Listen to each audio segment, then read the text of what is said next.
Weird. Hey, how you doing? Wait, why can't I hear you? Because I was muted. Oh, didn't scare me that, man. No, it's all good. I got this. Okay, so there is a reason that Shane Hinton is also inside of Shane Hinton inside of Shane Hinton. Now we can see Alex walking around in the background. Nobody else can see it but us. Oh, I see. Yeah, upload it. There you go. Perfect. So we're just waiting for John Shaw to come on. Is that right? We are. John Shaw is a a magician from Las Vegas. This is a man I need to know, not just know about his career, I need to know what he got up to last night. Because if you check out John Shaw's Instagram, he was hanging around with Paulie Shaw and Flavor Flav last night. That's a party I want to be at. I don't know. That's like a night. That's like a party I want to be at the '90s, not like right now. I want to hang around with Paulie Shaw, man. He's the weasel birdie. Well, see, but the thing is, like, my favorite Pauly Shore stuff is not his weasel stuff. I liked a little movie he did later on called Pauly Shore's Dead. I love that film. Dude, it's a great film. Like in all honesty, it's very what's that when you look inside of yourself? It's self-deprecating, but it's really like a long, hard look inside of himself to kind of like point out the flaws and kind of like see what's really wrong with Hollywood. Which is, if you fall out of favor with Hollywood, you know, you're on the bottom of the list, but then if you die, you're at the top of the list for just being the fact that you died, and then everybody wants to claim to be your friend. That's like what that movie's all about. It's Pauly Shore being like, oh, I'm not popular anymore. Nobody wants to do anything with me, so I'm gonna fake my own death. And then he does that. And did you ever see this movie, Shane, by chance? I know you're not a big movie guy all the time, but maybe. No, don't think so. That's fine. It's totally fine. You really don't have to because we're explaining right now. So Pauly Shore, you know who Pauly Shore is, yeah? No. Did you ever see Biodome or Viva Las Biodome? He also did what was the caveman movie? Encino Man, one of the great films of all time. Son-in-Law. So initially his mom owned the Comedy Store out in California, the very prominent comedy club. And a lot of really big comedians, you know, got their start there. They still perform there, whatever. And her name was wow, it's been too long all day. I can't think. I know. Yeah. Molly. Anyways, his mom owned it, and like so people like who was the big comedian that died in the car? They got hit by a car that would scream all the time. He used to be a pastor. Sam, yeah, wow, dude. See, I'm glad that you're on top of this. I know him and Paulie were really good friends, aren't they? So he actually babysat Pauly Shore, and like Pauly grew up in the limelight. He got a really early start on MTV and all these movies, and then eventually he just kind of fell. Oh, did you see Goof Troop, Shane? No, sorry, I just realised I don't think that that there isn't a Pod Stream 3 on Facebook. No, it says it's been deleted. Oh, what? So I'm just very quickly trying to make one. But Al's gone off now, so I have no idea what I'm doing. These all streams that don't go live within 10 minutes of the scheduled time. The broadcast was likely deleted on Facebook. If you edited the start time directly on Facebook or the clock on your device is wrong, then this may be incorrect. If that's the case, then you should try going live. If it doesn't work, you'll need to create a new broadcast or just remove this destination from the broadcast and then re-add it. So if we can, I want to see on. Did they actually build a new one? No, because I already sent it to like everybody else that's kind of coming on.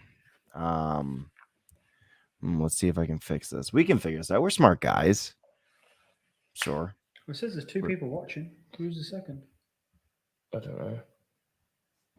So it must be streaming somewhere. Unless Al's watching or something. Is it on YouTube? Or maybe it might be on YouTube. No, it's two people on Pod 8. Oh, yeah, it is YouTube. Two people watching on YouTube. So the two people that are watching, we've got a slight issue at the moment. The looks like the Facebook event has miraculously just disappeared. We don't know why. So no, it's because it didn't start within 10 minutes that I was supposed to. That's why. Right. So the stream 3 on Facebook has disappeared. As in, like, it's not going live on here. I can't make it go live. Can we actually? And Alex thought he was It looks like the broadcast was deleted on Facebook.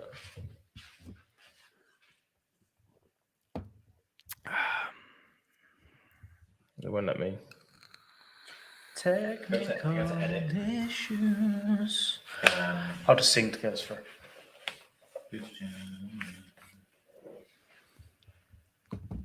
Anyways, so what do you think? I think me and Donnie, like I've been talking with Donnie as soon as he got off of, and thank you to all our amazing guests that have come on so far. This has been really quite an evening, man.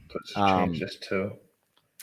I was talking to Donnie afterwards. I think we're really going to do this Bigfoot hunt thing. Yeah, so I wasn't part of that conversation. What's the Bigfoot hunt thing? Okay, so during the weekly bazaar that we were just doing, the first thing that Donnie kind of brought up was that apparently there's what a Sasquatch is, Bigfoot? Yeah.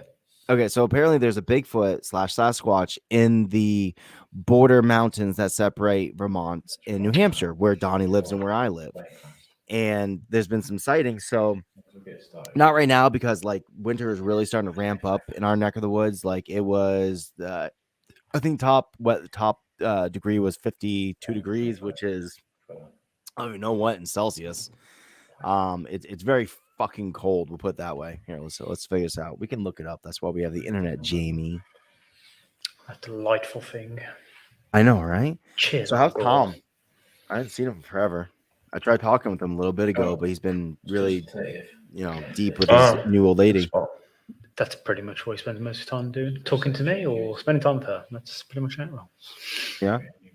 How's the new show?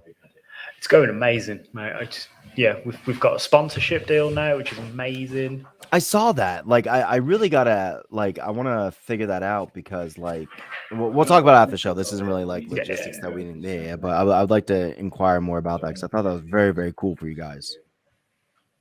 I mean, cool in general, like not just for that's very cool for you guys. Yeah. That would be 11.6 degrees Celsius for you. Oh, there you go. Yeah, so that's fucking freezing. And that's what our weather's like. So we're not gonna do it now. If is he just re-adding it? Okay, so like the idea of going out and hanging out in the woods, even though that sounds great to hang out in the woods with Donnie, like right now, that sounds awesome. Start up a fire, he'll drink some beer, I'll smoke some weed or whatever. That'd be great. But I don't like winter camping. Like winter camping is not my fucking thing at all. So I think early next summer, me and him are gonna meet up. We're gonna go in the woods and we're gonna try to find a fucking Bigfoot. That would be incredible. You have to film it. You have to make. Oh, we are. That's the only reason to do it. Like I can't wait to meet Donnie in person, anyways. But like the only reason to do it is to make ourselves look like assholes in front of everyone and just look for the Bigfoots and stuff. Who doesn't want to look like an asshole on the internet? Hey? Oh, I know, right? I mean, that's how you get likes. I could TikTok that shit. I'll be famous. Hells yeah. I already know a member of your family is prolific on the old TikTok. I know, right? And she keeps on adding me into it. She's like, look how much he likes it. I was like, no, I don't. But here's the thing. It's a tricky situation because my wife likes TikTok, which is good. She likes it. My daughter loves TikTok. So they make TikToks. They show each other their TikToks. They like and share their own TikTok. It's very, very cute. So that aspect of it, I have like nothing but love for, and I try to support as much as humanly possible. But like I already feel like I grab enough attention as it is doing this, like the podcasting, the talking to people. This is like the amount of attention I like to get. Anything more than that, I just can't handle it. I don't feel comfortable with it. So when I'm sitting there eating something and I get a camera shoved in my face, I'm like, not what I want. So Alison says, yeah, you're back. So the guys that are just coming in now from Facebook, huge apologies for the delay. There was a bit of a technical issue this side for some reason. The StreamYard that we use just decided that our event on Facebook just doesn't exist. So we had to completely just take it all down and rebuild it and start it again. And since there's been a lot of blaming of Shane this podcast thing, we're gonna blame David this time. Oh, David, no, yeah. David. David's not here to defend himself. I like that idea. It's a good idea. Yeah, let's go for David. Yeah. Totally. That's cool. I was gonna blame other people, but we can't. Okay, so back to what we're saying about Pauly Shore. So Pauly Shore, did you ever see Goof Troop, Shane? No. It's okay. So it's a very goofy movie. It's exactly as it sounds. It's a Disney cartoon that was all about Goofy. Pauly Shore was also in that. So Pauly Shore, MTV icon. He was really, really popular in the 90s. Did a fuck ton of movies, and then he just kind of dropped off. Like Pauly Shore was not in anything, and he couldn't get any work. So he made this really cool indie film later on in life, which was like, self-poking and like really revealing at the way Hollywood works. It was called Pauly Shore is Dead, and essentially is like almost like a biopic about him faking his own death in the movie. Like he didn't do it in real life or anything. And a bunch of people started coming out of the woodworks being like, oh, like Snoop Dogg was like, oh man, I used to smoke so many blunts with Pauly Shore, and like all these people showing massive amounts of love. And it was a really clever film, one that me and Jamie both really enjoy, and that's kind of where we're at. So that's what I like of Pauly Shore. And don't get me wrong, if I was to meet Pauly Shore right now, I wouldn't be like, fuck you. I'd be like, oh shit, you're Pauly Shore. Holy shit. So I agree with you, Jamie. That was a long fucking story just to come back. I haven't seen that film in a really long time. The only bit I really remember is him bumping into Fred Durst and Fred Durst giving him a demo tape for Limp Bizkit. You'd be like, fuck your demo tape. He's like, Limp Bizkit sounds like Limp Dick. Yeah, fucking love that, dude. It's so good. It's so good. Shane, did you ever end up watching any Rick and Morty? No. So this is a 2-year-old callback back when Shane used to be on. That is weird. That's a pull. That is, isn't it? My debut episode on Thorskin, you were giving him shit for this. Yes. So much shit was given to Shane about the lack. And by the way, the reason that he was given shit is because Shane does things like work on cars and goes and does real things instead of watching TV and movies. So the entire time, Alex like, Shane doesn't watch movies. He's like, yeah, I'm sorry, I'm busy living a life. And we're like, loser, fucking loser. Why don't you go live your life? Stop being a fucking adult. Yeah. Ooh, what are you doing? Going and hanging out with your woman? Ooh. Yeah, that was. I've got it. Yeah. What's he doing? Is he entering the Matrix?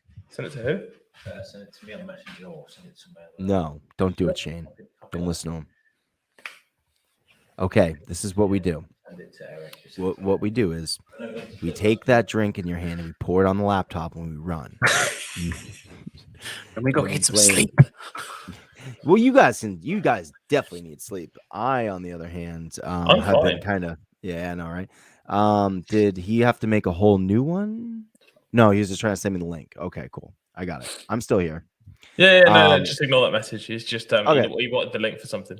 That's fine. I already sent it out to the people that were coming on. So we have a magician coming on. Before he comes on and before we draw the attention to him, did either one of you guys like magic as kids? I mean, that's a stupid question, right? Yeah. But did you ever buy a magic kit? Mm-hmm. I think I did have a magic kit, but I don't think I actually managed to master how to do anything in the magic kit. I couldn't actually do it. I mean, I could do like the simple ones, like when you have the wand and then you turn it into flowers and stuff, because it's all right there. It's encased in the same thing. But like card tricks, I have never been good at card tricks, and I marvel at the magicians that can like maneuver a deck in their fingers and stuff. It's very impressive to me. My uncle always used to do this thing with a coin, and he'd be like, "Ooh," and it's there, and then it'd suddenly be somewhere else in the room. When I was a kid, it blew my mind, and I still to this day don't know how he did it. I bet it's something stupid like, "Go look over there." Fucking Brunstiff stuck in the room, put it in there. And then Jamie like, yeah, but still to this day, I don't know how he did it. And it bothers me. What he didn't see was fucking your uncle's pouring a thing of NyQuil into your sippy, and all of a sudden he passed out, wake back up, and he's like, "It's gone." And you're like, "Oh my god, it's magic!" But he'd be like this, and it's in your sock, and I'm like, "Motherfucker, is this there's what a he coin in my finds sock. How did this get here?" This is when you find out that his uncle's actually an alien. And there's this guy, Chris Ramsey. He's a magician and he also does puzzles. Are you guys aware of him? He's really popular on Facebook and YouTube. Actually, I've heard of him. I think he does puzzles. Like that's the thing that he's really known for, is like he'll put on a timer and he'll do like really hard like puzzles. And it's very, very, very cool to watch. He's a great magician too. And the other thing he does is he watches other magicians perform tricks, and he doesn't really spoil their tricks, but he's very honest. He'd be like, "Oh, wow, I can't believe you did it like that. And I wonder how he pulled that off," and things along those lines. It's very cool. Who is your least favorite magician in history? Oh, that's a question. I don't know really. David Blaine used to annoy the shit out of me. I liked him. I thought he was okay. There's just too much of him after a while. And there's no wrong answers for this. We're not going to have like fist fight over magicians. I think he is awesome. I don't know who my least favorite is, to be honest. I remember there used to be a program on Channel 4 over here when I was a kid. I think it was an American program as well. It was like a magician, and then they'd tell you how they did the trick. The guy wore a black mask with like white design on it. Oh, yeah. He used to reveal all the tricks and stuff. Yeah. Dude, people hated that guy. I was going to say, that guy's a dick, because why would you ruin people's magic for people? And I think the ones that I don't like are the ones that are too showy. Do you know what I mean? The ones that are like... You mean kind of like this flourish. guy, Chris Angel. He was my least favorite. Mind freak. Dude, mind freak. When he first popped up, it was kind of cool. You're like, whoa, he's kind of edgy. But then, like, did you guys watch? Not you, Shane. Did you watch Supernatural, Jamie? I didn't watch Supernatural. No, the wife's got like every season on DVD, but I've never watched it. Well, funnily enough, me and my wife liked it for a long time. But they have an episode about magicians, and they make fun of Chris Angel on it. And I was like, wow, that is so true to the who just did that? Somebody else just did that. Thank you, Miss Kaz, who's staying awake with us the entire time to make sure that we don't get up. Go to sleep, Alex. Somebody get him some magic tricks. Stop Did you ever hear Chris Angel's music? No. Oh, you're in for a treat with that. It's like weird goth, dancey type weird shit. It's dreadful. Does he do that? How many mushrooms did you make when you were watching that? Oh, dude, I've actually had that. No, we can't talk. We're not supposed to talk about certain things on this. This is a You Suck episode eventually. But I've been dabbling in some stuff lately, and I had an experience a couple weeks ago that was so prolific that it's made me take a break from extracurricular activities for the most part. Really? Yeah, dude. Well, that's impressive. Well, I thought I was gonna die, and then not only did I think I was gonna die, I thought I was gonna die again when I did it again 3 weeks later. And that tells you something. Like normally I can do something. All right. I'm a big boy. I understand the way the world works. So like if something spooks me a little bit, I can handle it. Like I like if anyone's ever watched any of the old You Suck stuff or the Thorskin stuff, you know everything I'm talking about right now. And the fact is, like, I can handle my stuff. I can handle things. I like to do it. It's a good time to me. I watch some nature documentaries. I have a great fucking time. So I got these things from a buddy. And he like, I looked it up and they were like, this is the strongest form of this. And I was like, oh, okay, cool. I'm going to try this. I tried it and it took like 3 hours to start working. I thought I was going to die. I survived. Clearly, I'm here talking to you, unless we're all ghosts. And it spooked me. So then, yeah, I know, right? Chris Angel mind freaks right now. Dynamo. Oh my god, it's all one big Chris Angel episode. My god. Oh my god. So oh my god. fucking, Jamie's uncle's like hypnotized all of us. Where's the NyQuil? We're all fucked. He just says peacock and we all just wake up. So I tried it again because once I lived through it the first time, I was like, oh, now I know what to expect. I know what's going to happen. I can handle it. I did it again, and it did it to me again. And it just wasn't a good scene. So I'm taking a little bit of break from all the other extracurriculars that I normally do.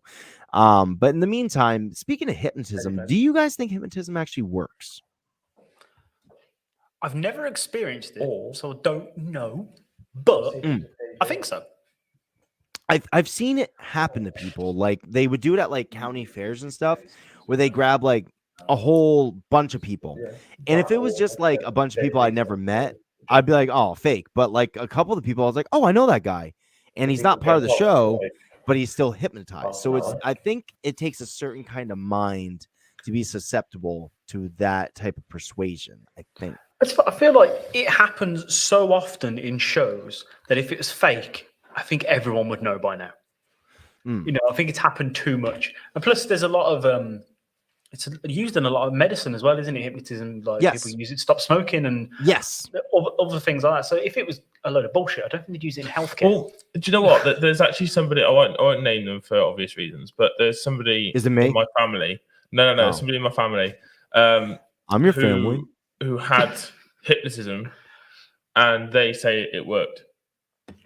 Yeah. I won't go into it any more than that because obviously it's not my story, not my stuff to tell. But I mean, fair enough. They it's said it worked totally for them. fair. Like, you're not like, downplaying them, or you're not making fun of them. But I understand where you're coming from. I'm not trying to convince you to say the name, but like, it'd be different. Like, and this fucking idiot thinks he got hypnotized. No, like, plenty of people get hypnotized all the time. Yeah. It's weird, right? Like, it's weird to think that you can exert that type of control over someone just by putting them into a relaxed state, right? Yeah, it's like part of me wants to try it, and then another part of me is like, no, because you might snap your fingers, and I've just murdered the entire crowd. That'd be bad. I think that's like the worst form of hypnotism. These are not the droid you were looking for. Oh shit, they're not. I understood that reference. I was going to say, Shane made a Star Wars reference. I know. Amazing. Have you had an opportunity to pimp your stuff at all today, Jamie? Like, have you been given ample? Okay, cool. I just want to make sure that you're getting ample opportunity. He's strutting his stuff. Good. What I will say, guys, is we now have 8 people watching the stream. Let's see if we can get that up to double figures. So share the stream, share it to your mates. I know it's 1:00 in the morning UK time, but get it out there, share it to everybody else. What time is it for you now, Mr. Brewer? It is 8:30 to me, so that's good. Yeah, it's not bad. I'm only going till 4:00 in the morning, so but that, like, I work the night shift anyways, so I'm usually way awake by now, so it's not an issue. And we have some amazing guests come up. If you guys are starting to get a little sleepy, just imagine we have some phenomenal guests. The next guest coming up is Mr. Eddie Pence, famous comedian from the Ralph Report. Very those people who might have tuned in for the magic show. We're really sorry. We're not quite sure exactly what's going on, but he's obviously must have been held up somewhere, or maybe he's got a hangover from. Have we heard from him? No, well, I was looking into it now, I think. Maybe nobody's opened up the box for him to reappear yet. Maybe he got kidnapped by Flavor Flav. It could be that I'm giving it for the 30th. It's not the 30th there yet, so it could be a schedule. Oh yeah, that could definitely be a thing. That's okay. You know what? No hard feelings about that. I haven't got to talk to either one of these guys in a long time. I mean, obviously, Shane, we used to do it every single fucking weekend. I think now is a good time, Tom. I think we should talk about the dad podcast we tried to do. The which podcast? The dad. The dad podcast. Dad podcast? Oh, the dad. Oh, yeah. Okay, so I've had ideas for many a podcast. If people remember, I had a Buffy podcast for like a hot second, and the thing about it is, if I don't enjoy it, I'm not gonna do it. Like, I know myself well enough by now. So like, I started the Buffy podcast, but I ended up putting a ton of work into it. Like, I don't know how Al and like you do it, Jamie. I don't know how you can sit down and make yourself do the extra work, but I can't. So I did the Buffy podcast for almost a whole season, got tired of it. Like, we were trying to buy our house, and luckily my co-host was a very nice lady. He was like, yeah, I totally understand. You don't want to work, you dummy. I'm like, yeah, thank you for understanding. So I had this idea to do a dad podcast with Shane, and this was forever ago, back when Thorskin was still a thing. Yeah, that was time. Yeah, dude, it was time. And I mean, like, so me and Shane used to do stuff almost every single weekend until Shane started doing, more stuff with Lisa. And I should read that for Gord. Gord Stain said, I've been hypnotized before, twice, once at a bar and once at a friend's place. Weird experiences both times, only when the penis went in your mouth. That's like my biggest fear about being hypnotized is I'm going to get hypnotized. Something's going to be shoved somewhere. I'm going to love it. And I won't know if it's because of the hypnotizing or not. That's what I'm feeling very sleepy. Like, wake up,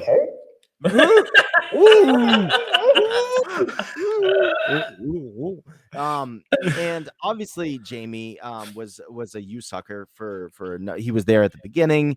We had a great time doing it, but the fact is, like, everyone reaches the point in their life where they're like, okay, we've done this, we've had this experience, it's time to do our own thing. And that's exactly what you and Tom did. And how has it been going since you guys have started like, not fresh, but like not rebranding either? How would you think?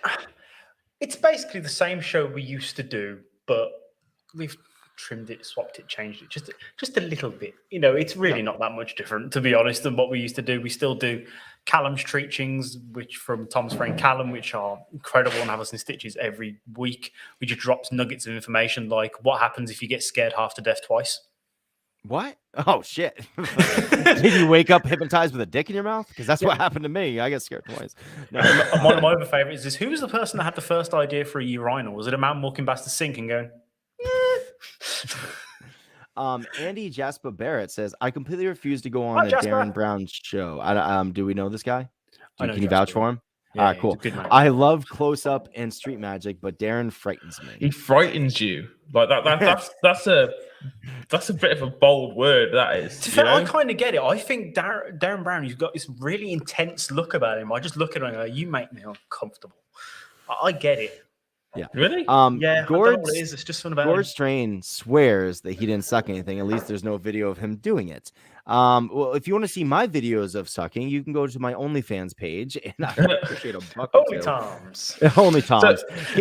So I'll finish the story about the Dad podcast, Tom, because you didn't do it because he I didn't really completely tell loved it. these. So what happened was me and Tom went to go start this year. It's a really good idea. Let's do this Dad podcast where basically we just sit down and we just talk Dad, let's just talk about the annoying TV shows that these kids watch and the moans and these gripes. No, we should actually try and have a good bash at that, by the way. A proper bash this time. Because what actually happened, we did like an hour and a half podcast. We recorded it and everything, and I'd never really done much on my own. I was still very much under Al's wing.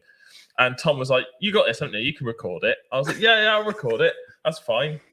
Did an hour and a half podcast, downloaded it and everything, and went to listen back, and I got nothing. Nothing. It was. I forgot all about that. And then I just said to Tom, I was like, I am so sorry. I have recorded an hour and a half of nothingness. And he was like, seriously? I was like, he goes, look, literally nothing. I was like, I've literally got nothing. And he was like, oh, and we literally never did it again. We got the conversation we had was so good, but we got a Dave Lee here. Dave Lee from International Podcast Day. Oh, hello, Mr. Dave Lee. Hey guys, how you doing?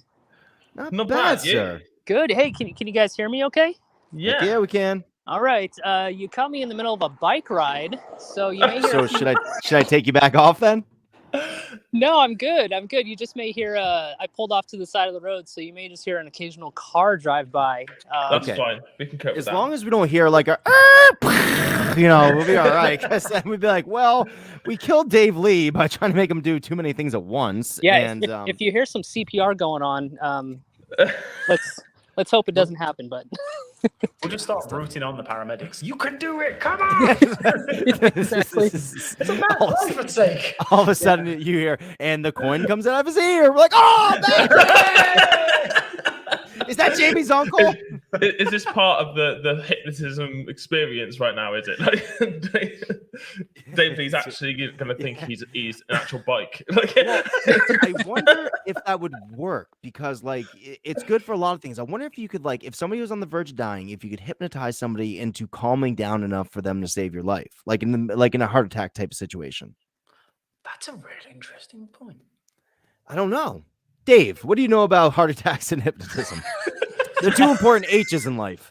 Given that I have very little experience with that, I'm not a medical doctor. Only a podcaster by trade. But yeah, I don't know. There's got to be some hypnotic way of, doing something. If you've ever seen Jamie dance, there's so much hypnotism to it. He's like a snake charmer or something. Just I think the better just explain to people that are watching exactly what the hell's going on, because obviously this isn't the magician. So no, he's not. No, he's not. So Dave Lee is the creator of International Podcast Day. His work is amazing. He's jumped on now. We had a bit of a scheduling issue earlier. He's supposed to be on earlier on today. But it's Al's fault. He's just put his hand up and admitted it. I know, he's dead. If nobody got to see the picture that Jamie just threw, that's why I just burst out laughing. This picture of Al passed out on the floor. Al was on the floor. So there's a bit of a scheduling issue earlier. So Dave wasn't able to get on in his scheduled time. So because obviously we've got a bit of a gap now, we thought we'd just throw Dave in for half an hour, just have a quick chat, just to gap fill really. And I'm really, really glad that we managed to get you on, Dave. Yeah, appreciate you guys letting me join in. Yeah, I had a little bit of schedule conflict, and it's this time of year, International Podcast Day, a lot of things going on, so I got a little mix up. But thanks for having me on, and really excited to be a part of this event and Pod Aid and what's going on. I see you guys have raised quite a bit of money for the cause, and that's one of the beautiful things about we've seen through International Podcast Day is we have a bunch of individuals and podcasters like you that are out here doing marathon fundraisings for children's hospitals and a wide variety of things. So I love to see it. Congrats on everything you guys are doing today. I think it's pretty amazing. Now, where did the idea for International Podcast Day come? I mean, obviously, like, it wasn't just someone that recognized, like, hey, we should have a podcast day, because that seems like a podcaster idea. And it was your idea, if I'm not mistaken. Correct, Dave? Yeah, a little bit. My idea, and mostly my father, Steve. And what had happened there was, actually in 2014, my father was driving around and heard a radio commercial that said, something like National Senior Citizen Day. And just like you were saying, Tom, is he just kind of had this light bulb moment. It's like, him and I, we've been podcasting in the industry since 2009. And the industry has given us so much. And so, hey, why don't we create a day just for podcasts? And so that's exactly what happened. In September 2014, we started National Podcast Day. And that was a short 6-hour, 7-hour window of like live broadcasting, call-ins via Skype, some YouTube hangouts, a wide variety of things. And then the day after, of course, we recognized just the power of the international podcasting space. We had people from Australia, New Zealand, the UK, like you guys, just reaching out and saying, hey, we need to make this global. We need to make this bigger than just the United States. And of course, we 100% agreed. And so that's really how it was born. It was just the thought, writing in the car. And of course, we created the social media accounts. In 2015, we turned around and created a live 35-hour live stream featuring podcasters from around the world. And since 2015 up until 2020, we did that each and every year. And we featured close to 200 countries and nations, had nearly 400 podcasters on the event. And it's just been an incredible rise. And really, it's been born out of our desire to give a little bit back to the community. But truly, International Podcast Day has become what it is because the community embraced it and took it on. And doing exactly what you guys are doing is creating your own unique way of celebrating the day and really showcasing the amount of talent that's out there in the podcast space. So that's kind of a long story short there, but that's exactly how International Podcast Day came to be. I always like to ask people this, especially podcasters, because I never had the intention to podcast. As the old story goes, I was approached by a man on the internet to be a podcaster. That guy right there. I never had the intention to, I never wanted to, but like, I love to talk. I love to converse with people. So like, it was a no-brainer once Alex kind of poked me in the right direction. What was the show that got you started, Dave? Like, what was the podcast? What was the first podcast you heard? What was kind of gave you the motivation to start being a podcaster?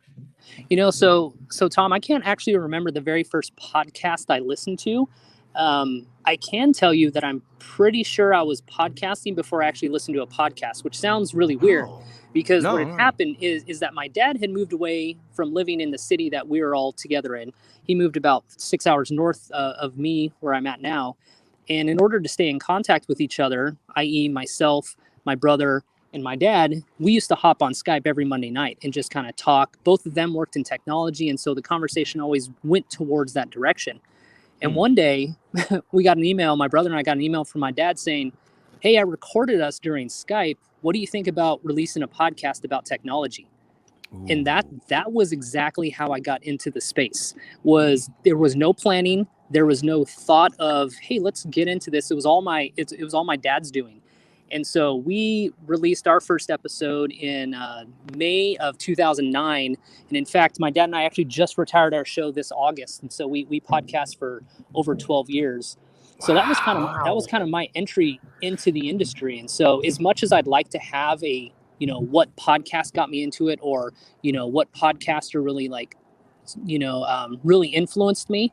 I don't have that. Of course, we have some, like, as my podcasting career has continued, but that's sort of my entry point. And that's one of the things we love about International Podcast Day is we have so many unique stories about that. How you got into the space, who you connect with, what's your network look like, why did you decide to, debate, record, podcast, about all these different things. So quite a unique story, I think, for so many people. That's another thing that makes International Podcast Day so vibrant and so unique. Okay, well, if we can't, and I don't want to, I don't want to be disparaging, but like, what podcasts do you listen to now? Like, what are the people that like really kind of like rev your motor and stuff for podcasters? Dave, you got hit by that car. Sad. Hey, sorry about that. For some reason. No, you're good, dude. We're literally hitting you up in the middle of your exercising. Can you guys hear me okay? Yes, sir. So which podcasters do you listen to now? Like, if you were to put on a podcast right now, who would you be listening to? The great powerful Alex Whiteley, of course. Yeah. Wow. Yeah, I listen to one of my favorite tech shows is called Clockwise. That's a US-based show, and that's pretty cool because they just take 4 topics. It's 4 individuals, 2 hosts and 2 guests on a routine basis, and they just kind of banter back and forth about technology. That's pretty cool. Actually, one of my favorite podcasts right now out there is an independent podcast by the name of Nocturne, and it's by Vanessa Lowe. And it used to be through KQED, but she spun off after COVID. The radio station kind of let that show go. But it's a story all about the nighttime and what happens when the skies are dark. And it's some fascinating stories. And it's really great storytelling. It's really great incorporation of like musicality and storytelling. It's a really fascinating piece of work. And those are 2 definitely off the top of my head. As far as maybe some of the bigger ones, I do enjoy Criminal. That's a really cool show. I've actually 2 years ago, we went and saw Criminal live down in the LA area the day before awesome. International Podcast Day. But yeah, there's so many great shows out there, whether you're looking at true crime or technology or sports, whatever it may be. But those 2, Clockwise and Nocturne, are the ones that kind of keep me going. That I'm always looking for the day it comes out, the day it's downloaded. I'm reaching out for those. Okay, Jamie, what is the podcast that you would listen to? Like, if you weren't, what got you inspired to be a podcaster? Which one? My earliest memory for podcasting is 2005. I remember finding a podcast. It was called the Kiss Podcast, because everyone that knows me knows I'm a huge Kiss fan. And I remember there was no such thing as iTunes and anything like that. You literally had to download the files off this guy's website and then drag and drop them onto an MP3 player. You sure it's not LimeWire? It was Linkin Park's Numb, and it gave me all the viruses. But that was my first experience to podcasting, and I've loved it ever since. And again, anyone that knows me knows Kevin Smith is just my hero. Yes, he's the guy that inspired me to pick up a microphone. Before I joined you guys, I had the little show that was on my own. I'd interview people, but that was my favorite thing about podcasting, is because anyone can do it.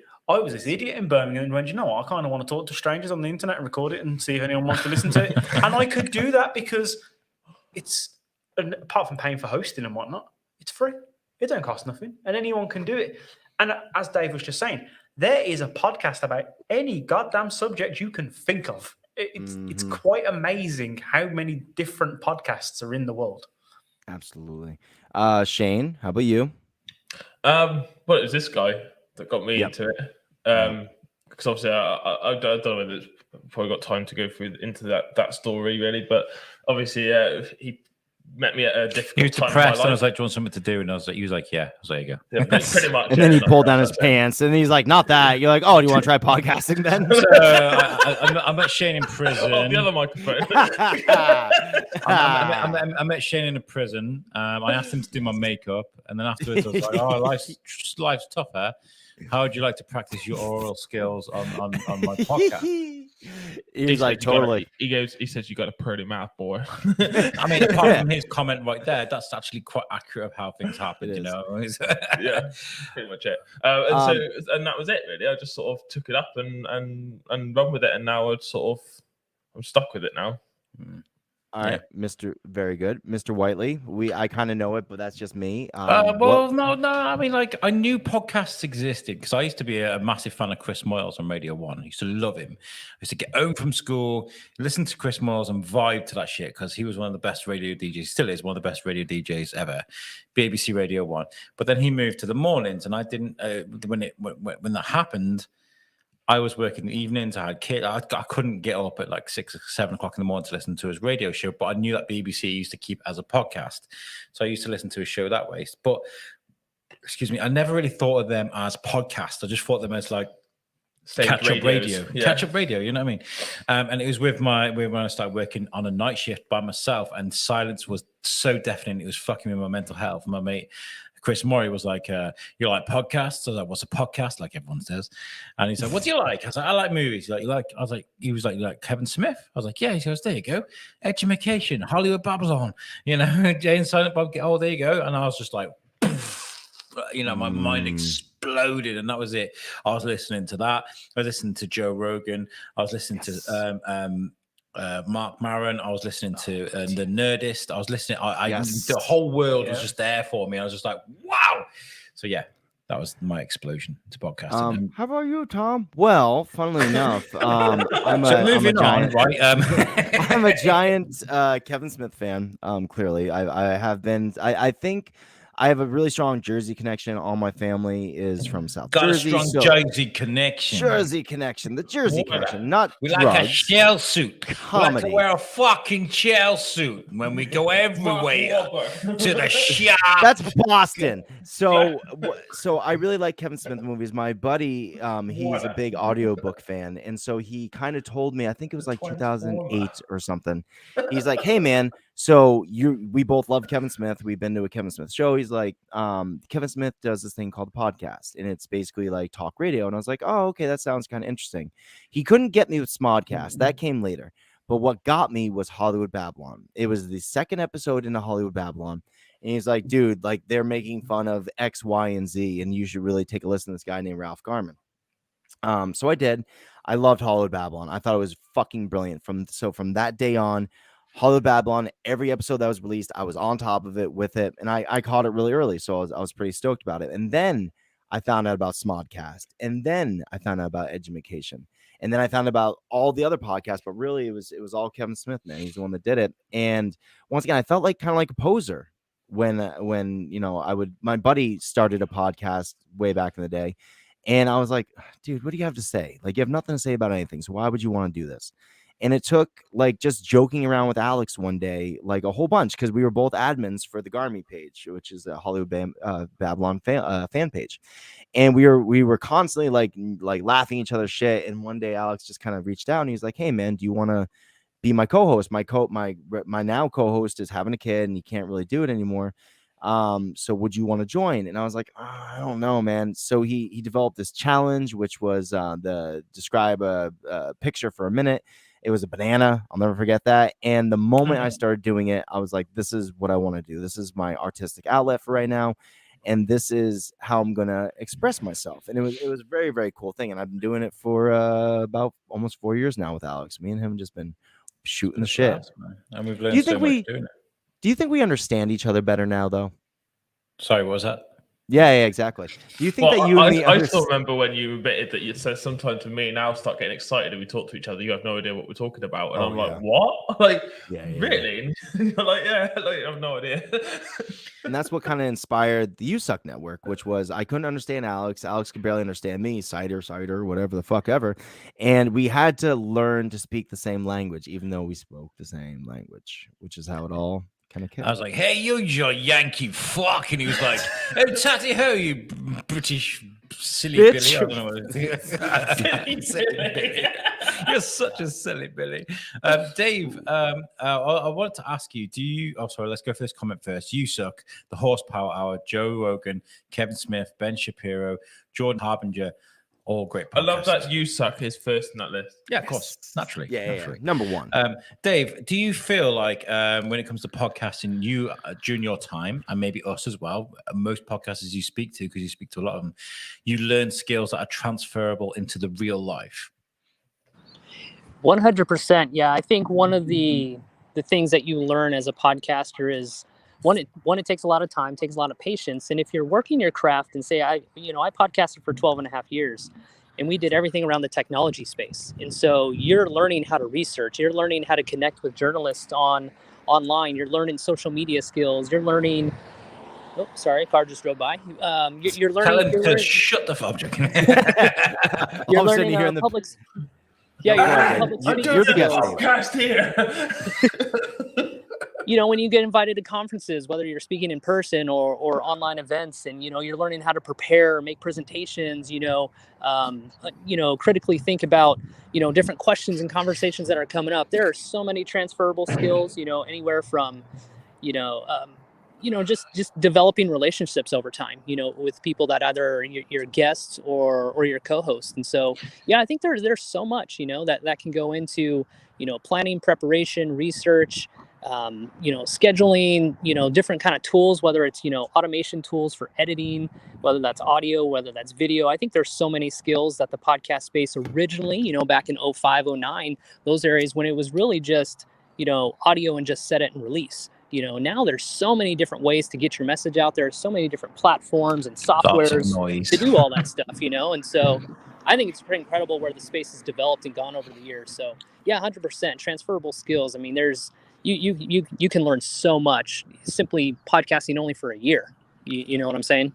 I got invited onto International Podcast. Sorry, Tom. I got invited onto International Podcast Day for tomorrow. Ant McGinley, who's a good friend of ours, podcast OG, he was like, "Hey, we're doing some things with International Podcast Day. I don't know you're doing a 24-hour thing, but if you're feeling okay later today, as in tomorrow, Thursday, would you fancy joining on?" I haven't answered him yet, so I don't know what I'm going to be feeling like at 9 o'clock tomorrow. So we'll see. What? I mean, I kind of already know the answer, but I'd like, as a distinguished podcaster as you are, Dave, I'd like your opinion on this. Why is it that niche podcasts always seem to be doing so much better than per se, like the USUC network? We kind of do whatever we want, whenever we want. We talk to whoever we want. We don't fall under any criteria whatsoever.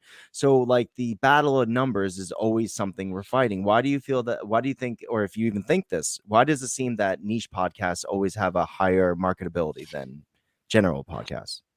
Yeah, it's a really interesting thought process to go through, and I know that's something that's been going on in the industry for quite some time. And I think what it comes down to is, niche podcast is something that somebody is specifically going out to learn, whether it's about, say, it's classic car truck repairs, or automotive repairs, or if you simply work around, like, say, the Google platform for technology, you're looking there, because I think a lot of the the general podcasts that are out there sort of just get lost in the mix, because you get to hear all of that information sort of year round, whether it becomes to like news or politics or commerce or business, finance. There's so many other people doing that it just becomes so commonplace that you can, go to CNBC, or you can go to, any other news organization or financial institution and sort of get that information. And so when you think about dialing it down, you're hitting like your target rich environment, and it's like, if you can get, tailor and hone your craft and your message to a very specific population, I think, one, you're going to get a lot more engagement. You're going to get a lot more intrigue around and sort of a little bit of inspiration too for you to continue to do it. So I think it's just a matter of there's so many voices, and there's so much going on in a particular industry or space that so much of it gets lost. And so I think when you think about niching down, that's probably almost the best way to stand out. It seems contrary in like a thought process, but in order to get yourself some attention, you almost got to dial things down to like, a very niche sort of situation and episode. So that's kind of my thoughts on that. If you focus on a single subject, like I do a show called the Shrewsbury Biscuit. So if somebody's to look for Shrewsbury and podcast, my show will be the first one that pop up. If you got a subject that's very niche, like you say, and people are looking for podcasts on subject, they will find you. Whereas if you're like, you're talking about Marvel and comic books and movies in general, exactly. There's a million podcasts doing that, and that's why niche podcasts work so well. Yeah, how many pop culture podcasts are there out there? There's hundreds of thousands. It's incredible. Quite a bit. We used to be one back when we were Thor's kin. We were a pop culture podcast, and I think it was, you started. Alex started doing the Shrewsbury Biscuit, and he had a guest. He was like, "Dude, you would love to talk to this guy, but he doesn't really fit the criteria of Thorskin. He's not a pop culture type of guy." And from then, we had to reconfigure everything so we could talk to whoever we wanted when we wanted. And I feel that how we've been going about it has been very successful, at least personally, because the conversations that we've had are meaningful. And I will take that over download numbers any day of the week. Like we just really had one with Tanisha Collins, who's an actress, really great actress at that. The last week we had one with a doctor who a psychotherapist who does the deficit of not the deficit the problems with having too much screen time and the problems of social media and things along those lines. And they're two totally different conversations, but two very interesting conversations, and two that I'm very, very proud of. I mean, I think Alex would agree. Yeah, and then afterwards, me and David did a chat to some guy who works in day trading. You know, these are things that we don't talk about. This is not my world at all. You know, it was like speaking to something from what's that film with fucking DiCaprio, fucking Wolf of Wall Street. Wolf of Wall Street. He's like, you just gotta chase the fucking money, man, because that high is so fucking great. I lost $100,000 in one day, but then I gained $100,000. I was just, you're learning, you know, and that's the most important thing. What does I say? Then Ryan Berger brought up a very valid point. Then there was also a Futurama podcast with the already in use name. Me and Alex thought we were fucking brilliant. We sat up one night. Back to the Futurama, yeah. Back to the Futurama. We're like, dude, that's the best fucking podcast name ever. How could we not be billionaires? And then Alex is looking up. He's like, dude, it's already been taken. And I'm like, fuck. Fucking. I think what everybody does when they create a podcast, you search for it on Podbean, doesn't exist, right? But then you forget that there's some things that aren't listed on Podbean. You put it in Google and it's like, oh fuck, there it is. Yeah, there it is. Yeah. It's like all of a sudden searching out big dick porn, and you're like, there's no such thing. Oh, there's tons of it. My bad. Speaking of big dicks, or at least people with big dicks, we have one of the best comedians in the game right now coming up next. Dave, so you are not doing your show anymore. Is there anything that you would like to promote right now? Yeah, so we retired our show this August. It's called The Waves of Tech. My dad and I did it for 12 and a half years, and that's retired, and no plans to bring that back. And a little bit of change this year, as I mentioned, International Podcast Day. We've been live streaming for 30 plus hours each year, and we kind of changed that up this year. Just the intent behind International Podcast Day was always to do the stream until the community sort of self-sustained the day. And year by year, we've been noticing that, just like you guys are doing, more people are doing these marathon podcast live sessions. There's people creating newsletters. There's people releasing new products. There's companies giving away free trials. Like, everything is sort of focused around the International Podcast Day theme. And that was always, Stephen, my goal was to build it up and then let the community take it over. And so I would just encourage everybody for this International Podcast Day. And technically it's September 30th where you guys are right now. It's 29th here. So, get out there and find your own unique way. It's not too late. We definitely encourage everybody, to follow, at Podcast Day on Twitter. And I have a stream of a thread of about 45 different things you can come up with to celebrate the day, and there's hundreds of different ways to do it. And so that's really the one thing I want to encourage, in plug is, head over to our website, kind of learn about what the day is, go over and search the hashtag International Podcast Day and, connect and learn. And that's one great thing about the podcasting industry is we have a lot of helpful, very generous people in this space. And so if you have questions about editing, if you have questions about streaming, if you have questions about hosting, social media presence, marketing, newsletter, repurposing your content from an episode to a blog post to an Instagram thing, like, there are tools, there's services, there's people out there. So make sure, and I welcome anybody to send us a DM. I run all of our social media accounts. And so you're talking to me the whole time. You can send me emails at dave@internationalpodcastday.com if you want to connect, share something special that you're doing for the day. And the cool part, it's technically September 30th a day, but let's be real, guys. It's a celebration all year round, right? We're always working on something. We're always each time somebody leaves a rating and review for a show, that's a way of celebrating somebody's creation in their content. And so That's really what I'm looking for this year, is just sitting back, seeing what everybody's doing. Super fascinating that you guys are fundraising for a great cause. We see that quite a bit. And so I'm just happy the community's sort of taken on International Podcast Day to its own sort of degree. It's pretty fascinating to see. Every day is Taco Tuesday. Exactly. Well, Dave, I gotta say, what you started is amazing, and we're so grateful to be a part of it. Thank you so much for taking the time out of your crazy bicycle ride to come and chat with us, man. I really, really appreciate it. No, I appreciate it, and once again, apologies for that mishap. And It's my fault. I'm going to be tuning you guys in for the rest of the day. So if you guys have somebody else drop out, just send me a message. I'll gladly hop on and chit chat with you guys again. So appreciate you having me on. Thank you, Dave. Appreciate it. Yep. Everybody, Mr. Dave Lee, thank you very much. All right, guys. Thank you.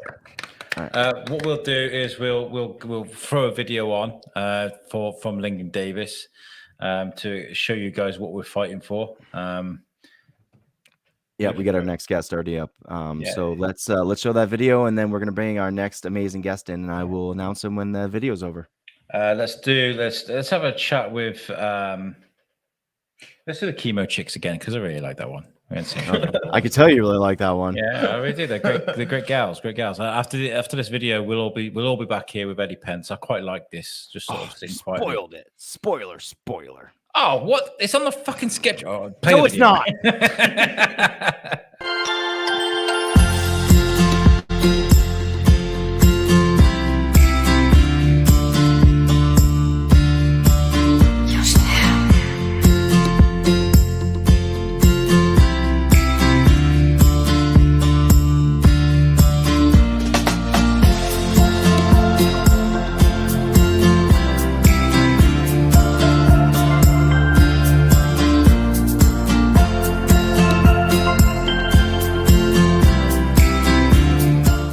What is it like to manage this area?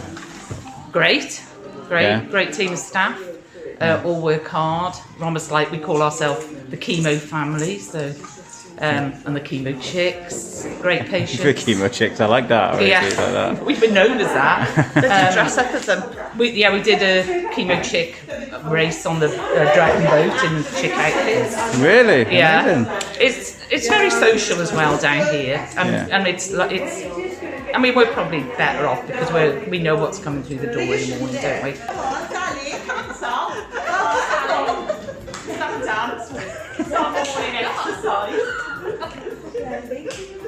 Nice. Check it out. I think it's really important to keep that morale good and fluffy. We've got a reputation of having good A reputation, huh? A good morale amongst others. And the staff don't leave. The No. staff are retained, aren't they? Retain And the they staff. enjoy- Yeah, got lots of applicants when we do have a job or a temporary job. Nice. So, and obviously we get to know the patients really, really well because they're in for years, some of them. So, and they say the atmosphere is really nice down here. I got the feel from that. We saw the dancing, Josh. You know, Yeah. guys just getting those positive juices flowing. That's Yeah. really important. Isn't it? It's And very positive we've down got here. a great admin team as well, so they join in. Everyone's a chemo chick family, basically. Yeah. So when new people come to work with you guys, is there initiation, get dancing, or Yes, Yeah. absolutely, and a social evening out normally to introduce them. So yeah. Oh, well, you guys are amazing. I really, honestly, I smiled so much watching that. So thank you so much for Thank dancing. you. A couple of times a week, hopefully. I'll join in next time. Don't know whether it's doing us any good. It's me. Just a de-stress before we even get started. It is. Shake it off. Thank you very much. Okay, nice.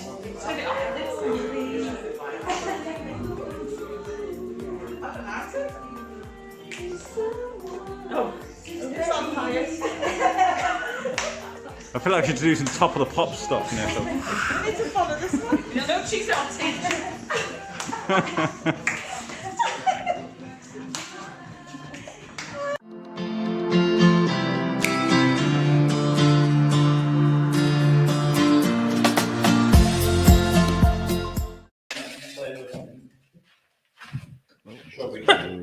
That, And they're all right, guys. Our next guest, he's right there. Our next guest, you might recognize him from the Ralph Reports. You might have seen his amazingly funny comedy special, the Unspecial Comedy Special.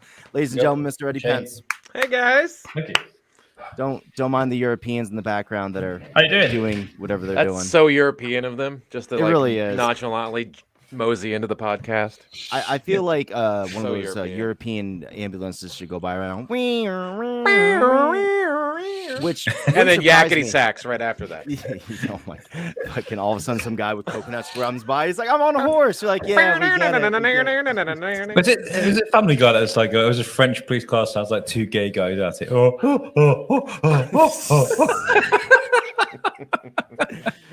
Oh, sweet baby fucking I Jesus. imagine that's what it sounds like. So yeah, we were just stocking up on Pepsi, and Pepsi. Yeah, which is exactly what your wife said. She's like, "Go eat something." You're like, "Yeah, I'm gonna eat some Pepsi. That's what I'm gonna eat." Pepsi. Which essentially, yeah. Make sure you all eat something, please. So I'm gonna go. It's Mom.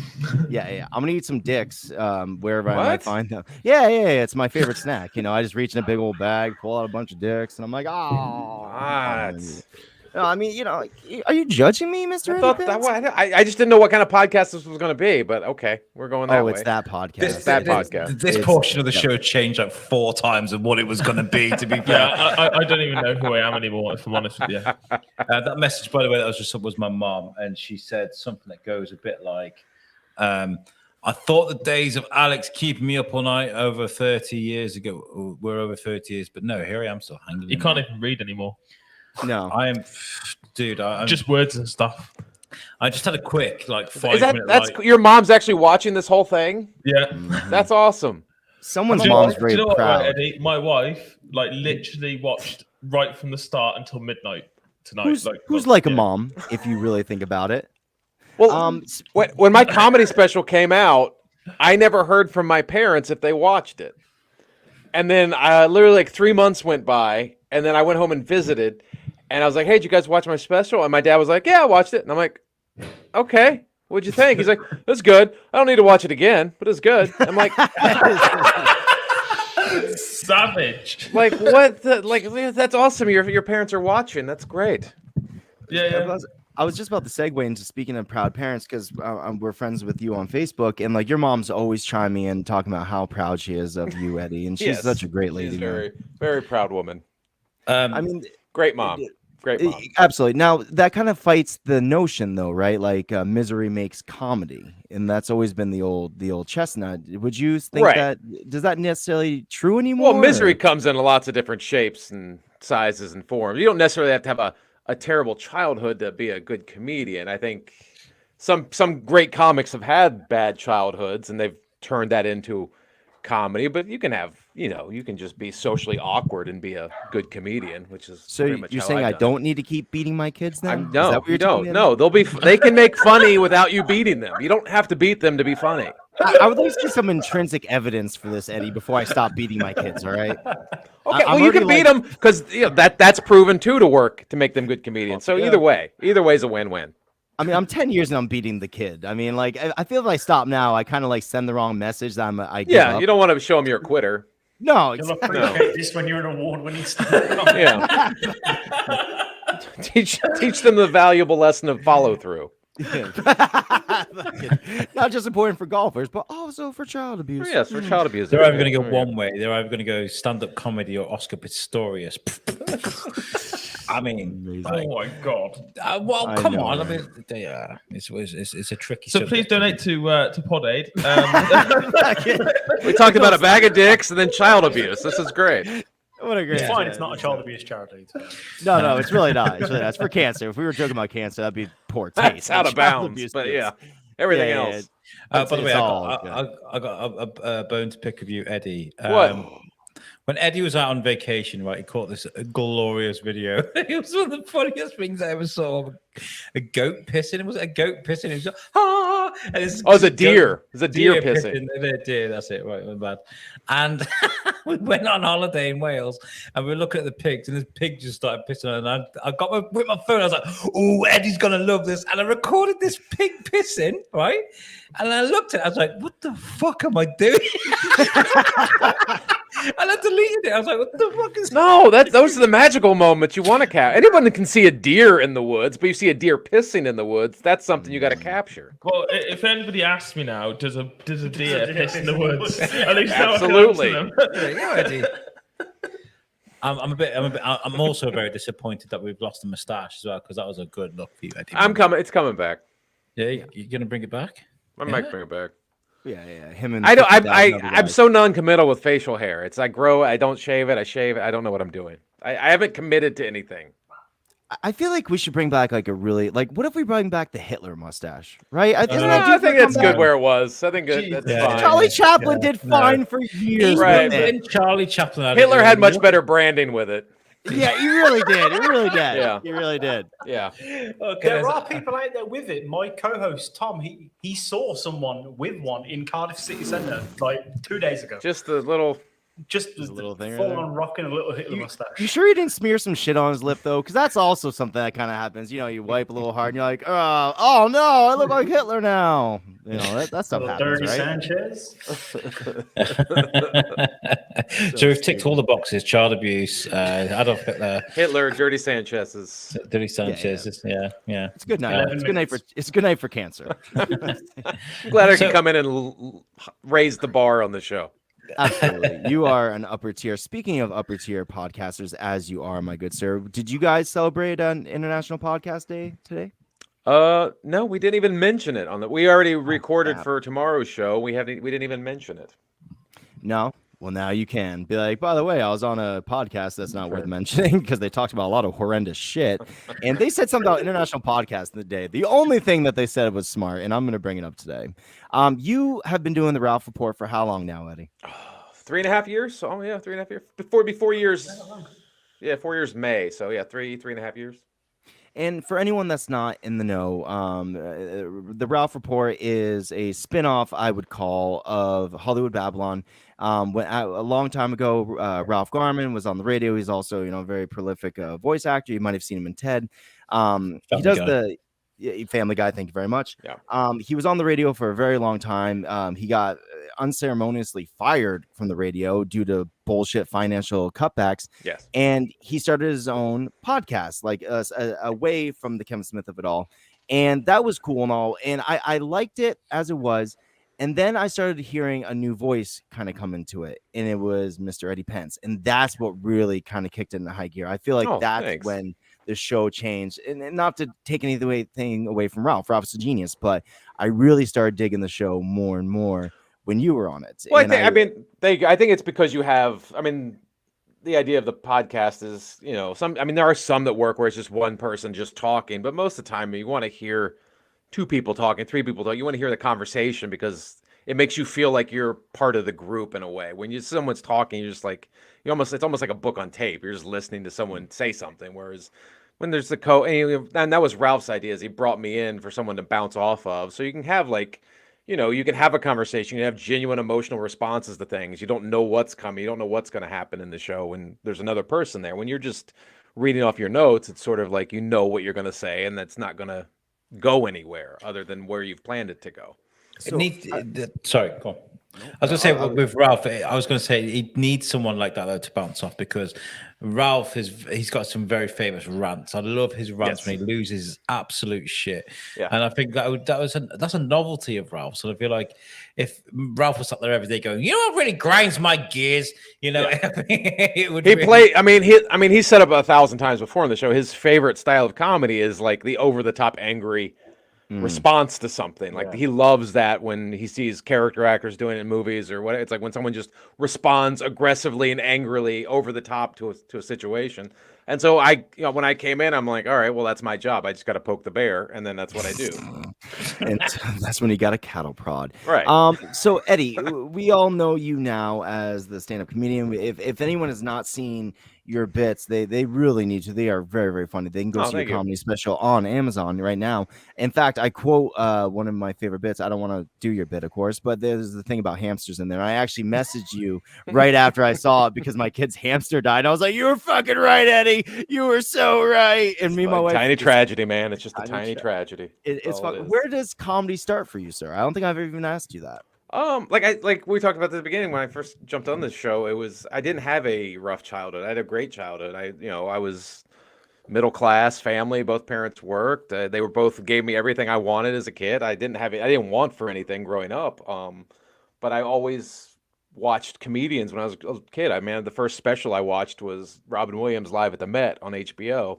1985, I think, or 86, and I was just from that moment on, I was just hooked. I was just anything I could see with stand-up comedy. I wanted to do that.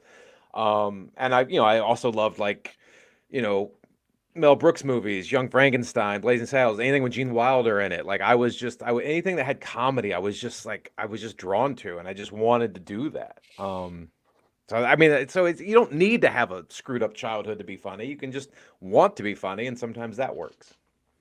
Absolutely. I mean, I've always tried to be funny. I always try to be the funny guy, just because, like yourself, Eddie. Like, I'm from a middle class family, but I was always a bigger kid, so I always felt that the best way to deflect the fact that I was the biggest guy was to be as funny, if not funnier, than the people that are throwing it my way. Do you think that's the way that a lot of people kind of find out they're funny? I think there's some truth to that. Usually, I think most comedians, whether they have good childhoods or not, there's something that sets them sort of apart from everybody else. I was very shy, and the way I would sort of make friends was to goof off and try to make people laugh, and that's how I got accepted into groups, stuff like that. So I had to go overcome shyness, and I'm still to this day an introvert, and I have to really go out of my way. I'm more comfortable on stage in front of 400 people than I am in a room with 3 people. Like, it's just, that's just my personality. And I know other people, like you said, you were the bigger kid. So you did things to okay, well, if this is what I am, let me take this to a 10 and be the life of the party instead of everyone throwing at me, I'll throw back. Yeah, except that's when you wake up next to toilets with your underwear down. Right. It's like, what'd I do? I was too funny. I'm the same as you, Eddie, to be fair, because we've done live stuff before, and I'm much better on a stage in front of an actual audience than just in front of a camera and just having to do my bit in front of a camera without anybody to actually gauge reactions from and stuff, Right. My mom prepared me for this by sending me out for daft fucking. Right, okay, so we lived in quite it wasn't a rough area, but there's also this fucking dickhead that used to hang around outside the shop, right? And so my mom one day she gave me a bag full of coppers. And she was like, it's not embarrassing because I'm a guy.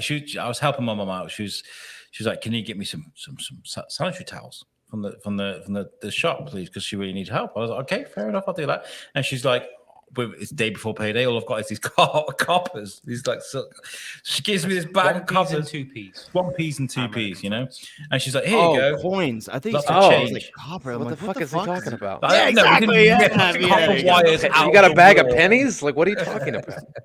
Yeah, so she hands me this big bag of change. She's like, oh, yeah, there you go. And I'm like, okay. But I'm probably going to get murdered on my way in and then out again. I'm going to die twice, but I'll do this for you. So I did it. And, I think little life like situations like that where you have to set yourself up. Like, school was just fucking horrible. Kids are fucking evil. Yeah, kids are the worst. There's the penny guy. Yeah. It's not even more Tampax or your pennies. It's not even bad enough that your mom's asking you to do something, which don't worry, that was very nice of you to do. Clearly your mom loves you. She's been watching the whole entire day, but it's not enough that she's sending you for a female product. She's like, and I want you to take forever at the checkout line. So I want everyone that walks pay an exact change.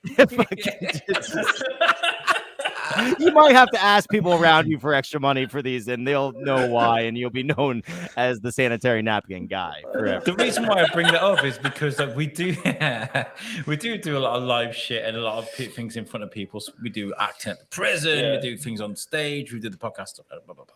But what I remind myself is it could be worse, right? I could be going to a shop with a bag full of fucking pennies to buy fucking sanitary towels. I don't know. I guess we live in an age where that really shouldn't matter anymore. I think that it's kind of like a. This was 1999, Tom.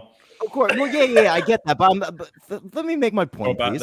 I think like in the same way, it was really hard to express yourself, right? Like as a kid, you kind of like, at least for me, like if my friends like something, I tend to follow along and like it as well. It's really hard to be an individual as a child. So it'd be one thing for you to go now and pick up your mom some sanitary napkins. Be like, yeah, I'm picking up my mom some sanitary napkins. No, you pick up your wife's sanitary napkins now. Yeah, I mean, or mom, wife, mom. As we discovered, they're all the same. I married my mom, I think. We're all related anyway, mate. So. yeah. But like, you know, it's a completely different thing. Eddie, when you were a kid, I mean, you said you were kind of introverted and still are. Were you a leader, a follower? What were you, man? I think I'm one of those kids that was sort of like, and I think this is true with most comedians that I've sort of interacted with. We sort of sit on the outside and we sort of watch.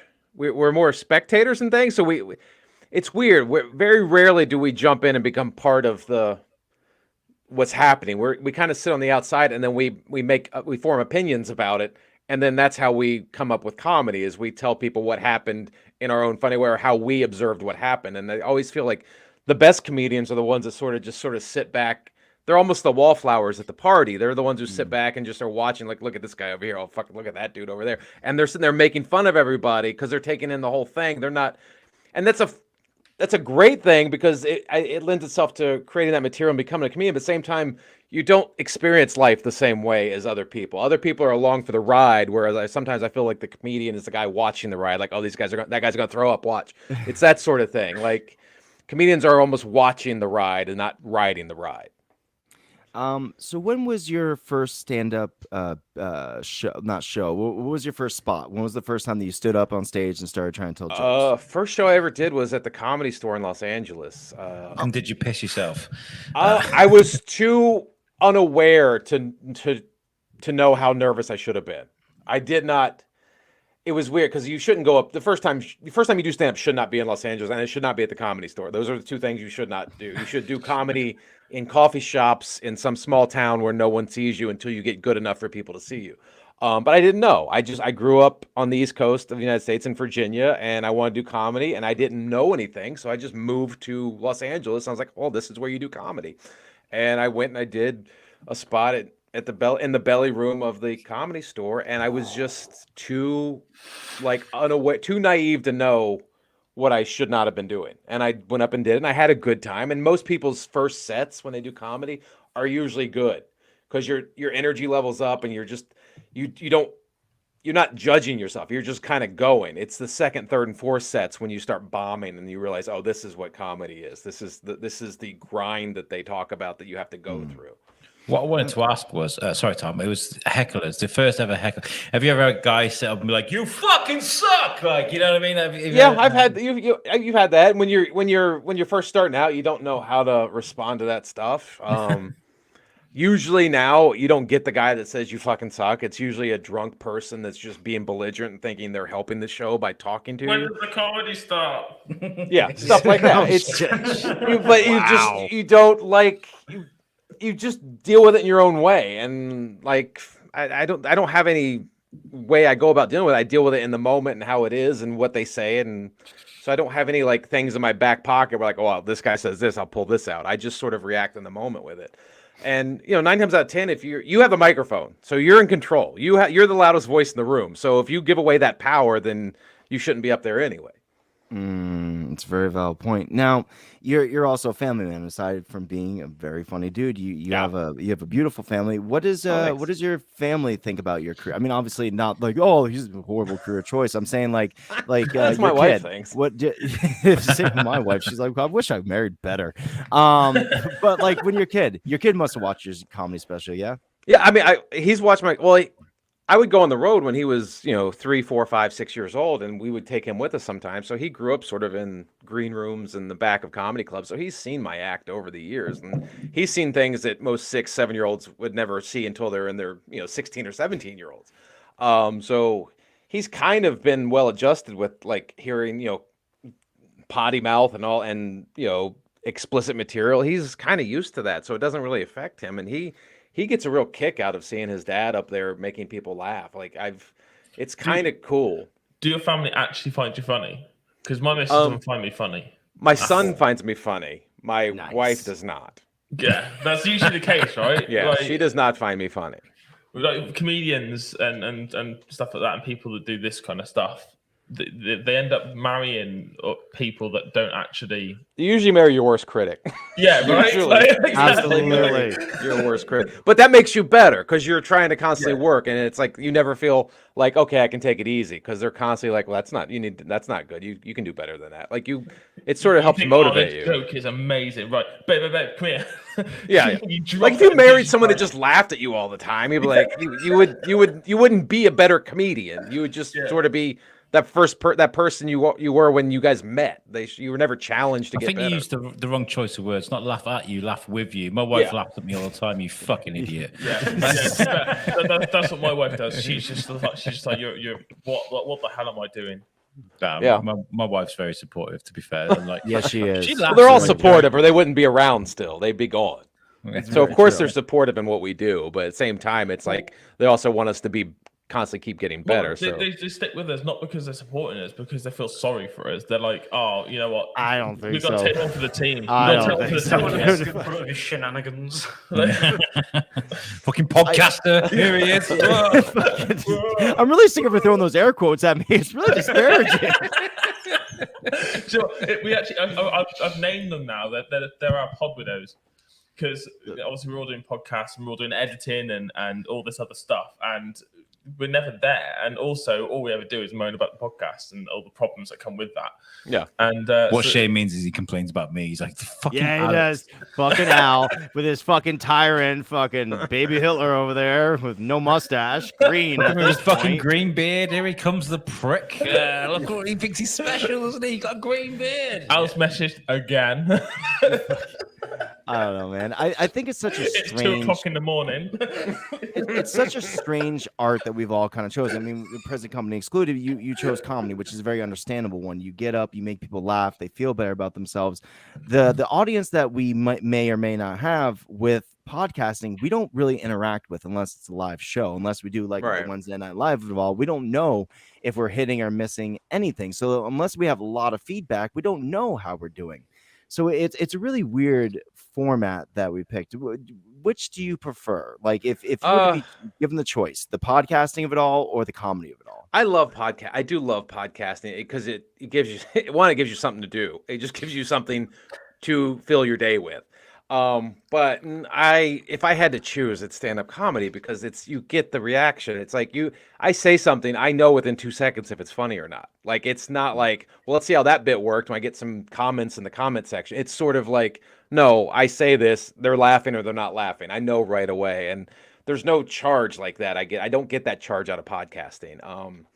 I enjoy doing podcasting, but as far as like, I don't know, nothing makes me feel fulfilled artistically the way stand-up comedy does, just because you're up there with just a microphone and it's just you and it's an audience, and it's the greatest high wire act in the arts that there is. There's no other art form like it, because every other art form you can rehearse, like a musician can rehearse their song for months before they bring it out in front of an audience. A filmmaker makes a film, edits it, and then they put it out there after they review it a few times and make cuts.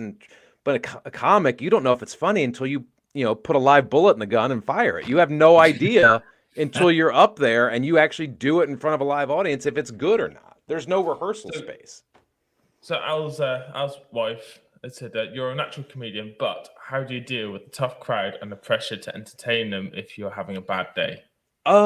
That's a good question. Because there's been times where you're dead tired, or you're doing that third show of the night. Like if you're on the road. Come on, Mr. Pence, tell me a fucking joke. You got three. Yeah, you got 3 shows. You've just done 2 1-hour shows. You got to do your 3rd hour show at 11 p.m. at night, and the crowd's drunk.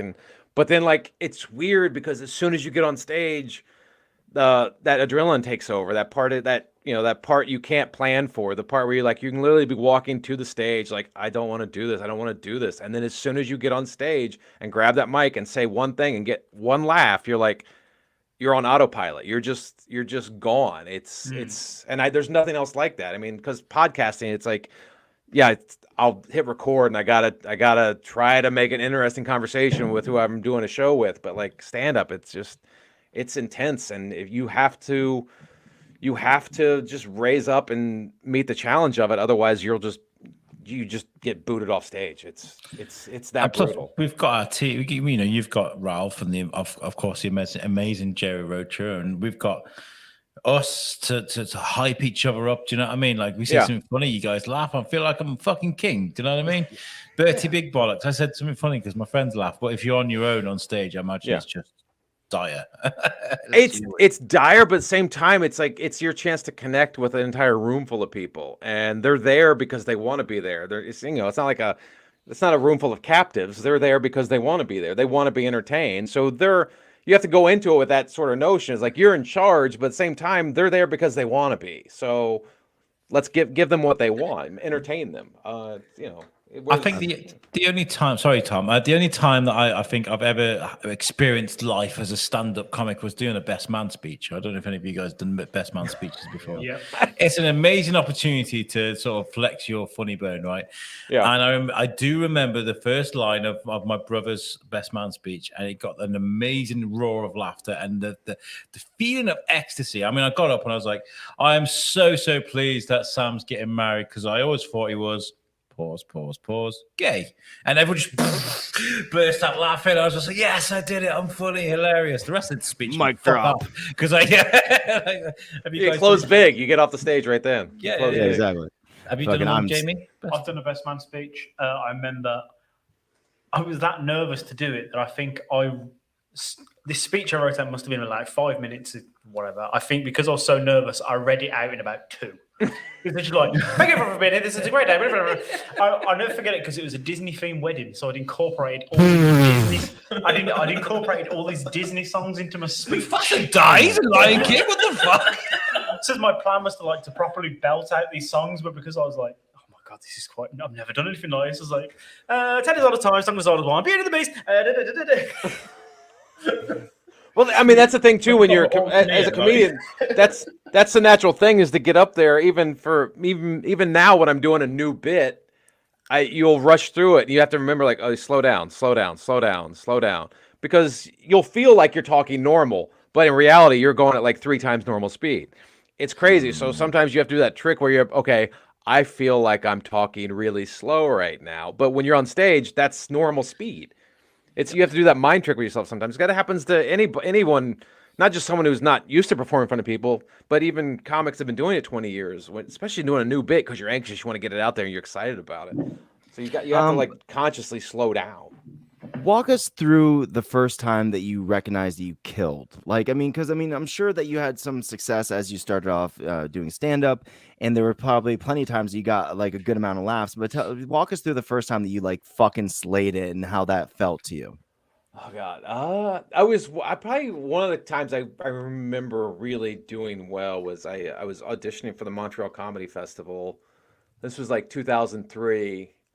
I was at the Improv on Hollywood, and it was like a Thursday night, and it was just packed because they were doing these showcases for Montreal, which is at the time, it still is the biggest comedy festival in the world. And then if you get to, and I was auditioned to be a new face, which is like at the time was one of the biggest honors in comedy. If you get to be a new face in Montreal.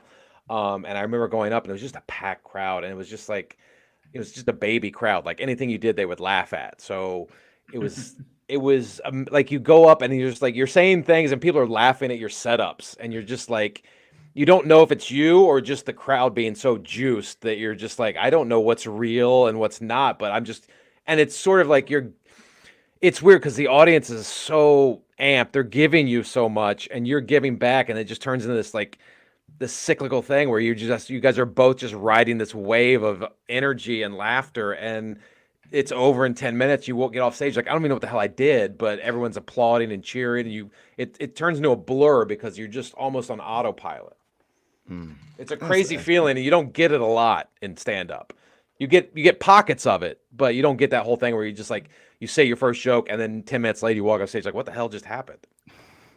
And your comedy in particular is pretty different than most. Like a lot of people, and you have some of this in it, whereas it's observational, but you really kind of lean into the nerd of it all, and that's something I truly enjoy, because not a lot of people are speaking to the shit that I know. People be like, "Oh, my fucking kid threw up the other day," and it's like, yeah, I get that, but then you'll be like, "Well, did you ever think about Han Solo doing this?" I'm like, "Oh my god, I've never have thought about Han Solo doing Well, this." I'm a kid of the '80s, so like Yeah.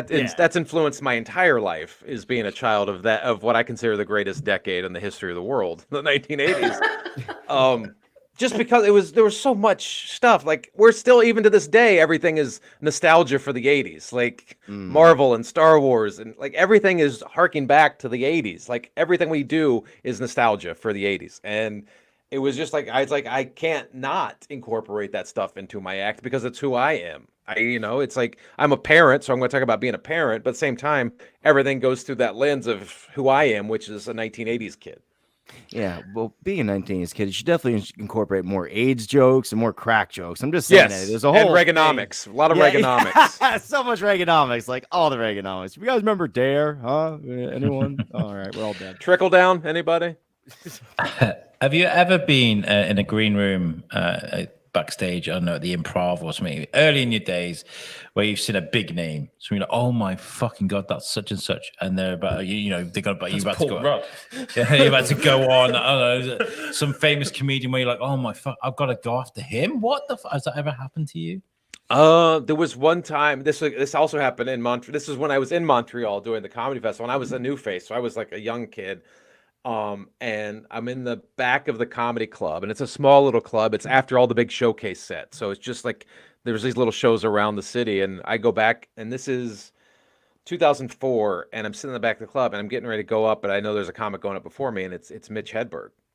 Oh shit! And I'd never seen Mitch Hedberg live. I'd listened to his album I loved Mitch Hedberg. I'd never seen him live, and I'd watched all the other comics go up, and some pretty well-known comedians at the time go up and do well. Like, they did well. Like, you'd watch them, like, oh, that was a great set. And then he went up, and it was just this whole other level of a comedian. Like, it was almost a supernatural occurrence what I watched on stage. He goes up and he just does Mitch Hedberg, and you're just like, fuck.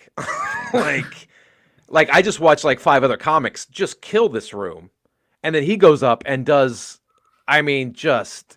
the Thanos snap, and everything just disappeared. Like, he just obliterated the room with not even looking like he wasn't even trying. And then I go up and I'm like, oh, I eat donkey dick, because there's just no way you're following that. Some guy who's 4 years into the career of following Mitch Hedberg in that room after that set, you're just like, oh, I'm just gonna eat donkey dick, and there's nothing you can do about it. In instances like that, though, would you prefer honesty is the best policy? Like, you get off the stage and like somebody you respect was like, "Hey, Eddie, that was a great set, blah blah, blah X, Y, and Z. This could have been like this," or would you prefer just to go on and be kind of like, "Oh, I think I did great," and everybody just kind of pats you on the back, it's like, "Great job, Eddie," and you go off about your day? No, but I enjoy the honesty. If someone tells me something that sucked. But I know I don't have what they call laugh ears. Like, I don't go up and think I killed when I didn't kill. So some comics have laugh ears where like, I crushed. You didn't crush, dude. You did not. No one laughed. No What do you mean? My mom was in the back and she totally laughed. I heard you have laugh ears. That's not. That was Janice from fucking Friends. Right. But I rather have the honesty. But again, I don't have to rely on that, because I know when I'm not doing well, or when I didn't do well. I get off my gut, that did not go well, and people are like, no, well, I'm like, dude, you don't have to lie. I know that did not go well, but it's what it is.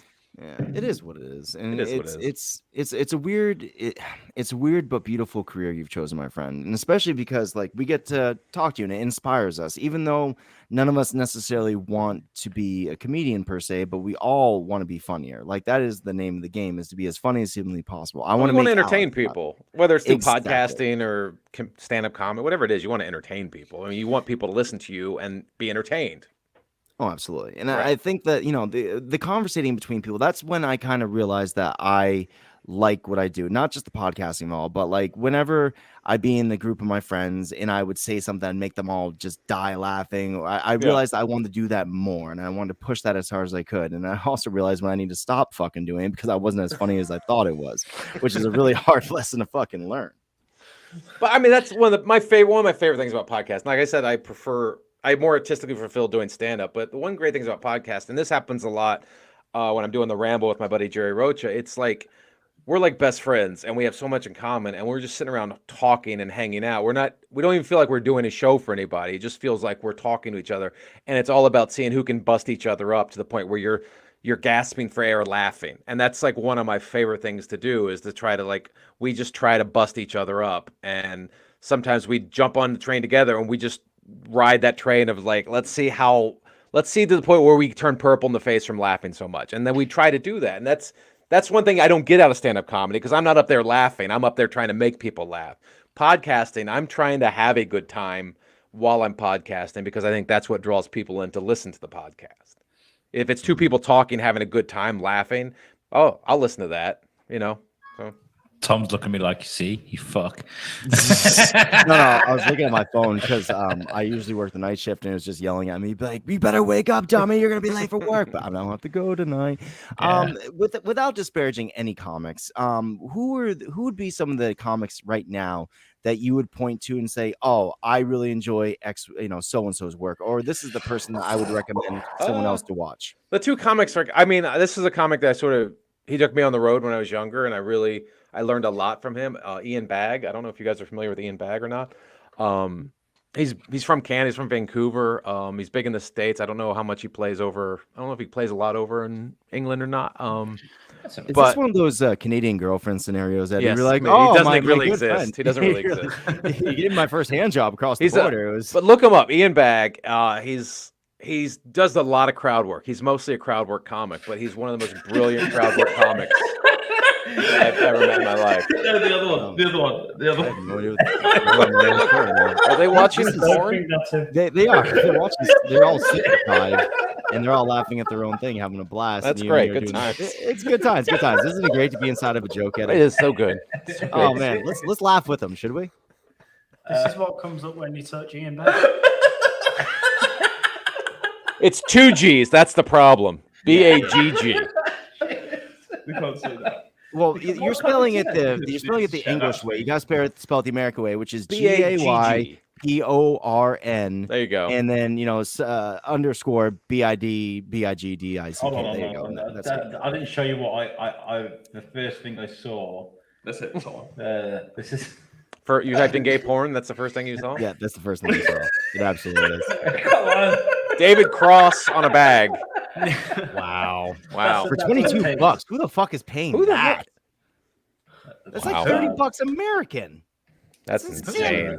I walk around right? Fucking Eddie, you are a prolific toy collector. If anyone can, if anybody has eyes. Well, this is my son's Lego collection. It's not mine.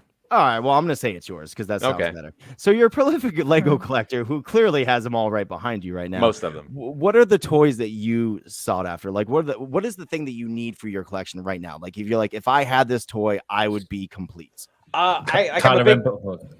A what? Kylo Ren butt plug? That's not really a toy. Well, That's a holy grail. Sure. With the helmet or without the helmet? With the helmet. I mean, with the firing rocket too. They stopped selling. Took out eyes. I'm a big collector of Star Wars Black Series and Marvel Legends, so anytime I can get my hands on one of those, I feel pretty happy. Like a king. You walk into a store, you see pretty like much. A fucking. Well, yeah, when you're the thrill of the hunt, because most of the time the shelves are bare, and you go in there, you find one that you don't have. It's the thrill of the hunt. I find that the toys I really want nowadays are the ones I didn't have as a kid. Like, we'd go through Toys R Us, and I'm not saying like my parents didn't get me cool shit. They got me so much cool shit. I'm very, very grateful for as much as I had. But there'd be things like Independence Day came out, and they had really interesting toy line with like the aliens, the ships, and they were fucking hideously expensive, so expensive. So I never asked for one. Yeah. But now I see them on eBay all the time. I'm like, dude, I have a fucking adult's like bank account. Be a man and buy it. Yeah, but then I'm thinking my wife will look at me and she'll be like, another fucking toy. Be a man, asshole. Be a man and buy it. Talk myself down from buying the old WWF Hasbro figures from when I was a kid. It is categorically easier to get forgiveness than it is permission. This is very all right. Just ask for forgiveness. So much easier.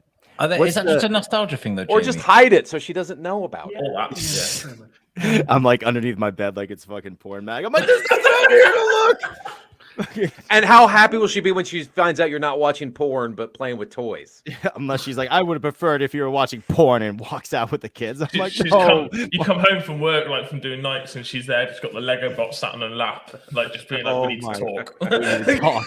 Okay, so you're cheating on me with Slimer from Ghostbusters. What the fuck? This is a can of Ecto Cooler, honey, unopened, and I'm pretty sure if I open it, we'll You all don't fucking even die. know. You don't even know. It's like a party from 1989 in my mouth, and we're all gonna die. By the way, that Ghostbusters, the fire station toy set. But I had the fucking thing. I think we've spoken about this before.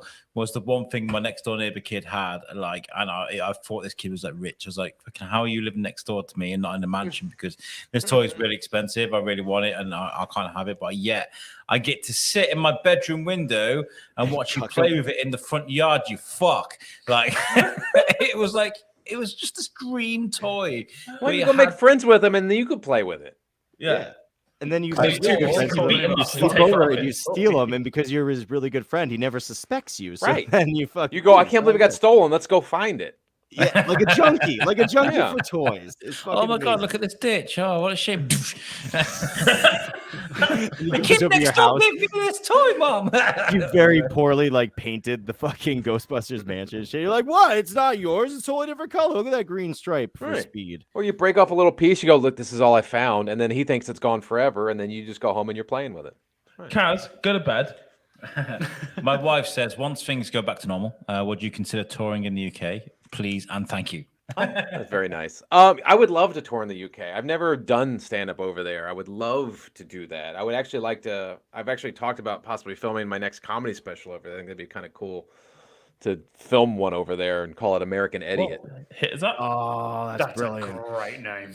So that's what I would like to do. I don't know if it's going to happen. That's what I want to do. Place for it. Yeah, Shrewsbury is a good place to do it, to be fair. Yeah, totally a great place. And then you can go get a pint with Shane. So speaking Wait of for the great John places, Edney pullback. I love that shit. I love it. You're such Speaking a of- douche. speaking of places to fucking film a comedy special, where did you film the comedy special? I filmed it back in Washington D.C. in my home. I grew up right in the suburbs of Washington D.C. in Virginia, but D.C. is my hometown basically. So I went back there and filmed it at the D.C. Comedy Loft in this Now, little tiny room. Yeah. Was that like kind of like I need to go back and show everyone how funny I've become, or is it like no, I have so many roots to this place. This is where I must do it. It's me. Remember me. Look how funny I am. I'm so funny. I was able to put 30 people in a room. No, I maybe like 10 years ago that might have been the motivation, but now it was just sort of like I get the chance to film my own comedy special. I get to do it where I want to do it, and I wanted to go do it somewhere outside of Los Angeles. And I was like, you know what? If I'm going to do my first comedy special, I might as well do it where I'm from. And then Absolutely.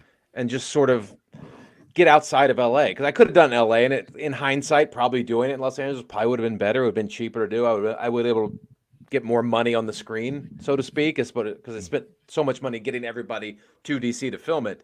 I would have been able to probably put more into the production here. But you learn, you live and you learn. But I'm glad I did it there. It was kind of fun. It was a unique experience.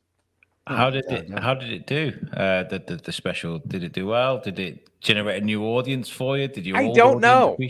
I have no idea. I'm glad I did it. It's out there. The people that have watched it have given me very good feedback about it. I'm not any richer than I was before. I haven't nothing. My life really hasn't changed that much. Granted, it happened during the pandemic, and that's when it came out. So I don't really know how much that affected touring or anything like that, because there was no touring at the time. Well, I hit buy, not rent on Amazon. Yes. So Thank you. I own that shit now on Amazon, and I watched it with my wife. I think we watched it twice. We watched it twice. Yeah, the first time my wife was in tears. She was in tears, laughing. So, yeah. Thank you. And Jeff Bezos really thanks you for that, by the way, Al. He really just needed that extra money. He's getting all that money. I'm not. He needs a hand. Is that Jeff? He needs a Yeah, he needs another rocket ship that's shaped like a dick so he can fuck space again. By the way, I think the most legendary trolling right now is going on between the two biggest billionaires in the world. I love the way. Dude, Elon Musk is just a fucking brilliant. Aside from being a brilliant dude, he's a brilliant troll. Just the way he's going after. What would happen if like a teenager now, like a now generation teenager kind of thing, got like billions of pounds? That's literally what would happen. Like you got Elon Musk. You're just like, you're not, fuck you, Jeff. I'm sending another rocket into space. We're just getting billionaires having pissing contests. That's all it is. And they've done everything on Earth now, so it's like, let's see who can go to space the most. Pretty much. Well, see, the thing is, though, is like it's absurd at this point. It's just absurd. The thing that made me laugh, though, is like Jeff Bezos puts like people in like the very low stratosphere, where the fuck it is. Like he barely went into space, whereas like Elon Musk, he's like, no, we're going into space. We don't know if we're gonna come back, but we're going into space, which I thought was daring, freaked me the fuck out. And everyone's like, don't you think that's like an obscene waste of money? I'm like, no, because eventually they're gonna make like economy class for this space travel, and I can go into space one day. That'd be fucking amazing. Yeah, but, Eddie, if they offered you, would you go into space? No. From what I've read about the Richard Branson thing, apparently it was a hell flight and they'll never let him do it again. I have no desire to go to space. I hate flying from the West Coast to the East Coast. I don't want to go into space. There's no point. Why? Just so I say I did it. I did it. That's not enough reason. Yeah, so you could be like, I broke the surly bounds of the sky and I went into the dark place, and I'm like Han Solo now. I figured if you would get a really hairy guy to sit next to you. You throw it on your vest with your gun, and you'd be like, if I could dress up and the ship looked like a Millennium Falcon, then maybe I would do it. Fucking, you're like, I did the Kessel Run. And I'm not gonna just sit in a Spirit airline and fly up to space. That would be a nightmare. I miss traveling though. But I feel like it's been that long. I get into a plane, they'd lock the doors up, like, who's that? And then what's that? What's that? Like an anxious dog, Are we all? Oh my God, Eddie, I gotta say, man, like you really rose to the occasion. We started off this whole experience with we wanted to do stand-up comedy. That's why we asked you to start off. We were going to get a bunch of other people to do it with us. Unfortunately, as we found out, 6 months is not enough time to get something of this magnitude. I mean, it would be if it was just that was the only thing we were planning. We would have been, we'd have knocked it straight out the fucking No, you guys, but this is the success rate for booking your first comedy show. That's exactly what it is like. It's exactly what it's like. The comics don't show up, and then then the audience doesn't show up, and no one's there. That's the perfect first comedy show. You got it out of the way. Yeah, it sounds like the first time I made love with a girl. Nobody showed up. No one's there. By myself. No one's there. Well, I mean, look at those first pictures of E3. Those first pictures. It was a few desks, Dreamcast, Xbox, and stuff, all in the same room. Now they do it over whole fucking one building's for Sony, one building's for. They do it over a whole thing. There's a huge difference between your first awkward time, which is what we're saying about Pod A, by the way. This is our first awkward fumble under the sheets. Next year we're going to come back like a porn star, baby. There you go. It's that's where we're going to be doing. And I'd love it if the Ramble could join us at Pod A next year. Ramble would love to. Yeah, we just had some. Jerry would definitely be here, but we've had some extenuating circumstances the last few months with Jerry, so he's getting better. So hopefully next year he'll be in the clear, and we'd love to do it. And I feel okay. So I'm going to be brutally honest with this. I felt really bad about this whole situation, and I spoke to you, Eddie. I can't seem to just write you, "Hey, Eddie, how's it going?" It seems to be like, "Hi, Eddie.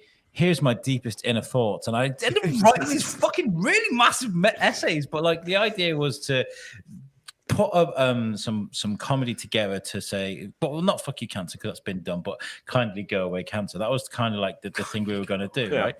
And I was like, shuffle off. Kind of shuffle. Callback. I love it. Shane, excellent. Anyway, that was brilliant, by the way. That was fantastic. It was a callback from a very dumb Alec. And anyway, so we did this, but obviously Jerry being poorly with cancer, which is terrible. I felt like I was like, do I not include Jerry? Do I include Jerry? What do I do there? No, I mean, honestly, he would be. He was all on board, but what happened was, he was diagnosed a couple months ago with colon cancer, and it spread to his liver. They were doing this procedure where they have to remove half of his liver because the part that was, had the tumors on it. Everything's going fine. He's on track for a full recovery. It's going well. But the thing was, he was supposed to have that surgery in October. He got a call last week from his doctor. He's like, we had a fallout. Do you want to do the liver surgery tomorrow? last Friday. And he's like, okay, yeah, I got to take what I can get. So that's what happened. And he went in. So he's basically just recovering these next 2 weeks. So otherwise he would have been here and we would have been having a good time. He offered to come here. And I said, no. You recover, buddy. You get the rest. He was that good.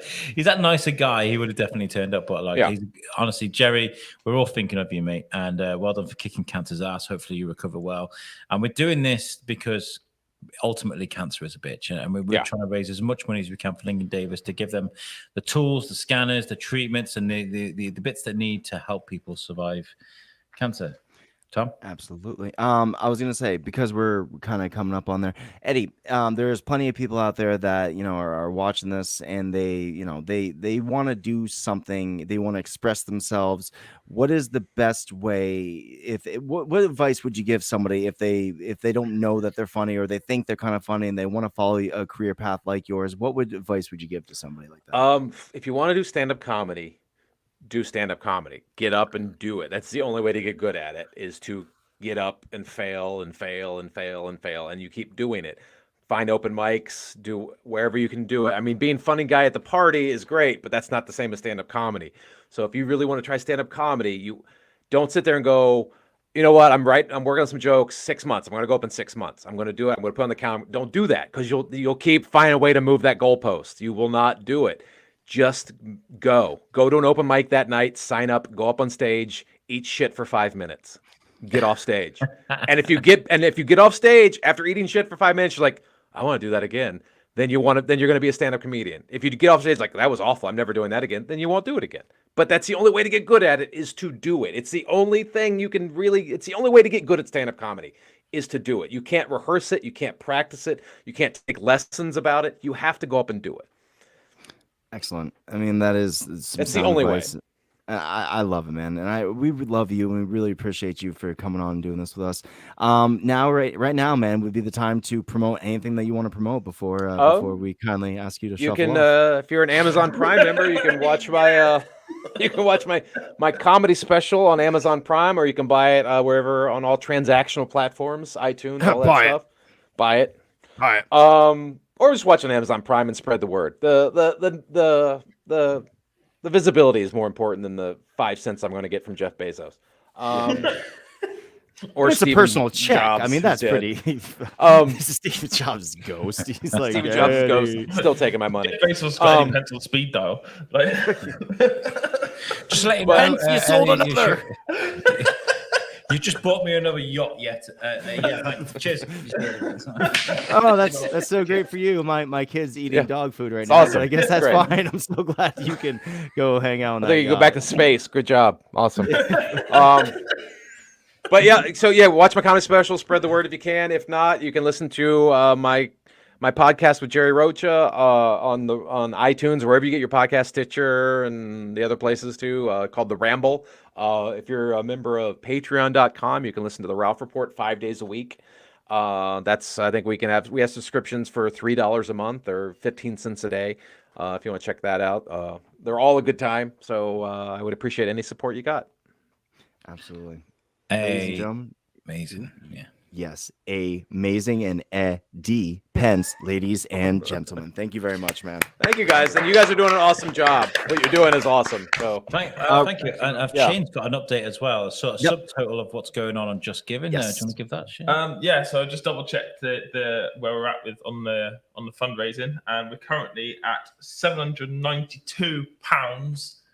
Which is 79% of our total. Wow! I really want to push that to that £1,000, guys. So close. Please give. You can donate over at PodA3. You text PodA3 at 70085. Text PodA3 to 70085 to donate £3. Text costs £3 plus one standard rate message, and you'll be opting in to hear more about our work and fundraising via telephone and SMS. If you'd like to give £3 but not wish to receive the marketing communications, text PodAid no info 3 to 70085. You can also find us over at justgiving.com/PodAid. Amazing. Look at you. You could sell me anything, Shane. You are. I'm like a real life podcaster now.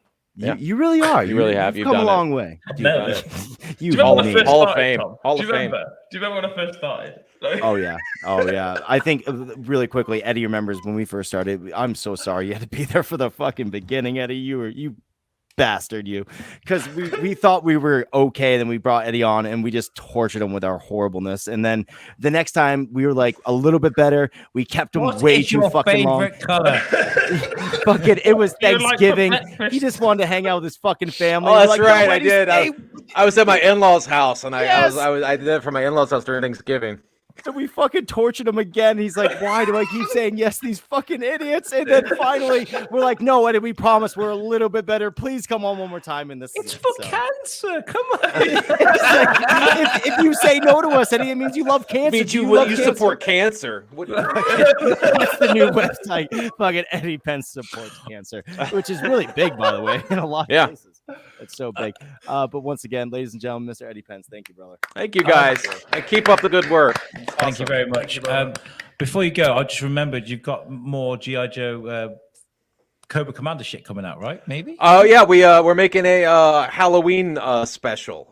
We last Christmas we did a Cobra Christmas where we sort of spoofed a bunch of Christmas film genres, like Christmas film movies, and this year we're going to do the same thing with Halloween movies. So excellent. Hopefully it'll be out around Halloween, a little bit before. That's what we're hoping. Excellent stuff. So keep a look out. All right, brother. We're gonna let you go so you can go, be with your family and do anything else that's not this. And we're gonna bring on another amazing guest. But we first, have we're gonna Jackie show Jordan coming in next. We do. Yeah. And we're gonna show a video first, there, Alex. Yeah, we're gonna show you a message from our friends at Interdimensional Podcast, and on the other side of this, we will be greeted by Jackie Jordan from TV Guest. But Eddie Pence, you've been amazing. Thank you so much. Thank you, guys. Eddie Pence. Eddie Pence. Yeah. Now, how do you take me out of this, or how does this happen?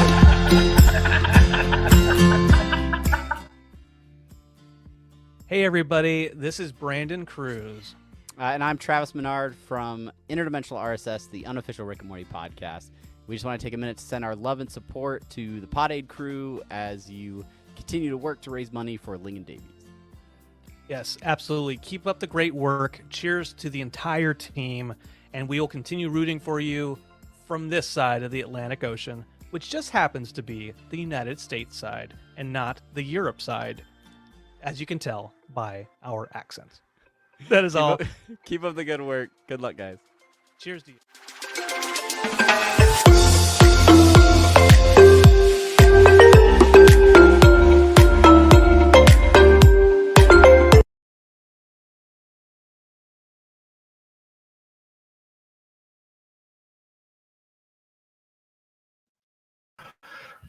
Oh snap!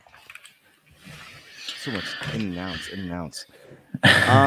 So okay, guys. This next guest is an amazing lady. She was like, Alex established this amazing connection. Hey, look, it's David Raby. Alex established this amazing connection with this group of people. Do you want to explain it? Because you're gonna do much better than I will. Yeah, of course. So Bibbs Cameron and Billy from Philly, the amazing people I met in Shrewsbury. Bibbs is part of the Civic Society here, looks after the old buildings, works at Bear Steps Gallery. Amazing person to speak to. And Bibbs came on my podcast, the Shrewsbury Biscuit, and I was interviewing her. And her husband comes in, and he's like, "Hi, I'm Billy from Philly," and he's full of life. He's this amazing character who I love to pieces. And he's like, my daughter-in-law has this amazing podcast, a network. I think he'd be amazing to speak to her. And so I got in touch with Jackie Jordan from TV Guestbook, and we had Jackie on the show. And then from that, we were like, well, maybe we can develop a relationship, and you can suggest guests that work with TV Guestbook to come on the show. And for the last sort of 18 months, we've been working with TV Guestbook. No, has it been 8? Yeah, it's been about 18 months, hasn't it?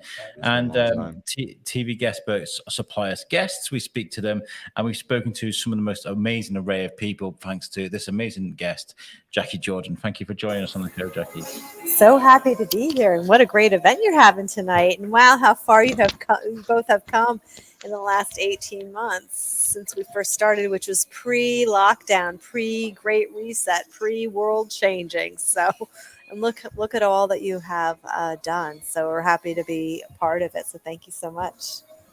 Thank you. I gotta say, Jackie, you have given us some of the most interesting guests we could have never fathomed to have on the show, and they're always so different. It's never just the same thing over and over again. It's not like, oh, all we have to offer, all we have to give you is doctors, or all we have to give you is psychoanalysis, something along those lines. It's always different. And we've spoken to people that are mediums. We've spoken to people that are doctors. We've spoken to people that are so far out of our league because of you that it's made us become better, because we had to pick up our game. We were just some funny guy, or who thought we're funny guys, and then we had to change everything we knew and did because we wanted to make sure that we didn't insult our guests as they came on.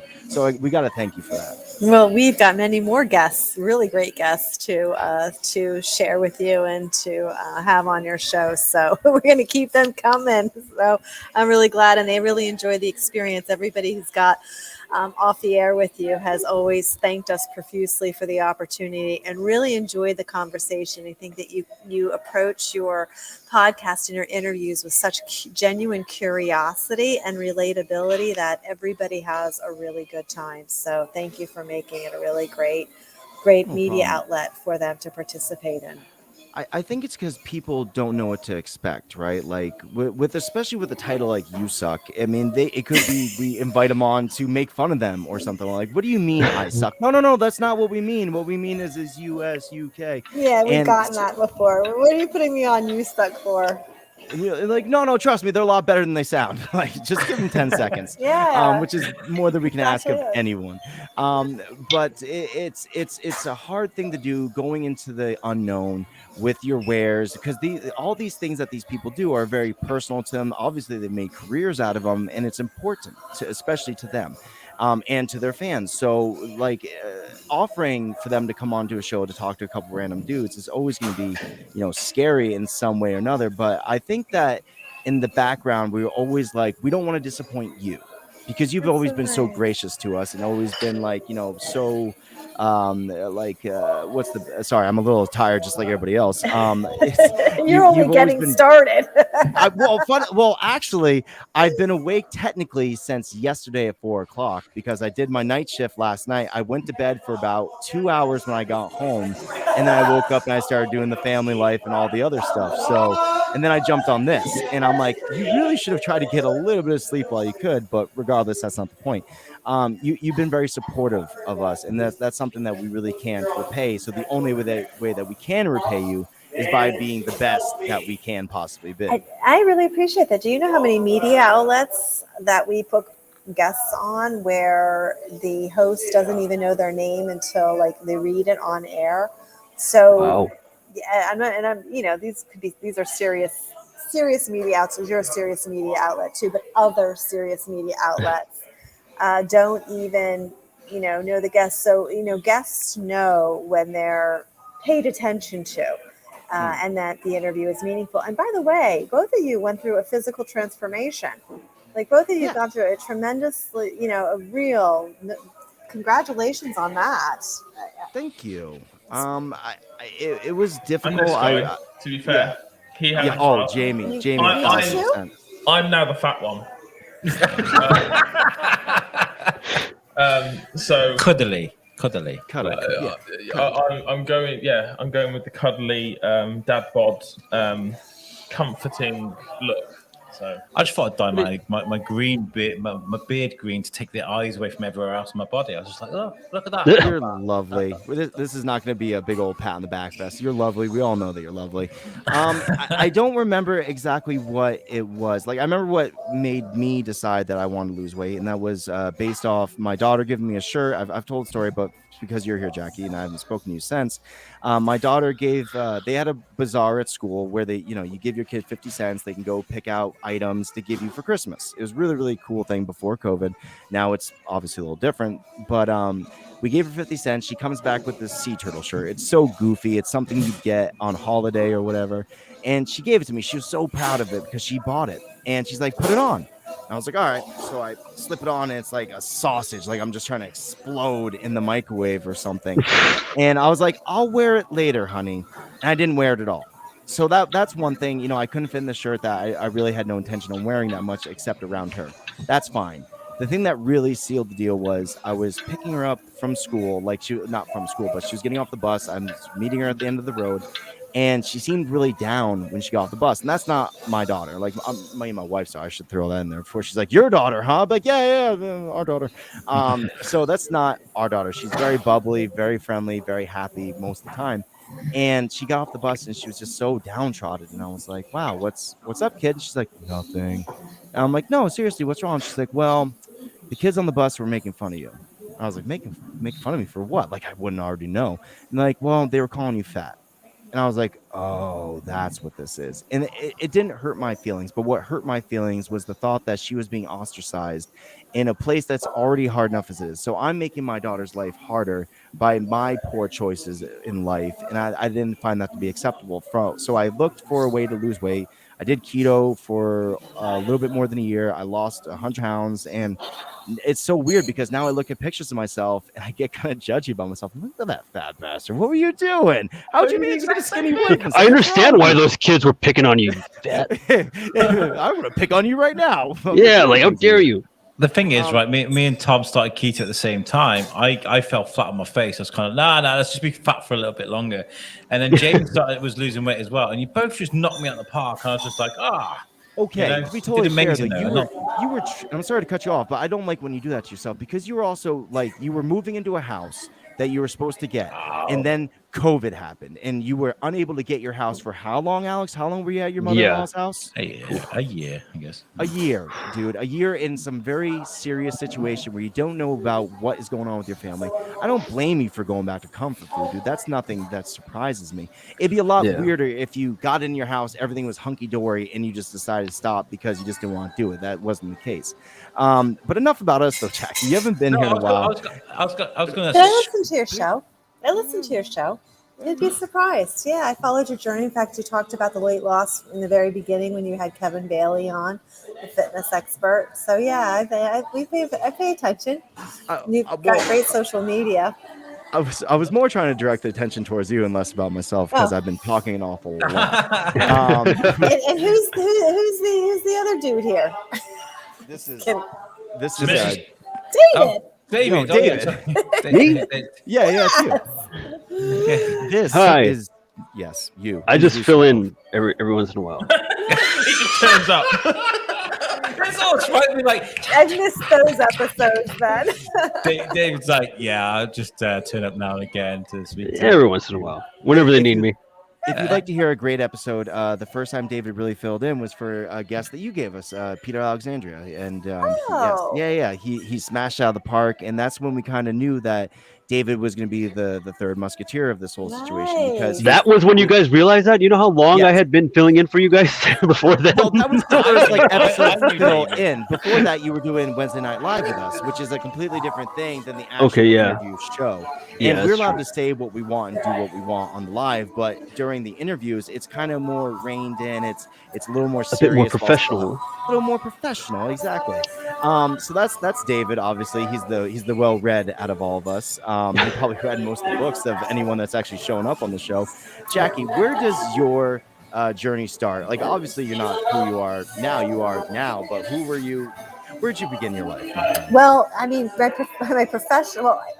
I've been producing plays since I was a little girl. I was the kid who got all the neighborhood kids and then cut tickets up and sold tickets to the parents of the kids that I produced a show on the backyard deck for. Amazing. So I already had the business piece in play, like in the creative piece in play. But my background's like I produced for Montel Williams, Geraldo Rivera during the O.J. Simpson trial, CNBC, Wall Street Journal television. So I did some legitimate television, as they would call it. Then my Emmy nominations are from the Donnie and Marie show. And I produced lots of television pilots. I did a pilot for Bob Saget. Oh wow! Years I didn't ago, know that. yeah. I've got like all sorts of like random credits. Like I did a series for Jeff Probst, who went on to be the host of Survivor forever. on. I did a series for him on FX called Family Business, and then my other secret claim to fame, which I had nothing to do with, was that Joe Rogan's my cousin. So Yes. that's What?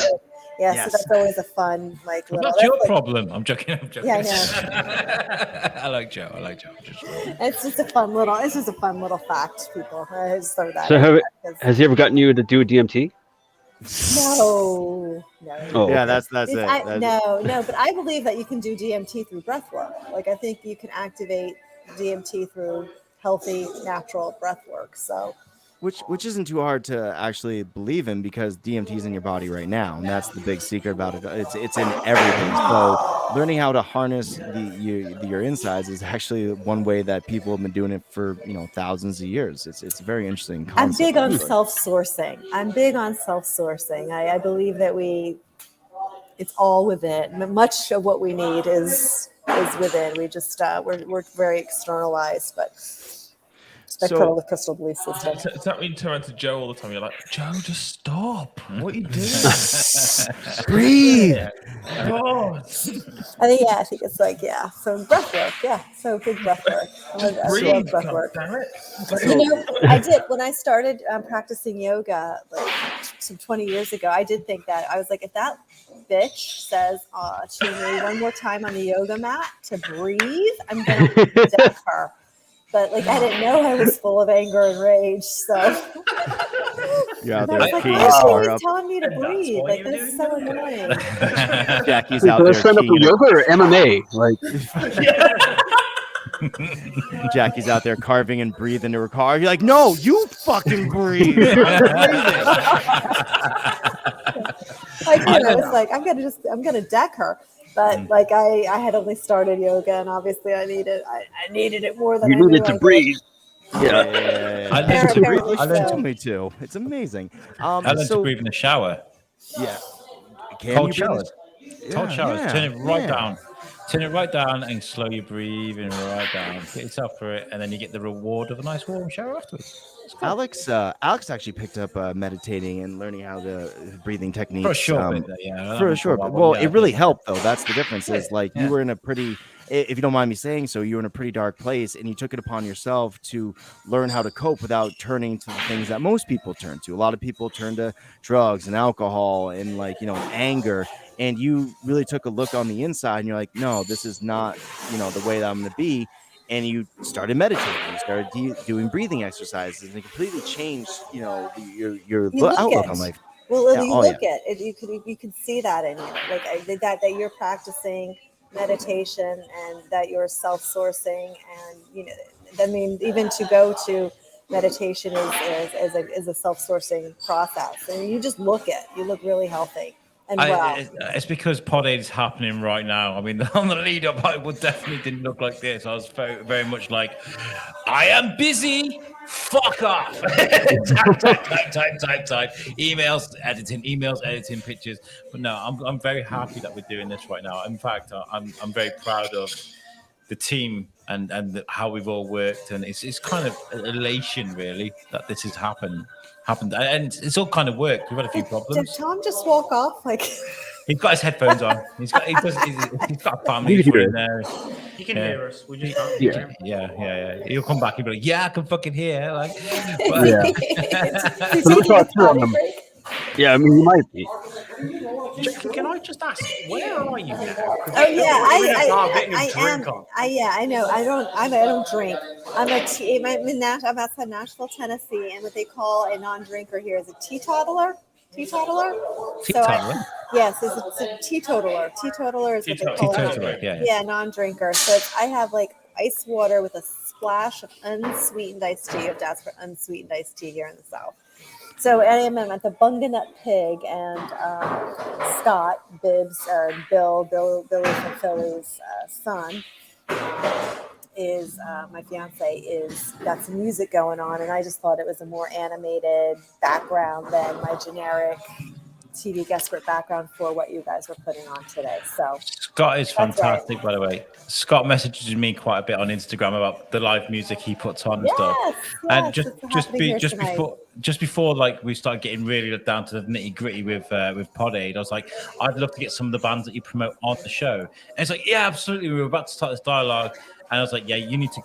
Everything else needs to go over here for a sec so I can do it. So once Pod Aid's done, which it is now, I'm going to start looking at Scott and what Scott's doing because I love music, and I think I want to start working with some music interviews and speaking to some unsigned bands and some very well-known bands. But so yeah, I'll definitely reach out. So anyway, I'm at one of the outlets and bunging at Pig. So the only thing I do not have in this office, I have a fridge, I have candles. You can't see my candelabra, but I totally got one. I got a lot of things going on in this office, but I don't have a restroom yet. So it was either like be here and be very, very uncomfortable while we have this conversation and be like, yeah, that's great, Jackie, but I really have to pee. So sorry. I told you, use the catheter, for Christ's sake. Listen, I thought you were going to buy me a NASCAR uniform so I could just pee in my suit, but whatever. We don't have the money, Tom. It's all about charity. Bathroom, huh? Yeah. See, Right, I really wish. I just never gave it a thought. I don't really think about NASCAR. That's actually the only thing I've ever thought about in NASCAR. I was like, what do they do when they have to pee? Like, do they just not pee, or is it like a whole thing? But not to get on that tangent, Jackie. As we've stated earlier, you've given us a lot of amazing guests. How do you go through to pick who you're going to send us for the show? Well, but having listened to the show and then watched the evolution of the show and the growth of the show, and both of you are very, or all of you, are very candid about your progress and your own personal changes. So we try to slot in guests that are a part of your journey and your own story, so that it's resonant to what you're doing and what you're talking about. Yeah, it has been an interesting journey for us. I mean, we've spoken to some of the most amazing people, so many diverse people, and in fact, it's people like Kevin Bailey and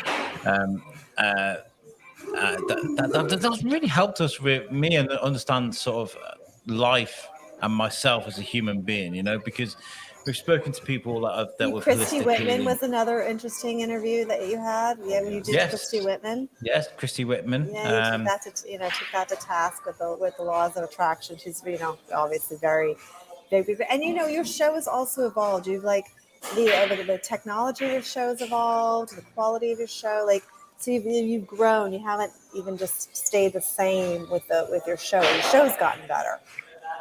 Staying stagnant is really just the mark of death for any artist doing anything. If you were to listen to the Doors and it would have been the same thing over and over and over again, nobody would have cared about it. It would have probably been good, but it would have been the Doors, right? Like if you listen to Riders of the Storm, and then Break On Through the Other Side, they're two totally different things. In fact, when I was a kid, I thought they were two totally different artists. Like that's how much I knew about the music industry.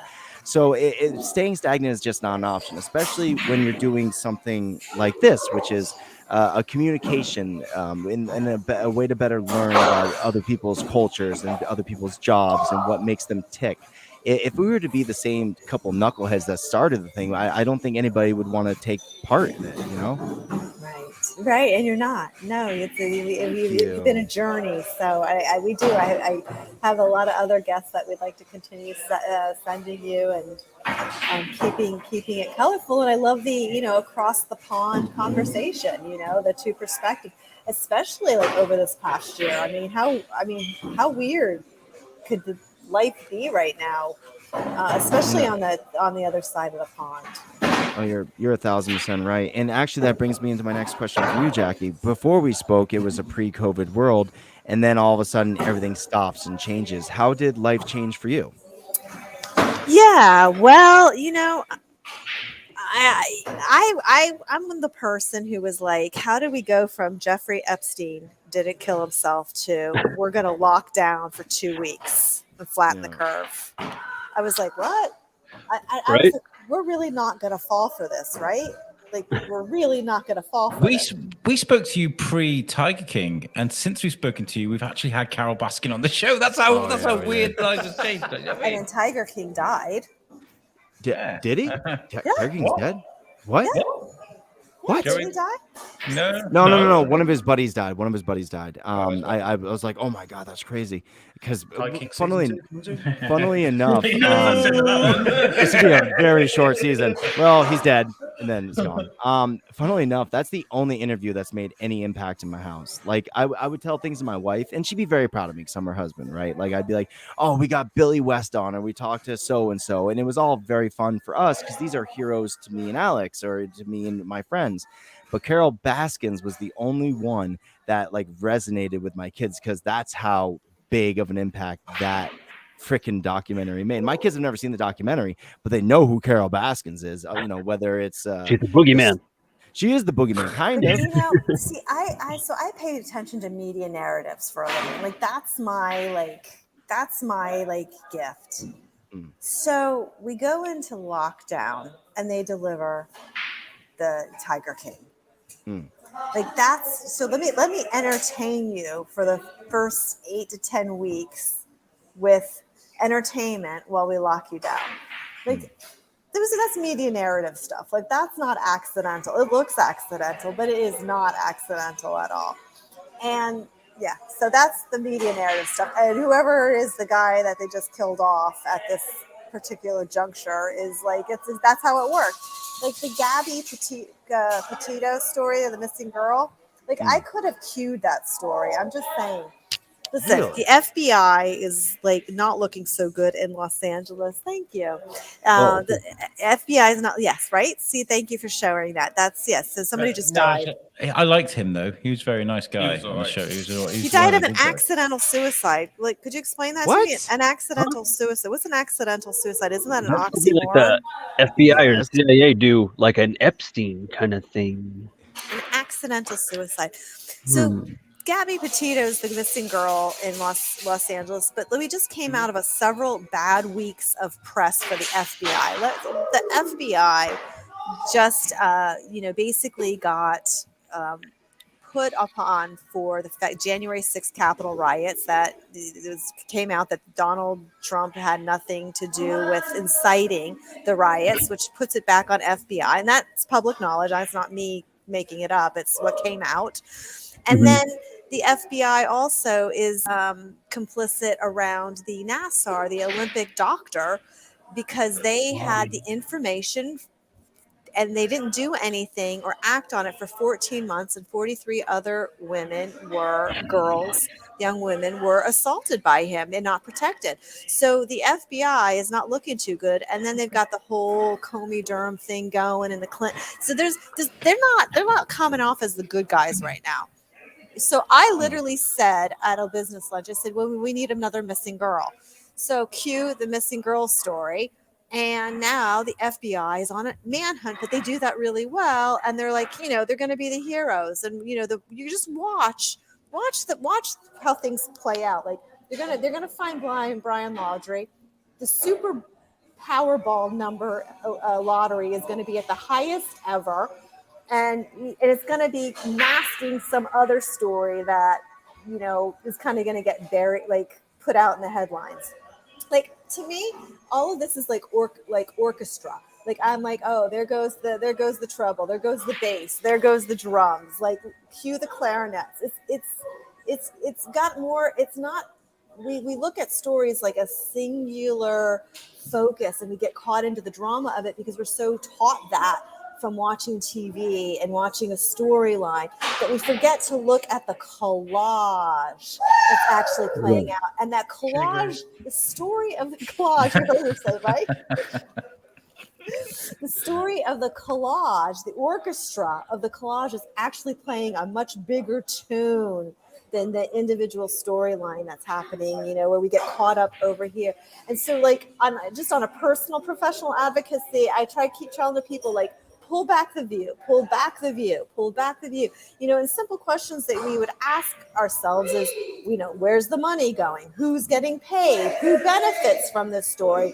Who's the good guy? Who's the bad guy? I mean, all of these things play like certain, archetypal storylines that, are usually distracting from something that we should else be paying attention to or looking at. But we get so caught up in the emotional drama of these things So not that having a missing girl who's potentially killed by her fiance is not significant or important, but I would assure you she is also not the only missing girl who was murdered in that same time periods. But we're focusing on this one, and everybody gets so caught up in it. But again, we're like, like our missing person, especially missing children epidemic, especially in the United States, but on the world scale, is like if the numbers are huge, we get caught up in the one story, and then that's deliberate. That's very intentional. Why do you think that story was sensationalized then, and opposed to like all the other missing people that are out there right now? Like you said, I bet you there were plenty of girls that went missing that exact moment in different states. But how come that one was so sensationalized in comparison to the others? There was a story of a girl who went on a blind date, I think in the Utah area, same area, about 3 or 4 weeks earlier that Dateline covered, and she had gone on a Bumble date or something like that, some online date, the guy she didn't meet, and he was an ex-police cop, and they went for a hike together, and she never came back. And that story hit for like a split second, and and then it's gone. So the ingredients for this that makes the story special is Florida. It's a Florida story. So all things Florida, right? Pay attention to Florida, Tennessee, Texas. Like right now they're on, they're going to be the places of more drama. You're not going to find a lot of drama stories coming out of California or New York right now. So, so you got that. We've just had something similar in the UK as well. I mean, obviously, if you've got your eyes peeled to what's going on in the UK at the moment, so oh my God, there's a fuel crisis. Everybody rushed to the forecourt and buy fuel. But what happened the other day was poor Sabina Nessa was killed, Muslim girl, and they went, Sabina Nessa dead. Fuel crisis. They literally just flashed it up on the news. Whereas if it was a poor white girl that had been murdered, it would be everywhere. There'd be vigils, there'd be people holding hands, singing in the park. But poor Sabina Nessa gets killed. She's a Muslim girl, and it's like, it's just insane. It's insane how that happens. And I can say it because I've been in television news, I've been in daytime talk shows, so I went through the whole John Benet Ramsey epidemic of media. I've been through the Natalie Holloway story. I was at the tail end of the girl in France that was, I think, when she was a British little girl who was murdered in France. The little girl that was kidnapped, I forget her name. All these little Madeleine McCann. Yes. Yeah, in Portugal, yeah. Yes, and I had a handful of other ones that I don't specifically remember them. Most of them are out of the U.S. seem like they came out of like Florida. But I've been around enough to know that those are the ones that are getting the attention, but it's not the reality of the crisis that's being played out in terms of missing children and stories. But there's we as viewers, we get hooked in real quickly, and we love it, and we take the bait, and we're emotionally sunk into the story. And it's tragic. Don't get me wrong. I'm not downplaying that it's tragic. It's just it's being used. So many of these stories are being used. Mm-hmm. When you understand the inner workings of the media, like you've explained just now, and then you create like a media company like TV Guestspert that helps produce media and share it around the world, do you feel like there's a responsibility there to make sure you're doing what you believe is morally right? Well, that's a really great question, because I have my personal beliefs, but I also hold my company line. And in my company, my job is to be very neutral and hold what is present. You're not right? Are they okay? I don't think they're very good at the game. I don't know. Are they playing pool with hockey sticks? I mean, I don't think they're very good over there. Or they're very good. Either one. It could be either way. The way I'm hearing those balls go. Stay neutral, Jackie. Stay neutral. So, especially in this very polarizing media time, we've got clients over here, we got clients over here, and my job is to give them the tools to stay in the lane that they're supposed to be in. And so that's I try to hold a line on it, because I believe in free speech. I believe all conversation is valuable. I just did a presentation, a speech about why hate speech is important. And I really believe we need to hear hate speech and understand, the psyche of our enemies, and to have a third party determine what that is and not present us with that reality is a disservice to all of us. And as ugly as hate speech is, I want to know who's saying it, and I want to know what that person or that group thinks. Like what's behind the hate? Where does it come Totally. from? Yeah, I want to see that. I want to see that plain sight. I don't want that interpreted for me. I don't want it watered down. I don't want it neutralized. I want to see ugly for what ugly is. If it's ugly truth, I was talking about this earlier today, wasn't I? I was talking about this about social media and how if you've got someone with different political or religious views to you, you shouldn't just automatically delete them and fuck them off your Facebook, because you should be looking at things from either side of the fence. If we stop having conversation, we're over. Oh yeah. The curiosity. That's probably the most dangerous thing that's been coming from cancel culture is, I'm a big believer in, I don't like what you say, but I'll fight for, your right to say it is so American, so important. And the fact is that I do agree with you on everything you just said. I want to know where you're coming from, because everyone has their own story. And if you just take a soundbite from what they say and be like, oh, that's what they are, and that's who they are, and that's all they are, that doesn't give you an explanation of anything about them or why they have those thoughts or feelings.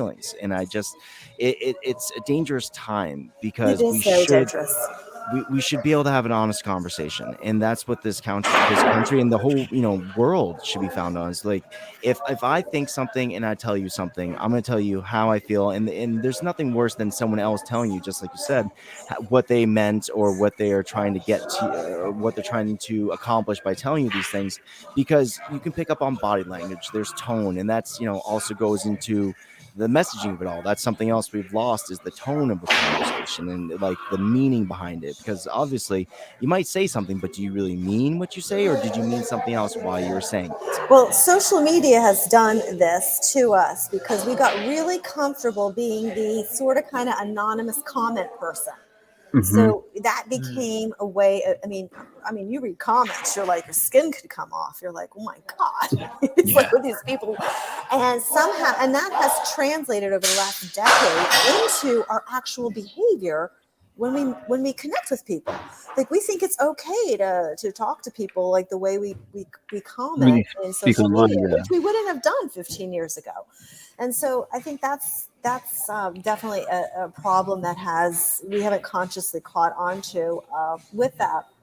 And I also think, there's so much polarity going on right now. It's like, whoa, and I just try to say when I'm engaged in that, when it comes up for me personally, and someone's like, comes at it, and it's like, whoa, that's a lot of polarity. I will say to them, wow, it really seems like we're being exposed to very different information. Would you like to share sources or experiences? Because the information that people are getting are either they're getting information or they're having experience, and information is like hearsay, or it's fed to us. And it might be deliberately fed, one way or another to create division, or you have experience. Like, no one can take away experiences that I've had, because it's in my knowing. And so, I like to differentiate from somebody, whether they're getting information that's being passed on and they're just repeating a soundbite or a headline, or is it direct experience? And then I can kind of understand from a place of curiosity, if that's your experience, then I can say, tell me more, because, I'm not going to go up against someone's experience. If it's information, I can say to them, well, I have very different information. And if you ever want to know where I have my information, I'm happy to share that with you. And that's kind of how I've been handling the conversations on the interpersonal level, because this bifurcation where experience is happening amongst family members and long-term friendships and colleagues. it's no longer just like on social media and someplace over there. It's like really like interpersonal, and if we can't navigate it, we're like, and stay connected while we're navigating it, we're all like really in trouble. I think go on, sorry. I think it's very true, like how people are starting to see it more and more online, videos of people posting like in public settings of them just either arguing or leading to a physical altercation. And it's happening more and more. And I just wonder, like, why is it like, did we just all of a sudden get locked up and forget how to be human beings towards Social another? media. I Yeah. think social media desensitized our humanity. Mm-hmm. You know, it desensitized our humanity. Instead of like jumping in to stop something, it's like, okay, let's see what else happens. What's going on? Like, you know, This whole discussion actually rings quite close to home to me, because I got quite vocal on social media. I'm my page is quite busy. and I'm quite expressive, and that's my platform, and that's you know, I have thoughts and I have opinions and I have feelings about stuff, so I just post it. You know, it's on my page. My page isn't a public one. You know, it's a private page.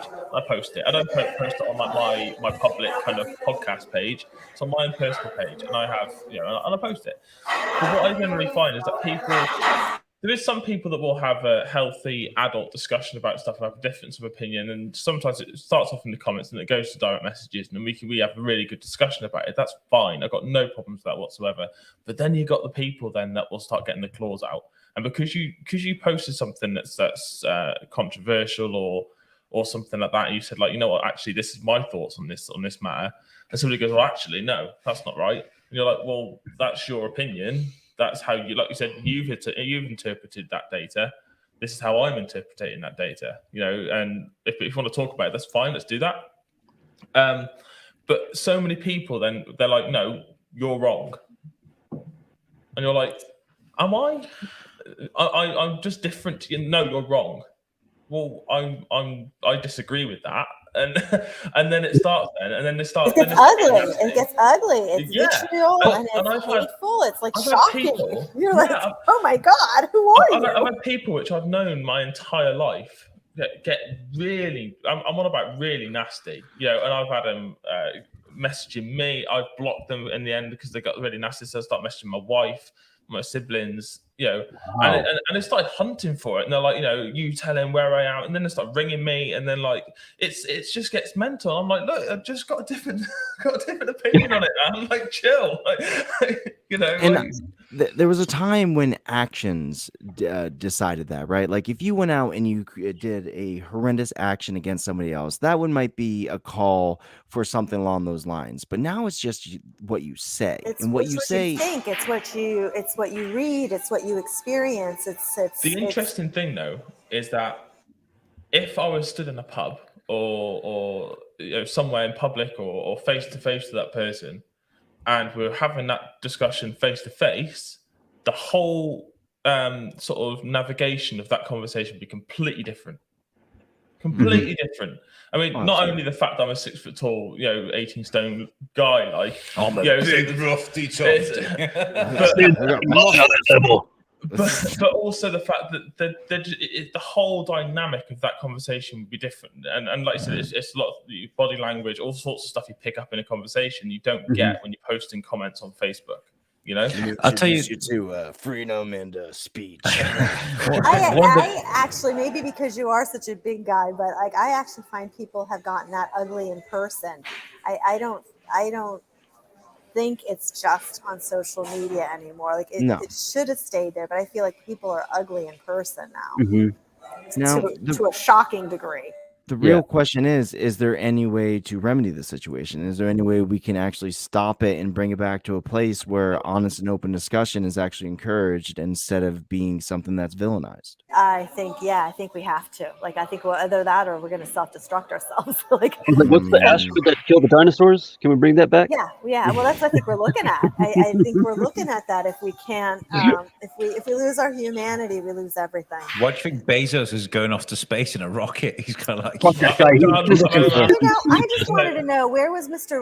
Rich Man with his rocket ship when they needed to bail some people out of Afghanistan? Like, where were all those billionaires with their phallic-looking rockets. Polishing their phallic A couple weeks rocket. They're later, like, yeah. you know, like where were they in terms of a call to service to help out fellow Americans and animals in Afghanistan? That was like crickets. That was really weird to me. It's because there's no money making. You can't profit off of saving poor people, and that's what's the big issue. The thing you get from that is It's PR, horrible. basically. It's good marketing. That's all it is.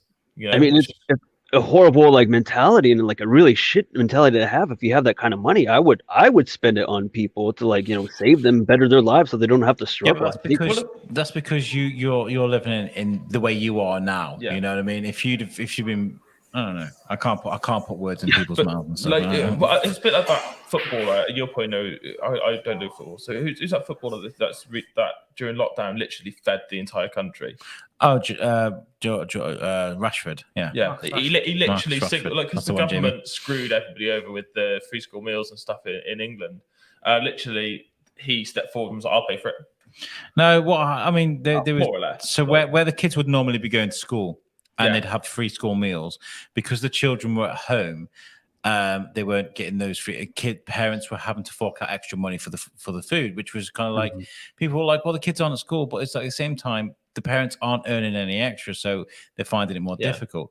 And Boris Johnson was kind of like, "No, we couldn't possibly help the starving children." And then Marcus Rashford was like, "No, I think you're a bit of a knob, mate," on Twitter. And people started donating millions. They raised millions, and he raised money, and they helped feed starving children because the British government refused to. And that's the power of the people, right? And that's kind of what they're scared and that's the humanity piece that I think that this whole craziness is showing, is that because I have this belief about humans is that we all want the same thing. We all want health. We all want opportunity. We all want to positively contribute to our communities. We want our families to be safe. That's fundamental. I think every human wants the same thing. Where we get tricky is when we start fighting with each other over who we think should be providing those things. And I think as it was a humanity, what this time period is forcing us to do is to take care of our fellows in that calling. And I do feel as vitriol and as crazy as some of the behavior we're seeing is, I've also seen acts of, like you just described, Alex, of connection and stepping in and, and helping people out in ways that we would have been too busy just to pay attention to now. I saw an incident at the dog park where a guy was yelling at a lady because he said he was accusing her dog of that, and she looked at him and she said, do you feel good about yourself? And he actually said, no, I don't. She said, would you like a hug? And they hugged it out in the dog park together. These two random people, because there's everybody's feeling so much tension about things, and so I think if we can cross the line and help our fellow humans, like you said.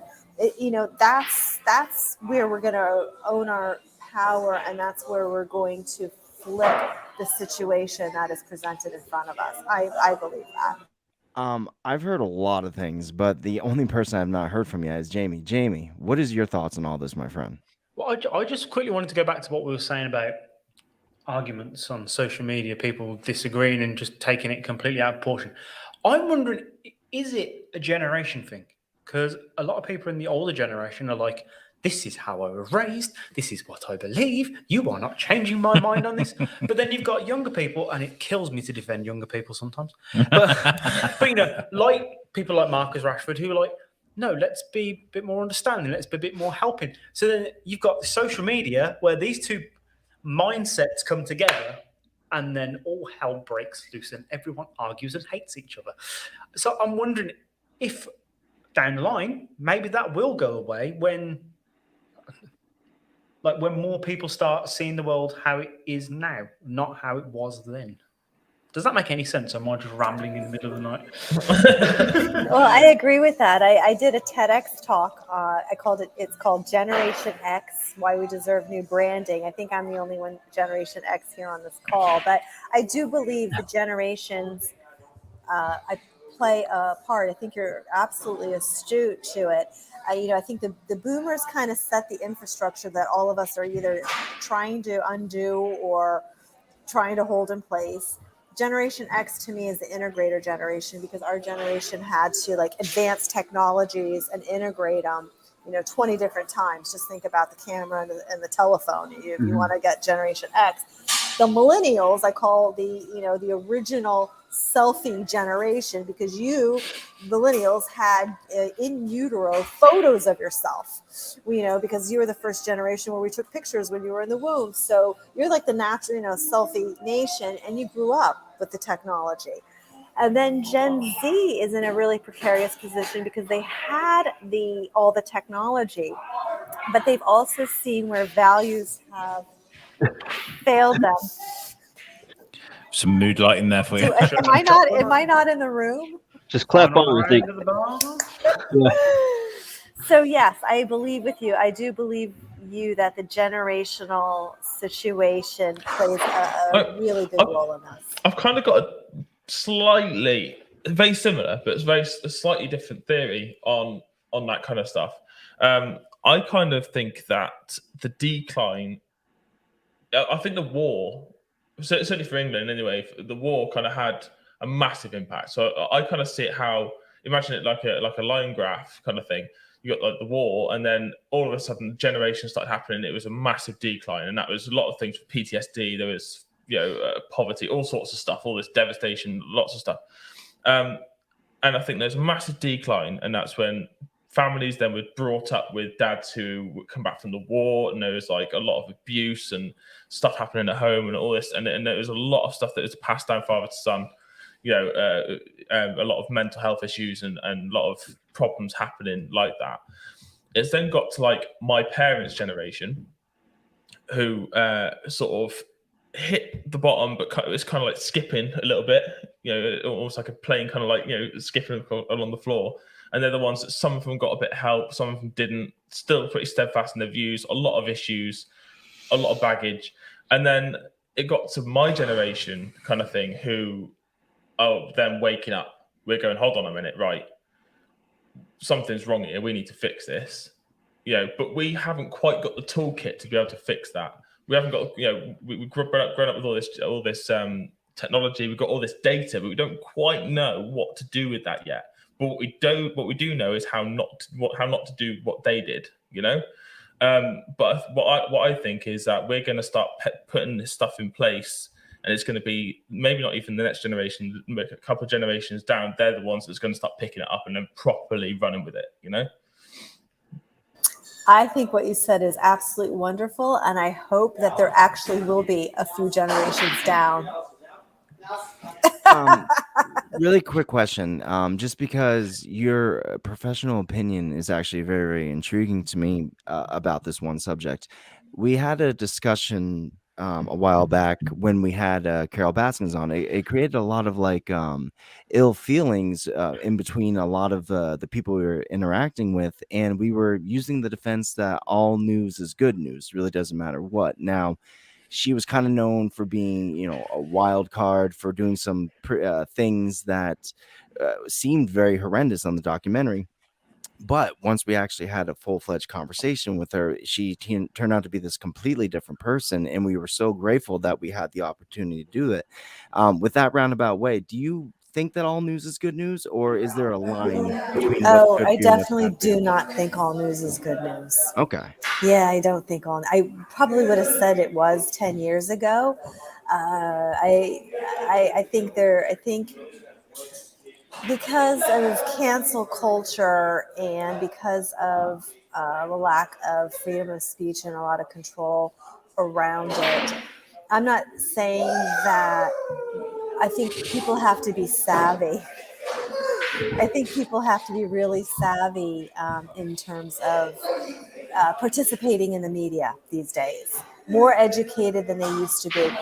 Also, I'm a former reality show producer myself, and I will just tell you, our category is unscripted programming. Well, there's never a show I've ever worked on that doesn't operate with a script. So the idea that it's unscripted is not true, and so and producers have a really great way of presenting. Every story is very fractal. It's the author of that story, the author of the reality, who's just creating a fractal experience of it. So depending on what that agenda is, the story you could be, the star of it, or you could be the villain of it. I think people have weathered really, really some media storms and turned them around. But I think for the average Joe these days, like, the social media is a very interesting thing to watch, because people are like instant successes overnight because they have followers, but are they really successful? And how are we valuing success? Are we only valuing it on followers? And so the variables are different than they were a decade ago, when all news is good news, because there were only so many places you could get visibility. So it was easy, but now it's a very different game. So that's my answer to that. Excellent. So we are coming close to our time, and I gotta say, Jackie, once again, thank you so much for everything you do, for the guests that you send, for being the magical you, for your opinions, for coming on the show and helping us support this very worthy cause. It was really excellent of you, and especially because you're out and about trying to have a good time, and you took time out of your schedule to come just shoot the shit with us again. So thank you very much. Oh, my pleasure. You guys are great, and thank you so much for such a smart conversation to have, all of you. So thank you. It's a pleasure to meet you, Jack. Well, I was actually going to say, Jamie, David, since we heard the least from you two, do you have any last questions for Jackie before we get out of here? No, really. No. We covered Cool. it all, really. Cool. Excellent. Just want to say thank you for coming on, though. We really appreciate it. I hope to see you again soon. Thank you, guys. Doing a great job. So thank you for including me, and thank you for. I love TV guest, but and when the world opens up again, I would, if you come to Shrewsbury and you don't tell me that you're in town, right? I would never do I'll that. be very sad that we haven't gone for a pint or some I would like that. some tea. Some tea. I would love that. Oh, come on, Tom. Point of sugar free. I was thinking it. I was letting him dig his own hole, Shane. I heard it. Really? Yes. Alex. The difference being there's the link there with the Shrewsbury biscuit. Yeah. That's the difference. Plausible. Totally All right. is. By the way, before you go, the reason we did that is because we had John Edney in from OPM. Heaven is a half pipe, right? We spoke to him, and he was telling us that he actually recorded a music video in Coalbrookdale in Shropshire. And Shane, bless him, being the young podcaster, was like, "Well, if you're ever in Shropshire, we can go for a pint if you like." No, it wasn't quite like that. He said he was coming back. He said he was coming back to Shropshire, and he was like, "Oh, I'm filming something else in Shropshire." And I was like, "Oh, well, when did you come round?" I said, "A bit like what you just said." Then I haven't lived it down since. No, a bit like I haven't lived the quite shuffle off. Quite shuffle off. Just before you run off, what I do want to do. This is pretty cool. This is pretty cool. I just had an update, and I just checked the kitty for the fundraising. What? Such a British phrase. Check the kitty, yeah. Well, what else do you want to put it? Look, all right. Keep your money in a cat. Get on with it. We are now at £847, 84% of our £1,000 target, which is absolutely amazing. Which means we have got only £153 until we hit a £1,000 target for Lingen Davis. That is absolutely outstanding. So what I will do is I will very quickly, please text give us more. Pod 3 to 70085 to donate £3. Very quick and simple to do that. But you can also find us at justgiving.com/podaid. I really want to get to that £1,000. So really help us. It's £153, and then we've nailed it. We've been here for a long time. A long time. Forever. Numbers and stuff. We've been here for some time, and please help us get to that £1,000. Absolutely. And you have Dr. Selena next, don't you? We do. Yes, That's we Dr. do. Selena Nadelman, who I love, by the way. She's a sophisticated, smart lady. She's And of currently course, backstage, and and she's she's gonna blushing, reach us so- when we're all sleep deprived and half crazy. So that's gonna be great. Hopefully, keep she's you on very your toes. understanding. We definitely have a video we can play before we start this. I gotta walk the dog, and then we'll have our next guest. All So right, we'll sounds catch you good. guys here Take in care. a few minutes. We're Thank going to you. play a video, yeah, and then on the other side of this, we'll have Dr. Selena Nadelman. But Jackie Jordan, you've been an amazing guest. Thank you so much. Pleasure to meet you, Jackie. We'll play Walk of the Patient.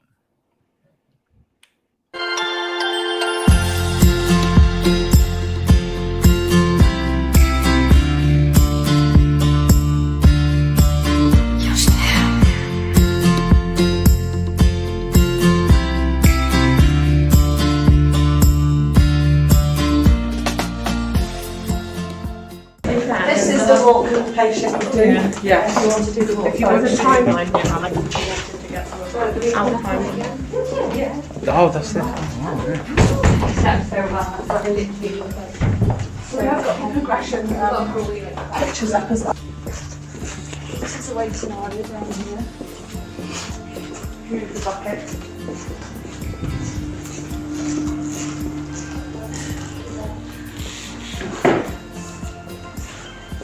Amazing. So basically the patient's coming down the stairs, checking with the ladies whether it's for chemotherapy, outpatients or radiotherapy.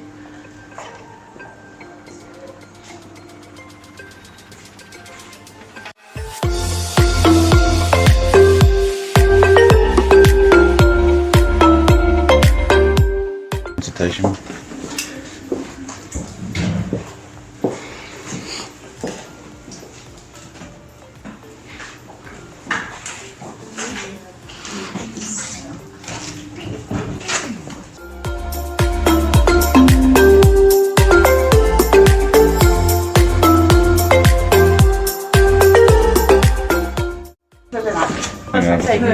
Yeah, that's absolutely amazing. So a radiotherapy patient would head this way. That's very good.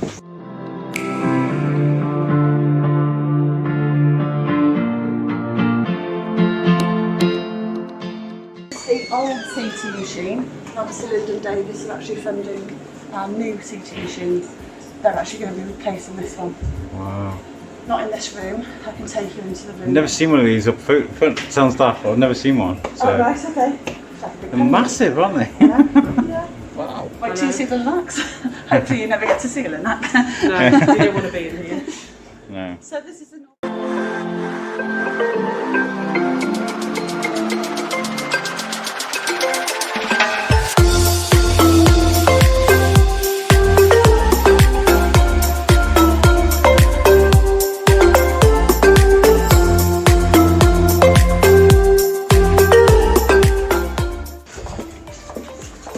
Gosh, that's it, Dave. It's about 2017, isn't it? Yeah.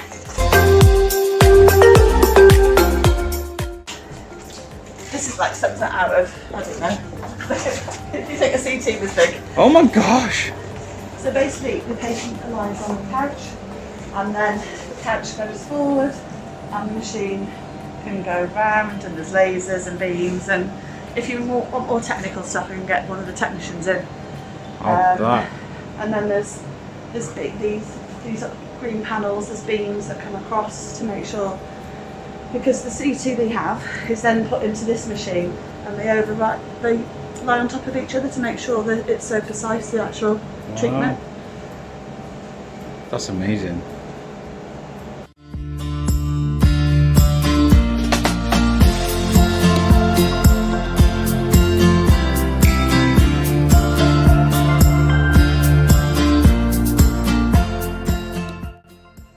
So this board we have here, anyone can look at. They can see what nurse is in charge, the date. This is obviously yesterday's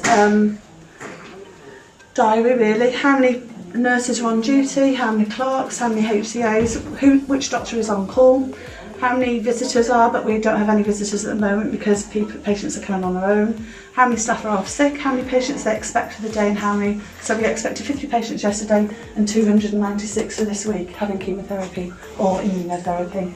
Massive numbers. Yeah, it is. Yeah. Huge. And you think that's a backlog because of COVID? No, this is we are normal. busy, That's normal. but we are full. We've always been full.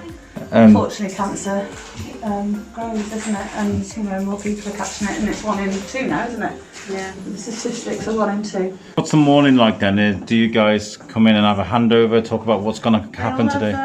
When they've arrived, they do their prep for their line because they have so many patients. They call a line, and that nurse is responsible for all those patients on that line for that day. Then they will have a meeting just to catch up if they're concerned about any of the patients coming in. With a consultant, and then all the patients start arriving. Amazing. So the patients are starting coming now, actually. There's one coming back now. Okay, so we best get out of here.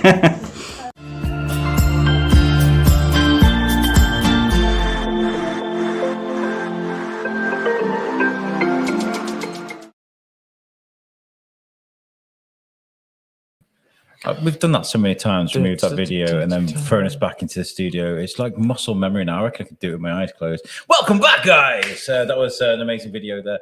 And we're going to speak to the amazing Dr. Selena Nadelman. How are you? And we've got David still here as well. Hi, David. Hi. Do you want me to leave? I can leave. No, stay here. Stay here. What we found out is now everything. So usually I would never have like 5 of us on speaking to a guest, but the 3 of us probably amount to 1 person. We're that tired, so we need all the help we can get. Thank you for joining us, Selena. It's my pleasure. You came on the show last time, and we were blown away by you because you offer sophistication as well as you explain things so simply and so brilliantly. And when we spoke to you about very complex ideas, topics, cancer, healthcare, you were very good at explaining things in layman's terms, which I don't think is an easy thing to do, is it? You know what? Probably not, I guess. You kind of get lost in medical lingo when you are living it.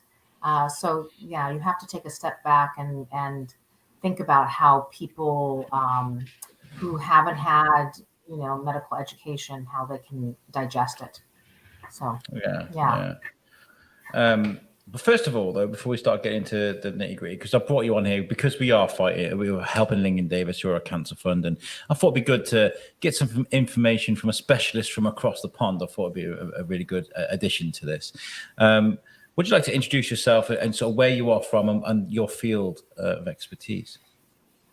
Well, I'm Selena Nadelman, and I am a pathologist with a subspecialty in cytopathology, which is the study of cells, or what I say, cells in space. A pathologist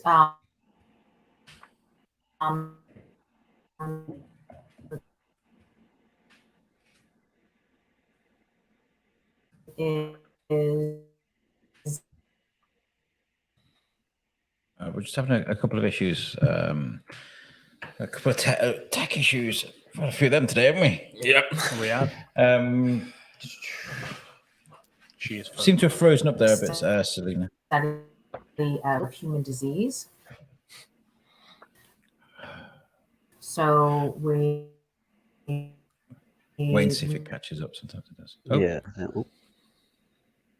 We're sorry about this, guys. We're having a bit of a tech issue. This happens sometimes. We're working with technology that doesn't like us sometimes, and it's 4 o'clock in the morning for us here in the UK. We've been awake since 9 o'clock yesterday morning. No, well, 7 yesterday morning. 6. Hello? Can you hear Hi. me? Yeah, there we go. Did you hear me at all? No. My kids are playing video games. Get off the damn Xbox. We managed to get your name. That's about it. Okay, that's all you got? Okay, so I get to say it again, right? Yes. Okay, Selena Nadelman. I'm a pathologist, which is a laboratory doctor or the doctor's doctor. We're the ones who kind of answer the questions that most doctors have about their patients. Pathology is the study of human disease. So we learn everything from your chemistry to cancer to inflammation and infection. So anytime you go to a hospital or something gets taken out of you, it goes to the laboratory, and someone like me, a pathologist, is the one that analyzes it and gives the answer to the referring doctor and then eventually to the patient. Amazing. Thank you very much. I'm going to put my hat back on because I realised from straight on I look really bold. No, I just look sexy bold. Yeah, I look very, very bold. It's weird. A Mitchell brother as opposed to Jason Statham. There you go. You should be proud of your boldness. It really is an interesting thing because obviously you I wouldn't say you're not controlling someone's destiny, but you take this thing, you analyze it, and you're from there on, whatever answer you're going to give to whatever you find is going to change someone's life forever. Yes. Yes. And you don't necessarily see the patient, or you just give your results and then somebody else will go and tell them.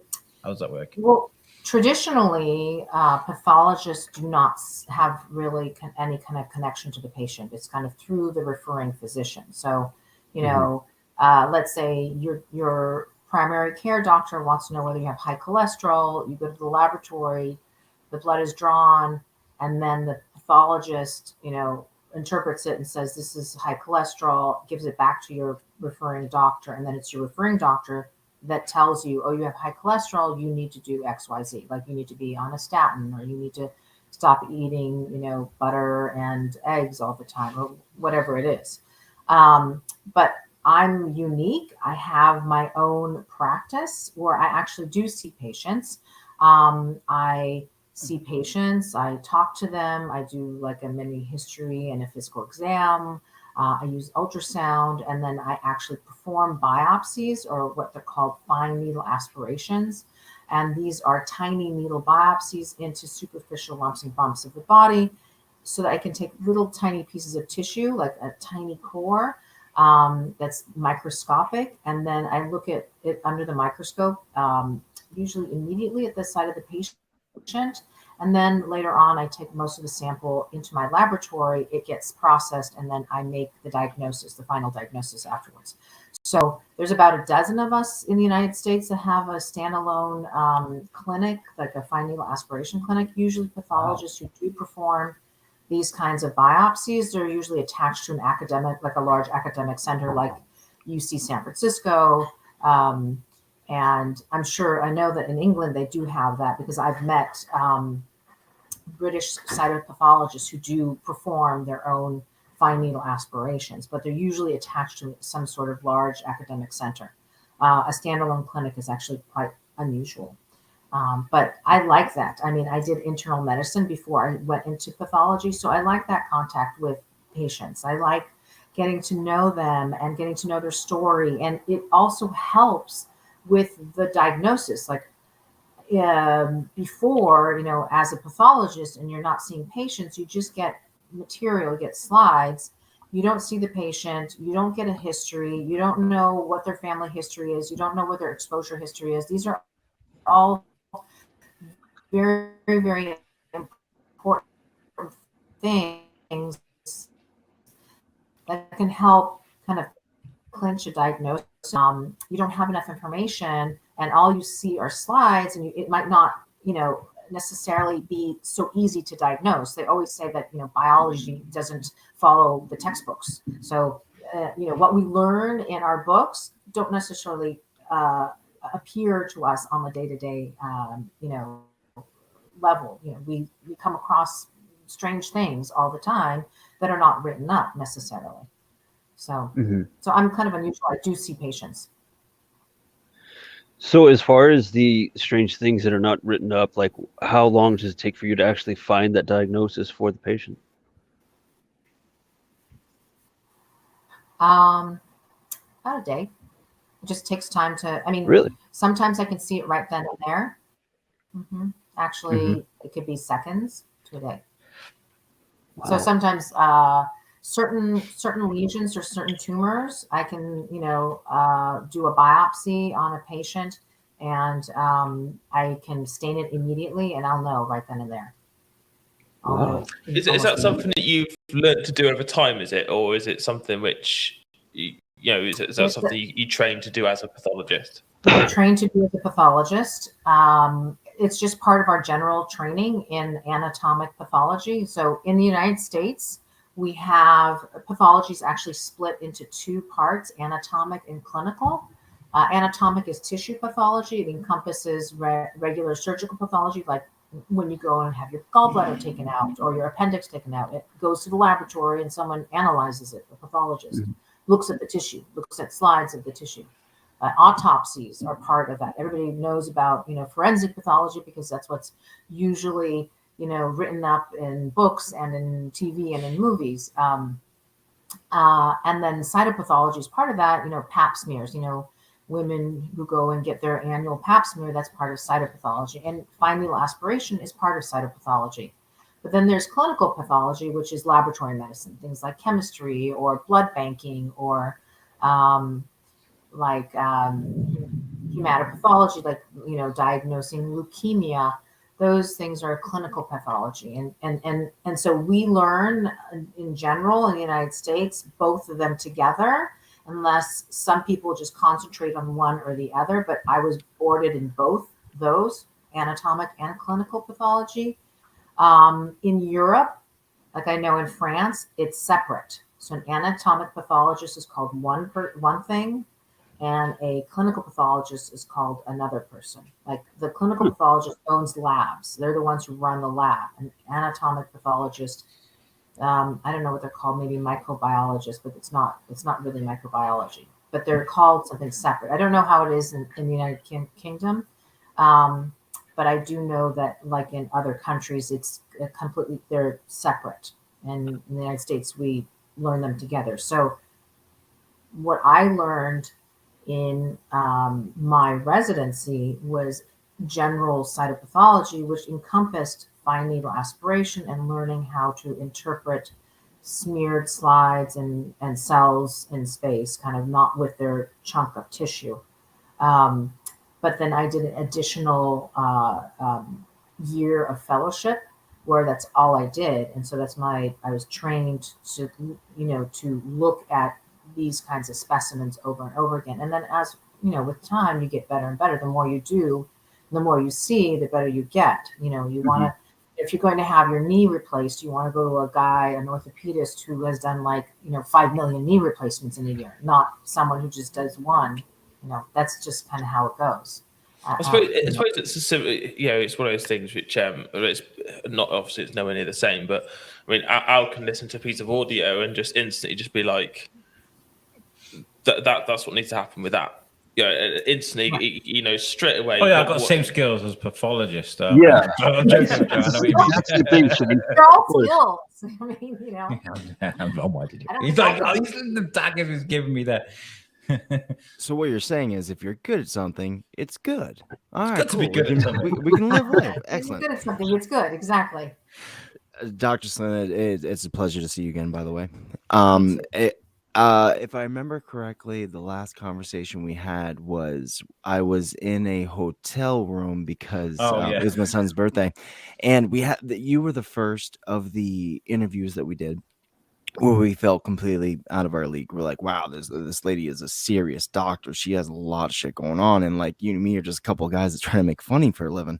She's got that MD right there, yeah. Dude, it's right there, dude. You don't see MD next to any of us. You see a lot of Pod 8 and Tom and rabies and whatnot, which actually she could probably help you with, David. Excellent. Yeah. I'm okay with my disease. I'm fine.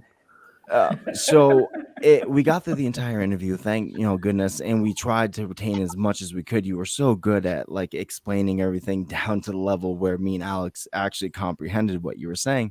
And then at the very end, I don't remember exactly what it was. I think it was I said something about scrubs, and it started. You've been sat there waiting to get Dr. Selena Nadelman back back on the show just so you could talk about fucking Scrubs. I knew it. I knew it.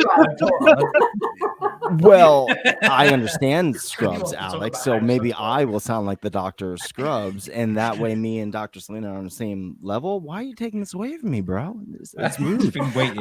No. What I was saying was it really introduced us to the notion that interviews, no matter what the context, could always be something that we want to be and be a real enjoyable experience. So thank you very much for that. Oh, my pleasure. And thank you. Thank you for having me then. Oh, And of course. now, so much. And if you do want to talk about Scrubs, we'll talk about Scrubs, of course. But Yeah, who wants to talk about Scrubs now? Before we get further away from it, we just saw the video there from walking around Lingen Davie Centre here in Shrewsbury. Is a hospital? Do all hospitals look the same? Or did that all what you just saw, the CT scanners and things, is that all the sort of equipment you use, or do things look different in America?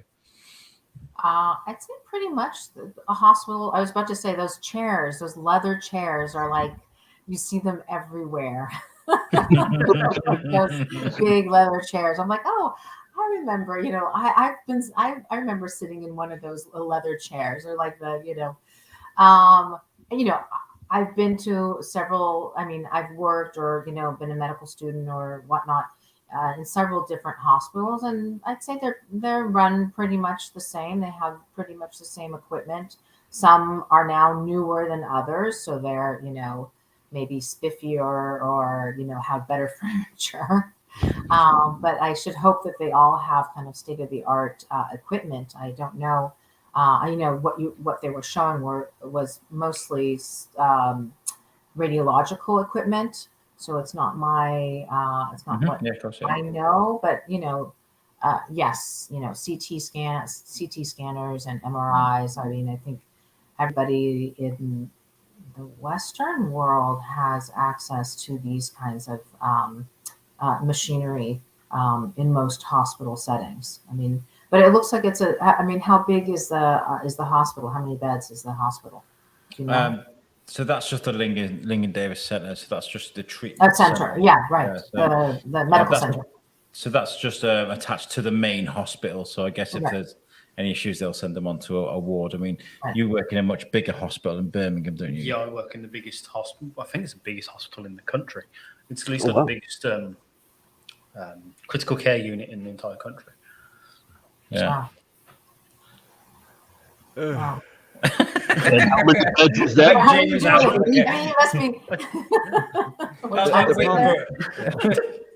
looking to elaborate. He's just like, I work in the really big hospital. Jamie's like, I work at a big hospital. Yeah. Well, totally fair. He's been awake for That's why they've changed. Hours.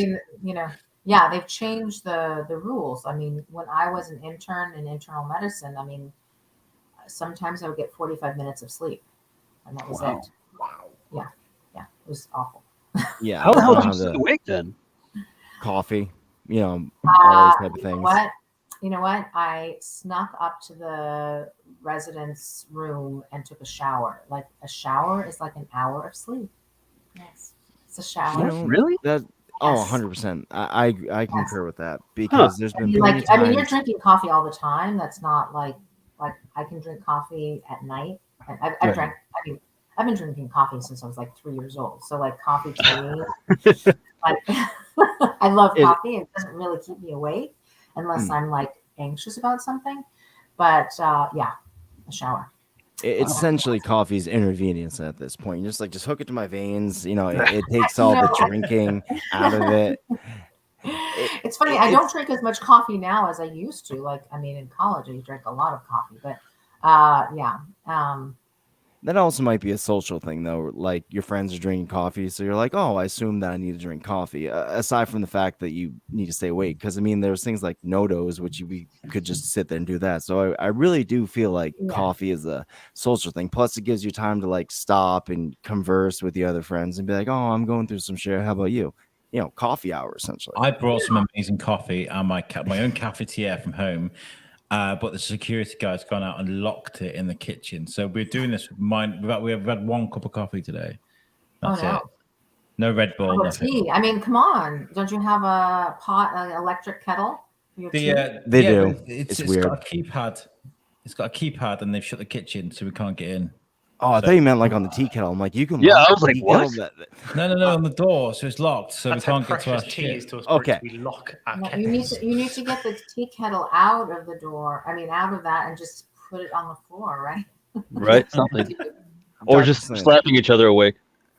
Because I pay zero attention to anything medical unless it involves me. I'm very self-involved like that, or family, blah blah blah.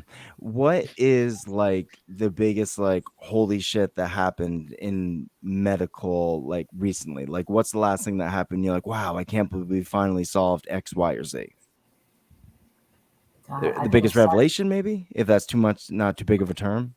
Breakthrough, maybe. Breakthrough would be good. Breakthrough would be good. What's the last like medical breakthrough that you're like, holy shit, this changed everything? Holy shit, it's changed everything. I mean, I really think actually mRNA vaccine is really going to change everything. Yeah? Yeah. It's one of the big. I mean, they've been working on this for over 10 years. In fact, they had it for like MERS and SARS, but they didn't roll it out. But it is just the technology of it. It's like a piece of code. Like, imagine one of those brother like ticker tape, the things that you like, punch in like a label, like, nuts, and then you push it in that, those little breather machines, like with the little ticker tape, and you Those old stock market machines, the little ticker tape. Exactly. Yeah.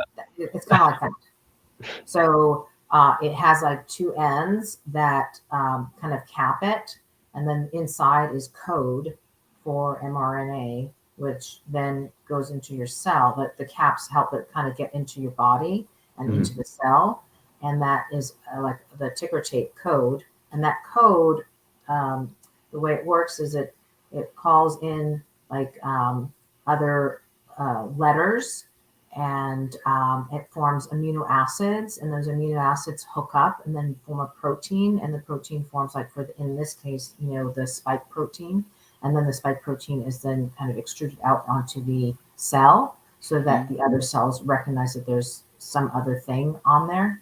But I think we're going to start using mRNA vaccines for a whole host of other things. They're talking about like cancer treatment. The amazing thing is that, I mean, in general, mRNA is not readily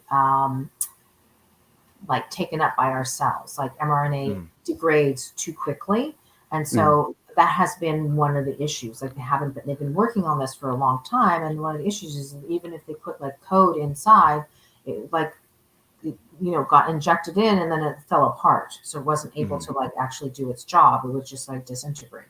So the fact that it actually stays and is able to be translated into a protein is amazing. And the other thing about it is, like, traditionally with other vaccines, you've had to like have like, the virus, you'd have to like take it, kill it, and then you'd have to like reproduce it and like wait for it to be reproduced and into a large enough quantity so that then you can kind of purify it and then put it into a vaccine vial. And so that it takes a lot of time. This is just like literally ticker tape. Like, let's see what kind of like things that we can put together. They kind of throw, these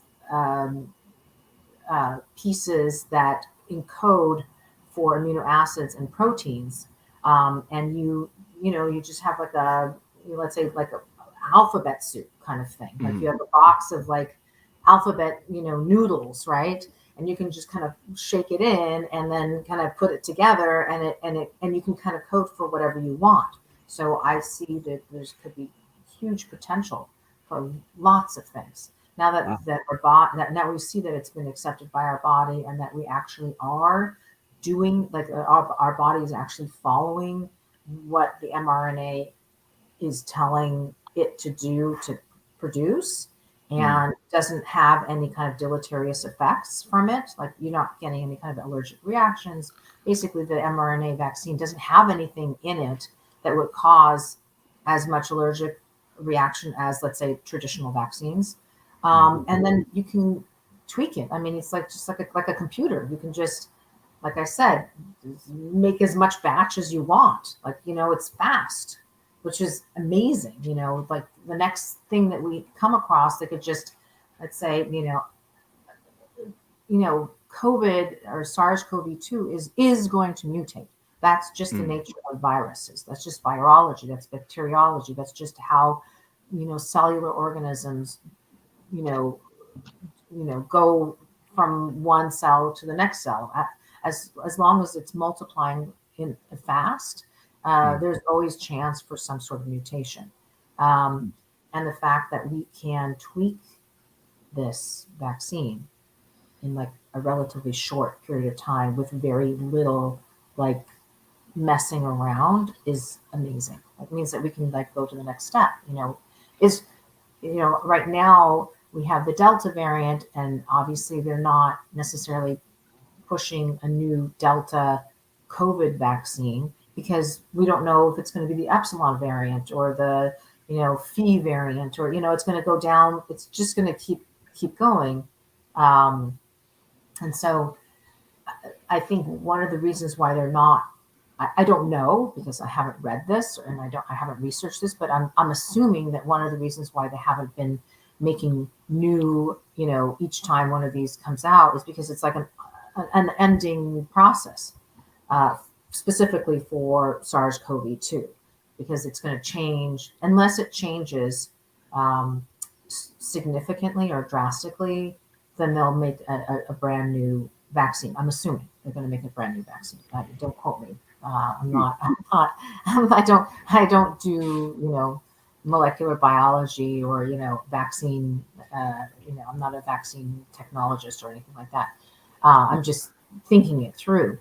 But now, I'm sorry to cut you off, but they've been offering boosters, right? They've been saying how they think that giving the booster will help, keep everyone on a straight and narrow and not like have these such high peaks and valleys. Do you think that's actually a viable option, especially at this point? Yes, it's a viable option.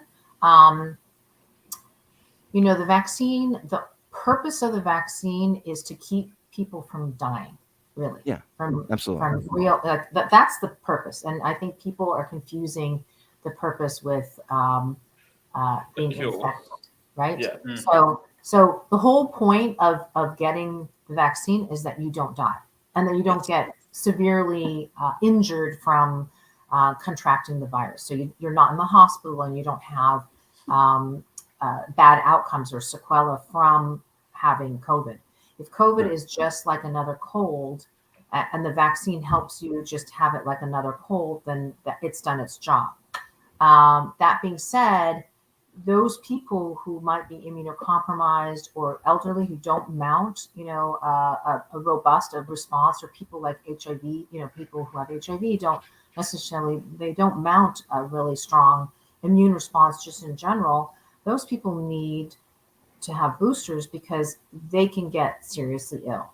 The people who are vaccinated, who are going to the hospital, those people most likely their immune system is not as robust as, let's say, yours is. And if you're maybe in that category, or maybe if you come into contact with let's say, I don't know, you're a bus driver, and you don't know who's vaccinated, who's not. The fact that the Delta seems to be more infective. So the way that your immunity works is you have like soldiers in your body. And if, let's say, the army of your soldiers comes across the virus and there's so much virus that it gets overtaken, then you may be overwhelmed and get sick. So, it might be that when your immunity wanes and it goes down and you don't have such a robust army, they're just the reserves, then you might need to have a booster. You understand? So if you're coming across a lot of people who might be infectious, and you have not had a vaccine since December, most likely you should get a booster, because it's been shown that a lot of these people who have been vaccinated early on, after 6 to 8 months, their immunity has waned. That's exactly why I'm going to get a booster. I'm talking about adults mostly, because children, they have a different immune response. You know, their immune. I mean, if you see them, they get colds and they get over them like in a minute. You know, they're not. You know, most of them don't have problems. They have pretty robust immune reactions. Well, the only reason I even asked is, and especially because I'm just very ignorant, so I hope it didn't come off wrong by any stretch of the imagination. But does the flu offer boosters? I never get a flu shot really because I live in the middle of nowhere. Right. So the flu every year is basically a booster, but what happens is the flu changes so rapidly. So we're talking about mutations like with COVID. I mean, I guess, you know, having a pandemic has thrown everybody into a crash course on virology. But in general, viruses mutate. That's just the nature of them. So many experts on Facebook, isn't there? So flu, influenza mutates, like not necessarily every year, but every couple of years. So what they do is they take the flu shot is basically last year's strain, and they're hoping that enough of it has not changed that it is helpful against this year's strain of influenza. So that's how it is. So every year they're basically creating kind of like a new flu shot. So it's not really a booster. So just trying to keep up with the virus and its mutation. Yeah, exactly. Okay. Now, if let's say that last year's virus did not work, then they would have to wait until they found somebody with the new virus. They have to extract it and do exactly what you said before, which is catch it or collect Kind it of. organically. Like I said, I'm not a virologist or a vaccinologist. Like I don't create them, but No, absolutely. There's drift and antigenic drift and antigenic shifts. So every couple of years it changes dramatically, and then they have to come and they sequence the flu virus that's current, and they try and make something that is akin to it for the next year, because it takes time. It takes about a year to create it. And they use molecular biology to like sequence the actual gene of that particular virus, that particular influenza virus. I understand that'd be pretty low on the totem pole at this point, but so would the RMAs that you were speaking about earlier be very effective for something along these lines, being able to basically like predict what the next flu is going to be and fix it that way? You mean for influenza? You know what? Yes. I don't know. I don't know. I stumped the doctor. Yay! I don't know. I mean, I I'm don't gonna know. brag to my mother. I don't know. But, mRNA vaccines are like kind of proprietary. You know, like Pfizer and biotech have that, and Moderna, and then I don't know who's making influenza vaccines. I'd have to look that up. Like there's a whole pharma thing. Like people. There's probably a whole host of farm companies that do traditional vaccines, and I don't know how that works or where the technology is.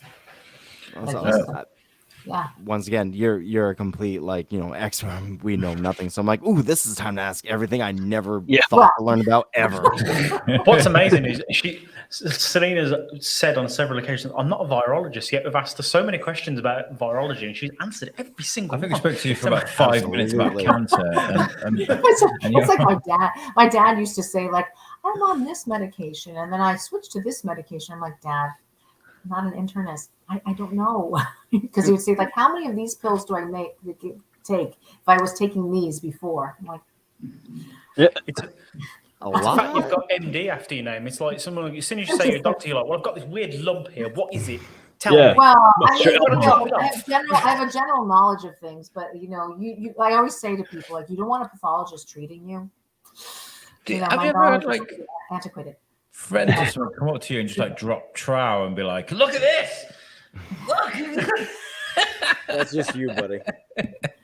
I went for a checkup. This is a really important question I need to ask you. But what I'd like to do, because I've got a genuine question. But I'm going to play a video from one of our friends, because lots of people have sent some really supportive messages for us for This only takes a minute or so. So I'll play this video. We'll do a subtitle, and then I'll come back with my all important question.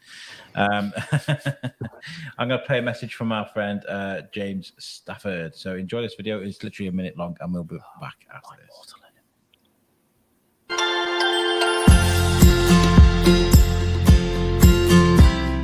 Hello, this is James the Voice Stafford from the Talking Codswallop podcast, and you are watching Pod Aid. Now, you can still donate, and I'm going to ask the question: you haven't donated, why haven't you donated?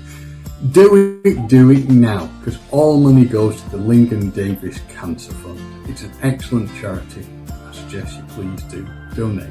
Thank you very much.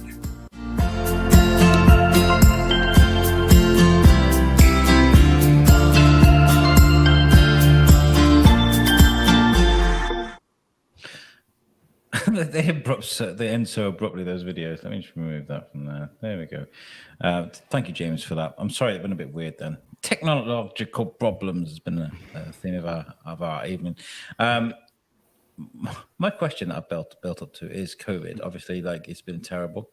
Lingen Davis, who we've been speaking to throughout the day, one of the recurring themes is that COVID has kind of held people back from getting diagnosis, because there's a lot of people nervous about going to the doctors or going to waiting rooms. Is this the same in the US? Yes, it is. Actually, people are really, I mean, especially in the beginning of the pandemic, people were pretty freaked out and they hunkered down. The problem is that cancer doesn't really care whether there's a pandemic or not. It's, it just comes when it comes, and that's it. And most of the cases that I saw when we were, in quarantine at home, and everybody was not going out, were all malignancies. A lot of people come to see me for various lumps and bumps, especially if like thyroid nodules, and these are, 94% benign. But in that first month or month and a half of lockdown, everybody who came through the door, it was cancer. And I'd say probably because they waited, they didn't want to go to see the doctor, but they couldn't wait any longer. They're like, I need to actually do something about this, or something came up all of a sudden. It was worrisome. I had a patient who came in for a breast mass, and her primary care doctor referred her to the breast surgeon, and the breast surgeon just wanted to do a video appointment. And the doctor was like, no. She needs to actually be seen and like touched. I mean, like, you need to actually do something about it. And no doctors at the time. A lot of the doctors were only doing remote or video visits. And I mean, at the hospital, they actually canceled my clinic because they said, well, it's not that imperative to have like a biopsy. It could wait a couple of months. But the referring doctors, the ENTs and the endocrinologists, are like, no, we need someone. We need Dr. Nadelman to come back, because we have patients who have, things that need to be addressed now, not in the future. So, it's unfortunate, but, it just kind of, that's, things grow. It doesn't really matter whether there's, an infectious disease going around the world. That's just apparently they never heard how quickly a tumor can actually grow, because if you ignore those things for a little bit, they become a big problem really quickly. I knew a gentleman, really nice guy, upper 40s. He was a sensational drag queen. Funnily enough, his mom was the original Snow White at Disneyland when Walt Disney opened it. Really cool dude. He got a tumor underneath his jaw, and I talked to him a little bit beforehand, and then I didn't see him for a couple months. The next time I saw him, it was like a picture of him completely in bed. The lump is all the way out here. It needs to be taken out, and it was really bad. They can grow extremely fast, and yes. I find it to be incredibly dangerous that they would want to shut you down. Well, they thought, most of the cases that I saw were thyroid nodules, and most thyroid cases are benign, and therefore, it's not that, urgent, to have an FNA clinic, right then and there, especially, it was unknown. Like we didn't know if we were going to be shut down for 2 weeks or a month or 4 months. Who knew? But it was the referring physicians who were saying, like, no, we actually need to have someone. Like, we need to have, access to someone who can do a biopsy because it doesn't really matter. A lot of other doctors, like I said, a lot of other doctors can do some of their work remotely. They can talk to the patients. I mean, especially like, let's say, psychiatry. It's just talking. You're not actually touching someone or doing something to someone. Right. So, but I can't imagine an orthopedic surgeon can do much remotely.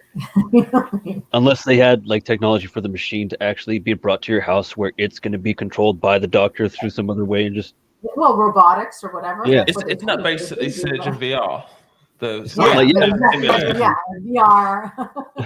They're like, don't worry, I know what I'm doing as he's vacationing somewhere else. Like, is that like doing open heart surgery and his missus just like, do you want gravy on your dinner?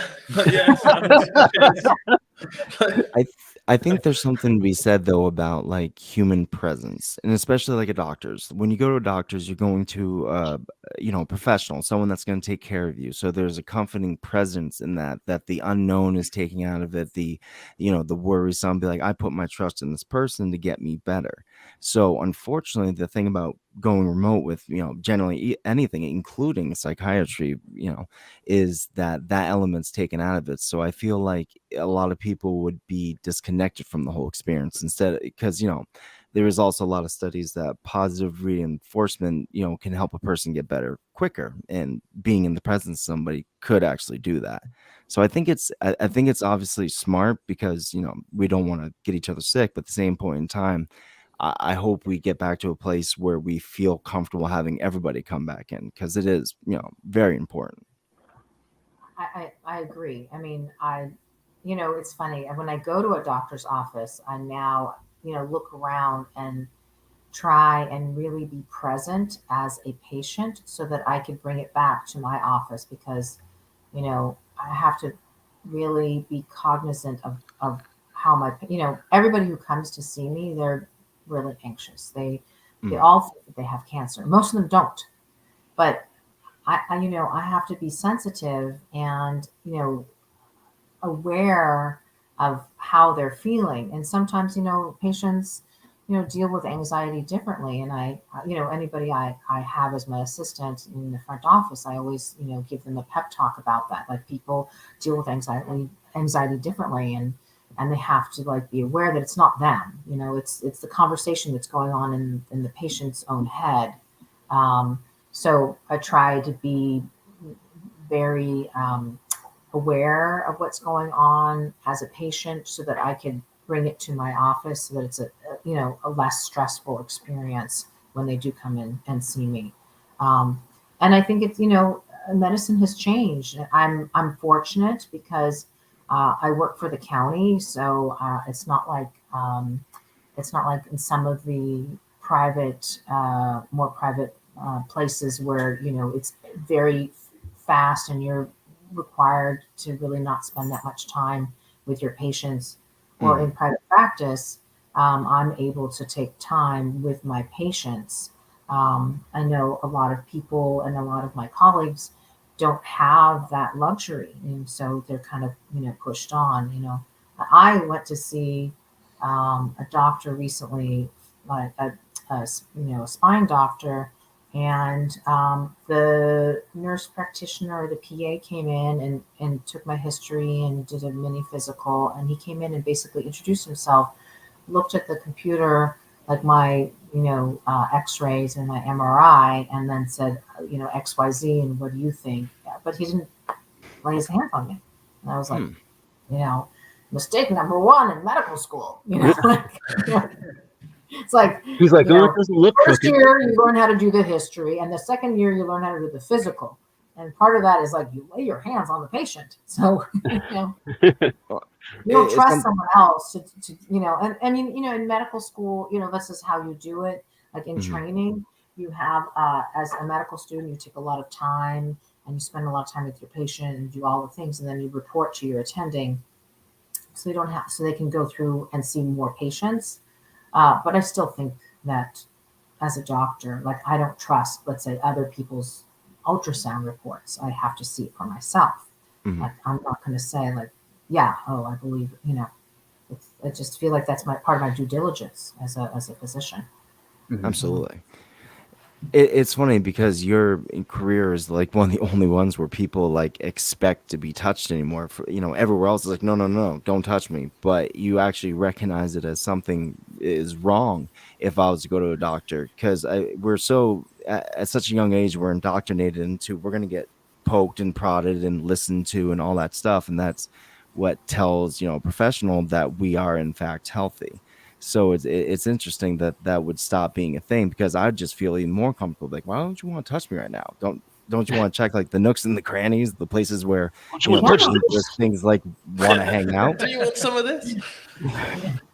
Yeah, that's but what I it's said. true. I mean, it's true. Like, I think that I don't know what it is. I think doctors are relying more on ancillary testing and technology. Yes, but I mean, I think that's just the life that we're seeing now, like in general. I mean, young people are not, you see when like my kids get together with their friends, they sit in a group and they're all on their phones. They're not talking with each other, they're like chatting through their phones. They're not connecting, So It's a strange concept, right? Because as much as we say, oh my God, we get to talk to everyone, everywhere, all the time, information's flying at me left and right. It's a great thing.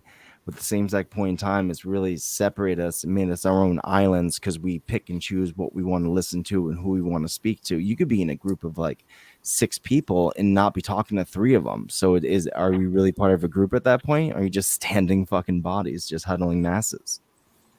well, I just think I think there's like a depersonalization, like to all of it. Like the technology in general has affected not only our medical lives and depersonalized it and become less hands-on, let's say like with the physician, and as well as just, our social atmosphere as well has become depersonalized. We talk about all, in the schools, they talk about like cyberbullying and all that kind of stuff with like technology, because it's so much easier to be able to just write something. You're not actually looking face to face to a person to tell them off. You can easily just, say something mean in a tweet or a text or whatnot. I think that in addition to what we were talking about, that they don't get together and really be with each other. It's catch-22, isn't it? Obviously, because we've spoken to many people, many advocates for. What's that? What is that? Did you hear that too? Aliens? I think my mix is probably like, you know what? Fuck you. We've been awake for nearly 20 hours. I know. When you're in a restaurant, there's nothing sadder than seeing a young couple staring at their phones, right? It's terrible. We're all aware of the situation with devices, but at the same time, technology is as well as amazing. We wouldn't be doing this without the friendships, relationships, and networking, and the connections. This is for charity, though. It's a big difference. And look what we're doing now. I mean, this is technology, right? This is Yeah. Well, this is the friendships we've made, even as far as like Jamie in Birmingham. Do you know what I mean? California, Vermont, and where you are in Beverly Hills. This is just fantastic what we can do. We just need to find ways to sort of moderate it a little bit, because like, what do you do when you tell your kid, "Oh, I'm going to take your phone off of you. I'm going to take your tablet off you." It's just the worst. Like, and the world. Yeah, I took my ex, me and my ex and her wife, they took Alfie, my kid's Xbox off him because he was misbehaving, and oh my God, it was like the end of the world. Honestly, like, it was ridiculous. You couldn't get anything out of it. Yeah, I know. It's an addiction. I mean, it's like any kind, it's like anything that like, increases the good feelings in our head, like, dopamine rush, and it's an addiction. It's like any kind of addiction. We had this exact conversation. Oh, absolutely. We had this exact same conversation last week, and the professional that we were speaking to, she recommended that for people that are seriously addicted to their screens, start with an hour.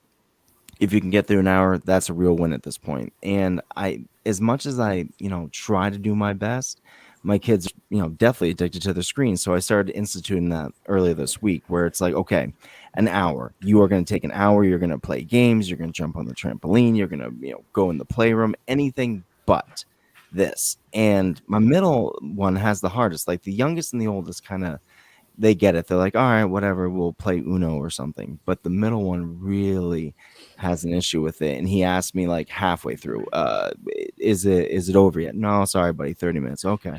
And then 15 minutes later, is it time yet? No, if you ask me again, I'm gonna have to extend a little bit, buddy, because you're spending more time worrying about this than actually just enjoying yourself. If you would have taken this time and played, you would have never noticed the time go by. So it's a real slippery slope. And I'm kind of hoping as a parent of this generation, I can kind of steer them into a happy medium, like not too much, not too little, but a good middle road.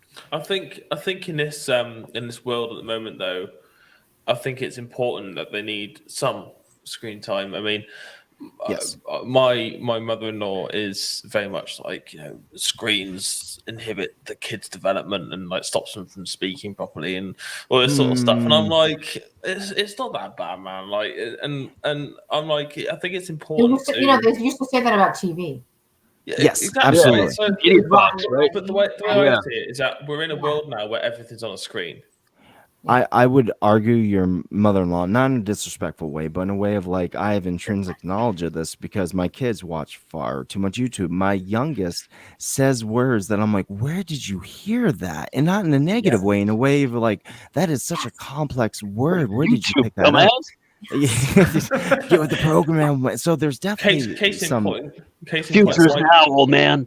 My 5-year-old son, when we were skipping stones, went round and he kept picking up stones and dropping them. I was like, "What are you doing?" He said, "I'm trying to find the most aerodynamic stone." Bam. 5. Exactly. So it really I know, shows. They're learning things. They're learning a lot. Yes. They're learning a lot. I just wish, things like on YouTube, I wish there were better filters.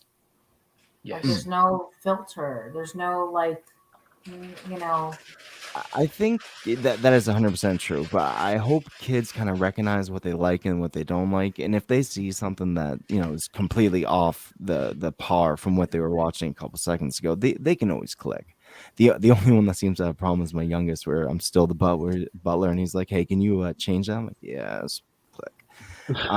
But it really shows you the potential for the future and the good aspects of it. I just wish that it was more like that and less of the communicating with your friends type of situations. But of course they offer that too. So no wonder it's so alluring. It's positives and negatives and all of it. Like I can't remember who I was talking to not long ago, but I was saying like the game Minecraft. My son learned to spell through creating signs in Minecraft. He'd be like, "Dad, how to spell this?" And then the next time he's doing it, it's spot on. He loves rocks and geology because of Minecraft, which is amazing. But at the same time, on the flip side of that, like we're talking about, it's an obsession. At the same time, all their friends are. So, they get in the playground, what are they talking about? "Oh, I did this on Roblox. Let's play Roblox later." Have you seen the things they can build on Minecraft, by the way? Yeah. Yes. Yeah. Sheep printing machines. Empires? That's insane. But when you think about it, at the same time, we were the same when we were kids. Just with different things. It's like, I completed Mario, or I watched the new episode of Power Rangers. It's just a different. But I had to, I had to have money to go and play like Centipede and Pac-Man, and you needed quarters. You ran out of money. Yeah, you had to go to the like video store to play video games. Hold up a poor guy outside. "Give me your money. I want to play Pac-Man." I have Pac-Man fever. It's addictive. That's how you really ranked in the video game world. Is like how much quarters you have left over after playing this game for so long. Like, if you got wasted so many lives and you had to put more money in, you suck. Like, just play another game. So essentially, the leaderboards on an arcade game are the likes of the 1980s, is what we're all saying. I guess so. Yeah. I gotta say, once again, this has been one of those interviews where it's like You are an amazing person, Dr. Selena. You are such a powerful presence of a human being, and I love you to death. And the fact is, like, it's always a little, trepidatious to me to be like, what are we going to talk about? But then we just have this beautiful conversation, and I loved incredibly everything. insightful. Yeah. Before you close up, I did want to say, actually, I did ask Dr. Selena to think of like something to discuss about how you wind down from a busy day at the hospital, or about dealing with serious situations. Have a shower, apparently. No, a shower. An hour's sleep. And if it opens up, technical difficulties, I'll show you some of the pictures that have been. Well, okay, I'll give him one picture. Fun in the kitchen. It's gonna be a good one though. Technology and stuff. There we go. This is some of your baking. You've been baking, right? You like your bacon? I like to bake. Yeah. You like to bake? Oh wow. I'm I like to bake and cook, but it's I have a 6-person household, and so I cooking sometimes. Yeah. These are all your photos? Yeah. Wow. What? Saving lives and feeding bellies. Right? What the fuck? Amazing. Are you serious? How do you get to be a doctor and be that good of a baker? That's too many things. Yeah. How am I supposed to win? Save some talent for the rest of us. Excuse me, Dr. Selena. I demand you stop. Come over for tea, and I'll make you some scones. Done. Yes. I will fly to your house. You won't fly there to Don't fight test me. I love the fact while we're talking about medicine and stuff, us three have been wavering, and as soon as Kate comes on the screen, we're like, oh my god. One thing we all know for sure is cake. Yeah, it's sweet. Hey, really quickly, Dr. Selena, Adam Purnell, the Shropshire lad, challenged me to a trifle contest. Would you want to take part in that? Trifle contest? Yes, we've been Trifle challenged to off. trifle off. Yeah, we're gonna trifle off at some point down the road. If you have the availability, would you be interested? The trifle contest? Sure. I'm always up for a bake-off, right? I mean, the trifle is not really baking, right? I don't know. Yeah, sure. I just want to add as well. That's going to be awesome. By the way, I can't wait to see Adam's face when he find out we've got a third participant for the trifle off. And she's a fucking doctor. Have you tasted through the screen? Isn't that what floppy drives are for? Presentation wise, To do the one thing that they always taught you not to do and judge a book by its cover. Yeah. Good looks. And based off of the photos, I'm putting my money on Dr. Selena.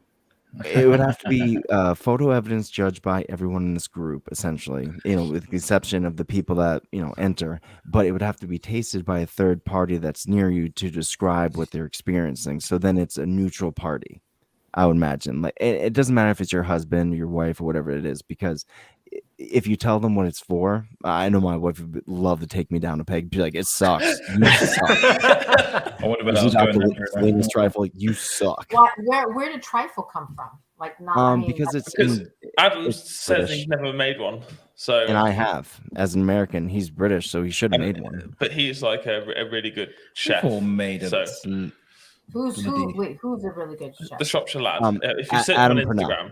Adam Purnell, yeah. Adam Purnell is the Shropshire lad, and he is one of the sexiest barbecue cooking guys you'll ever see. He makes sexy burnt food. Yeah, that is the description right there. He was on this really cool cooking show on Netflix. What was it called? Crazy Delicious. Crazy Delicious. Yeah. Check out Crazy Delicious with Adam Purnell. You'll get the whole picture. He's very awesome, dude. And he's British, and he does barbecue. Yeah, he does everything. He made what were they? Strawberry cheesecake wings, and that we all tried making, and it was excellent. It was so weird but so good. I gotta say, this was amazing. Thank you very much, Dr. Selena. Thank you very much for coming on. Thank you so much. Thank you for having me. Good luck with everything. Good luck with staying awake. Thank you. But yes, thank you so much for joining us. The reason we're running behind, by the way, is because we started the stream 5 minutes later because of the issue with Facebook. So I'm like, oh yeah, it's all right, we've got 5 minutes left. But no, we don't, because it's 1 minute past the hour and we got MJ Bassett sat backstage. But Selena Nadelman, you've been an amazing guest again. You're welcome back anytime. We like family. Thank you so much. I really appreciate you. Good luck with Send me everything your you phone do. a trifle. Right. What we'll do is, because they're shorter, we're going to share a video made for us by one of our friends who sent us a supportive video. And on the other end of this, we'll be speaking to MJ Bassett, who is a filmmaker. We're going to be finding out about her. Once these blogs open, I'm getting very tired now. I don't know how we're still awake, to be honest. This is a message from our friends at Podsecure. We will join you on the other end of this.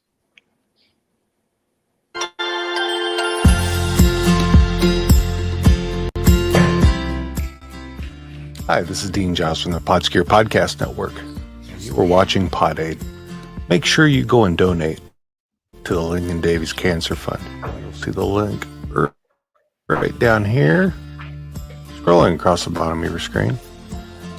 You'll be glad you did, and so will lots of other people. Thanks.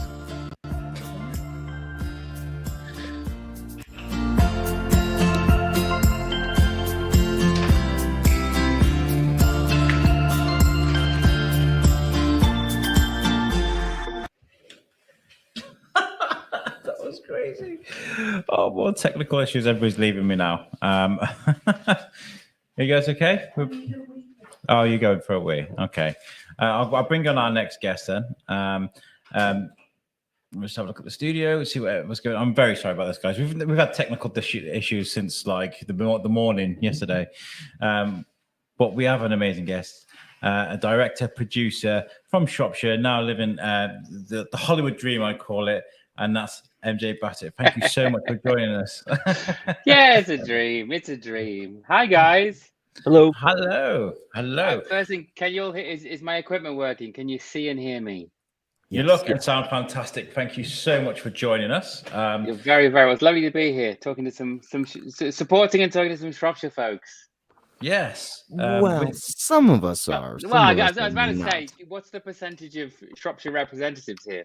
I'm the only one. You're that one.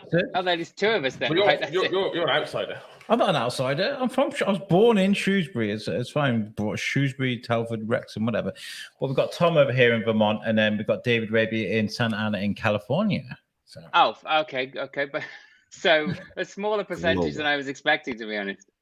That's okay though. Is it a good surprise or a bad surprise though?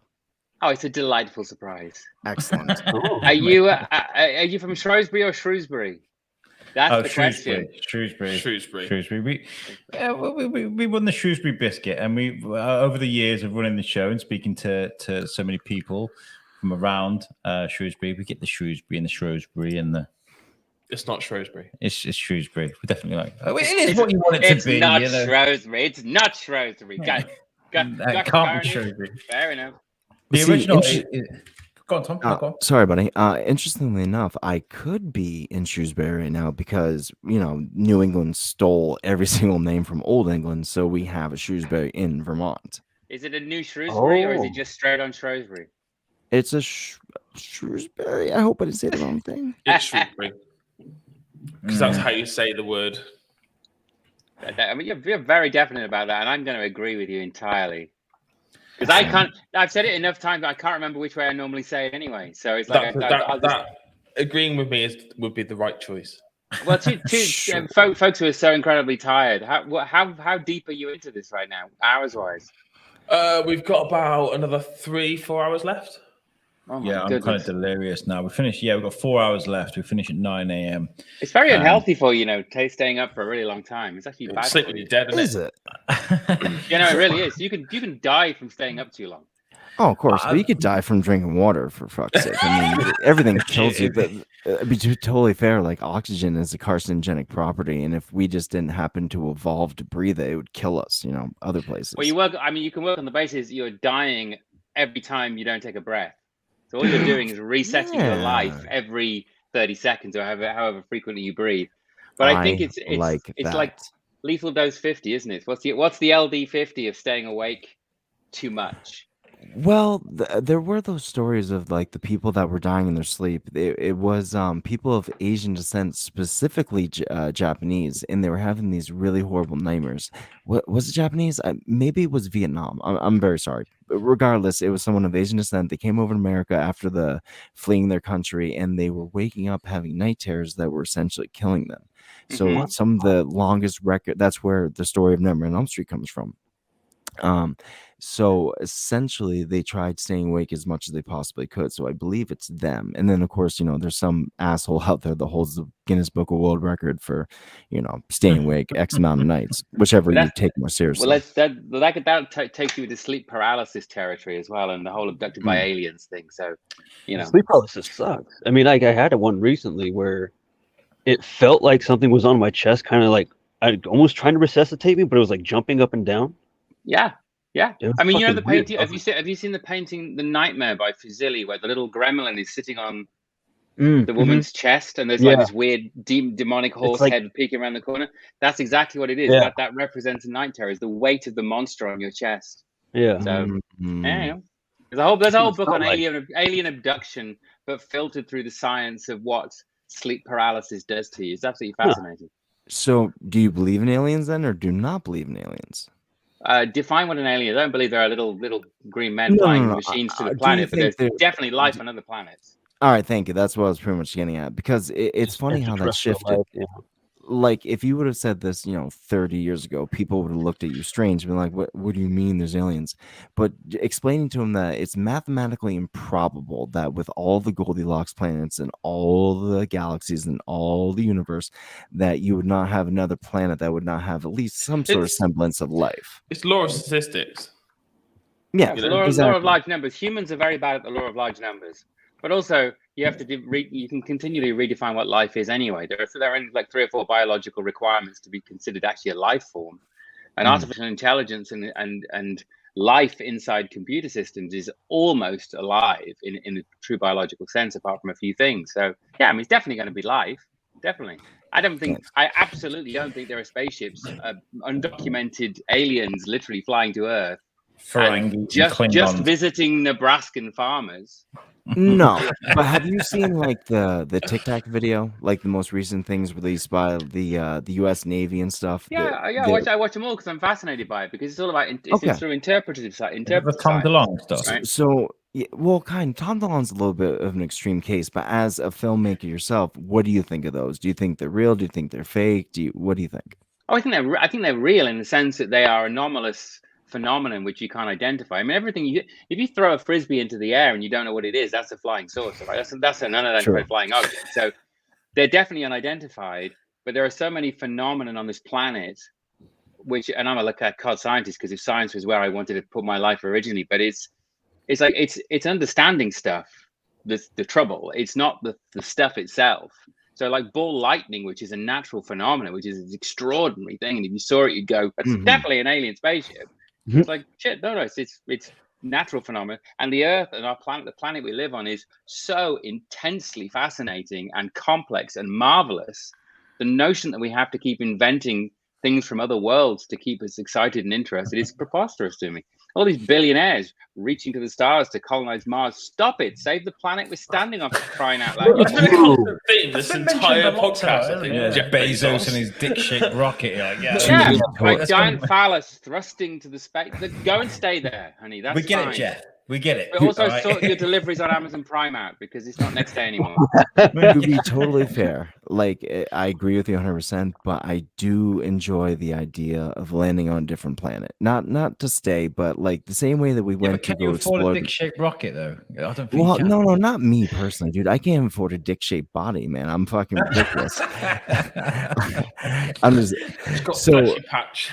Pretty much. I am barely good enough to have that, but like I'm saying, people that have money and blah blah blah blah. But the same way that like we had the space race, and it was cool because we finally like something was tangible that we thought was not. And Mars right now is intangible. It's able to be studied by like robots and probes and all sorts of other things, but it's not been stepped foot on yet.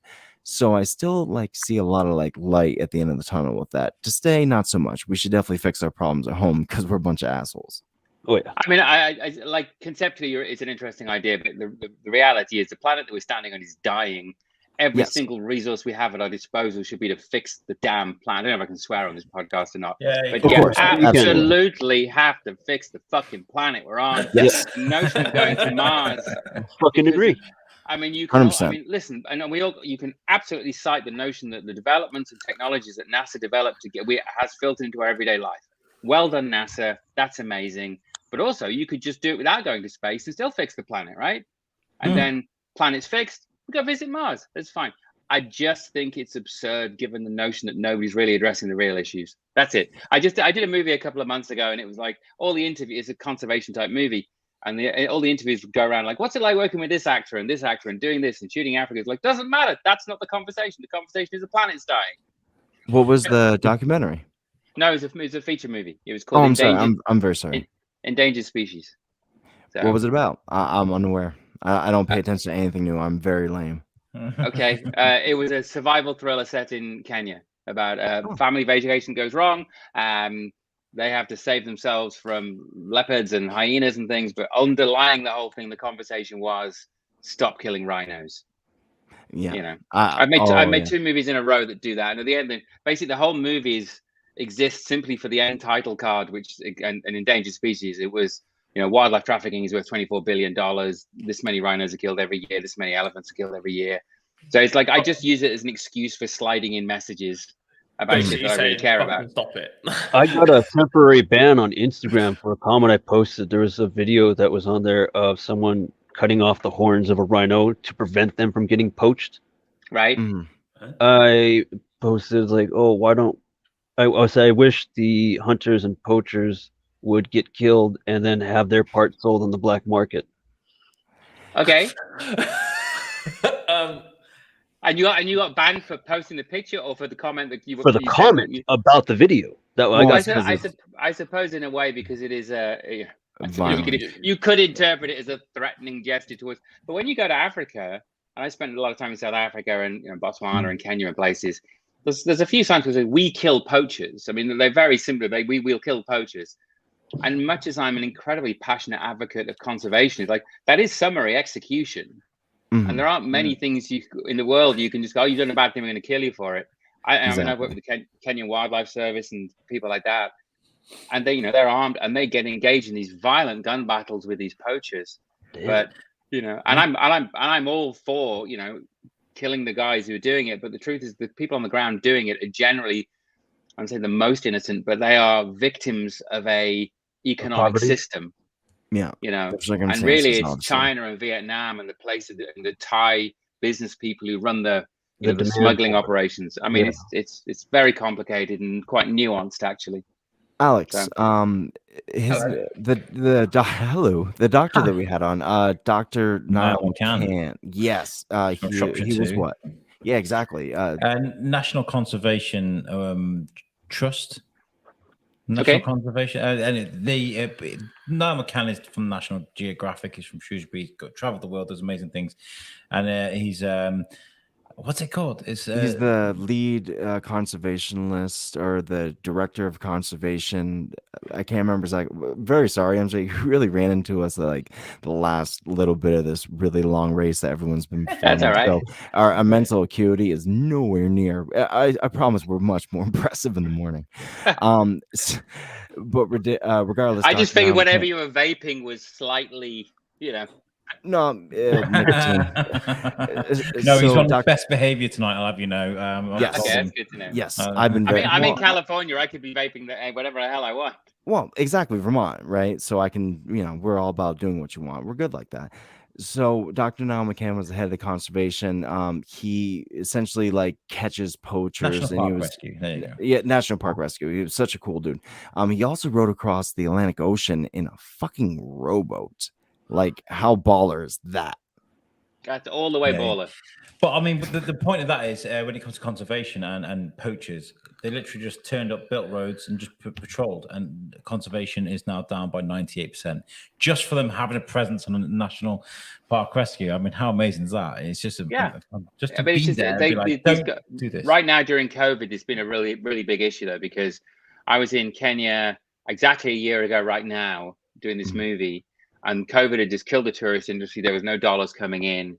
You know, the small amount I brought in to make the movie, you know, was paying a lot of wages, but people were having to look very serious, like, how do I provide food for my family? And you know, and they go back to bushmeat, and they go back to issues, and you cannot blame somebody for valuing the empty stomach of their child over and above whatever animal they're poaching. Yes. You know, and it's a social issue. It's totally a social issue. It's an education issue. I mean, it's, you know, poaching is bad. We all agree that, but it's actually much more nuanced. That's how I started my life. I made wildlife documentaries and natural history filmmaking, you know, so. And I completely agree with that notion, because like we live in the woods, like right on the Canadian border, so there's tons of woods. And my daughter's friends, they hunt, you know, they go and they hunt and they get food, and that's terrific, because I agree with, like, you know, hunting in the sense that you're going to feed yourself. Trophy hunting's bullshit. If you're going to go kill something just to have something, that's horseshit, and you don't deserve to be doing that job. But the fact is, if you're going to feed somebody with it, I think the rules, you know, should be, you know, bent a little bit. But I agree with you 100% on everything else. So it's insane. And they wanted to go hunting for a squirrel, so I was like, if you're gonna hunt that thing, you're gonna eat it. Do you want to eat a squirrel? And she's like, no. And I was like, yeah, exactly. Don't kill the fucking thing, then. Yeah, I've eaten squirrel. They suck. They do. They don't taste good. That's the problem. Is there's so much hype It's like about if rat and squirrel tasted great. I mean, you can cook them up and nicely, but you know, Mhm. it's not worth it. But if you're in the circumstances where you can do that, it's like have a fucking, you know, salad or something at that point, because you probably have a full kitchen. Ain't that the truth? So you have Alex, you go first. You go Shit, first. fucking face, Tom Bruno. He's very talkative tonight, isn't he? To be fair, it's I love probably you. a good thing. Keep it a good thing. He's like, I'm just doing a podcast like you are, Alex. I'm just doing it. MJ, from Shropshire, from Shropshire to Hollywood, where does your story begin with filmmaking? Where does this start for you? Well, I'm from Newport, so Yes. that's where I grew up.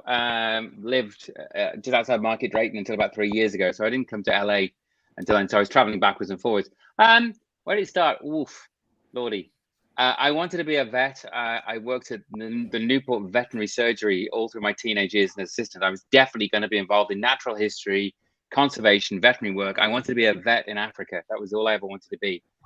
And I worked in zoos during my summer vacations. I did all that. I ran a wildlife hospital. I was the youngest person in England to have a wildlife hospital license. This is a long time ago. We're talking as well. But I really fucked up at school because I didn't pay much attention, and the grammar school didn't like me very much anyway. And remember, it was an all boys school back then as well. How things have changed. I love it. So I was doing that, but then I left at 15, 16, just for my O levels, because I met a wildlife photographer who's giving a lecture who wanted an assistant. So the government paid for me to go become that guy's assistant for a year or so. So he taught me what photography and filmmaking, wildlife photography and filmmaking. I did that for a while, and then they ran out of money. I had to go back to college, and I thought, you know what? I've actually worked in television a little bit now. I've supplied some animals to various wildlife documentaries because the wildlife hospital meant that I had some injured animals that couldn't be released back to the wild. And I trained falcons for a hobby, and I did things like that. Whoa. So I remember supplying some stuff to like David Attenborough's shows and David Bellamy's shows and shows like that. And I thought, you know what? And I watched these guys talk about, so I'd hand them like a harvest mouse or some small critter. They'd say to me, tell me about this animal. I'd tell them about the animal. Then they'd turn to camera and tell everybody else about the animal. I thought I could do that. So I went to New College in Wellington after I finished my wildlife thing, wondering what the hell I was going to do. And I thought I'll just do a zoology degree and I'll figure that out. Still didn't work hard enough at school. Then started writing letters to television producers in the UK saying, hey, I know lots about animals. I have my own animals. Please let me talk about them. Thinking that I could do the Attenborough route. They said no, almost exclusively. And then one producer, a UK producer called Janet Street Porter, who was very famous in the 80s and 90s, called up and said, I'm doing this children's TV show. Yeah. Saturday morning live children's TV show. She speaks very much like this. She went, I want somebody to come to the animal stuff. That's a great impression. It's very good. I spent a bit of time with Janet. And I did on TV. Oh, that's it. All right. I spent time on TV talking about animals on live TV, and then I did that for a couple of years. thought, okay, this is going to be my career. But while I was doing that, I bought a video camera, big old 8 VHS video cameras that you used to have to wear on the shoulder. And I started making short films. And I said, oh, you're making films about animals? I said, no, I want to blow shit up. Because that was the other thing I really liked. I grew up watching, I was in the 80s, right? So it's the heyday of Spielberg and Cameron and Zemeckis and these folks making bang on the money, amazing genre movies. And that's what I adored. And it was of the advent of VHS as well. So I used to cut school and just get a big bunch of video nasties, Wes Craven, John Carpenter's stuff, Tobe Hooper's stuff, and watch these all day with a bunch of mates who cut school with me. And I remember getting called into the head teacher's office and them having been caught doing this. And Mr. Taylor, who's a very, very tall gentleman, head teacher of the grammar, saying, what possible use is this going to be to you in your life? And I really wish I could have told him, yeah, I ended up working with Wes Craven. It worked out great for me. Thank you very much. Right? You got to work with Wes Craven? I nearly made Hills Have Eyes too, actually. You've done it. What? Yeah, I knew Wes. Amazing. So, good man. He's a very nice man. I have a tattoo on my left arm. It's N for Nightmare. It was a book written by Clive Barker back in the 90s. I nearly worked for Clive as well. I nearly did a Clive movie. Oh, Clive's amazing. I love Hellraiser. The original first 2 movies were just something else. I nearly did Midnight Meat Train. That's the one I was going to do for him. He did this. It was all of his artwork, and it was pretty much the history of movies pictated, by these really cool pieces of art. And there was a chapter called N for Nightmare, and of course, it was all about Wes Craven. When I first started just to drop. Sorry to interrupt Tom a second, but I've actually been to Clive's house many years ago and I've seen all his original paintings hanging on his walls.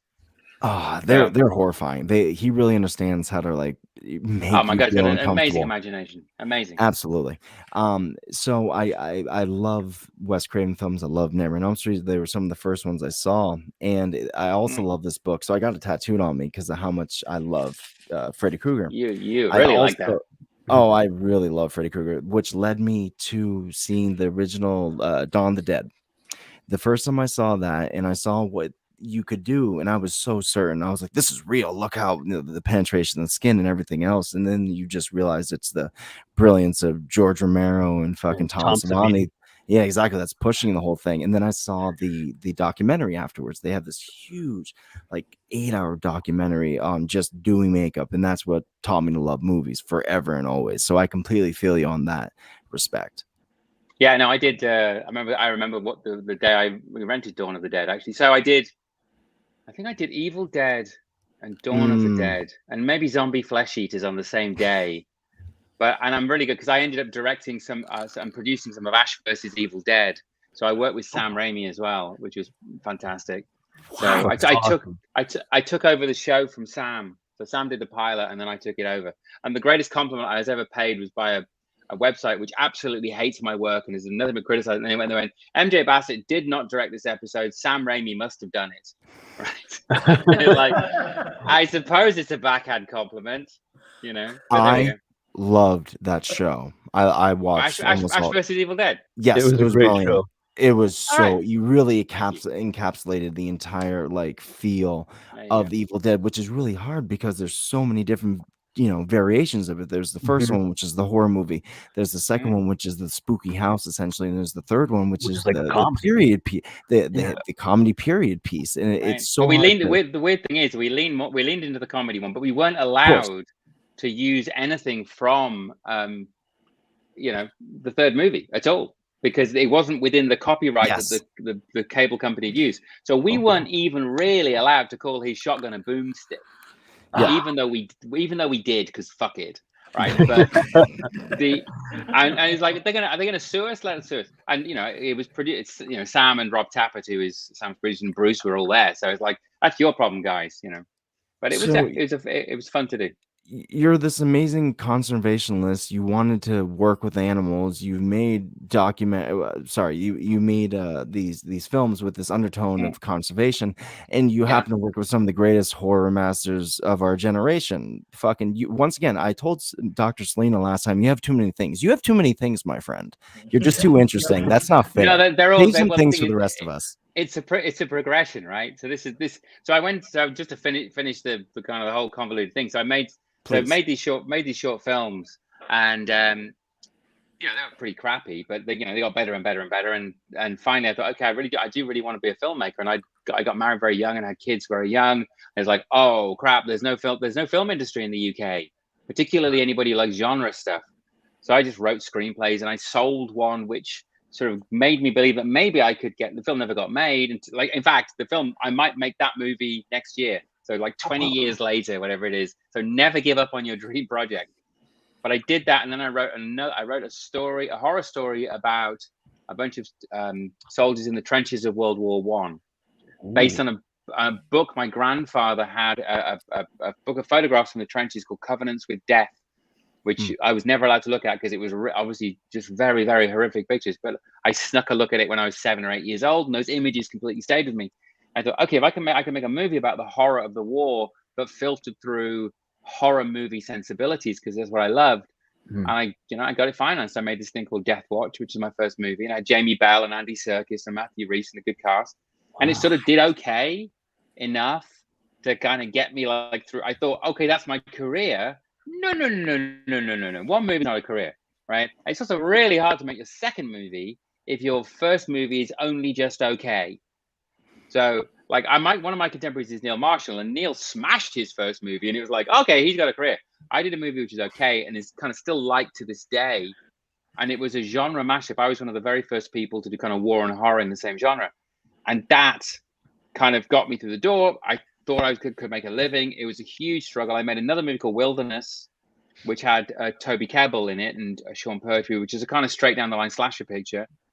Which again, it's like, okay, there's a few years between movies, and everyone thinks that film directors get paid a lot of money, which they absolutely don't in the UK. But Wilderness did okay. And then I made a movie called Solomon Kane, which was a kind of dark fantasy adventure, which is much closer to my natural sensibility, which I really love to do.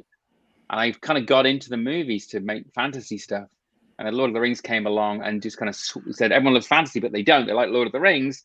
Other fantasy stuff is hard. So Kane is a good movie. Yeah, Kane is a good movie that not many people saw. And then I made a movie after that. It was a sequel to Silent Hill, which I completely screwed up. I made quite a bad film, which sort of sent me to direct to jail for a while, which happens, right? Because you're only as desirable as your last movie. So I made a movie. I mean, Silent Hill made like $60 million, but it wasn't enough.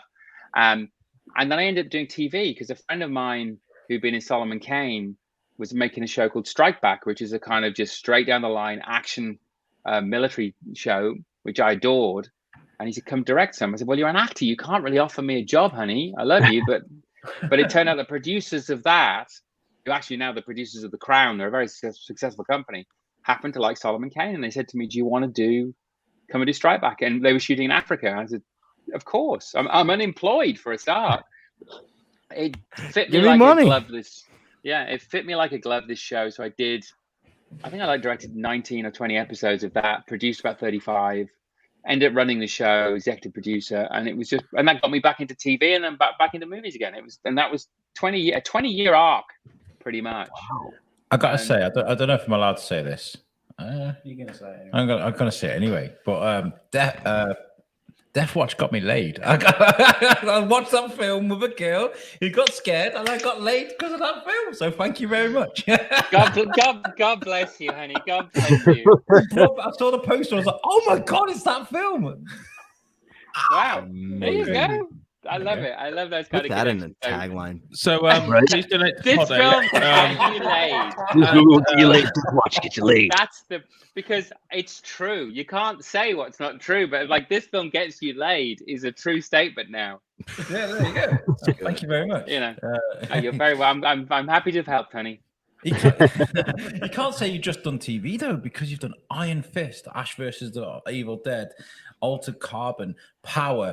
These are like major franchises. Altered Carbon was a fucking amazing show.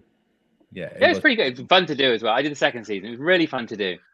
Because again, it's the thing about directing television. If you're a sort of jobbing TV director, which a lot of those jobs are, right? So you get given a script, you got to go and shoot it. Though it's creative, and I love doing it because I meet great people. They're not the big creative challenges, right? When I'm writing, directing, and producing a movie, even though it's a very small, I tend to do very small budget movies now because it gives me full control. So I did, this movie Rogue with Megan Fox, and I did Endangered Species last year, and I've just got another movie coming up, which I'll be, the full author of, with something like, and Solomon Kane, to a certain extent, I had the same vibe on that, and Death Watch I did as well. The movies where you just do it not for money, you do it because you do care, but also you're trying to service a commercial imperative. Those are the ones you mess up. Right? With TV, like Ash vs. Evil Dead was a no-brainer for me. They said, "Do you want to?" It's Evil Dead. It's like, of course I'll do this. It's Sam Raimi. Are you insane? Right? we shot it in New Zealand. I got to go to New Zealand, which was incredible.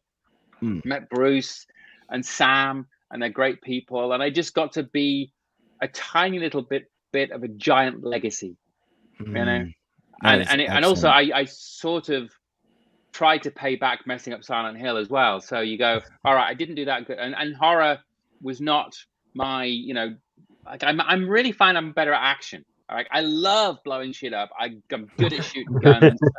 I'm great at crashing cars. I've trained with a lot of military folks now. I know my business. Horror is, I love it. I will do more horror, but there's something like when James Wan frames a shot or balances a frame. That's an eye for horror and tension and space and not to get too deep into negative space and stuff. Wes Craven could do the same thing. Wes was not a very flashy director at all, but he and by the way, I think he would have admitted, and well, I know he did because I spoke to him. He's made some crappy movies, but when he got it right, there was magic, and we're just chasing magic, all of us, I think. Do you know what? Scare and horror is actually something that's quite difficult, isn't it? I mean, me and Al, we've done scare acting and that in the past, and in the prison, and to nail scare is actually quite a tricky thing to do. The guy who run the prison, because it's Shrewsbury Prison, it's closed now. It's a tourist attraction, but he'd be like, if you say boo, I will fucking deck you. Like, that's what he'd say. Nobody says fucking boo on my watch. You get creative, right? I think we had one, didn't we? And he didn't live it down for ages. Like, it's all about being super creepy, like breathing on the back of someone's neck or just gently poking the side of someone's face. It's what you don't do. Honestly, it's what you don't do that is scary, right? If you put a bunch of well lit monsters on the screen, it's bad. And more movies do that. They put things front and center, and you really shouldn't, But it's each their own. Because it was my sister that got me into it, to be fair, and she's really good at it, isn't she? And she'll just literally stare at people.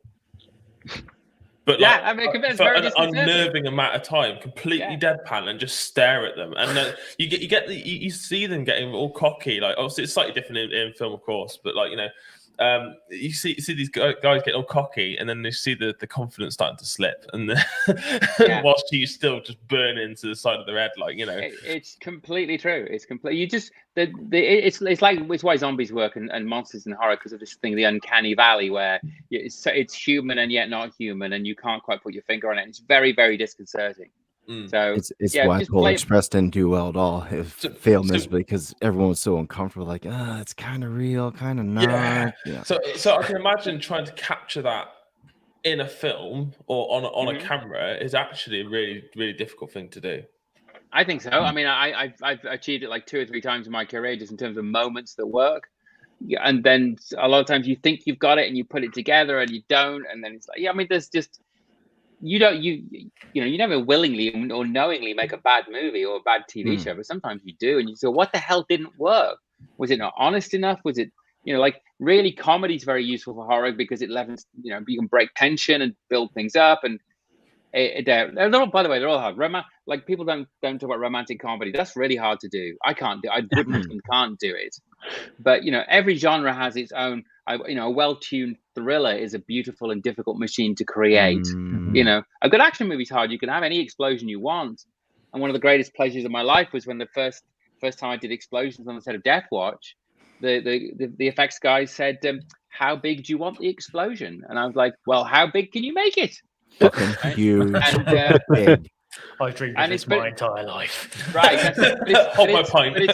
But it's context, right? It's all context, right? If an explosion for the sake of it is nothing, you put characters in and around that story, Like with Die Hard, you remember Bruce Willis saying "Yippee-ki-yay"? You don't, Oh yeah. Yeah, there's some gunfights and stuff, but you remember the character things. It's always about character. Now, And, you mentioned Silent Hill 2 a couple times. Do you feel that it was bad because that's your like opinion of it, or is that based off of what other people are saying? Because unfortunately, with enough of a big voice, it can really change your perspective on something. I never saw either one of the films, but as Right. I'm talking to you, I really don't think that you just kind of threw in the towel or something or made some crappy film. I'm sure it meant something and it felt good to you. So, what about that really kind of Well, makes you feel that? Box office, maybe? It's interesting. Well, I mean, so you sort of know a little bit when it's getting away from you. So I was told to make it in 3D by the studio, and I was like, "This is a really terrible idea." And they went, "Well, if you don't do it, you're not making it." It's like, "Oh, I need a job, right?" So there's that. Yeah. Right. So I mean, there's this notion that like we're all gadding with film directors, we just gadding with like, no, we need to get paid, right? Because you can be on a film for 2 years. So even though it seems like an awful lot of money, that's divided over 100 weeks. Sometimes more, right? So you just got like, I've got your house and a thing, I got family, I got to pay people. So there's that. So do a job. Then you write a script, you think, oh, the script's pretty good. But with Silent Hill, I know that it's based on a huge computer game franchise. The first movie was expensive and beautiful. Christoph Gans, who directed that movie, did an absolutely wonderful visual job. Lots of people love it. I think his visuals are great. I took over because the guy who was originally going to direct it couldn't direct it. So my producer said, I need this movie to be made. Will you come and do it? It's like, yes, absolutely. I love the games. I'll bring something to this. But then it was like death by 1,000 cuts because it was, okay, go do it in 3D, stupid format, hate it, never wanted to do it, makes you shoot in a certain way that doesn't work for horror at all. And that was with real 3D cameras. There was like 2 lenses pointing at 90 degrees to each other, huge camera, couldn't do steady cam work. I mean, technical reasons you guys will be very bored by, but so that was bad for a start. My story was too convoluted and complicated. It was trying to service the games people who love the game stories and the mythology, people who didn't play the games but watched the movie and wanted a sequel to the movie, and people who hadn't done either and just wanted a movie they can go and enjoy that made sense to itself. You're dead in the water trying to do that. And turned out I was. I was a body floating face down being poked by people with sticks. So the movie was fully received. Yeah. Fully received. Floating in the water. The audience didn't like it. I don't like it. It's like honestly, I'm a realist. I'm from Shropshire, for fuck's sake. I know when I screw up, and I'm prepared to wear it. I can't take credit. Amen to that. Yeah, I can't take credit for things that work and not take the blame for my things that don't. That's not how the world should be, right? I wear my shit. Yes, that's really refreshing to hear, though. Yeah. But also, I'm also happy these days, and I wasn't happy a lot during those days. So before I moved to LA, I came out. I'm trans. I'm happy. I'm who I am now. I was none of those things before. So I was miserable at the grammar school. I can tell you that right now. When you did come out as trans, did it have an effect on you and your work and how people treated you? Was there any difficulty for you with that? It profoundly affected me creatively because I could finally. I still like to blow. Everyone's like, "Oh no, now you want to go and do romantic comedies with makeup and dresses." Like, no, I want to blow shit up, right? But it's because there's some things that are just you, right? My transness is my relationship with my body and how I live in the world. But the shit that I like is still the shit that I like. What changed was that I'm much more willing to be honest about my emotions because when I was, and again, I know it's early in the morning for you guys. You've been awake for like 100 hours. Good. It's the truth of the matter is that who I am. I made up a version of a guy to be in my life, and I was pretending very successfully to be that person for 45 years or whatever the hell it was, knowing that there was something different about me, and I really wanted to be something else. Finally uncorking that and going, this is me, love me, hate me, I don't care because I'm happy. My kids supported me, my partner supported me, and the industry. I'm also, by the way, I'm a complete coward. I waited for a lot of other people to come out first and take the heat. I wouldn't say that. I don't think that's fair to say. Well, the Caitlyn Jenner, the notion of a lot of trans women really went into the world exposed and brutalized, and to this day trans women are killed all the time. And I'm a successful middle-class white English person. I built a career and then came out, which is the sneaky fucking way to do it, right? So I had that, and then my agent, when I over here, when I came out, said I'm trans. I know it's going to affect things. He went, "Oh my God, thank God!" Right? I can't. Right? He said, "I can't give away a white guy right now." Right? So if I hadn't done this for me, I should have done it for my damn career. So all of a sudden, your work coming out your ear rolls. You're like, God damn it! Yeah. I put a bit of lippy on, and I get all the offers coming in. To be fair, like you kind of have like a real uphill battle though, because I mean, of course, you've done some amazing work, but when you say things like a Caitlyn Jenner or like the Wachowskis, they've already kind of like they were crazy famous, like crazy famous. And once again, I'm not trying to belittle anything you've ever done because your work is phenomenal and I love it. It's just like they had a platform position where they could take that risk and it was okay because love them or hate them, you see what's they've given you, so you can't take anything away from them at that point. And I don't think that it was sneaky at all for you to, kind of wait for the water to be a little bit less murky because it was dangerous. It still is dangerous for you out there. So, but I mean, but the thing is, I would say brave, not sneaky. Yeah. Oh, thank you. But I did. I mean, it's like I didn't wait and say I'm going to wait for Lana and Lily to do it, and then Caitlyn. It wasn't. That's what I would have done. I'd be like, where are the guys? Where are the people that made the Matrix up to right now? They probably have a good finger. V from Vendetta. But I don't.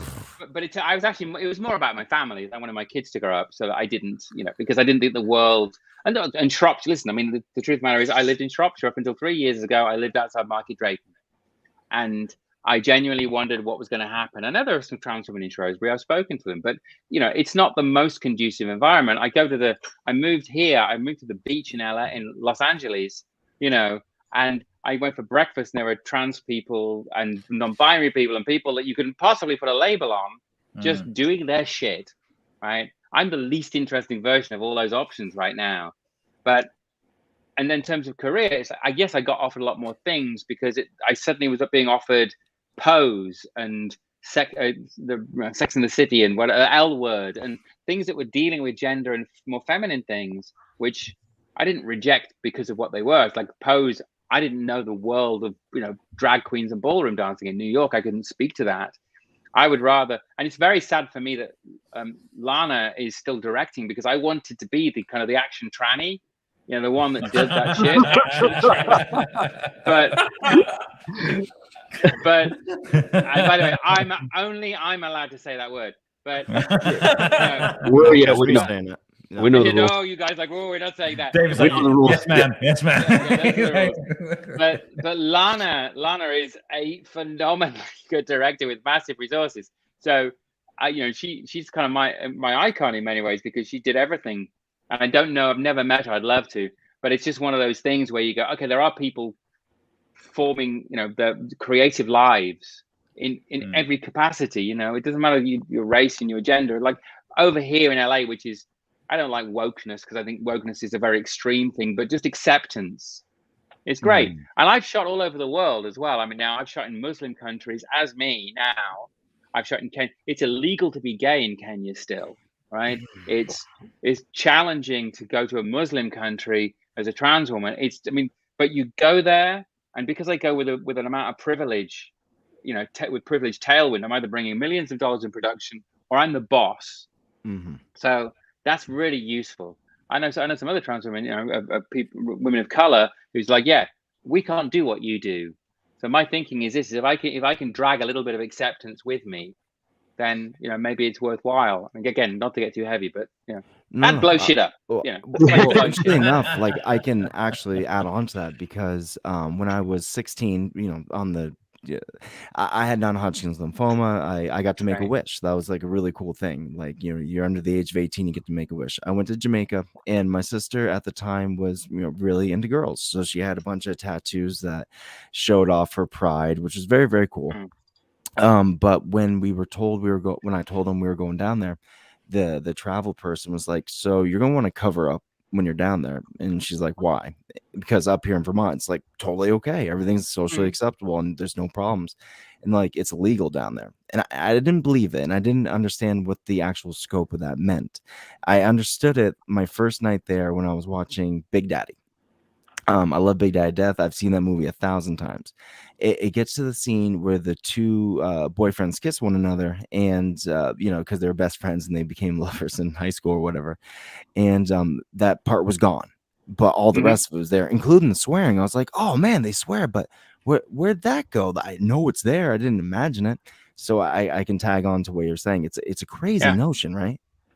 It is, because we live in our worlds are, even the most conservative version of the world, the Western Europe and the US is really privileged. I remember going, I shot a season of a TV show in Thailand before I'd come out, and I was I was there for like 4 or 5 months. I was in Bangkok and the islands, and I remember it was Strike Back, right? So Strike Back had lots and lots and lots of sex in it, loads of sex. Got him laid. It was like, the Strike Back, not Death Watch. It was gunfights. It was gunfights and sex scenes, essentially, because the HBO had a channel called Cinemax, which is all about sex stuff, and they wanted it to be there. So every time we put a script together, it'd be like, "Where's the sex in the sequence?" And I was English. I was like, "Well, we didn't need the sex. We're saving the world." I go, no. They have to have sex with somebody. It's like, oh, all right, figure it out. So, stand there an M16.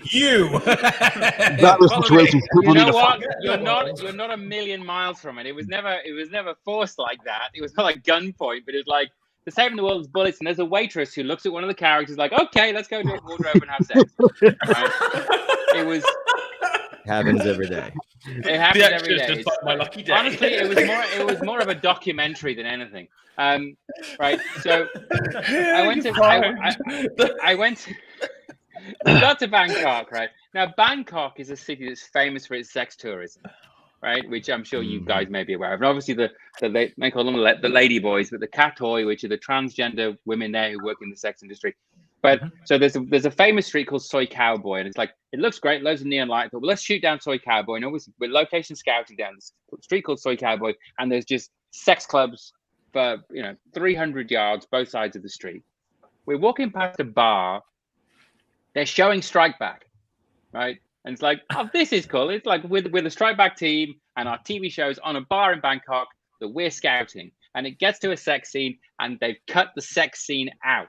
Bastards. Right? The Thai authorities, because what we found out, and I may get in trouble with this with Thai authorities, but they basically deny the existence of that whole part of their culture, right? So the reality is one thing, the perception is another, and this is one of the things when you travel the world quite widely, which is what I've done for my show, is like, oh my God, so many cultures are so interesting and have different approaches. Like, the UK, we are kind of down on swearing, right? But in Europe, it's okay with swearing and sex, but not the violence. In the US, violence is fine. Sex, absolutely not. Swearing, lesser. It's like everyone's got a mix of things that are acceptable. Smoking as well. They're like, in the UK, they're like, oh, you're not allowed to smoke on TV anymore. So what? You're not. And by the way, good, because they're cancer sticks and they kill people. And we're trying to raise money for Lingen Davis for a cancer fund. So yes, there you go. Right. So we make sure you donate, guys. Right. It's very, very, very late for us. We're coming up on. We'll have 3 hours left, so it's up to 21 hours. We've been doing this. Oh my God, it's amazing what you're doing. I think it's incredible. 5 o'clock yesterday afternoon, I got dizzy. We spoke to Charlie Adlard. He was sat right here where Jamie is right now. And I remember I was so delirious. I sat up next to him. I was like, what are we doing again? Well, he's talking about The Walking Dead. Who am I? Like, what are we doing? Interestingly enough, isn't it weird to think, because like in Thailand and in places like that, it's more socially acceptable. It's been more socially acceptable longer for you to be able to dress in whatever which way you want to. Whether they hold rules in different regards for different things, that's ridiculous. It doesn't take away from the fact that people in the Philippines and people in Thailand have been doing it for a very long time, and it's been okay. But people like where was it exactly? I just want to make sure I don't say the wrong thing. Bangkok, Afghanistan. Like there's these things called the botsy dancing boys. And in a place that is, in the Middle East where they, really are not okay with you doing something like that, that is not okay. They'll kill you for that. But there's plenty of people that make young men dress like girls to hang out with them. So there's some of the biggest liars and hypocrites there are. And they're like, no, if you do this for yourself, it's bad. But if we make you do it, it's okay. Isn't that strange? Well, I mean, I think you said the word name was hypocrisy. It's violent, vile hypocrisy. I mean, absolutely. To expand on that a little bit, there's the third gender. In Thailand they're called Kathois. In the Philippines there's another name. In indigenous American cultures, there was absolute acceptance and respect for men who express their feminine side. There's degrees of that as well. It's like in China they've just banned sissy boys from TV, so you have to be a very masculine man to represent masculinity. A lot of it's fear. I work with a lot of military veterans, these are spec ops guys, and before, when I was doing my stuff and I was beardy and muscles and shot shit, and I came out to them, and like my arty friends were like, "Oh, we're so pleased for you," and I thought, "Oh shit, now I've got to tell a bunch of Navy SEALs and Delta dudes that tranny," and I wonder and without exception, every one of them was like, "We've got you. God bless you. I hope you're happy. If you ever need help, we're there for you." Right? Because men who are secure in their sexuality and their sense of self and their gender don't give a shit what other men do. Right? It's really it's the beta guys who aren't sure about themselves. And I remember this in the grammar school. Like the biggest insult you could throw to somebody when in the 80s was you're gay. Right? Yep. Now, a lot of those guys at the grammar were gay. Some of them were my friends. They grew in and they had led a horrible life. It's lack of understanding. It's lack of education. Now, my kids, trans, and when I came out to my kids, obviously it was shocking and it was a big, deep emotional journey for them, but it wasn't so wildly impossible because they live in a world where acceptance is everything. And that's kind of where we need to be. And I think most straight white guys who are confident in themselves and happy in themselves will allow everybody else to live as they want to. I think that's religion and politics will fuck it up for everybody. Yeah, we totally agree. We've been talking about that the whole thing, to be honest. Yeah. But I was just going to say, it just goes to show that you've raised your kids right. That's probably the message I get from that, is that your children are accepting because they've been brought up properly. Yeah. I mean, thank God, because it's like, oh God, I made some decent human beings. Because that's all you want for your kids. Yes. But they all went into the film business. So it's like, crap, I didn't teach them that much sense, but there we go. Oh gosh. Are you there now in California to stay? Or are you in between places? No, I'm here for the duration. I think. I mean, with the last couple of years of COVID, it's been impossible to travel backwards and forwards. So that was the thing. So I basically left my base. My son actually now lives in the house that we lived in Market Drayton. He has that place, and I want to come back. I love Shropshire. It's my heart. It's my home. There is nothing like the Shropshire countryside, And Hereford, Worcester's pretty good as well. But that world is everything. This LA adventure is an adventure, and it's great. I bought a house where I live in the canyons. I go riding in the mountains every night. It's wonderful, and I never thought in my life I'd get to live this life. From sunny California, well, when it's not on fire, live as me, make movies for a living, not want for work, because I've been years without working. Sometimes not being able to pay the rent, not being able to afford Christmas presents for the kids. It's not been easy going at all. And now it's like, all right, I think I took a swing and it's worked. I'm not super successful, but I'm successful enough and I'm happy. And God knows that was hard enough to get to.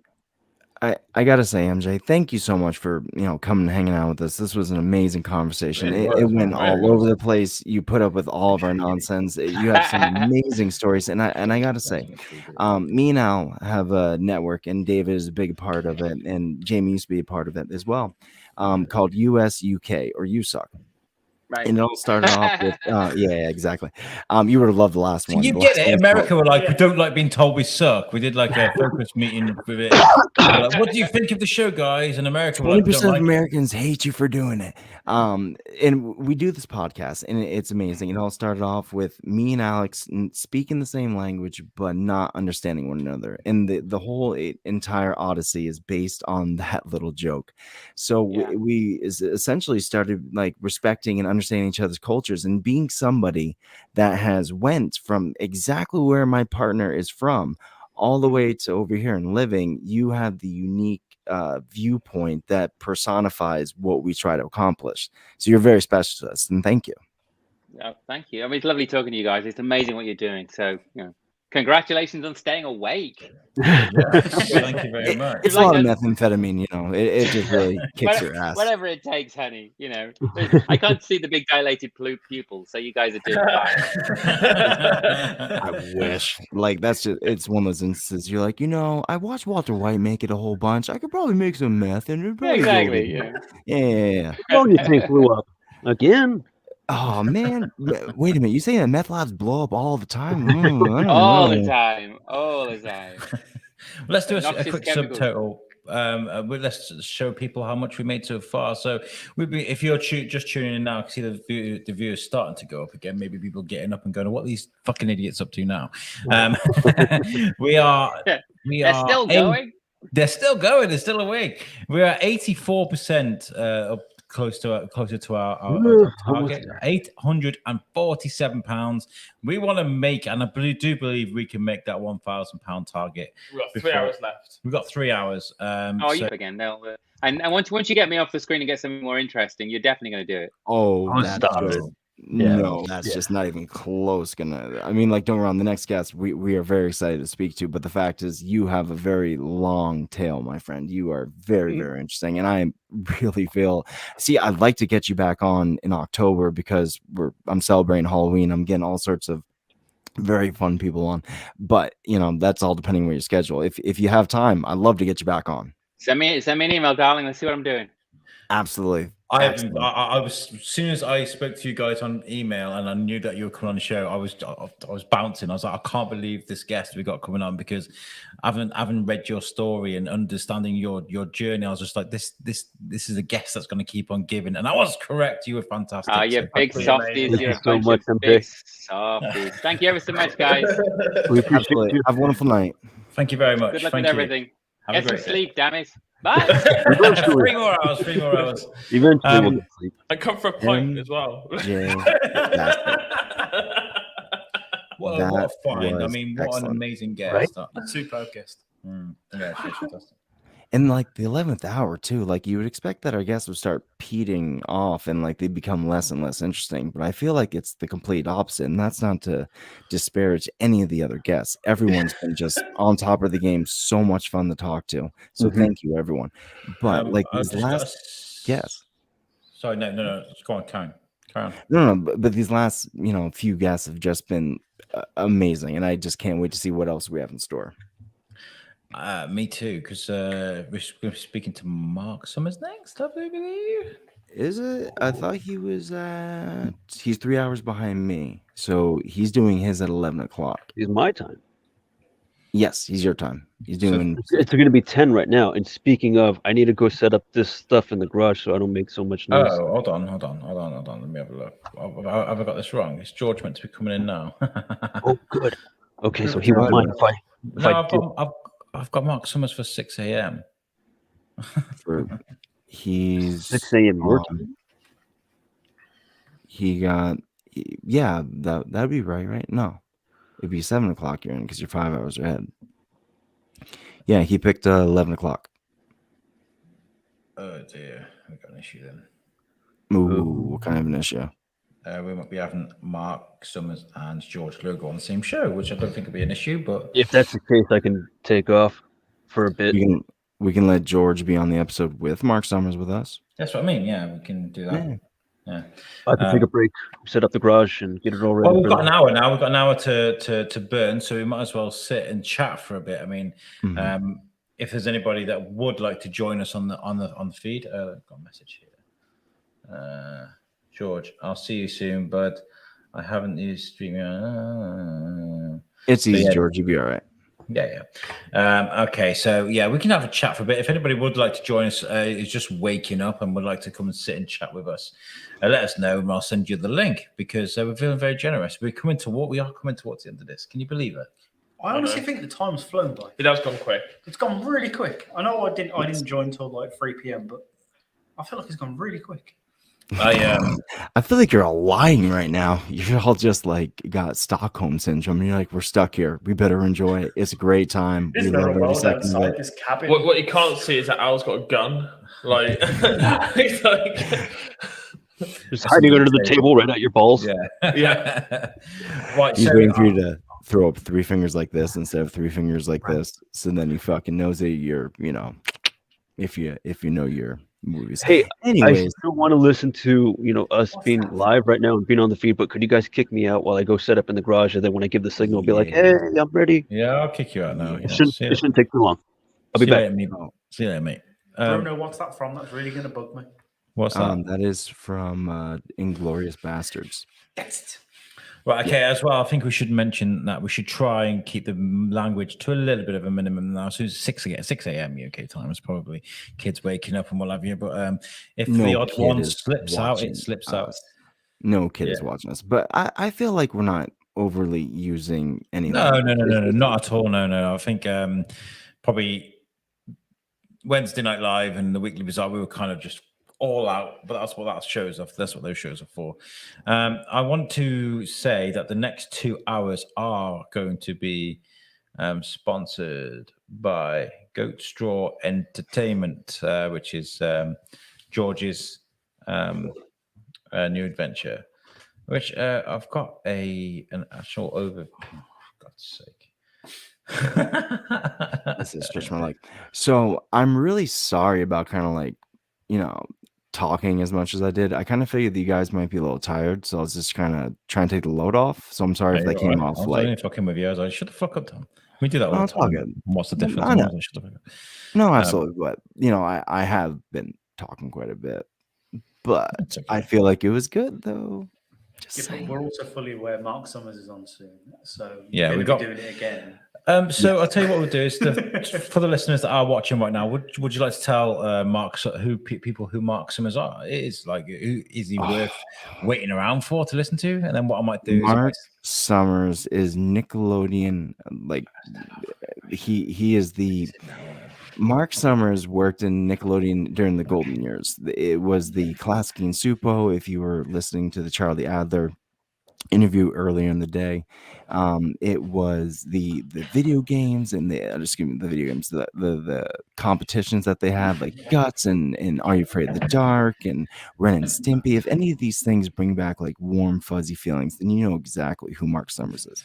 If you don't know who Mark Summers is, he is a Nickelodeon legend. He has produced many shows on the Food Network, including Unwrapped, which is one of my favorite shows of all time. It's actually the reason my little sister was kind of jealous for once of a podcast that I was doing. She's like, Mark Summers did Unwrapped, and she's a huge Food Network fan. So and that show was essentially like he would deep dive into the history of foods. It was fucking excellent. He is a wonderful gentleman. He is a nonstop professional, and he's one of my heroes, from way back in the day. So, and he's been very, very gracious to, us as a network. The first interview I reached out, I had no anticipation that he was going to actually come on the show. And I contacted him and he said yes. And I was like, holy shit, that fucking worked. Followed by, we did a silly hot wing trivia challenge, which is, if you've watched any of the You Suck hot wing trivia challenges, we've done 2 of them. Once America won, once Britain won. And Mark was going to come and be the guest host, which was going to be amazing. But he had a family event come up and he hadn't seen his family for a very long time. So he's like, guys, I'm really sorry. I know that I said I'd do this, but I have the opportunity to see my family. And we're like, absolutely, Mark, you do that because we're just grateful that you're willing to work with us. Followed by this event came up and we're like, hey man, so that didn't work out. How about this? And he right off the bat, he's like, absolutely, I'll join up.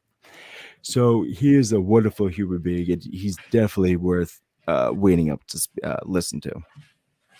Might learn a thing or two. Alex has said that we have to clean up the language now, so bear with me, Bruno, while I fillet you. I'm going to use the proper word. Ooh, that's a good word right there. See, I'm a classy individual. The What's the You Difference are. episode with Mark Summers. You are absolutely on fire. I remember listening to that podcast and thinking, my God, Bruno has just done. If someone was to go, what's Tom Bruno's best podcast? I'd just go, this one right here. It is outstanding, sir. It's quite funny actually because Tom has phases, doesn't he? Every now and then, he is proper like on it, isn't he? He's just like bang, bang, bang, bang, bang, and like it just But then other times he just like words. What are this? Me speak 'em. Thank you. That is an extremely kind compliment, and I would say the same to both of you gentlemen. I have seen the evolution of your, podcasting art, in real life time, and I can say that the Shane Hinton that I did like a show with fucking 3 years ago is not the same gentleman that I'm speaking to now, nor in a much smaller time frame is Jamie Westwood that I spoke to, last year. The same podcaster. He is. You guys have moved way beyond any expectations that somebody could have of anybody. So, my hat's off to you. It's already off, but I'm not taking off my hair. It's beautiful. It's really interesting because we can see like. Dude, yeah, it's a fucking wig, and Shane's like, I knew it. Fuck that guy. We know. I feel like because it's early in the morning here, we should stop doing like some pod aid ASMR, like chocolate.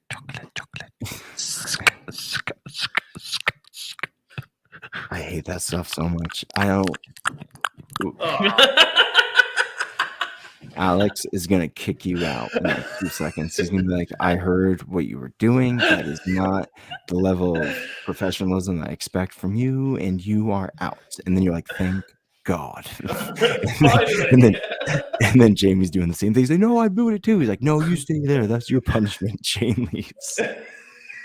I also, before the last interview, I popped out to try the little to use the little boys' room. And you quickly check your phone. Something amazing has happened, and I think everyone waking up needs to go and check it out. Limp Bizkit have just released a new single. What? Well, what? They've released Dad Bod, the song that they did the live performance for. They've actually released it properly for everyone to download and listen to. So yeah. What? New Limp Bizkit single. I was like, I need to go back in there and podcast. I want to listen to Limp Bizkit. Does anybody care but you though? And that's not to yes. Let me. And that's not to shit on Limp Bizkit. Chocolate Starfish and the hot dog flavored water is still one of my favorite albums. The Roland Air Raid vehicle, I think it's a mistake. Oh no, Urban Assault vehicle. That is an amazing song. It has most of Wu-Tang in it. It has fucking Redman and Method Man. It DMX back when DMX was dope as fuck. That is a great song.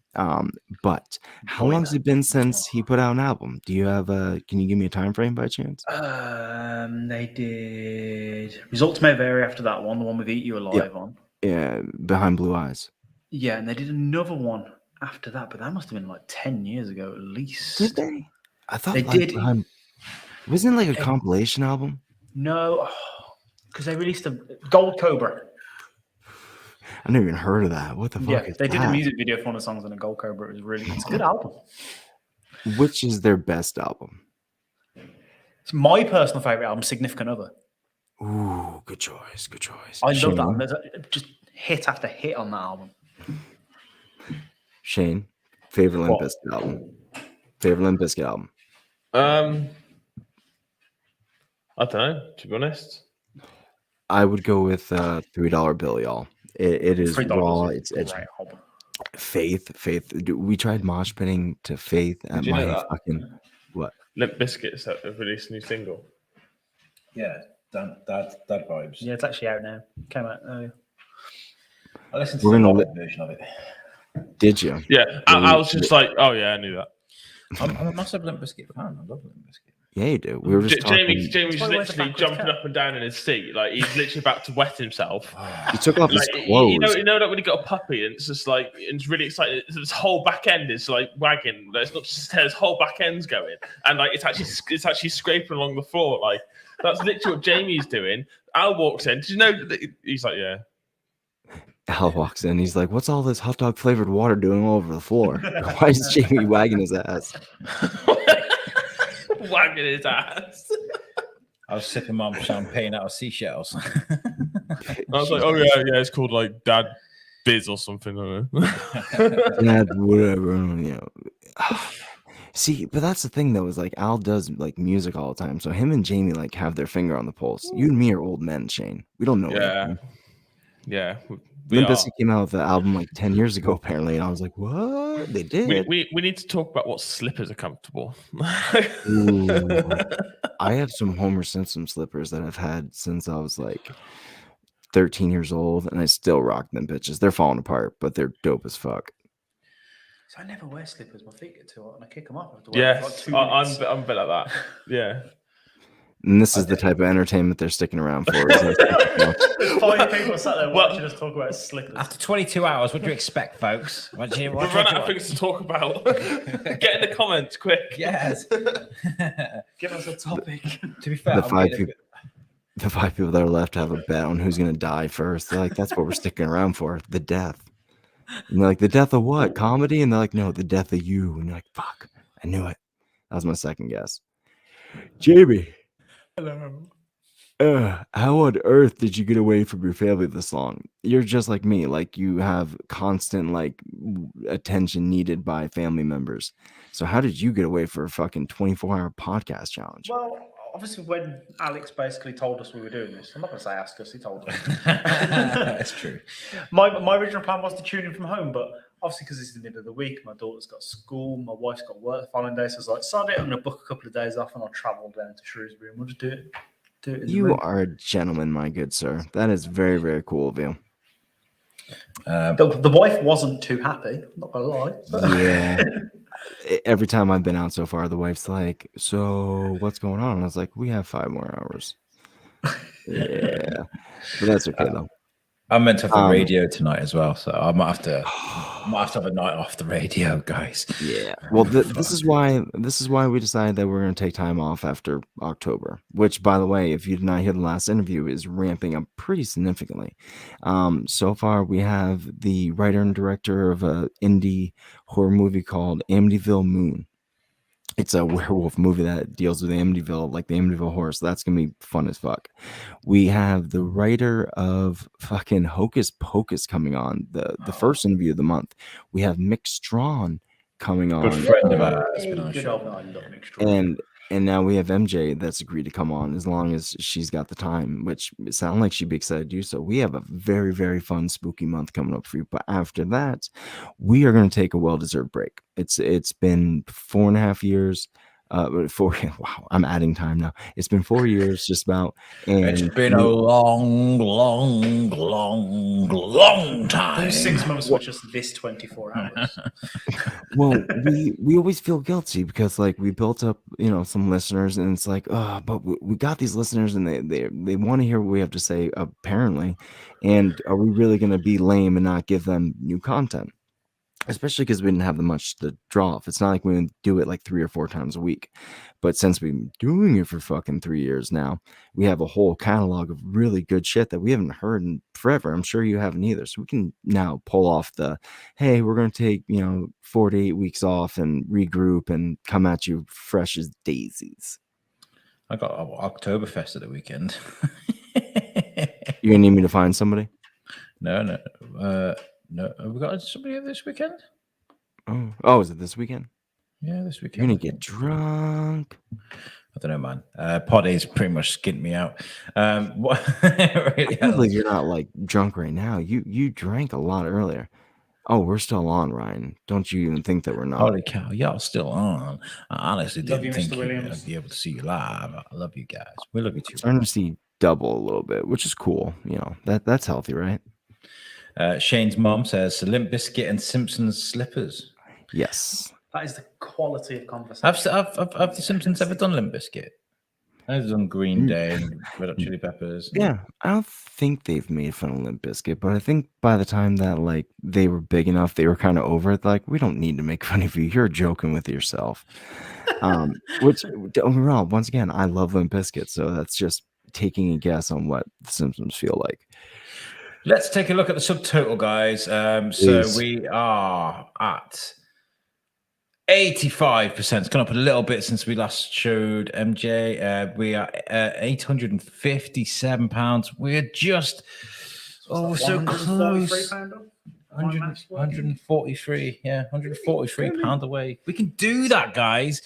If you've already donated to this cause, first of all, thank you. But if you know somebody that's got a bit of extra cash lying around, just send them the link to the show or to the Just Giving page, which is Just Giving /fundraising/pod aid. But if you go into Just Giving and type in pod aid, it'll come up.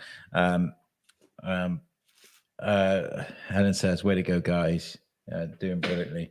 I don't know, man. We're kind of getting very lethargic at the moment. I've put the old shirt on because when you're really tired and you get shivery. Yeah.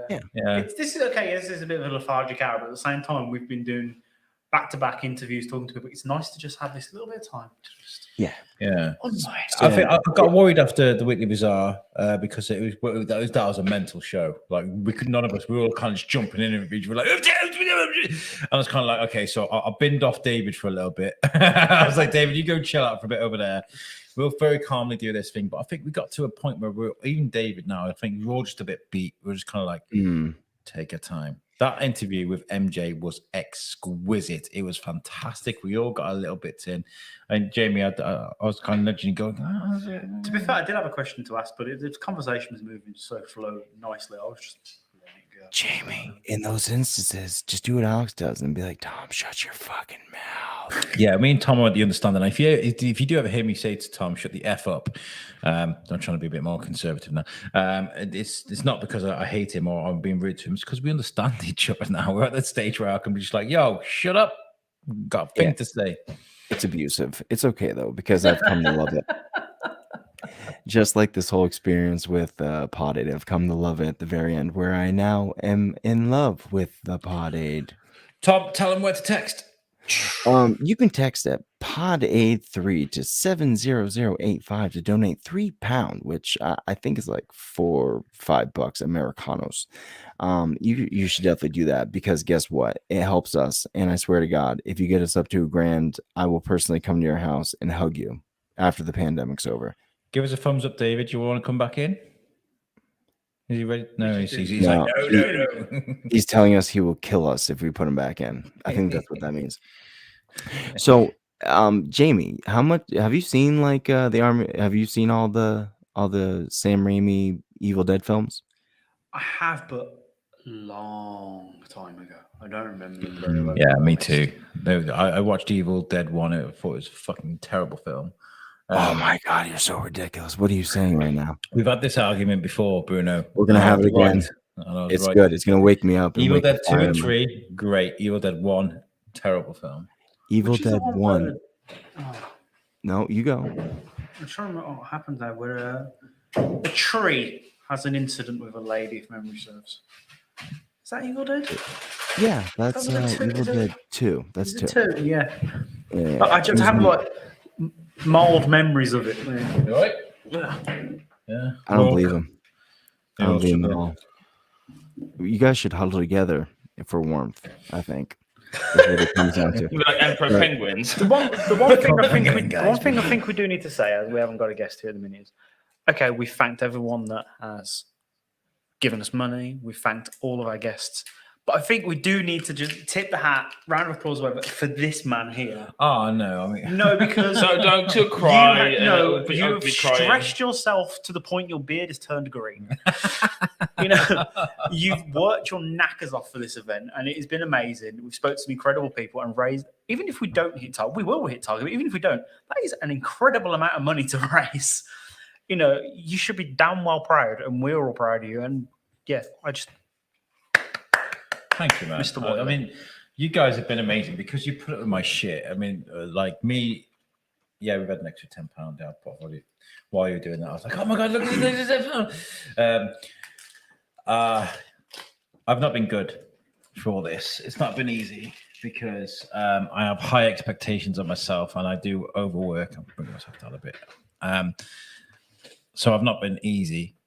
My wife's had to put up with my shit. You guys have had to put up with it too. It's been constant, but Tom's right.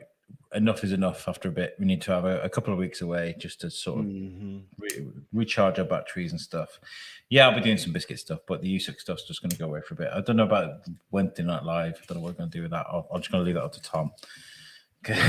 We'll figure it out. Maybe we'll go to like an every other week thing because we're gonna want to talk. That's the other thing. Is like eventually what will convince us to stop the strike is because we're like, don't you want to talk? Yeah, I want to We'll talk. miss it, man. We'll miss it, yeah. We do. We end up missing it. We like in the beginning, especially, we take time off, and then one of us would inevitably rush to be back and do it anyways. One thing with this whole pod thing has actually made me realise I was messaging Lisa actually earlier on, is that I really miss the bantery stuff that I don't get to do in the biscuit because the biscuit is relatively serious and I can't do USUC stuff on the biscuit and I miss that now. So what me and Lisa's actually going to start doing is that she actually mentioned we're going to talk about it more later, but she was like, maybe we should start a podcast, me and her. I was like, you mean you're interested in doing a podcast? A wife is actually wanted to do a podcast with me? I think I need to go with Daniel Day-Lewis here, and There Will Be Blood. You're like, you're nothing but an adopted bastard. You are now my competition, and get the fuck out of my house. That was actually really good for a sleep deprived man. He's got that great. He's for a British bloke. He doesn't do bad, does he? To be fair, yeah.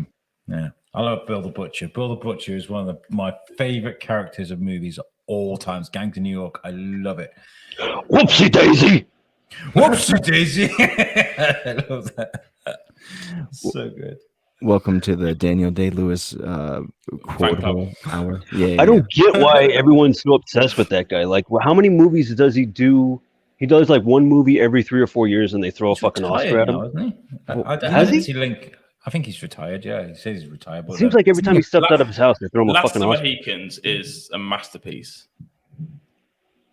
I haven't seen it. What? I don't remember last time. Is it Daniel Day-Lewis? That's just I believe it's a Daniel Day-Lewis. Yeah. Oh, I thought that was Kevin Costner. No. We were thinking of Dances with Wolves. Yeah. No. I'm thinking he thought. No. I was thinking Dougray Scott. I thought, what's the one that did Dougray Scott? What? Huh? That movie. Yeah. The Gray Scott flick. Bad remember. Anyways, just a quick one. I've had a text message from my father.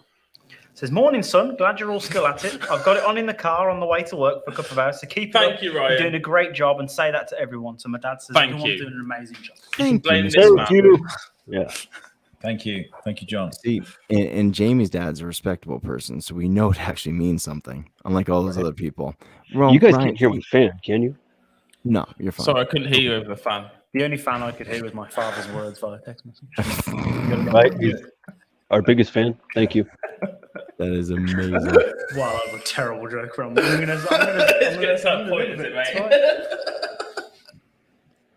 I'm trying to work out what's behind David because it looks like the suit from the end of Aliens that she's walking. No, that's a piece of workout. Oh, that. It's like What? Like workout equipment? It's an elliptical. Yeah. Is it a cross I'm in the trainer? garage. Or is it a running machine or something? Yeah, an It's an elliptical. elliptical. Yeah. Know your terminology, fuck. He's like, What? the Rocky Standees. Oh, I'm sorry, English muffins. Thank you. Is that my new nickname? Am I the English muffin? I fucking like it. I'm gonna use it from now on. Be like, is Tom English muffin? For those Bruno here? that are watching that doesn't know, Americans call crumpets English muffins. They're not the same thing. And They just it just blows my mind because it's a fucking crumpet, dude. Like it's not sweet though. We've been over the shame. We're not going to bring up old arguments trying to catch lightning. They are different things. We all know they are, but the fact is that, like, English muffins are still fucking delicious on the English sandwich. So English muffins are fucking. It is 6 a.m. UK time, which means we're not allowed to swear anymore. That's not true. This is you suck hour. I will do my best, but I'm also very tired. And to be fair, I've been awake longer than all of you, and that is a fact. How? Sorry, did you hear a pin drop then? Sorry. Yeah. Right. I have been awake since 3:00 yesterday, and I got about an hour and a half of sleep today before I ran out to the store to get fucking dinner, and I was up the rest of the day, and now I'm here. So I've been. Yawn mid-sentence. That's good. I am tired, and I'm starting to lose concentration. I feel this so is bad. when Tom starts going words and stuff. His mohawk is starting to droop a little bit. He's looking a bit like Free Willy. He's going a bit. Oh, that's harsh. Why do I look like a whale? So if you call crumpets English muffins, like my mum just asked, what do you call muffins? Muffins are like things with, it has a top to it. It's sweet. It has, they're muffins like cornbread muffins or blueberry muffins or apple strudel muffins. So that's like a cake, right? Like a cupcake. It looks like a cupcake, but it's not as sweet as a cupcake. Yeah, it's got stuff in it. Yeah. We have those kind of muffins, but we have breakfast muffins as well. Like, yeah, you have breakfast muffins. Like you put like bacon and egg and shit on it. Not Al, because Al doesn't like eggs. Yeah, because he's a weirdo. Eggs I don't like eggs. Al does not like eggs, which is crazy. I don't know. It's a shame because you'll never get to find out the fact that I'm really good at cooking eggs. Do you know how annoying it is ordering a McDonald's breakfast when you don't like eggs? It's a nightmare. Just double sausage. I actually have to order a double sausage and egg McMuffin without the egg. Without the egg, yep. Because they won't do a double sausage McMuffin. So just double sausage bread? Yep. Double sausage with a muffin, yeah. With a bit. How do you have your McDonald's breakfast? With the egg. With the egg. And Shane's mom says, Helen, hi Helen, says some English people call crumpets pikelets. Pikelets. Yeah, that's true. Though. No, But pikelets are actually like crumpets, but thin. They're exactly the same as crumpets, but they're thinner. Do you know, one of my favorite memes of all time is Gordon Ramsay going, I'm calling the police. That's what I'm doing. I'm calling the police. Hello? Pikelets. Yeah. Was that your Gordon Ramsay impression? It was. Not as good as Daniel Gordon Day-Lewis. Ramsay. I don't think he could do it because he had to swear. And you were not supposed to swear, apparently, at this hour. That's true. Why are you cooked like a fucking lettuce? That's actually not bad. It's a lettuce. What did you cook a lettuce for? You don't cook David. fucking lettuce. Yeah. Why does your posture and style of clothing tell me that you just got attacked by a T-Rex right now? I just want to hanging know. out. I I changed this shirt before, like when I came back on. And then, Oh my god, he actually does. David's sexy. I got a chair. I'm like just hanging out in the chair, like what the reference is, yeah. my Baby Yoda pajamas. Yes. Yeah, she does. He looks Oh fuck. We're good. We're gonna go now. We're gonna go. I've got a cracking mascara. Get him in the back of the pickup quick. It was a fucking T-Rex like footprint knocking down the phone and shit. Yeah. You gotta do the pose. You gotta do the pose, David. David. Do it now. Finds a way. Finds a way. If we could get David to recreate the pose, I reckon we could sell signed prints to raise money for Lingen Davis. Yes. Yeah, if I could have someone like just take a picture of me like that, then I'll do it. Yeah. What are you gonna do when your mom's buy the copy of the picture? My mom would not buy it. She'd just laugh Not at me, you. make fun of me. Oh, Their moms, my mom, just trying to help. They're like, "Oh, it raises more money. That's good, right?" And then they have a picture of half-naked David stretched out like Jeff Goldblum. She sticks it to all like the lampposts all the way around his town, and just be like, "Look at my son." Ryan says, "Go on." You go ahead. You read. I always order sausage McMuffin with no egg, but that's because I'm a cheap ass. The price doesn't change it. You get less food and pay the same price. Yeah. Or why don't you pay it forward, right, and get a sausage and egg McMuffin, take the egg out, and then like I don't know, feed it to a dog or something. Throw it to a homeless person. I thought, Throw it to a homeless person. Yeah, You know what I that would. actually heard then, Jamie, right? I genuinely heard throw it at a homeless person. That's what I was thinking. He's like, throw it to a homeless I thought, person. does Jamie going to go around with like egg out of a sausage egg McMuffin, just throwing it at homeless people? That's exactly what I pictured. You, man. Like, yeah, fuck. That just makes me think of a Big Daddy sausage. Jamie yells out, "This is the eat Hunger my Games." eggs! You dumb fuck! This is the Hunger Games because all you motherfuckers are hungry. Oh my God. I'm fucking hungry right now. I have like half a sandwich in the fridge, and I'm like, can I eat on the show? Like, I don't know. You should see how much food we've got here. People have been bringing us in food all day. We've got a whole side here full of Where the food. fuck's We've done my well. food? We've done well. No, I see that nobody's touched the room temperature coleslaw. No Well, one's it's because you touched guys that yet. left it at room temp. You should have put it in a fridge. Oh, We haven't got you, a fridge. David. We've I was got the in fridge. the middle of interview, so didn't have a chance to speak. Right, I want to give a shout out to every single guest that came on the show. We've got time to do this, right? I've got a list here. From the top. So at 9 a.m. we spoke to Helen and Naomi from Lingen Davis, who were absolutely fantastic. Told us all about what Lingen Davis are, what they do. David was actually tuning into that. He was drunk. Do you remember that, David? Drunk now. Then we spoke to the amazing Kevin Horrock, who he spoke to both me. He's been on the Biscuit and he's been on You Suck. He's an amazing guest, always great to speak to. And we were joined actually by Kate from Shrewsbury Town Community. Talk about what she does. We spoke to the previous High Sheriff, Dean Harris. Former.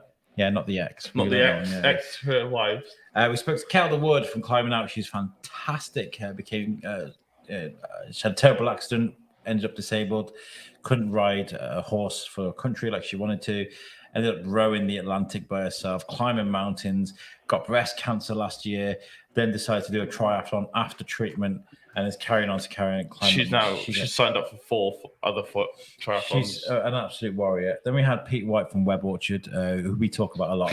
By the way, Tom, we told him about your Chronicles of Pete White. Oh, he's not there. Tom's on here. He can still hear. Yeah, we told him about your Chronicles of Pete White and the adventures you send him on. What did he say?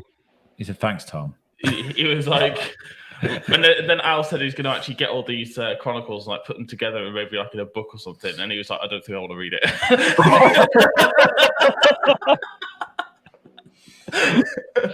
Damn. We then had Mayor Dean. The mayor was fantastic. Mayor Dean. He was fantastic, and Tom Bruno was actually listening to that. Actually, weirdly, he was going, "Oh, there's this English chap of it." I heard that in my sleep. Actually, I was dreaming when I think you were talking to the mayor because I listened I had it going the whole time, this whole podcast, even when I was asleep. Oh, nice. Bless you, David. Bless you. You've been fantastic. I was the one viewer on YouTube the whole time.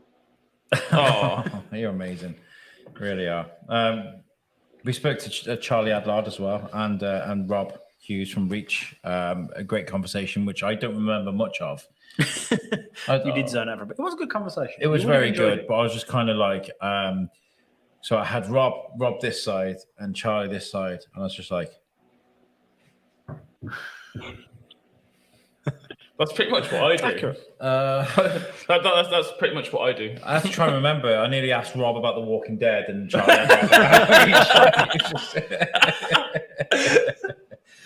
So I was a bit delirious at that point. Then we spoke to Louise Kelly, who is a radiographer from Lingen Davis. She has a team that works under her, and we were talking about the job that she does. And for stream 2, we started off with Smash Life. Great Jules spoke to them. They were fantastic. I love those guys. So we're working with kids that have been through the system, through adoption The difficulties that they face, they do a great job there. We spoke. There's an amazing podcast with Beth Eve. It sounded like a lot of fun. I'd had a couple of an hour's break to try and recuperate after the Charlie Adlard incident. Then we spoke to Charlie Adler, who had one of the most explosive intros into a podcast. He couldn't get into the stream. He tried emailing me. And he was being very impatient. I think it was like 10 minutes or so. I emailed him back and he came in and he was like, where the fuck were you? Straight in, it was 7 o'clock. And I was like, hi, Charlie, are you okay? It was so good. So Charlie Adler was fantastic. Then we spoke to, we didn't speak to Dave Lee. We had a chinwag between us. We had a chinwag between us there. Then we did Wednesday Night Live, which was a lot of fun. We had the biggest Owls game ever. We can get Joe in though, could we? No. So Helen, Anna. It was Anna. We couldn't get in. So we had Joe and we had Helen from Beaver Bridges and Helen from Lingen Davis. Wow, my brain is good for this type of thing I've just done. That was fantastic. We then spoke to Adam Pennell, who we did cocktails with. He brought in stuff and we made us some cocktails, which were amazingly nice. They were. I've got a picture of that somewhere on my laptop.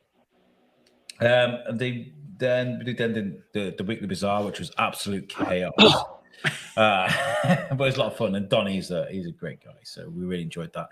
And we had our Star Wars debate with JC Reifenberg and Eric Pfluger, which was amazing. That was one of my favorite ideas I think I've ever had. I really enjoyed that. I think it was fantastic, and I really do appreciate you bringing JC to us because he is a fantastic guest. He was. And then obviously we've got a couple more left, but we had a chinwag between us because John Shaw didn't turn up, but then we spoke to the amazing Eddie Pence. What a guy he is. He's awesome. We had so much fun chatting to him. Jackie Jordan is always great. She's brought so much to us over the last 18 months. Dr. Selena Nadelman as well. She's just so brilliant. Do you know what? Right, she reminds me of my sister. What's that mean? You might get what I mean. She might not like in the way she looks. I mean, like her mannerisms and the way she like talks and the way she. I think it's the way that your sister can explain complicated things. Yeah, exactly, and you can see her working it out, and do you know what I mean? Okay. You see the connection. Yeah, his sister is actually a very, very bright person that can do that sort of thing. Yeah. So I agree with that.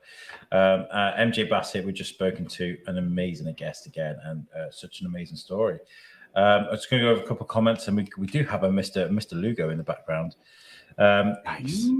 Helen says McDonald's eggs are rank. They're rubbery, like joke rubber eggs. I agree. It's like $6 for sausage McMuffin with egg and $2 for no egg. What? Really?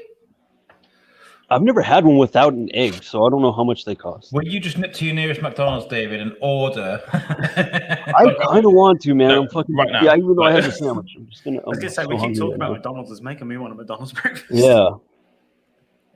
We're still on £857 as well for the subtotal so far. We need that extra $143. Come on, guys. Guys. Dig deep. We're almost there. Now, Dig deep. Does it shut so down? Close. We are so close.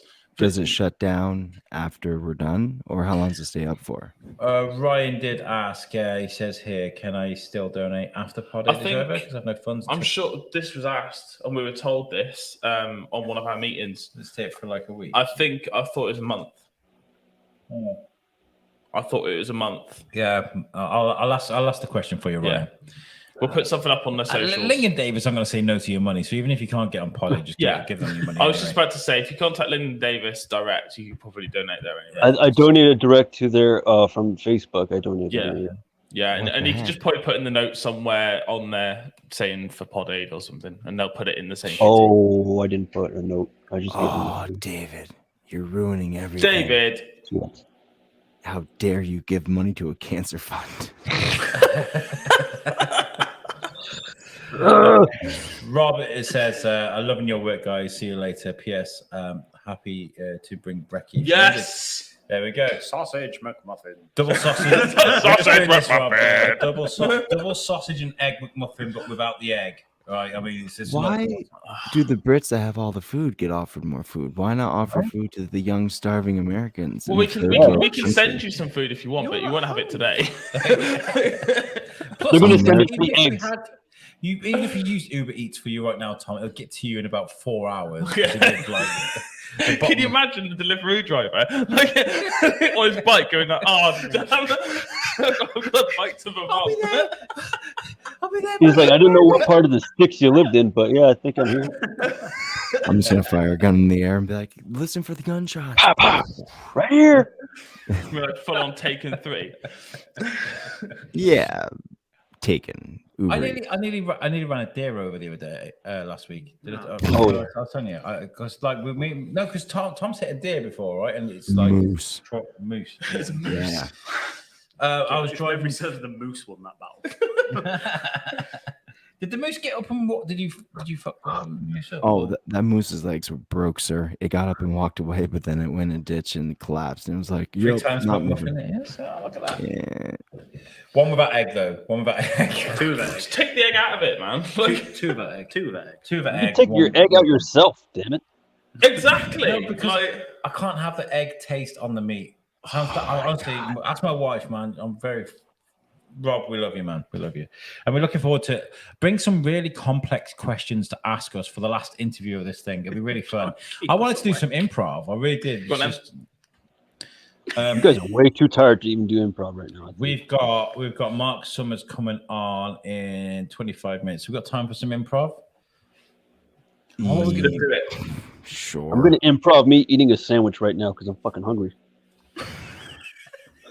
I believe it. That's some hardcore improv right there. Actually, no. Right, I've got this amazing story. Right, I had a cheeky McDonald's yesterday, right? Because I was so busy, right? So I had a McDonald's and I went to the drive-through, and the guy that was on the microphone was having the best day ever. You could tell because he goes, hello, mate. What can I get you? I was like, hello. I was like, can I get a 20 box of chicken nuggets? He goes, there's some chicky wicky nuggets. There you go. I was like, what? And then I was like, a large Big Mac meal, please. And he was like, a Biggie Macky Wacky. He was going, wow. This is what happens when you hit a moose. Yeah, I told you the moose one. Yeah. Oh, wow. That moose definitely- It broke my nose. That's all that happened out of that whole mess is the fucking thing broke my nose. But I broke its legs, so I fucking So you can officially say you fought with a moose and Right. come away with just a broken nose. Well, I've always wanted a moose outline sticker for the back of my car with an X through it to let other moose know that I've killed before and I'll kill again. Because I don't know if you know this, but if a moose breaks its legs, guys, they don't just bring it to the moose hospital and like, let's fix your legs up, guys. That moose is never getting up again. It's gonna die. So game wardens out here come out and then it's like, oh shit, you're never getting up, and they shoot it in the fucking head. Well, that's just So a theory of moose, I isn't it? killed that moose. I essentially hired an assassin paid by the government to go and kill that moose. I love that. I love that a lot. I think we've got everybody here. All right, let me stop sharing. Manny? Who's Manny? Mark. Oh, Del. Manny. This is Manny, not Mark. Manny, yeah.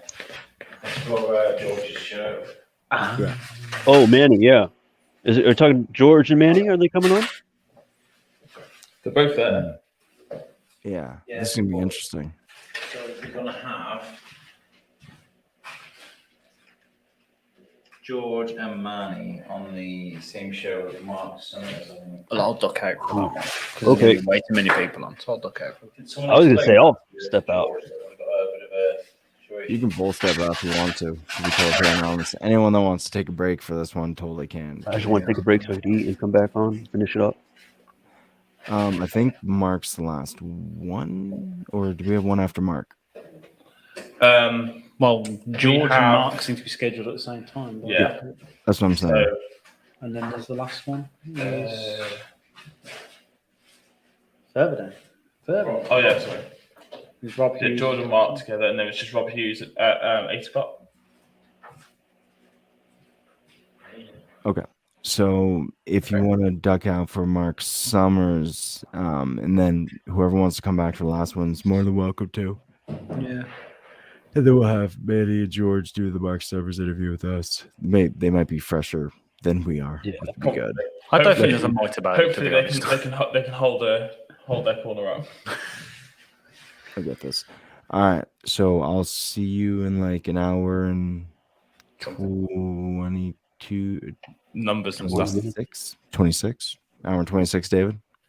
All right, brother. I'll see you guys. Jamie, it's gonna be a lot harder for you to like duck out. You're gonna have to go under the table or something. I'm gonna crawl under the table like military style. All right. MJ I'm Paul. gonna watch you guys on YouTube, so I'll be commenting. Are you wanting me on this Excellent. one? You can do whatever you want, buddy. If you want to take a break, get something to eat, drink, whatever have you, just wait till Actually, I can just bring them in whenever. So Yeah, just bring them in whatever. okay, I can do it. I got the power. It's becoming very complicated. I need to explain the situation to George. Nope, not yet. I'm still trying to sort it for now. I'm trying to sort the cells out. Okay, right, okay. Still live, right? Yeah, still live. Still live. I love the fact when we started, we were like, "So, guys," and now we're just like, "Yeah, just wait a minute." Do something. Let's remain professional. Let's not people see the background workings. Right, okay. What I need to do is I need to uninstall the videos that I have downloaded. Delete these because George has sent me some instructions. How to get your child back? Make sure it's done right, Whiteley. Okay, so the situation we have is we thought Mark Summers. I thought Mark Summers was meant to be on 6 o'clock. Mark Summers isn't. He's on at 7 o'clock, the same time as George and Manny. So we're going to try and fit this in. Well, Mark Summers. it's just gonna be you, me, George, Manny. We can get rid of the Shane Hinton of it all. Yeah. And David's Jamie gone. get back out. Yeah. Yeah. And we'll let them just Okay. Just meet these mics, and you guys can get something to eat. Get some break. take a leak, stretch your legs. Right. Okay. What I'm going to do then is I'm going to start downloading these videos that George has sent me. Okay. I'm going to let them enter so they can just hang out. I'm going to do it in a certain order. So, download. What is going on, gentlemen? Hey, what's going on? How do I sound? What's going on? You hear me? Yep. I can hear you guys. Cool. So we have double booked. So what we're going to do is, I don't know if you could hear what we were saying. Did you hear what I was saying? I was stepped away from the mic. Okay. I can hear you, but I wasn't paying attention. That's fine. So it's going to be me, Alex, you, and George and Manning, you guys. Mark Summers is coming on in about 13 minutes or so. He was the host of, Double Dare back Double on Dare, the he's a really, really, really cool dude. So because we're double booked and we don't want to skip out, we're just going to have you guys do the interview with us. So I also have the Jurassic Park stuff as well, so we can have your show and we can have Mark Summers as well, if that's all right with you guys. Yeah, that's cool. With Mark Summers, that's fucking awesome. That's what I said. Plus, I figured you guys are probably a little more awake than me and Alex are right this Can second. someone zoom in to me just a little bit, please? I look a bit lost here. I'll do it. Yeah. I can reach through with my powers. Look, I'm doing it right now. Are you impressed by my skills to zoom in on you? Well done, man. Thank you. So I'm like the Magneto of video. I'm like, Sorry about the lighting. I'm in my room and it's just horrible. oh, that's fine. all I right, was gonna laugh. Is there a ghost in your room? What's going on? I know, right? Spooky shit going on. I don't know what's going on. It's hilarious. It either that or you're like becoming an angel, and then God's like, I'm just kidding. Become an angel. Just kidding. Yeah, I know, right? George, how the heck you been, my friend? Not too bad. Just been working on projects and just delivering packages and shit. Yeah. Yep, Is it same still here. the Yep. is it still the sexiest job in porn, delivering packages? It is definitely not. What? I've seen videos, George. Don't lie. I know your daily routine. Framework Well, video. you pull up Yeah, just I'm sure it's nice until the fat UPS guy walks up. He's like, "I got a package for you." But out of respect for the fact that he has no shame in his game, I'm gonna say yes. I'm like, you know what, dude, you really believe in yourself right now. So if you want to do this, let's do this. And you just keep shooting original your shot till somebody says yes. Exactly. What's up there, Boss Wiley? I was going to say just to remind you guys, to let you guys know that I just joined. It's like nearly 7 a.m. in the UK. So if the odd swear word slips out, we don't mind. But just try and avoid the swears just a little bit if we can. I will try. Yes, we'll try. It's been I'll do my best as well. Okay. So just to let the listeners know that are just joining us right now. First of all, thank you very much for your patience. We're just literally setting this up now. What's happened is we have double booked. I thought that Mark Summers was on at 6 a.m. and George and Manny were on at 7 a.m. But it turns out that that's not the case. The world famous Mark Summers is going to be joining us for this show as well, which is it's going to be fun. What is it you've got for us today, George? What I'm loading up here now, these video clips and pictures, is it a game? Actually, Manny and I have been working on a project for probably about like 7 or 8 months now. It's finally come to fruition. We're a couple episodes in. We critique movies, and the first couple episodes are kind of rough because we're not used to actually working together. Even though I literally talk to this guy every single day. But it's a little bit different when you get behind the mic. So right now we're working on got some Halloween projects coming up, and those are going to be coming out pretty soon. But the name of our show is Not Your Everyday Critics. It's basically two average Joes critiquing movies. You know, we have a love and a passion for movies, as so does millions of other viewers, right? We've all grown up with movies, so we're giving our take on movie critiques. Nice. Yeah, it's fun. How deep are you going to go? Are you going into the movies? Are you going like line for line, scene for scene, or are you just going to give a generalization of what you thought about the film? We're gonna do like a generalization. We're not gonna like do too much like deep diving into films. We're just trying to keep it like short, even though the episodes are nearly an hour long, and we just keep rambling on about nonsense.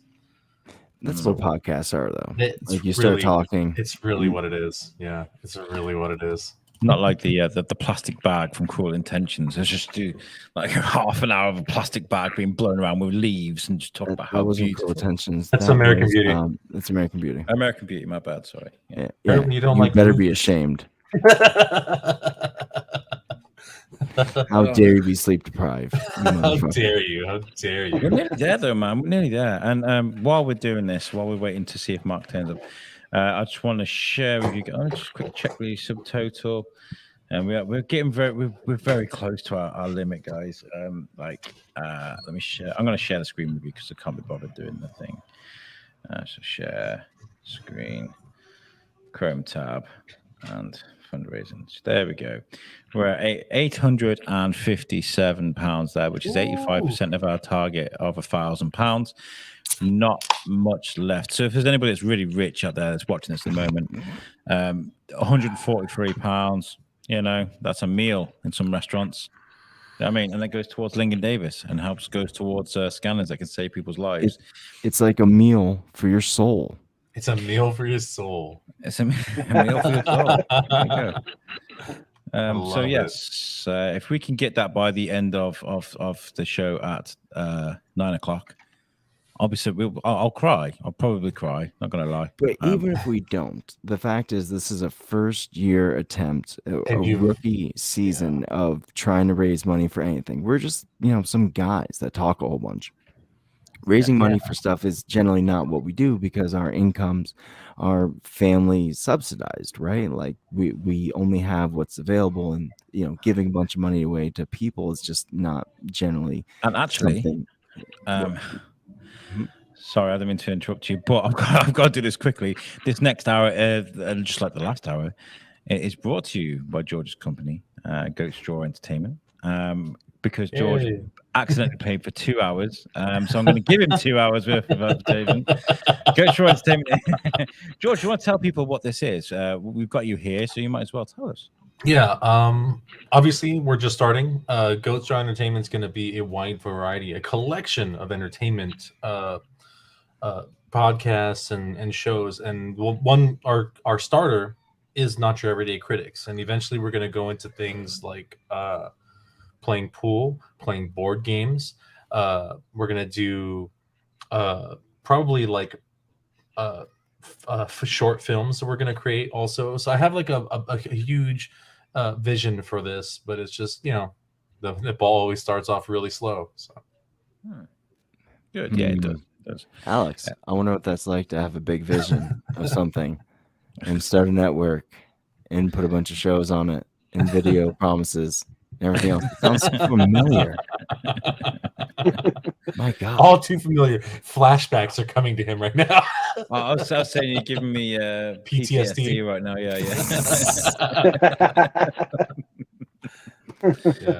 Yeah.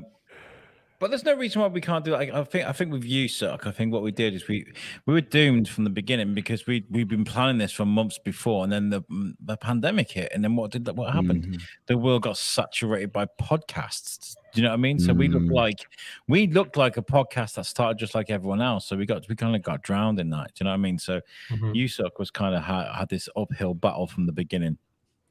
It did. But even though it looked like an average podcast that clearly most of us are doing from home, Manny, Tom, myself, you're very professional right now. The content you guys put out is absolutely incredible. I love everything about the content you guys put out. So you shouldn't feel bad that obviously run of the mill, but no, you guys put out amazing content. It's worth the watch.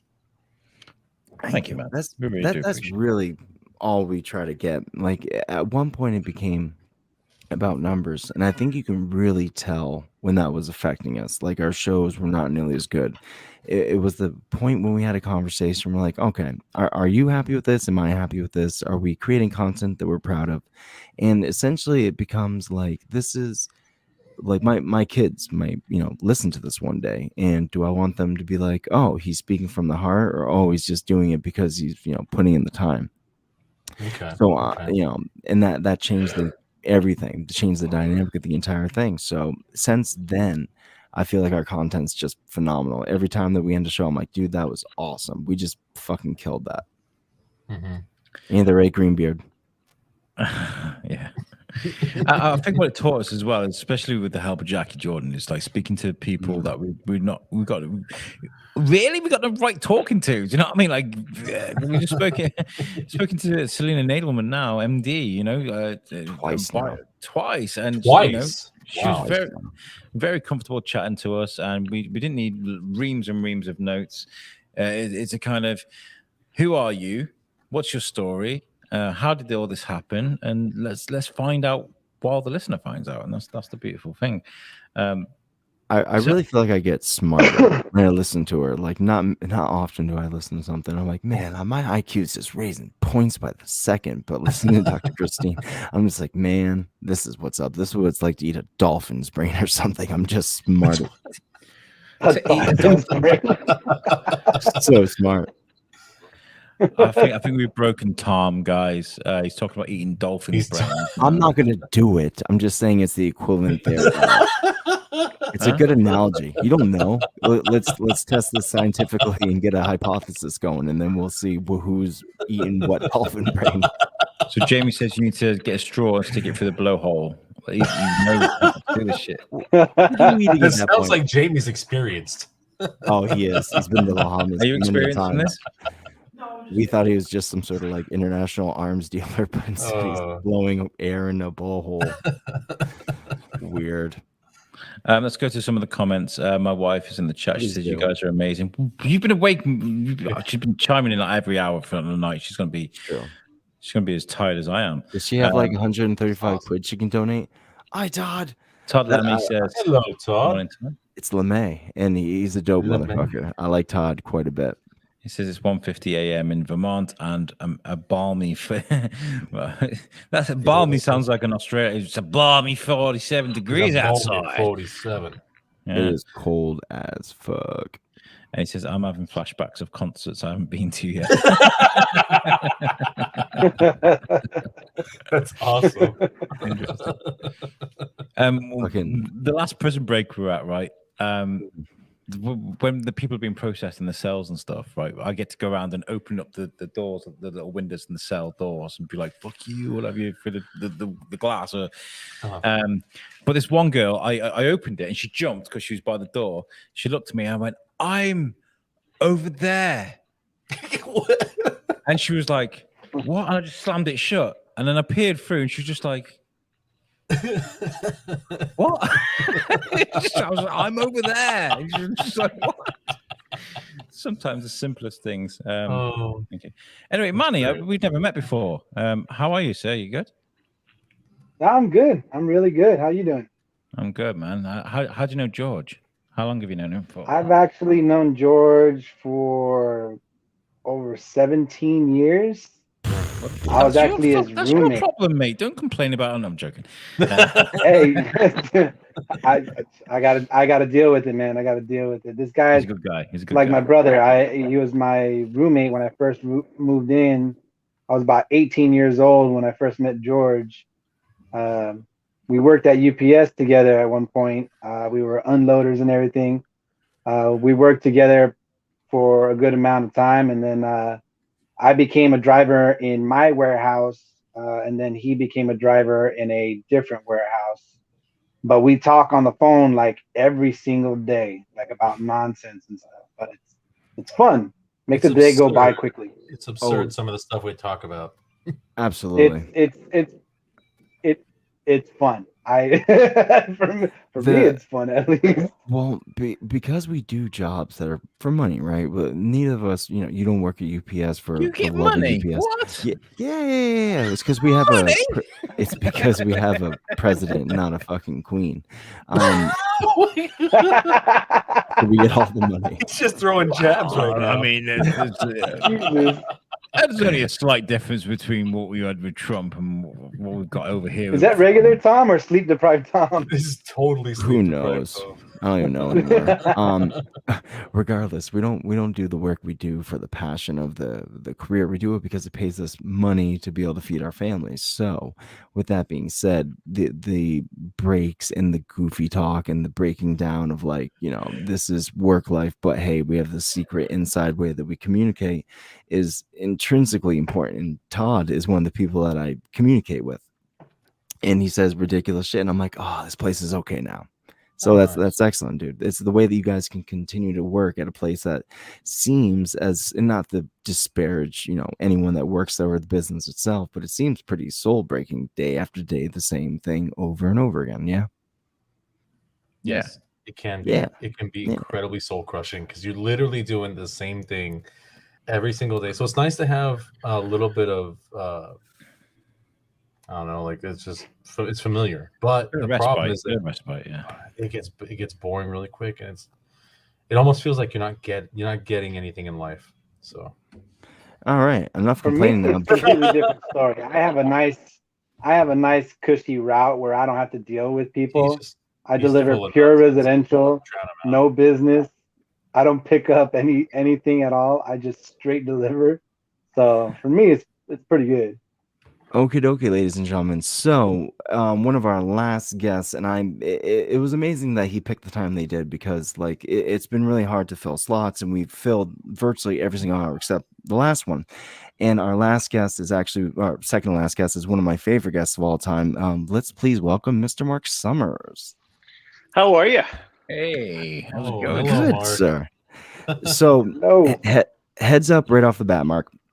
One, we double booked on accident. This is George and Manny. They are on another podcast, and they actually Hello. bought a couple hours for this event, which is excellent.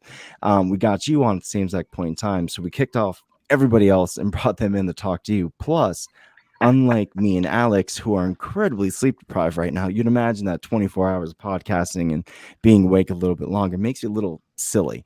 We have two reasonable, logical voices in the backside to make sure the conversation goes somewhere. So thank you for being here, and we're very sorry that you're here. Yeah, no problem, man. I'm looking forward to this. Thank you. Who just disappeared? Oh, it's just a better view. Did we get rid of Manny? I think Did he Manny leave? dropped out. Oh, weird. Okay. Anyways, so Mark, it's been a little bit since you've been on. How you been, sir? You know, things have been bizarre for me, like they've been for everybody, across the globe. Just trying to hang in and stay busy and not lose my mind. Absolutely.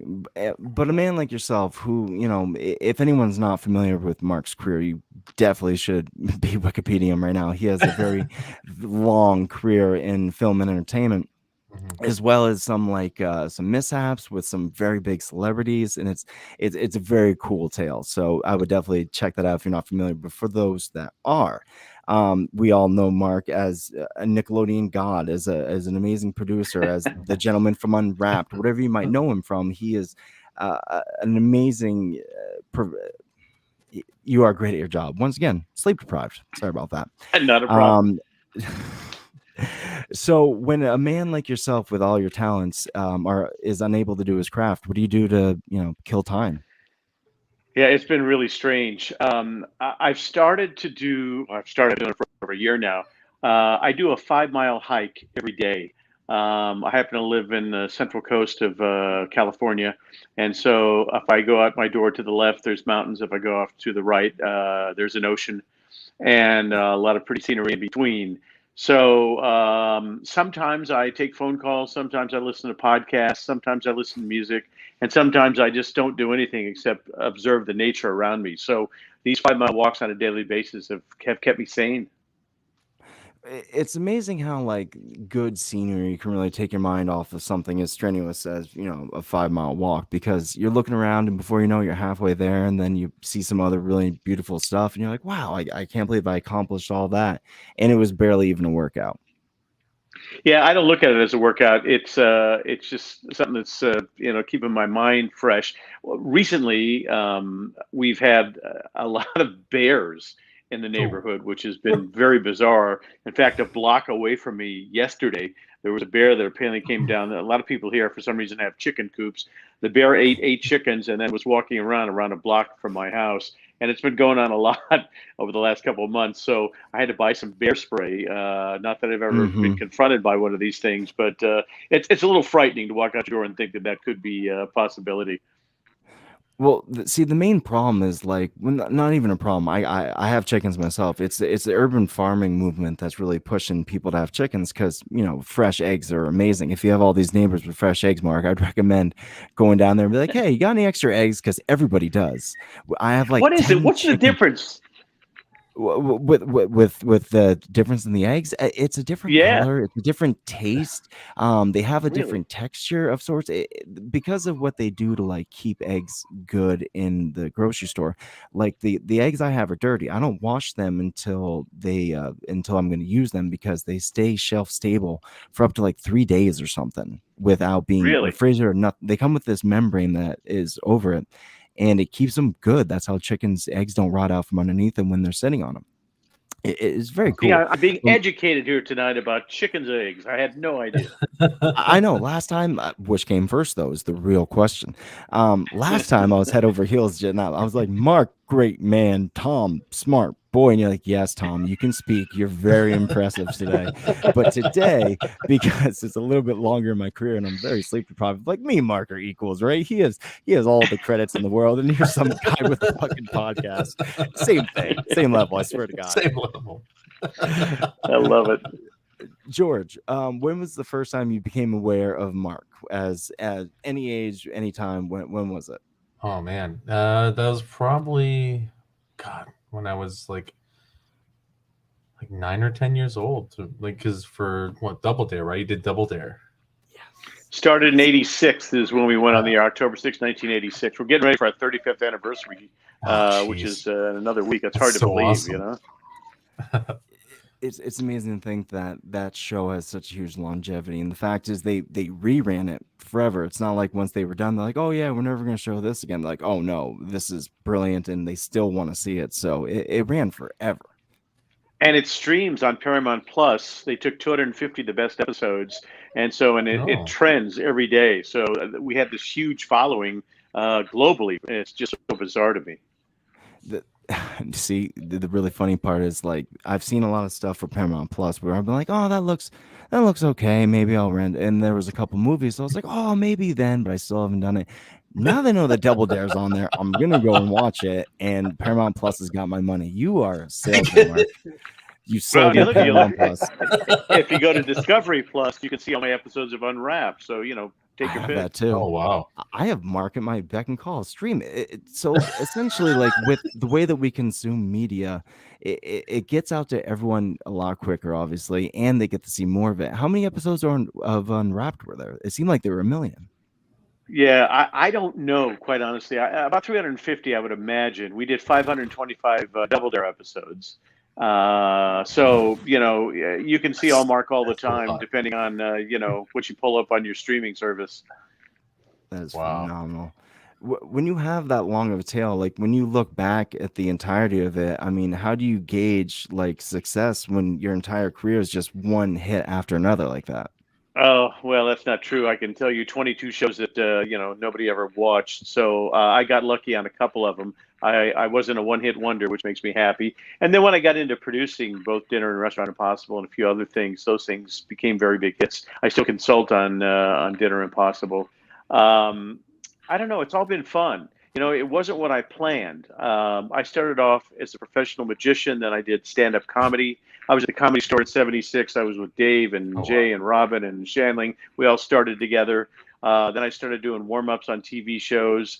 And I had one foot out the door. I actually had a smoked salmon business because I couldn't get arrested in TV. And then I ended up auditioning for Double Dare and got that, and it changed my life, So food always seems, and not to make this sound like I don't want to be saying that the Food Network stuff is notched down by any stretch. That's not what I'm getting at. But like it seems like food is always your fallback then, right? Like as you just said, you're kind of like on your way out, and smoked salmon was your go-to.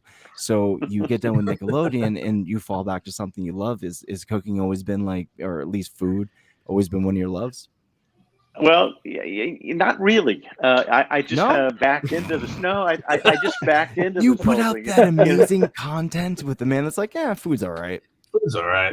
From '86 to '94, I was throwing food at kids, and then when rap started, I started talking about the history of it. So it's always been around me, and then of course I like eating. But the best part about Food Network is because they know all these chefs and they have great restaurants. I've been privileged to have some of the best food around the world. And also the privilege of being able to make a reservation at the last minute is always kind of a fun thing as well. But, it's been a coincidence. It's all been unplanned. I thought I was going to be taking over Johnny Carson's spot, and I never got there, but other things happened and it all worked out.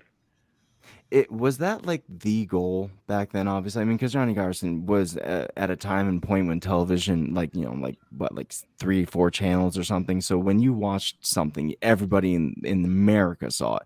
So Johnny Carson, of course, had every eye for the longest time, and everybody loved Johnny Carson. Was that like everybody's goal when he got older? Like, I want to be the next Johnny Carson.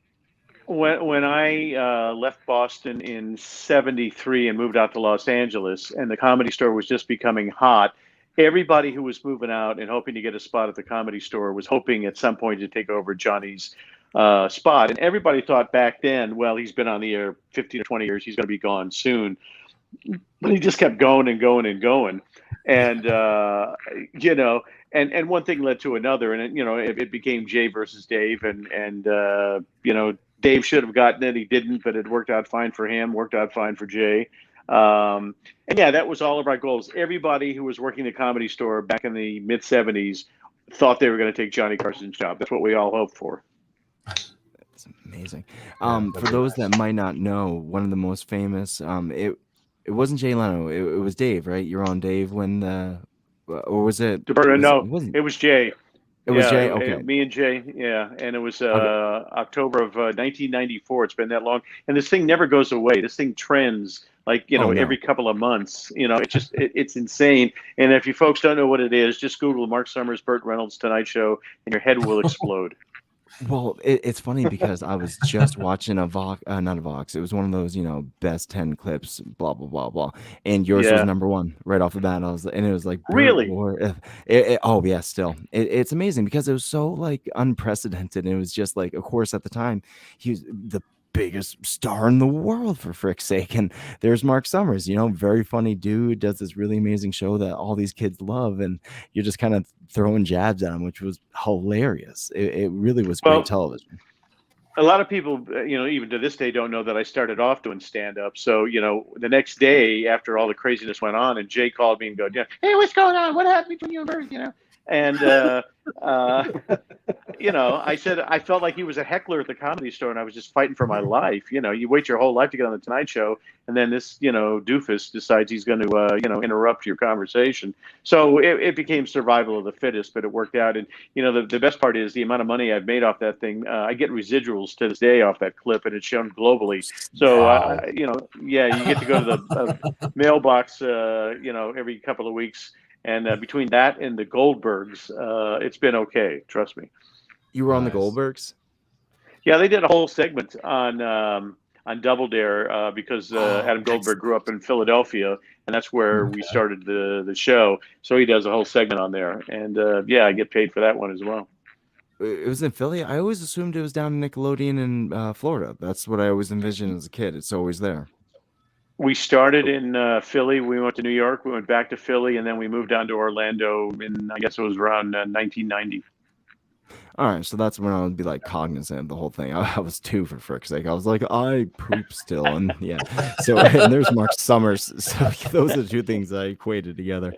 It's just so funny though to think, because like all my family lives in South Jersey, right across the Walt Whitman Bridge. They all live in like West Deptford and Woodbury, so I'm very familiar with the area. And never in a million years would be like, hey man, so where would they film? Like, oh, Orlando, like always. Ended the show with Universal Studios in Orlando, Florida, where I almost went to go see you one time, but the line was incredibly long, and my parents were like, "No, we're just not doing that." We got one day at Universal Studios, Tommy, move your ass. I think Jurassic Park's running again.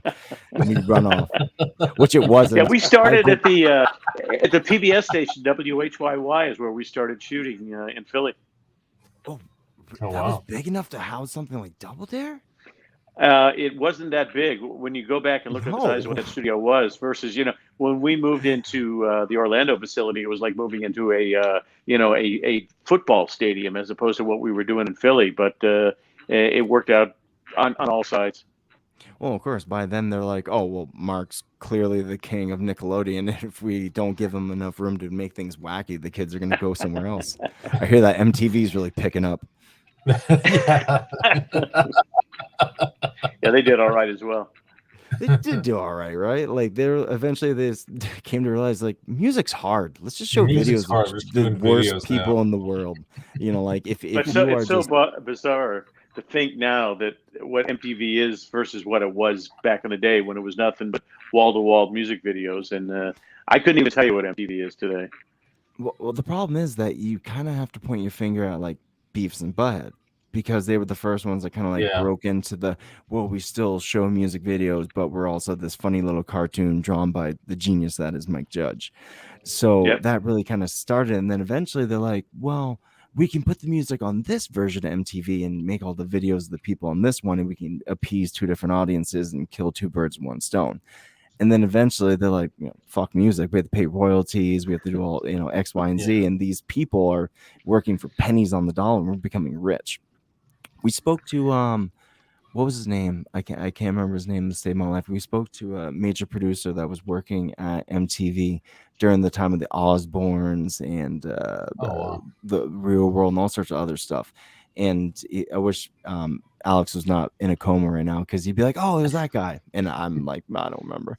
Anyways, we spoke to him, and he's like, it was a weird time because I was very proud of what I was doing. He accomplished Brian Graydon. He was very proud of what he accomplished, but the fact is that it was not the MTV that he knew when he was younger. So it was troubling. Even success, there's troubles, I guess. Well, when they started with remote control, they had no idea what they were doing, and they brought me in to help them consult and figure out, how to pull it off. And that was a hit for a couple of years, I guess. But games never really connected on MTV the way they connected on Nickelodeon. Why do you assume that is? Just like maybe like the 20-year-old, 19-year-old, something like that, just don't have time for the games, whereas people of a certain age demographic, like older and younger, both like that still. Like my grandmother loved Jeopardy and shit. So something about those two that just doesn't hit the same way. Price and Wheel and Jeopardy, they all skew 55 plus in their demos. It doesn't seem like young people want to watch game shows like that. Although, the other thing that I think Nickelodeon is missing the boat on now is there are no kids game shows anymore. The other thing that's so odd is when you guys grew up, it was all the guys who were hosting game shows on Nick that you could identify with, Mike O'Malley and Phil Moore and myself. But kids today, all they know is animation. They have no real humans. I had a guy by the name of Soupy Sales who did a show, Mr. Rogers, when you were little, but there's nobody that kids in this generation can identify with on TV in any way, shape, or form. It's really odd. Wow, that is really true. I've seen a what do you call it? The kids American Ninja Warrior. Have you guys seen that one? I haven't seen it. It's like the adult version of Ninja Warrior, but it's for kids, obviously. Yeah. So I see a couple of kids that are doing that, but that's the most I've ever seen, like in kids competing or like a game show kind of a thing to do something other than, than what there or anything like that. Yeah, and the CW is bringing back Legends of the Hidden Temple this week, but they did it for people in their 30s and 40s, not for kids. So I'd watch it. If somebody would, That's a nostalgia well, there you go for sure. Oh yeah, 100%. Yeah, because you grew up watching it. But there is not a kids game show for kids on TV at all, and I still think that's an area that somebody could make a lot of dough with. Absolutely, and I think you're absolutely right. I don't think there's any like real live action kid stuff. I think Sesame Street still has some real humans involved in some places, but generally speaking, everything else is animation, puppets, CG. There is no real people. So we'd be the last generation of that, because the mid 90s is when like Amanda Bynes and all that type of stuff was going on. So that was what was that show? Figure It Out?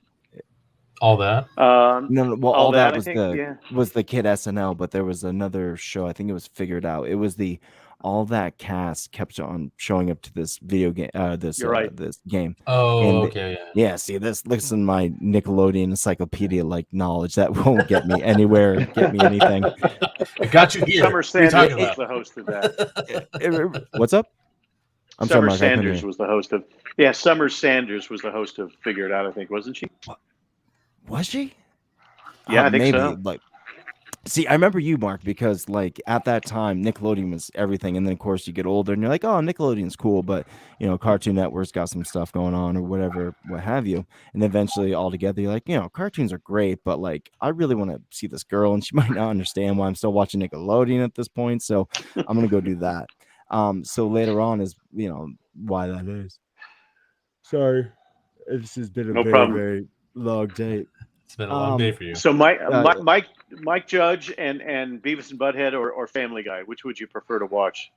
That is really hard. I would pick Family Guy because of Seth MacFarlane tricking. It's the same thing that Simpsons did, unfortunately, so I can't give all the credit, but I do love it when artists trick people into liking something they don't intend to like show tunes with Family Guy. All of a sudden you're singing along with some of the greatest show tunes of all time, and some of these guys would be like, I don't like that movie, but they know that song, and that's a pretty phenomenal thing to do. I love the fact that they take comedy bits on Family Guy way too long, where it's uncomfortable, and yet you're laughing your ass off. I just love that.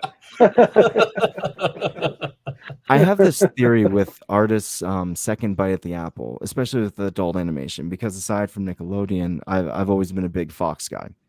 not the news by any stretch of the imagination, and sorry for that click, but the Animation Domination Power Hour, which is some of my favorite television of all time. So I've seen Matt Groening's like Simpsons, followed by Futurama. I've seen Mike Judge's, Daria, followed by King of the Hill.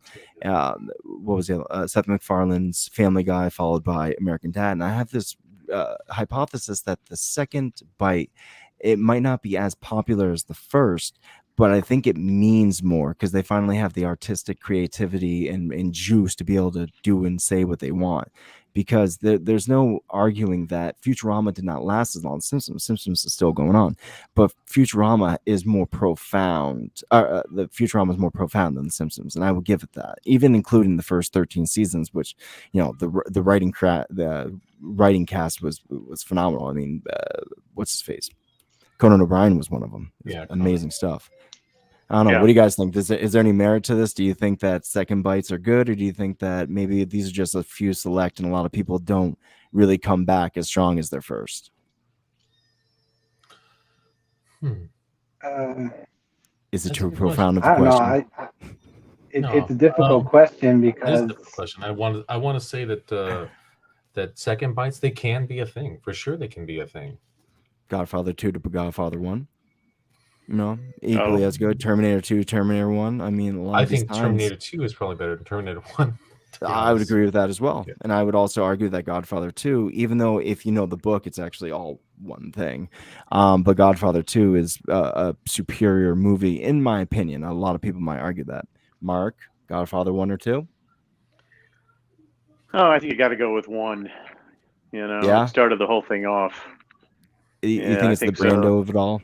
They're just like Marlon Brando's just so freaking amazing that you can't take that aspect away from it and have a better quality film. Nobody had seen anything like that before, and I would say 1 would have to be the one. I'll tell you a funny story though. I've been lucky enough to do a lot of animation voices, and I was on Robot Chicken for a fair amount of time, and then I got called to do the Cleveland show, and it was a whole story about how Cleveland and his dad didn't get along because when they were on Double Dare, Cleveland couldn't find the flag, and so we went back and redid it. And one of my lines was, "Get the flag, get the flag," and then I was supposed to say, "Get the fucking flag," and of course they bleeped me out. Okay, so they said to me, "Could you do it a second time?" So I said, "Sure, I can do it." Okay, hey, there's a flag, get the fucking flag. So okay, that's good. So I did like 15 takes, and I said, "Excuse me, guys, can you give me some direction here? And like, is there something I'm doing wrong, or can you tell me what I could be doing to make it better?" And he said, "Oh, you got it on the second take, but it's hysterical listening to you go." They're just having you say it over and over again. They didn't want me to say it over and over again because they said it was so funny to hear me say it, man. It was just unbelievable. That's great. And you were, Mark, you're even so cool that you were on something I didn't even know. I didn't know you're on Robot Chicken. Robot Chicken, I think, is one of the greatest things that have come out in forever. I'm a big clay animation fan, of course, and it's just so funny. And of course, they use action figures that I know and love and hold dear, but the scenarios that they put stuff in is so brilliant. Seth Green is just an amazing dude. What episode were you in, man? I definitely got to watch that. I did many. I played various characters. I played judges. So I pop in a lot, in and out of different things. And I remember the first time he was the first guy who gave me a break doing voices on animation. And the day I walked in, I said, "So I've never done this before. Tell me how it works." He said, "You'll either get it in the first 5 minutes, or it'll take you 5 hours. And if it takes you 5 hours, you're never coming here again." And I knocked it out in about 20 minutes. And then he kept calling me, and I kept doing a bunch of stuff. So I can't remember all the ones I've done, but I did a fair amount of those. I just did the Loud Family in the last year. I did one of those as well. Yeah, so it's been fun. Most of the time I'm playing me, so it's not a lot of acting, but it's just fun to do, Is that a huge honor playing you? Like, you become such an icon. And I'm sorry if I'm embarrassing you or being too over, flat, but you really are to me. And many of people, it's not just me, obviously. That's why these two gentlemen are so excited to see you. Is it cool and flatter and really, is it a cool thing to be requested to play yourself instead of being like, oh, play this other character? Yeah, I mean, it's an honor. I had a meeting once with a casting director for Law and Order. I must be the only person in the history of show business that hasn't had a small part or any kind of part on Law and Order. And they talked to me about it. And they said, well, what would you want to do? And I said, well, why don't I play a kid show host who's, done some crazy stuff? Maybe I killed a producer or something like that. And they talked about it, and then it never happened. So, I'd like to do some acting where I'm playing somebody other than myself, but apparently nobody is really interested in that. So, I keep doing me, which I guess has been successful. I've been doing me on TV and in other media for 40 years now. So I'm gonna be freaking 70 years old in a few weeks. It just it flies by. It goes by so damn quick. You can't even believe it. I believe you. Having the amount of kids I have, it never ceases to amaze me, because you think about things like summer vacation as a kid. They lasted forever, right? Like you'd be like be starting one day, and then it feels like it's been a whole year since I've been back to school and I forgot everything. Rock on. And then you'd be getting your 30s, you got some kids, and then you're like, oh, every single week goes by faster and faster and faster. And how do I slow this train down to appreciate everything that I have? I don't know. It's one of those things. How many kids do you have? I have 3, man. I got 3 kids, 10, 7, and 6. I did have one of each, and then I was working at this job, and I was going to go get a vasectomy because I had the girl, I had the boy, and I was like, bam, done. I did my job. And even more interestingly enough, sorry to get a little personal, but I had the reason Pod Aid's important to me, Mark, is because when I was 16 years old, I had non-Hodgkin's lymphoma. I've been in remission for a very, very long time. I've been very, very fortunate. Nice. It's an excellent thing. So whenever I can help and give back to people that help people with illnesses similar to mine, I'm automatically want to do it. So why on earth was I telling you about that? Yes, you had a vasectomy. Yes, because I had a vasectomy. So my doctor told me at the time when I was getting chemotherapy that I might not be able to have kids. So they're like, you should probably give a sample. Yeah, I am like, thank you, Todd. Todd's my coworker and really good friend, and I'm glad that he can tell you that right now. So,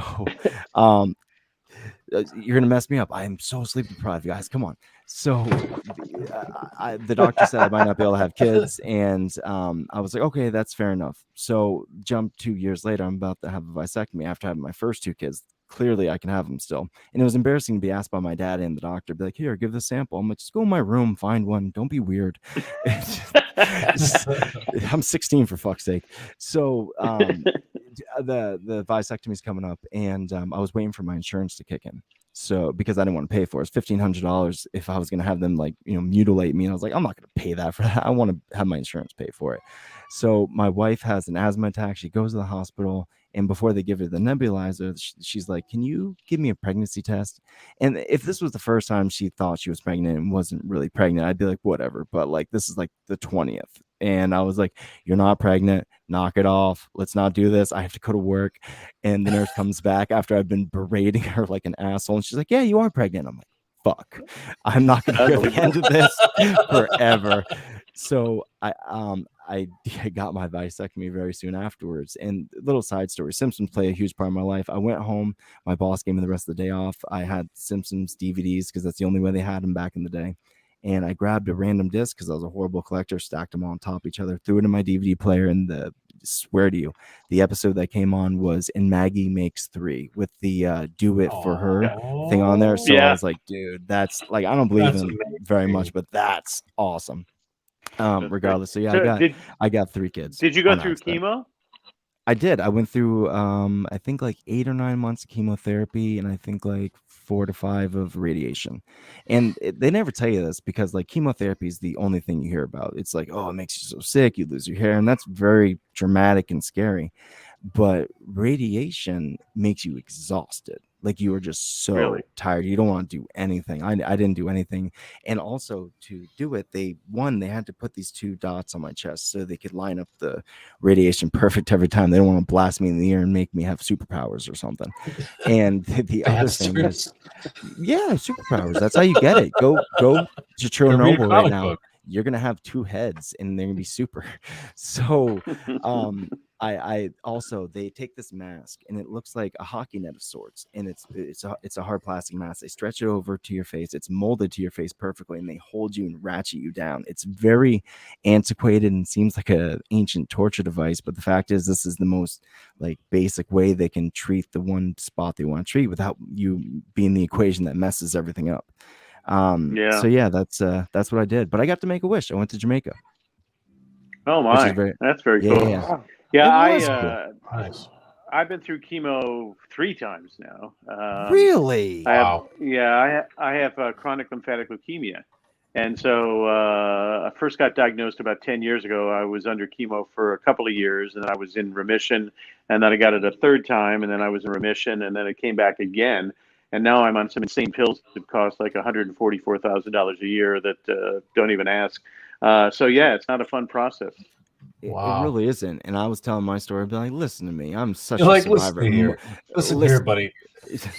Mark is the super survivor. Man, how do you put on the face then, man? Because that's, and I don't want to be like that guy, but that's a serious thing. How do you still be the magical you every day when there's something like that looming over your shoulder? You make choices in life. You're responsible for your own happiness. And here's what you learn when you're going through this. Other than your family members, nobody really cares. You might get a few phone calls the first week, how you doing? And then people forget. And so you're kind of responsible for what goes on in your life. And you have to get in that frame of mind, because otherwise, I mean, I'm not going to lie to you and tell you that for the first year, I wasn't lower than whale shit. I was really depressed. And I finally got myself out of that and figured it out. And so, is it always a scary thing that's in the back of your mind? Yeah, you bet it is. But that's why I take those 5-mile walks, because it clears my head out and puts my thinking in a whole other direction. And you got to do it.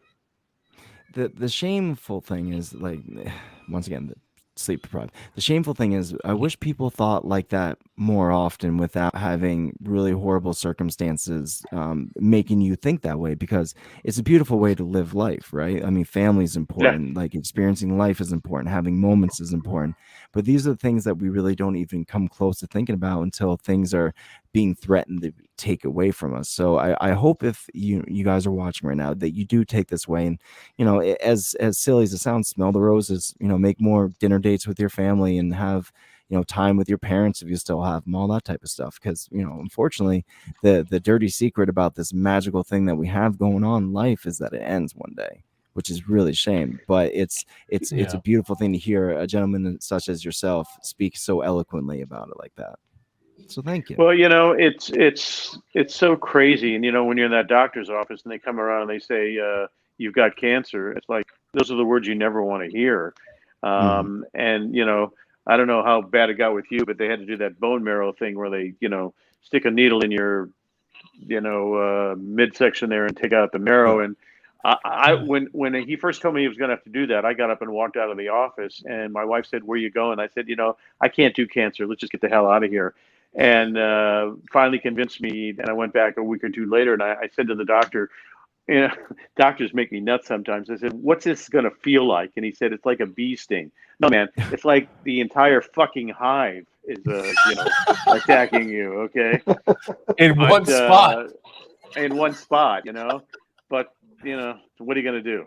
It's just part of the deal, I guess. I don't know. It all sucks, and I hope nobody gets this. It just sucks in so many different ways. But get up each day and live life to the fullest, and enjoy your family, and enjoy, find a passion in life and do it. Don't mope around, because this all goes by so damn fast. It's ridiculous. Absolutely. On a lighter note, once again, that was a very important conversation to have. It's just that, since we are here to cheer people up, and man, dude, once again, like, I'm gonna listen back at this and be like, that was the most real conversation I've had with anybody in a very long time. And it was with Mark fucking Summers. That made me very happy to have. Thank you for that.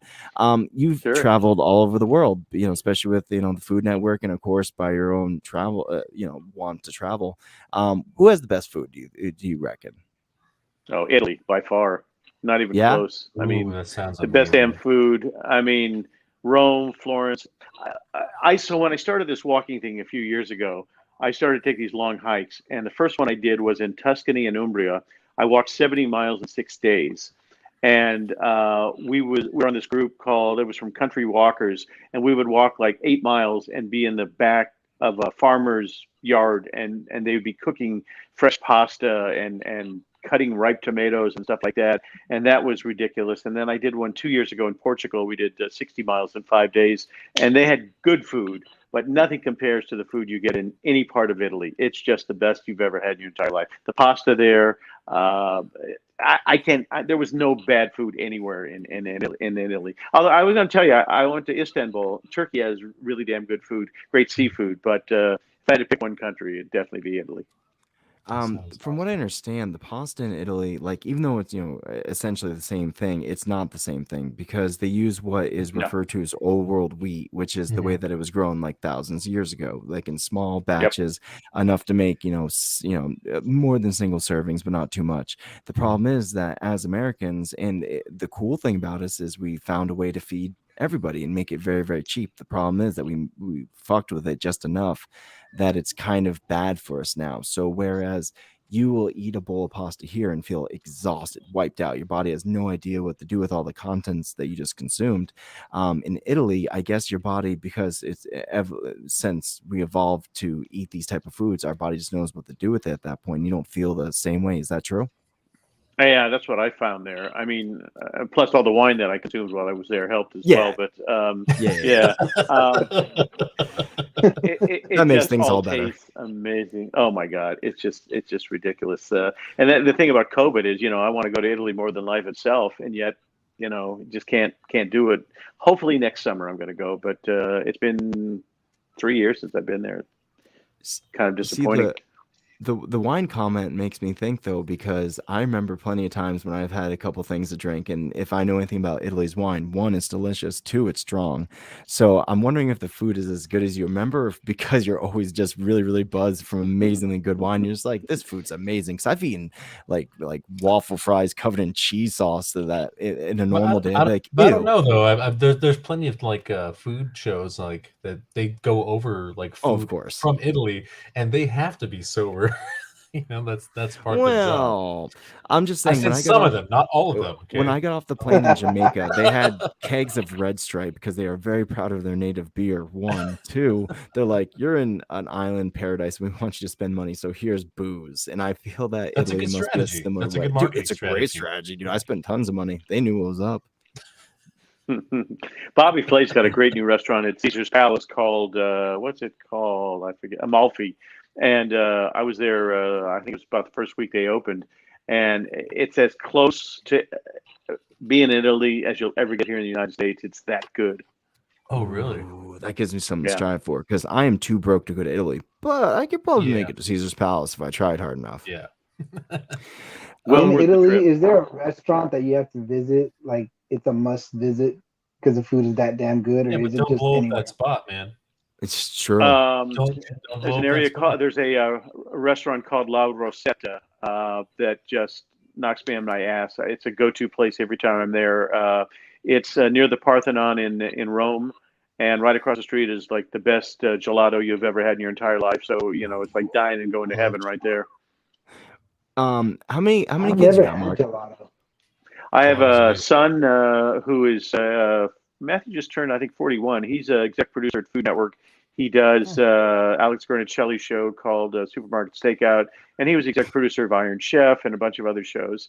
And I have a daughter who's 38 now, and she does yoga and does sound baths. She's into the Ooga Booga world of making us all feel good, so that's what she does.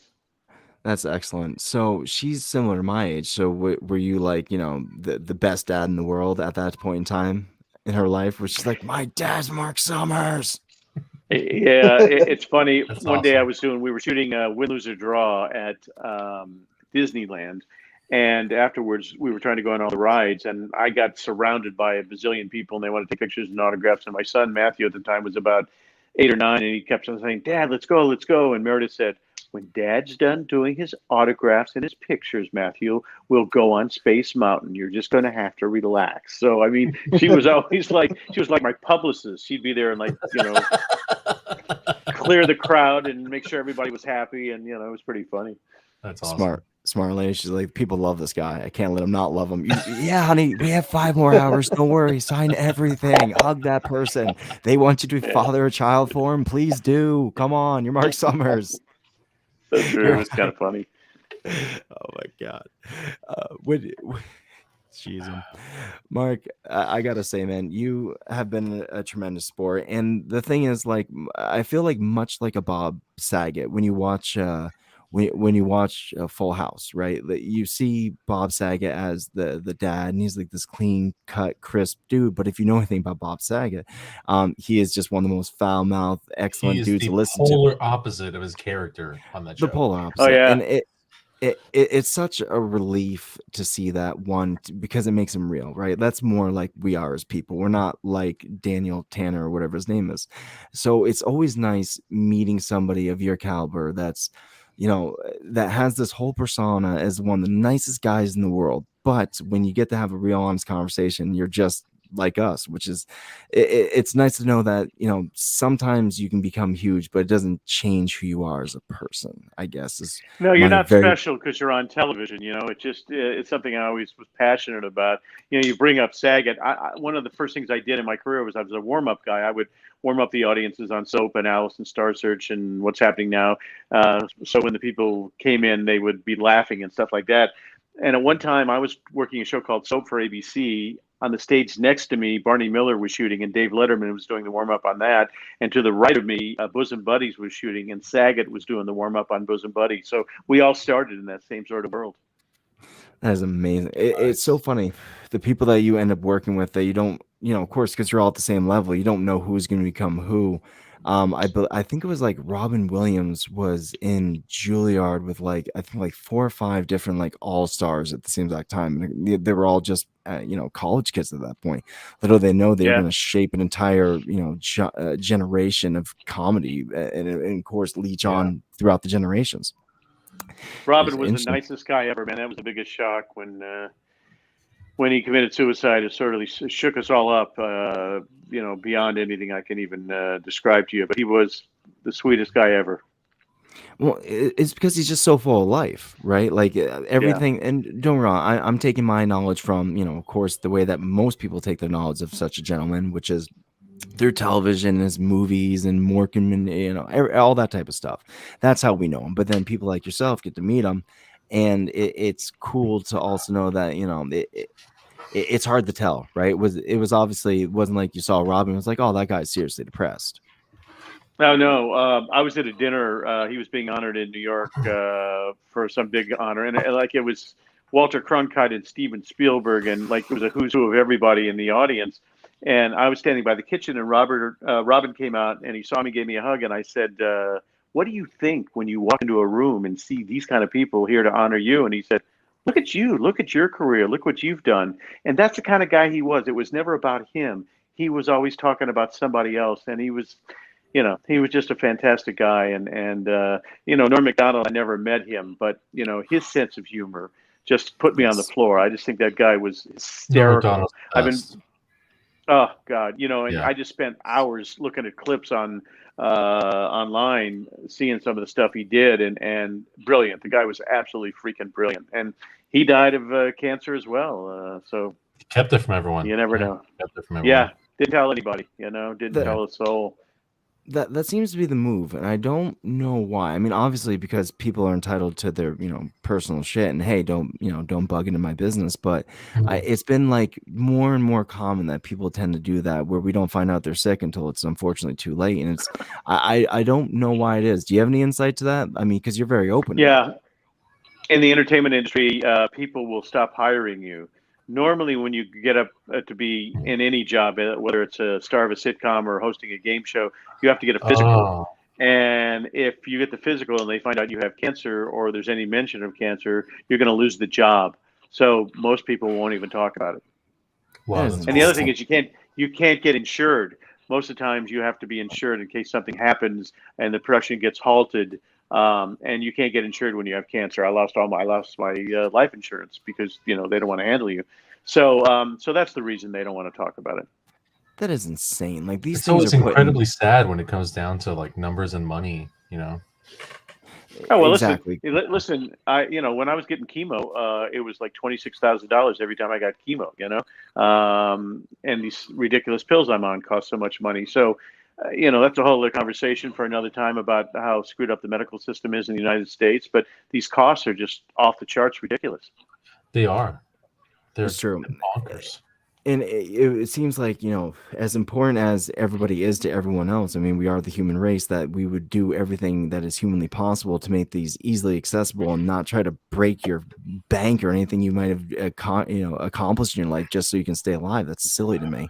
I never understood it. Yeah. I mean, luckily I my family is, middle of the road, and they had they had insurance when I was a kid, so they're going to cover me no matter what. But to not give everything they can to make your life easier is just insanity to me. Why? Because you're Mark Summers? You're just like everybody else. That's insane. It's crazy. And, the weirdest thing that ever happened to me, I was getting my chemo at University of Pennsylvania Hospital because I was producing either Restaurant or Dinner Impossible at the time when I first got diagnosed. And I was sitting in the waiting room ready to go into chemo. And this guy said to me, "Excuse me, are you who I think you are?" And I said, "I'm Bob Barker." And of course he laughed. And I said, "No." Yeah. And I said, "No, yeah, my name is Mark Summers." And he said, "Why are you here?" And I said, "For the same reason you're here." And he said to me, and this is never, it blows me away every time. He said, "I didn't think guys like you got cancer." And I thought to myself, whoa, what does that even mean? What does You that think mean? that What you're does that on- even mean? That if you're on television, you're special, and cancer somehow dodges your body. It's all for you. Later, that just freaked me out, man. It's all that yours is Yeah. slime. It just bounces right off you like nothing. It's just like you're. Maybe it was the slime that gave me the cancer. I never thought about it. Dude, if I were you, I'd be on the phone with Nickelodeon right now. Just say those 2 words like, "Yes, Mark, we got you." I'm going after. I'm going after Viacom as soon as we get done with this. That's it. Mark's gonna own an industry by the end of the day. Mark, you've been more than generous with your time, man. I'm so grateful that you gave us the opportunity to come back on. It's for a great cause. Alex will bring up what we were at for our goal when he comes back on. We're very, very close. I think we're at 85% of our goal, which was £1,000, which I don't know how much that's in American. I think it's like $1,200 or something. So we're very, very close to the end of our goal. Could you do me a favor, Mark, before you leave? I have this thing that I've been showing to show people what they should have been texting the number 2 and all that stuff. Do you mind reading it for me really quick? Just because you're, the voice of I'll bring it up for you. I got you. The voice of our generation. Yes, absolutely. Okay, text PodAid 3 to 70085 to donate £3. I guess that is. Text PodAid 3 to 70085 to donate. Text cost is that star plus 1 standard rate message, and you'll be opting in to hear more about our work and fundraising via telephone and SMS. If you'd like to give, but do not wish to receive marketing communications, let PodAid no info 3 to 70085. Boy, I read that cold. I hope I did it right. You did amazing. That was amazing. Great. Wow. That was fantastic. The problem is we should have had you on first and then use that for every single one after that, because who's going to beat that? No one. Sorry. Again, I'm super grateful. Guys, you want to say anything to Mark before we let him go? Mark, this has been an absolute pleasure to meet and actually have a conversation with you. And growing up with you, it's I'm crushing a little bit. Thank you for the opportunity. I've truly enjoyed it. Man. Thank you guys for. Thank you guys. You have a nice evening, and thanks for letting me do this. Oh, absolutely, man. You have a wonderful one, and I look forward to. If it's cool with you, man, I'm gonna check in on you every so often, make sure that you're still, being the magical you. All right, you too. Take care of yourself, guys. Take care. All right. Thank you, Mark. Thank you very much. Blood. We missed a trick there, didn't we? Especially with Charlie Adler. Yeah. Why don't we think of getting cow and or the red guy or Ickis? Satan. His Ickis voice. I love it so much every time you guys air it on the show. It's amazing. That is one of those things that I feel kind of guilty about asking for, but I'm always so happy when I do, because Alex was the first one to do it. He's like, "Hey, I don't want to be a pain in the ass. Yeah, thank you, Todd. I'll see you at work tomorrow, buddy. We'll crush that soul together. Because Alex was the first one to have the balls to be like, "Hey, you've already given us more than you should have, but can you give us just a smidge more?"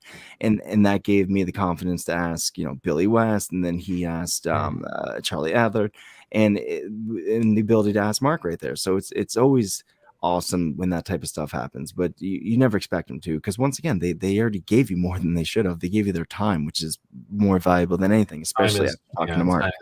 I give you my heart, my soul. It's exactly what he was talking about. Time is incredibly valuable. So yeah. So announcement to make while you guys were chatting. By the way, I was listening in there.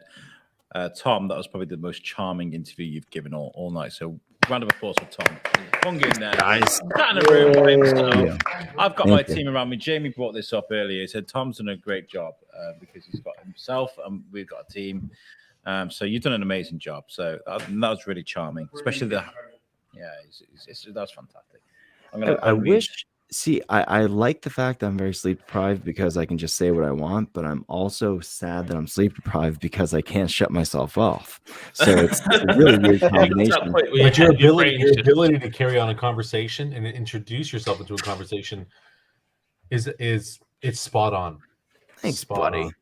I'm gonna wake up tomorrow and be like, I did what now? Who did I talk to? What year is it? You're like, Tom, you had a meaningful conversation with Mark Summers, your hero, and that was cool. And I'm like, I did?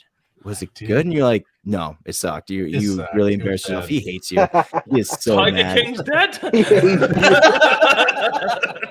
Also, as well, I want to give a huge shout out to David Ray because he just messaged saying he's not feeling very well. But David, you hung in there. Yes. So he did a great job. Well done, David. I mean, I believe between us, George, I think we've changed the lad. I think he's grown between you guys and us, and he's put in some respectable work tonight. So well done, David. He's put some grafting, isn't he? But by the way, did anyone else notice my attempt to not use my vape openly, blatantly? That's because Mark Summers shouted at you last time. I did. I totally did. Yeah, But Mark, you really, Tom, you really shouldn't use that thing. It's really bad for your health. Yeah. And it's because he's like, I know from evidence, you dumb fuck. Now put that down before I reach the computer and strangle you and suck your youth out through my hands. I'm Mark Summers. I'm a legend. You're nothing. And I'm like, I know. Okay, we're like 5 to 8. We are definitely nearing the point where we definitely should be swearing. And in fact, we're going towards the final hour. The final hour! Can you believe that? Right. And I do need to tell you guys that while you guys were doing that, the Just Giving page was going up. And we now have made £877. That's 87% of our £1,000 target. We need £123, guys. There's got to be somebody out there that can just be like, you know what? I didn't even notice it gone. Bah. That's just the sound they make. I'll tell you what, just contactless. It may sound a bit meaningless, but we've only got 2 T-shirts left. There's only 2 more in existence. And they're there on the desk. You can see them, right? Yeah. So if somebody pays for that £123, I'll drive now. I'll drive the T-shirt to your house now. Unless you live in, it'll never make their Alex. I want to see him drive it across the pond. Alex, so some guy if you bought that T-shirt, I'll definitely come and give you a hug right now. As long as you pay for my air flights and my. Some guy in the Antarctic bought it, Alex, and you promised that you're gonna deliver it. Bye. I don't think your car can make it to the Antarctic, but I mean, you said you would. Nick Jones, who was with us all day yesterday, thank you so much, Nick. Says just about to enter the last hour. You guys done amazingly. Thank you, Nick, and thank you for sponsoring the event as well. And Todd, you were great from that interview as well. I couldn't post all your comments, but I was keeping in touch. Great job, guys! Congratulations. And Tom, let me some money. Yeah, see, that's the problem. When people are funnier than you, it's no good. And plus, he has more sleep. Oh, that's funny. See, it's funny because Todd has, interestingly enough, like earlier when I was like, you kind of work to like get your friends or whatever it is. Todd was the latest of people because I haven't done that in years. People either like me or they don't like me. I can deal with that fact. But Todd was the last person that I actively sought to impress to like be like, no, I'm okay. Don't worry. Don't make fun of me like you do everybody else.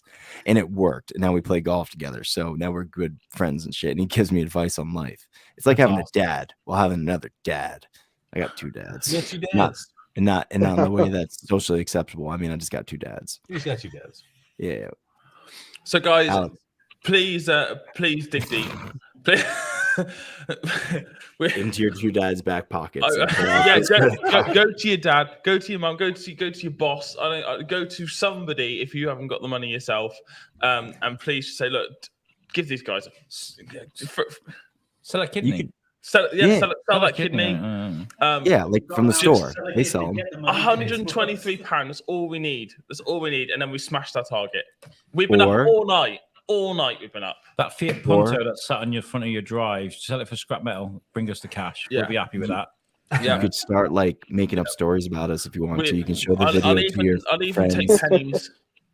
I'll should take just, pennies. You should just ask everyone that's listening that's going Coppers. to work today. I will take buy a coppers. coffee to donate. Right, we've got 6 minutes until we enter our last hour. So I'd love George and Manny. Sell your show. Tell people what your show is, what your network is going to be. And I'm very sorry we didn't get to play the clips, but you got to speak to Mark Summers instead. I mean, No worries. That was That was pretty freaking awesome. Are you kidding me? Yeah. Well, I'll say Mark Summers for another time, and I'll do that with you and Tom. Yeah, of course, man, of course. Yeah. But our show is our network is going to be Goat Straw Entertainment, and that is going to be the hub where we will launch shows such as Not Your Everyday Critics. This is our launching show right now. It's about critiquing shows, two average guys that have a ridiculous passion for film, and I love that artwork, by the way. Yeah, It's so thank you. I did that myself. That's what we're missing is foggy pictures of you and me, Alex, in precarious situations that they can't tell what we're really doing. I can make that happen. I bet. Look at that. That picture is artfully done. I bet you make me and Alex look like we're doing anything.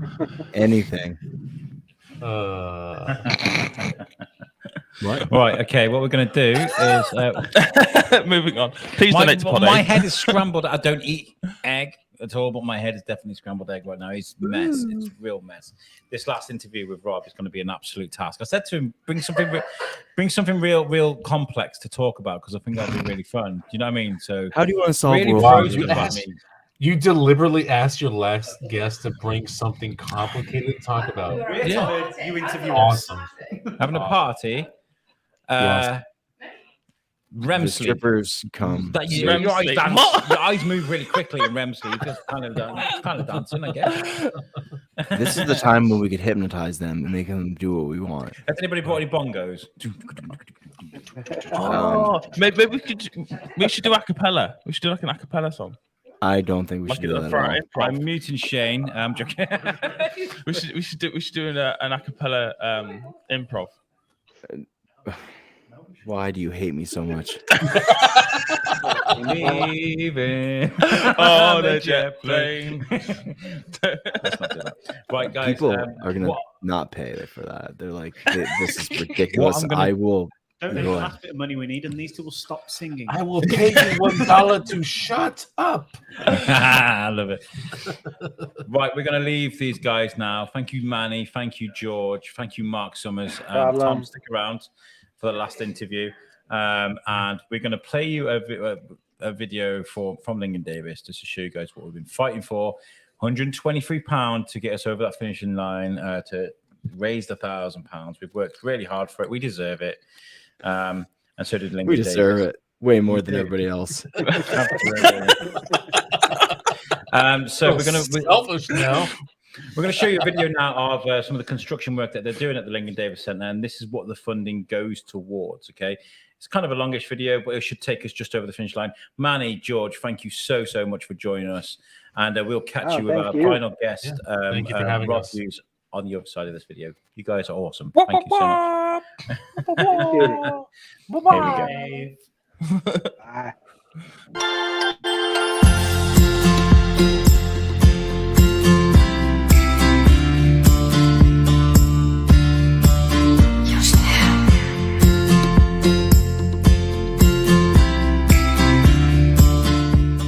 As well. Well, let's talk So about they it. actually piped in all the concrete flooring last Saturday. Yeah, right. So that's all Amazing. sorted. Amazing. So this is when they were knocking through from the clinic room.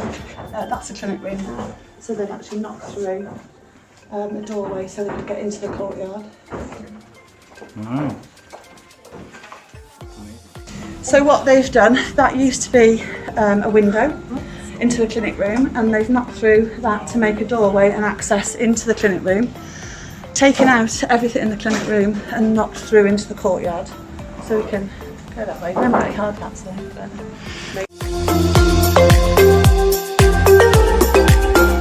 Isn't it? Yeah, this used to be a window, and then they've knocked through. Sorry, we're here now. No problem. Got the podcast people home. How you doing? Hi guys, how's it going? Hi, are you okay? Yeah. How's it going? The work? Good? Yeah. Yeah? How long have you been working on this? 6 weeks. Six weeks and you've done all this? Yes. Wow. So what's the plan for this then? What's this going to look like when it's all up? There's on the other side of the hoardings, there's some photographs of what it's going to look like when it's finished. It's 3 consulting rooms. Wow. So basically, there'll be a door and frame there for this one. That one is just an opening which will come through and they can link the two to that one. Anything you want, This is amazing. Progress, right? Oh, yeah, it's really come on, hasn't it? Yeah. It was the thing with the floor and getting that concrete slab out, wasn't it? The noise involved in that was. But no, you've really cracked on. It's more the technicals of getting everything into here. Yeah. And keeping the service running. Yeah. Well, that corridor we just walked through is very small. Well, it's all small, isn't it? You know what I mean? So, yeah. Well, I'll leave you guys to it. I don't want to hold you guys up. So, thanks for chatting to me. All right. Thank you. Cheers. Thank you. These grade areas, they were all windows into the other clinic rooms, so they've bricked all those up as well. Wow. It was just an empty courtyard with greenery in. So is it a single layer? Yeah. Just like, okay, and then there'll be a roof. So, the money that we were raising for Pod Aid, not just for Pod Aid, but the money we were raising for Lingen Davis goes towards projects like this. So, your money goes to good places, people. So, keep raising money for Lingen Davis. As you can see, you know, all this money that we're trying to raise will have a positive effect, right? So, the NHS doesn't always fund everything for people that have got cancer. So we have to rely on charities like Lingen Davis for the extra bits, the extra bits of treatment, the scanners, all these kind of things that make life easier. Because, like Sally said on a vlog earlier, rather than make people sort of travel to the faraway places and get scanned, they can do it here. You know. So what we're doing is important. So any money that you guys have, £1, £10, £100, hey, it goes towards a great cause. Again, thank you so much to the guys at Lingen Davis for giving me the tour and speaking to us, and we'll catch you guys later on in the show.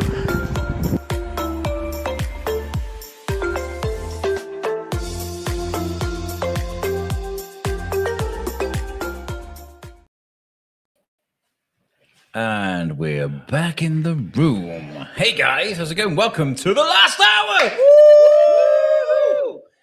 See, that's the difference between you and me, Alex, because you did that and you went in there and you're like, you saw this room and you're like, so what's it gonna look like? And you asked like the proper questions and you made it like really engaging. I was like, wow, what is this room gonna look like? I would have showed up and been like, so you're building stuff, and like, yep.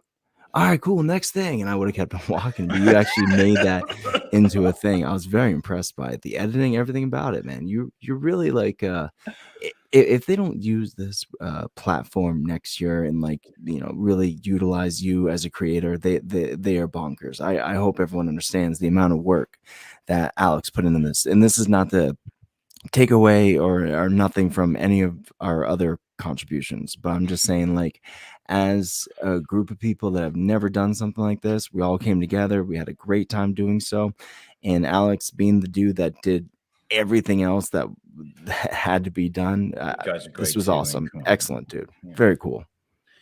No, seriously, thank you very much for you guys as a team, to our wives, to our friends, the people that sponsored us, to Shrewsbury Town, the community, for letting us use their venue throughout the night. We've had security here looking after us. Adam Pennell for bringing cocktails last night and making cocktails for us on the show. That was amazing. And to Reach, of course, this place looks beautiful. And we got Rob back. I'll probably be a bit more cohesive on this interview because I don't know what happened, but maybe it was Charlie Adlard. The presence of Charlie Adlard so close to me. But I was trying to chat to. I had Rob this side and I had Charlie that side, and I was kind of like, "Which one are you again?" And I was just trying to concentrate, and I hit that wall and.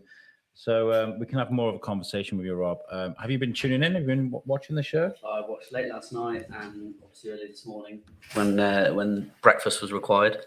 Yeah, you guys have had McDonald's breakfast delivered. Yes, thank you. Which was needed. It was gone.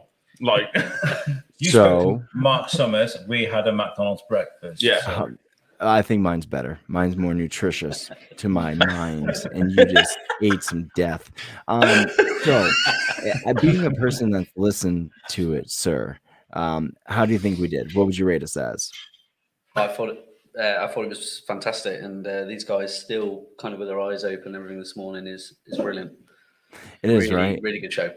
Yeah. Thank you. I think so. I think this was a very big success for a bunch of guys that, just tried, and it was cool. It was a very, very cool thing. It was one of those, it's like hiking a mountain, right? You hike the mountain, you're not like, yeah, I get to hike up a mountain. You're like, the top's gonna be great. So the entire, hike up until this point has been like, oh, this is really stressful, and how are we gonna accomplish all these things? But then you get to the top of it and you're like, wow, worth every single second of it. It was, and the hardest thing about this, and I don't know if you guys feel the same, but it's staying on. And what I mean by that is when you're on a live show for 24 hours, you've got to be, Yeah. And you've got to be. So when I shut off these cameras, I'm going to be like, I bloody hate the lot of you, get out, I'm just going to. Well, you say that. I mean, when it got to about 4:00 this morning, we kind of just be like, well, there's a technical issue. Welcome to the show. There's a technical issue. Just wait a minute. We're fixing it. Your arm waving was definitely a way to let people know you're still alive. So mission accomplished. You're just waving that arm so energetically, like, move on. He just uses the last of his energy doing that. I mean, he's done that. So, guys, are we doing this again next year? Maybe. That's the wrong answer, Tom. Yes, Alex. Yes, absolutely. We're definitely going to do this next year. Ask me in the morning. I'm still at the very peak, and I'm very, very tired. Ask me when I've gotten some sleep and some food. I mean, I'll probably be like, yeah, that was good enough time. Let's do it again. As of the second, I'm speaking from President Tom's experiences, and President Tom's experiences are very, very tired. Very, very cool, but very, very tired. And you could be like, Tom, how do you feel about? We only like positive presences on Pod 8. Yeah, I can go to bed. I'll do it. Don't even tempt me. No, I think we've got a really good model here. I think it's something we can definitely work on. This is what I've been calling this year zero. And, I think that whether lights dimmed a bit, I kind of explained it as our first awkward fumble under the sheets, right? It's our first time. It's never going to be nothing dramatic. But next year, we're going to come back looking like supermodels, right? We're going to be like, this is Pod 8. It's tried and tested by science, Jump on board, guys, wherever you are in the world. Find a charity in your community and do something similar. It doesn't have to be a 24-hour podcast, but if you want to do something similar and raise money, we'll put it all together as a chart, and we'll work out how much we've made singly in communities all around the world. I think it's a great idea. What do you reckon, Mark? Well, when you first came in to see us, it was like, it wasn't just for this year, was it? No, we created a brand because at day one, you were like, I want to I want to do this every year. Well, I think that's what you said. Yeah. We're doing it now, mate. Because we thought about just kind of doing something for this year, and then we were like, no, let's go big and make it something that's going to last. Go big or go home, innit? You know, I think what we do though is we put a lot more into sort of. I think I left a lot last minute, and I didn't realize the sort of components that we needed. We definitely need someone that will just do social media. We definitely need someone that will just work with the graphics and have their communications with Reach, because there was times when I was like, I mean, I screenshot you guys all the time. I'll show you what I'm working on at the night time, and I will literally have audio here on the left-hand side of the screen whilst I'm doing visuals, whilst I've got emails, and I'm literally hammering emails whilst listening to podcasts, whilst editing pictures and stuff. So, and then I'll get a message from the guys from Reach, and they're doing this amazing work, and I'm like, that's amazing, thank you. And then I forget about it because I'm working. Like, do you know what I mean? So we need someone doing all that, because I think we've learned a lot overall about how we're going to run it. Like, as in, like this end kind of thing, like, you know, how it's physically going to be run. I think once we sat behind the microphone, we were fine. That was it. Just go, wasn't it? That's what we're good at. So, yeah. But you were trying to organise it whilst kind of working and everything. So I think you've done a pretty good job, Al, to be honest. Al's always had an issue with delegation. His wife will. It seems like a proclamation. Like, you're just like, I have an issue. He does, and he knows it. He knows he does, and it's something he's working on. It is something I'm working on, and he does. Eric, we spoke to earlier with the JC Reifenberg Star Wars debate, and it's like I had a few issues. I was getting anxiety, and I was kind of like getting angry at people, and me and Tom had a debate about it as well. It's just one of those things I was struggling with, and Eric made it very simple. He went, "But you're the leader." Yeah. I was like, "Oh, it's something as simple as that." I was like, "Okay, all right, okay, people are believing in me." But Jill says, "What's the total?" I just want to tell you, Jill, just as a bit of an incentive. Oh my God, what's going on here? That the subtotal at the moment is £877. We are so close, £123 away from our target of £1,000. So if there's anybody out there with deep pockets, just throw it in. I'll give you one of the t-shirts. You can have one of the t-shirts. Which you'll deliver to you. You can have both. I don't care. For 123 quid, that's still an expensive t-shirt, right? Yeah. There you go. So. It's a dope ass shirt, though. I mean, look at that shirt, dude. You can't get another one like that. No. Do you want one pod worn? I mean, Shane, you can give him t-shirts, pod worn. We didn't give Reach a fair whack. Sort of explain your story last time, because we had Charlie Adnard here. I thought maybe we could talk about Reach and sort of where did this all started for you? When did you get that spark, that moment of I want to do this, I want to create Reach, and how did you do it? I was working for an agency down in Ludlow in 2009, and I was kind of doing most of the work down there, although I was only kind of a senior designer, I guess. But and then the financial crisis hit, and I got made redundant with about 4 weeks' notice. And I thought, oh, now's the time. You need to kind of push if you're going to start your own business, because if you're getting a paycheck at the end of every month, it's difficult to change. Was it one of those, I'll make my own company? Yeah, I was like, you know. Blackjack and hookers. Yeah. Away with a smile. So just kind of set up living in Shrewsbury, just out of my bedroom, just kind of knocking doors and getting some work, really, and got offered a few jobs and that kind of thing. But actually, I'd started to just start receiving some income from working, and that was the start of it. And that's 12 years ago on 1st of November. And then since then, we've just kind of grown the business, employed people, moved offices a few times, and got bigger. And that's kind of where we are now. We're on Shrewsbury Business Park today, employing 18 people in marketing, full service marketing. Because that must be the real dream, right? Like, I mean, it's one thing to start up a business, make it for yourself, make some good money, but it's another thing that your business was so strong that you could, in fact, hire other people and give them an opportunity to make money too, right? Absolutely, yeah, and that was difficult back in 12 years ago, employing somebody. So I was only 27 when I set it up, and then you having to pay other people and things was difficult choices back then, but it's all worked out for the good. And we're here today and supporting you guys, and we try and do as much for the community now as we can. And Rachel are good at looking good as well. This pink, the logo, it just all stands out. I drive past your building every day when I go to work. Yeah. And it just stands out what you guys have done and what you stand for. Obviously, like you're not just, we've had plenty of conversations about what you do, and I think what I've really pressed on is you like to stay sort of Shropshire, or you stay close anyway. You don't go to London, you don't go north, you stay local. Absolutely. You look after the little guy too, right? Do you know what? That's very similar to Beth Heath. The conversation we had with her, isn't it? She said that. She said she doesn't want to go big. She could, and she's done stuff all over the place, but she doesn't want to because she's quite happy with the patch that she's got, And it must be maybe it's something about Shrewsbury, Shropshire. Yeah. I mean, there's so much work for us in this county. It seems crazy to drive out of it, but I guess we're very passionate about Shropshire. Well, I certainly am, and helping organisations as well as paying businesses. We try and do as much as we can for helping local institutions like the Shrewsbury Biscuit, Potted. Absolutely. It's important though, isn't it? Yeah, it is. And who you guys are raising money for today, Lingen Davis, obviously we've supported them for about 5 years now, and it's kind of one of our main charities that we support. Yeah. And they do fantastic work, so it's good for us to be involved. Is that because Lingen Davis come to you, or is that somebody because you something that you admire about Lingen Davis? A bit of both. They initially came to us 5 years ago, and they weren't as kind of well known as they are now. Like when you decided to do this for Lingen Davis, they were in your mind, but a few years ago they weren't as well known charity as some of the other ones in Shropshire. So when we first started working with them, and we work with Naomi, who's fantastic, the chief exec there.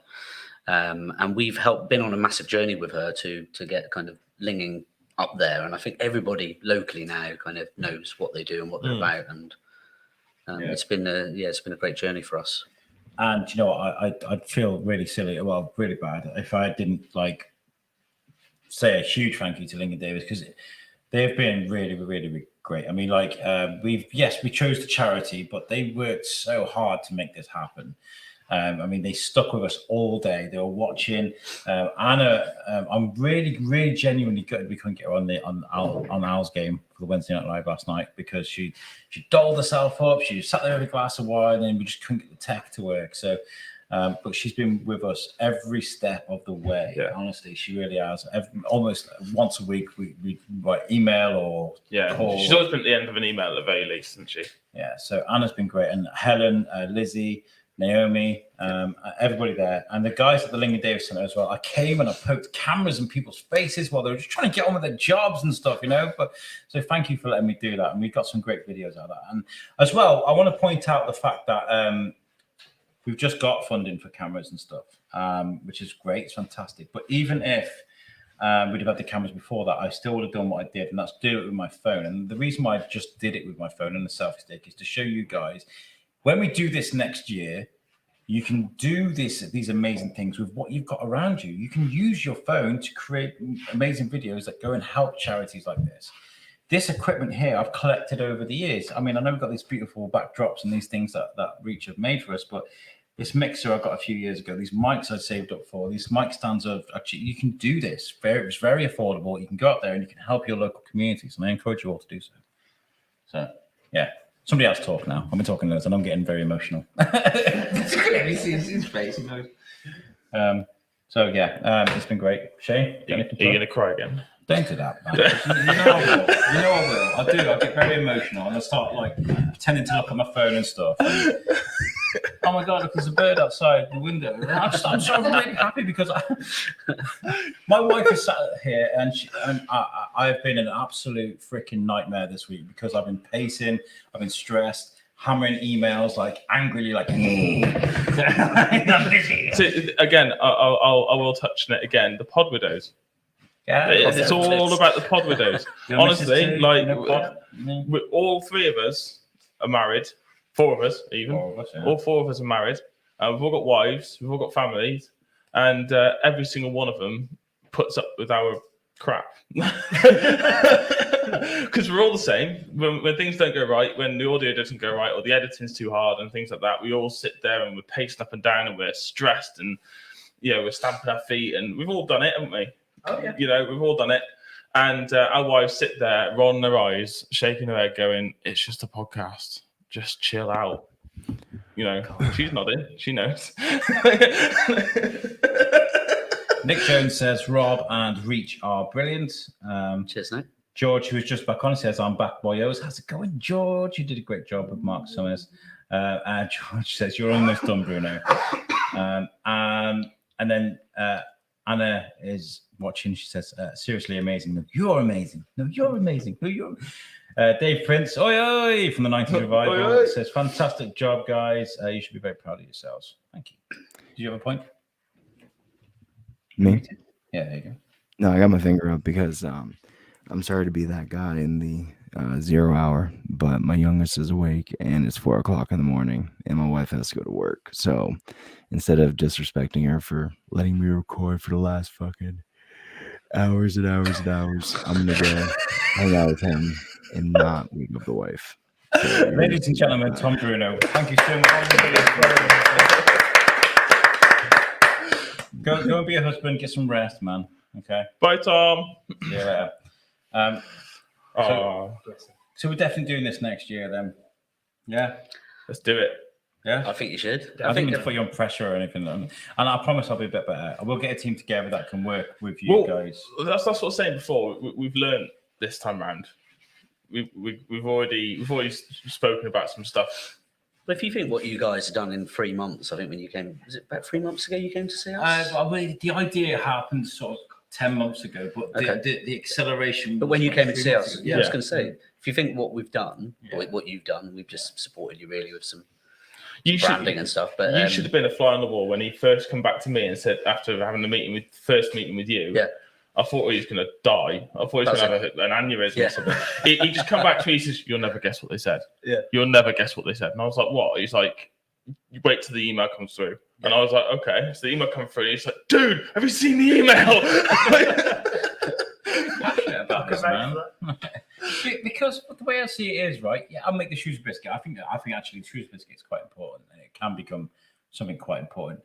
And Chronicles of is important of the podcast you do. And what we do is, in essence, is great, but really, they're a load of shit, right? You can just put them to one side. People listen to them, they want to listen to them, they don't have to. But the pod aid and going up there and encouraging people to, instead of staring at those ring lights and being pouting in front of a camera, doing a vlog or a podcast or whatever, just get up there and do something good. It's not about you. Big Green and.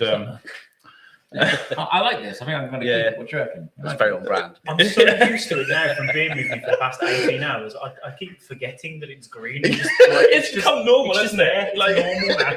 It's normalised, yeah. You've been looking at it all night. I'm just going to go around staring at kids now, be like, what's he put on Facebook? Mum, he's got a green beard. That's what happened. We went to pick Timmy up from outside his school, and like, "What's up, mommy? Green beard." I was like, yes, I do. By the way, keeping a tally. So yeah, we've got 20, 21 secret yawns during these interviews. Can I just say, because obviously I'm not from Shropshire. My first experience. I love that, by the way. Shropshire. I'm not from Shropshire.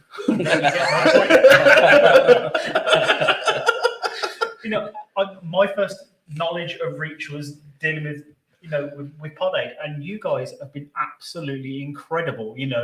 From taking on our crazy idea in the first place, the marketing is incredible. The t-shirts look incredible. The banners, everything looks amazing, and that's thanks to you guys taking a chance on us because as Alex said, this was year zero. This was just this crazy idea we had to raise some money for a local charity, and the amount of effort you guys have put in is outstanding, and it means the absolute world to us. It really does. Yeah, thank you. Really appreciate that. Yeah, I'll just echo what Jamie said. To be honest, between sort of you, Web Orchard, and STOC, and like it's all you guys, Charles from Micro Charles, Videos, yeah, definitely. Micro Videos, definitely. I mean, he swooped in and helped us, didn't he? Like Trevor from like that. Stage Studio, yeah, Shropshire. and all these people that we've gone to said, look, we've got this idea, or Al's went to rather, and said, look, we've got this idea. This is what we want to do, and you've all just been like, yeah, cool, right? Let's talk about this. Let's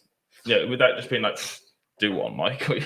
Well, the first day Al came in, we didn't need to think about it. We said that day, didn't we? Like, we'll support this and we'll help you guys get it off the ground. It was. So, what was it about Pod Aid then for you that made you be like, yeah? I mean, it was two things. One, it was a cool idea, and obviously, it certainly hadn't been done that I'd kind of known about. Certainly not locally. And two, Al said he wanted to raise money for Lingen Davis, who we support. So it kind of was like, fit. You know what? That ticks both of the boxes that we want. Lingen Davis now.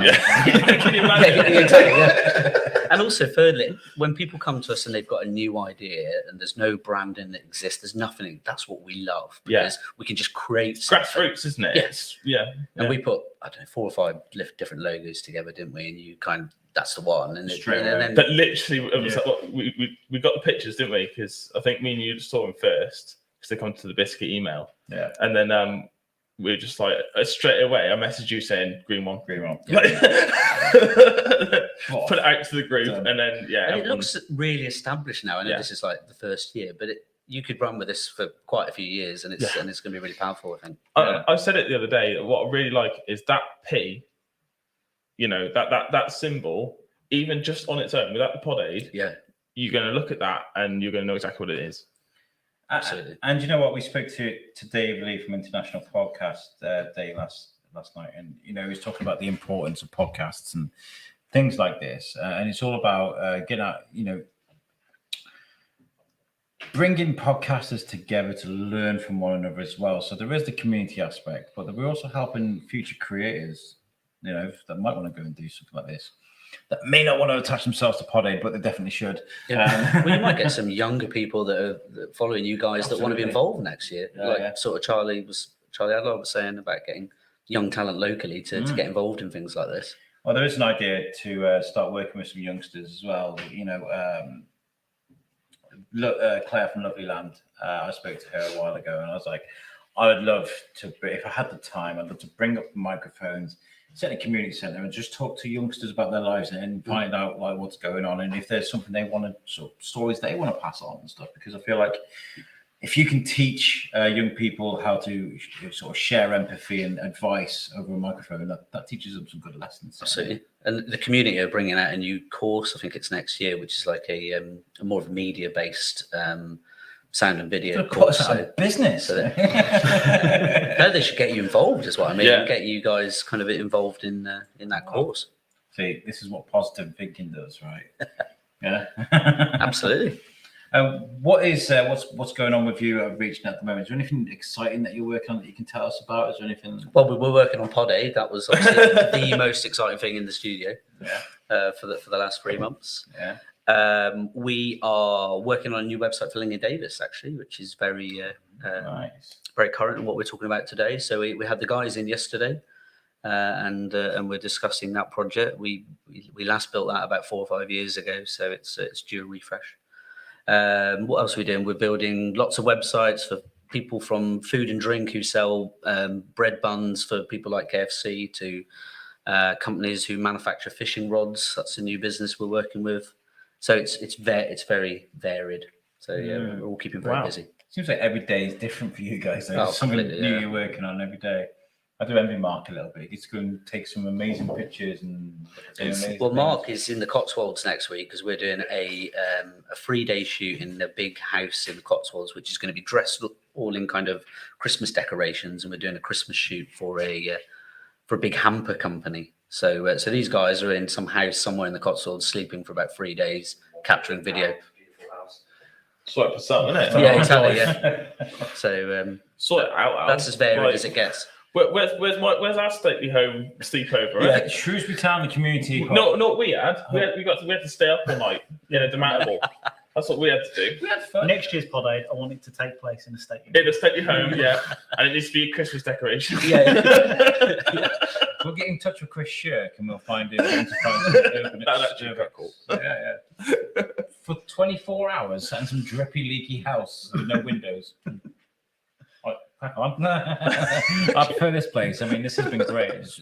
It has been great. To be fair, right, from sort of 9 o'clock till about 5 o'clock, this place, it just buzzed. There's people in and out. There's lots going on. There's a giant lion walking around outside here. It's Lenny, that is, yeah. Yeah, and I was just like, I didn't notice any of it. Like I was just staring at this and looking at this and chatting to this and doing that, and just like it was 5 o'clock. Yeah, it did go super fast. Yeah, crazy quick. I think that's because you're doing hour to hour, and like it's the next guest, the next guest, and the next guest, and before you know it, like you said, it's 4 or 5 o'clock, and you think, oh, I've only got like 4 hours left. And do you think the format worked well for you guys with kind of doing it every hour? Yeah, I think the only thing we did find was obviously juggling when we're actually gonna eat, and like go to the toilet and stuff. The gaps, the videos that Al's made and stuff in between the helped. Yeah, but I don't know. Maybe we should think about maybe at some point doing a 20-minute. 20 minutes? Yeah, or 10 minutes or something. I don't know. More videos. George says, you are doing it, team. You're connecting us. I can't wait to take this challenge next year. I already have charity. I want to help. You're definitely an inspiration. Continue bringing you. Being you. Yeah. George, I love you, man, and I'm not taking. I'm handing this all off to the team because they put up with my crap, my wife, everybody. Like, I kind of forced you guys into this. They didn't have any choice. I was kind of like, we're doing a 24-hour podcast, guys, and they're like, are we? And I was like, yes. To be fair, it's completely accurate. It wasn't. Will you do this? It was. We're doing this. Oh, okay. Yeah, and we'll be back next year. George has already said he'll be with us with his new network. So we've already got Chronicles off. I'll be there. Yeah? I'll be there. Yeah, so we go. Got 3 podcasts already. Yeah. Perfect. And not just podcast, vlogs as well. So Brendan James, if you're watching this, now you're local, got a vlog, get in touch. We can do things across the country. And you've got a whole year to promote it now, not 3 months. Well, I'm going to take a couple of months off, I think. I'm just going to lie on the sofa in my pants for about 2 weeks. And then after that, we'll progress to maybe putting some pajamas on and getting outside the house. Because that's a lie. I'm at Oktoberfest in 2 days. So we're going to be doing that. But as far as USUC is concerned, we're definitely going to be taking a break. But what I did want to say, actually, is I want to say a huge thank you. I mean, there's some of you guys that have stayed tuned to this throughout the whole of the day yesterday and tuned in first thing this morning. There are people that have actually watched the whole thing. So I want to say thank you so much to the people that have tuned in, the comments, the kind comments, even Ryan Berger. Ryan did something nice. Is Alex Whiteley taking another nap? I didn't take one nap, Ryan. I think that was when you were lying on the floor. I did lie on the floor for about 20 minutes, just straighten out my back. But yeah, you guys that have supported us and kept us going with the comments and stuff. You guys have been absolutely pivotal in keeping us going. I mean, David Rabbit as well. Like he watched all of it. Ryan, yeah, he was fantastic. David. Yeah. So right, so for Wednesday Night Live, it's meant to be a bit like rowdy, like a pub, but it's kind of meant to be that thing, sort of like drinking with your mates. Let's talk about nostalgic things. And we played Al's game, it was fine. That works fine because I had control.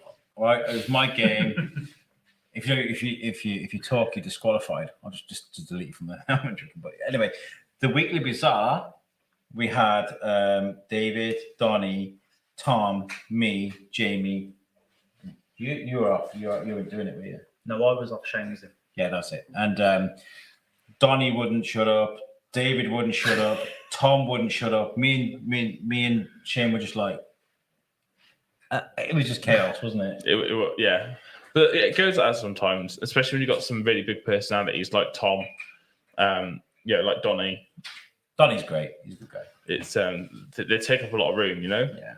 Which is great. It was great to listen to, I don't know, there's a lot of interaction in the comments as well, because obviously there's a lot of differences then from the American to England and stuff like that. And some of the English watchers and listeners and stuff were then firing comments in and saying, well, what about this? Or what do you think of this? And that worked really well. Who's your favorite guest?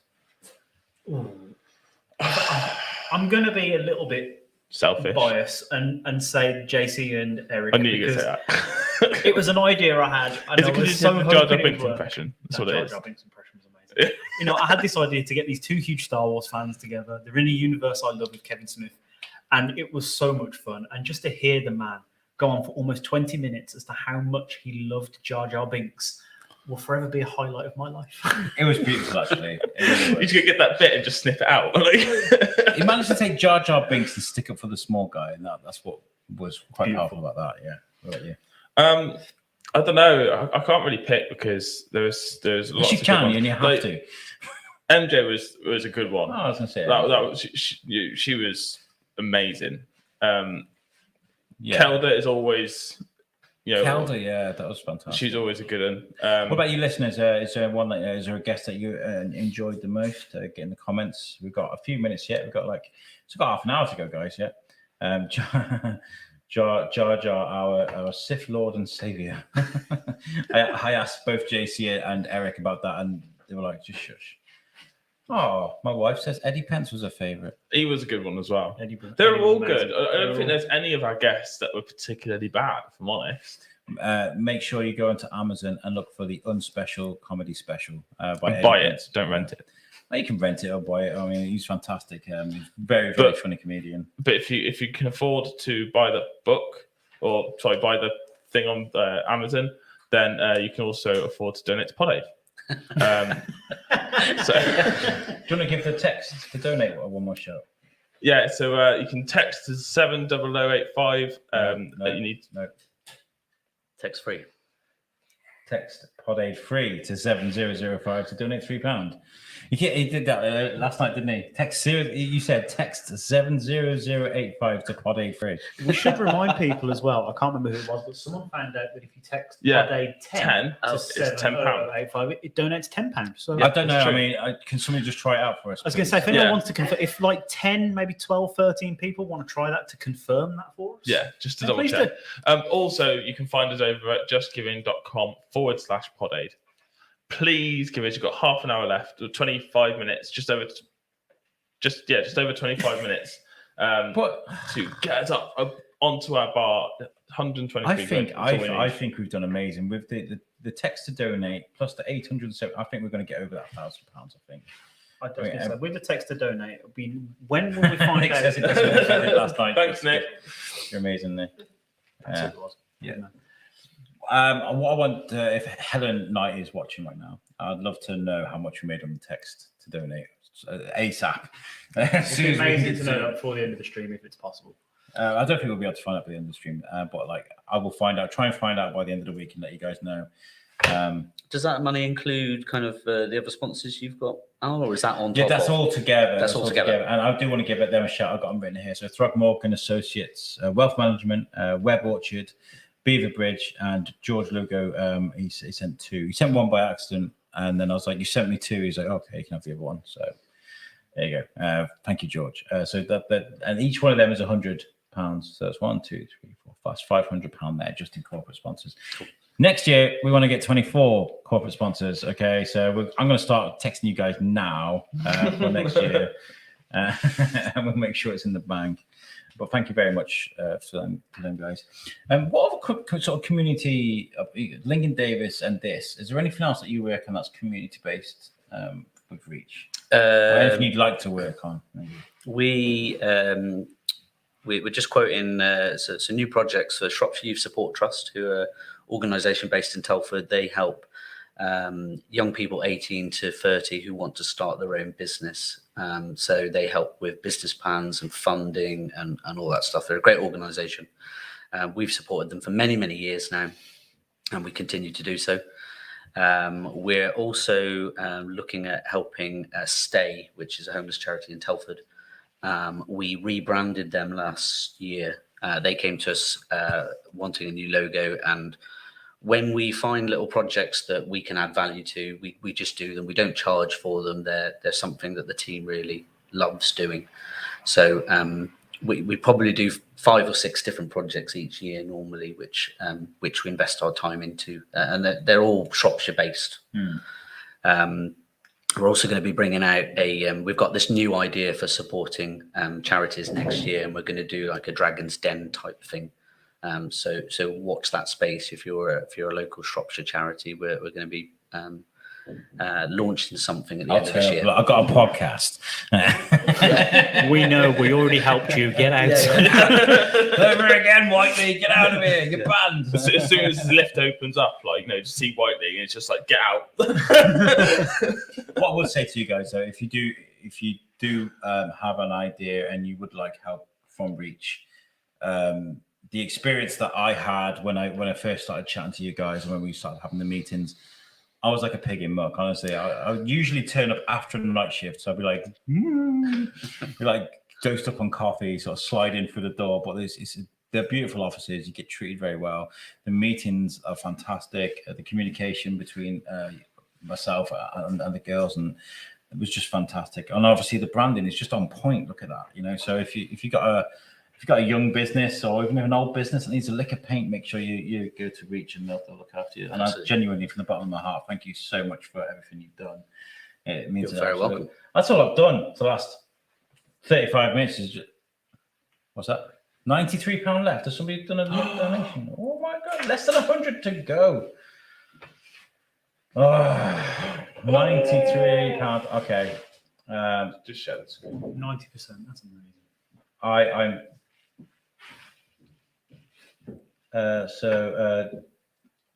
John Westwood said, just add it to the Oh, it's your dad, man. Thank you, Father. And George says you're welcome. No, thank you, mate. So I'm going to share the screen now. By the way, if you've been watching all night, you're used to this now. Yeah. Struggling to press buttons, you know. £907. So come on, guys. We got this. We got this. I mean, I'm happy with that. I think definitely with the text. 20 minutes. 20 minutes. Let's get that £1,000. Let's do it. Justgiving.com/pod8. Yeah. And you can have a t-shirt. You can have a t-shirt, yeah. Does your dad want a t-shirt, Jamie? John, do you want He's watching? Ask him. Do you want a t-shirt? Yeah, a t-shirt, John.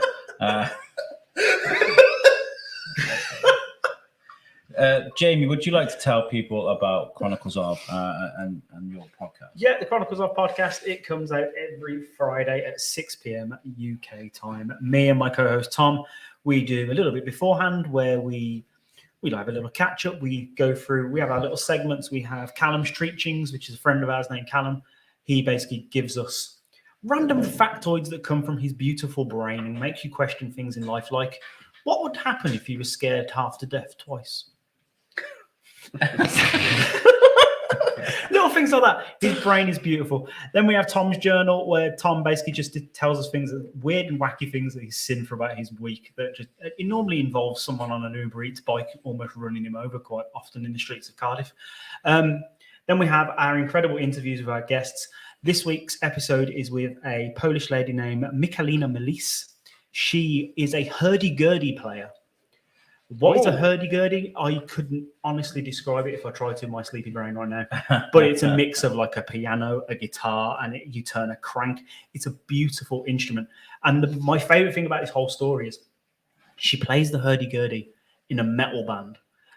And her favorite band is a band called Elvite. And she basically learned how to play their songs on the hurdy-gurdy because she was a huge fan of them. Their hurdy-gurdy player left. The band member, the person that leads the band, found her videos on YouTube and went, "We need a new hurdy-gurdy player. You're really good at know our songs. Do you want to join the band?" Like, how mental is that you one day playing covers of your favorite band on YouTube and the next thing you know, you are now in that band? It's an amazing story. She also makes her own hurdy-gurdies and sells them online. It's a really fascinating and passionate story. My favorite stories with these interviews that we do are people that are like, I love this. I'm going to chase this. I'm going to follow it and, properly chase their passions. We've had some incredible guests and since we started doing it. We had Apache Indian a few weeks ago. I don't know if you remember. He had a hit song in the 90s called Boom Shakalak. Wind your body, wiggle your body, boom shaka.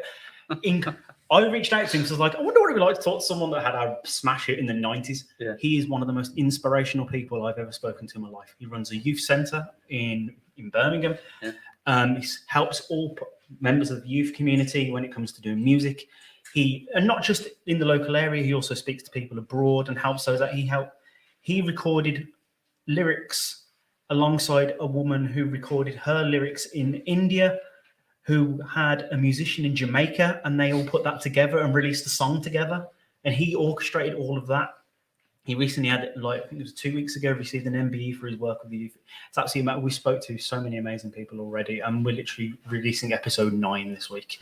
You know, and there's so many great things to come. And of course, I have my audience participation every week where I ask people weird and wonderful questions to see what.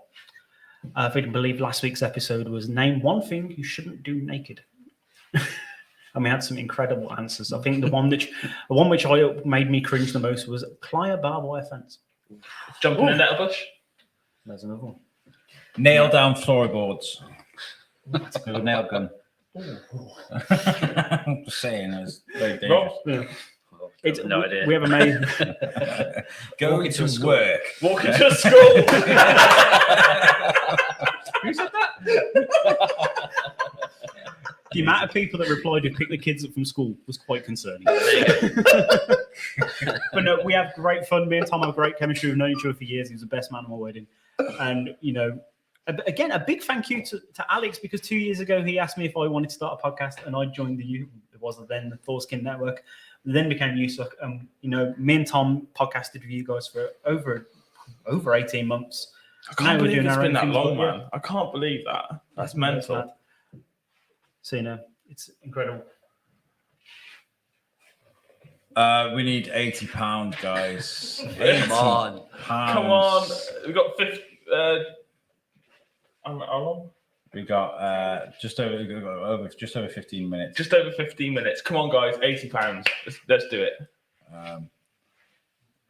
Share the screen. I'm just a series of ums and ers at this point. My head is mush.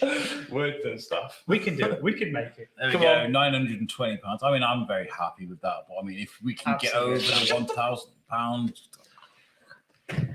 We've worked so hard for this, so I mean, like, we did it. Yeah.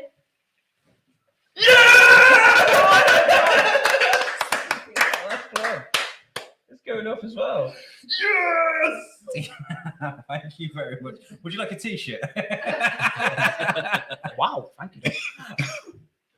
Amazing. We did it. We reached £1,000. We did it. Well done. Well done, guys. Jamie, absolutely amazing. High five. Wife. We share a wife. Well, we did it, guys. We got there. We've got £1,000. Yes! Hopefully, there's some wonders for you guys. And let's just point out that's just through Just Giving as well. That doesn't include the text number as well. So, you know, people, everyone that's donated, we've done an incredible job. I've got over £1,000. I mean, so thank you, everybody. That's just we did it. Got us over the hurdle. And just in time as well. Oh, we still got 15 minutes to go. Do you reckon people sat there at the start of the night like, do you know what I'm going to do? I'm going to wait to the final minute. Yeah. I'm going to make them work for it. All the way to the end. They're not going home early. No early dart for them. Anna says she loves Pod Aid, and we love you too. What was that Lugo said that you skipped past then? Congratulations, you can cry now. I think a stiff breeze when I step outside will make me cry. I'm feeling very emotional. I think now you guys have done that this year. Next year, you'll easily smash that, because it'll be, you know, people will know what Pod Aid is next year. More than they have done this year. Well, we've raised £1,000 and nobody knew who we were. That's what I mean. So you can only build on this now, gents. Well, when they see the emails pop up and they're like, "Hi, would you like to donate for Pod Aid?" They won't be like a scam. Exactly. Yeah. Who is this guy with the green beard? I mean, it probably didn't help the bit that you put in front of it saying that you were stuck at an airport and you needed some money to. So Pod Aid, I think that's my wife. Puts the happy faces there. John Westwood, thank you so much for your donation at the end. Thank you. Congratulations, guys. Well deserved. And Jill says, all your hard work has paid off. The team, everybody, you guys have done fantastic. Shane, what we'll do is, would you want to give the Shrewsbury Biscuit a plug and tell people about what we do? Because obviously we're at Pod Aid at the moment. So yeah, I can do. Although I always end up mucking it up and you end up laughing. That's why I asked you, because it's entertainment value. I'm rubbish stuff at this. He always puts me on the spot and I always muck it up. But Shoes Biscuit Podcast is a local podcast where we showcase artists, creators, basically businesses, anybody really of interest, or anybody really wants to talk to us, to be honest. And we showcase that, and we showcase the town, and we just promote the people within it, and yeah, it's in a nutshell basically what we do, and we enjoy doing it. It's a registered CIC, and that's basically it in a nutshell. Absolutely. And it was Nick that gave us that last push there as well, £93 donation plus the £23 gift aid. So I'm going to send you a T-shirt, Nick. You can have a T-shirt, okay? Yeah, both.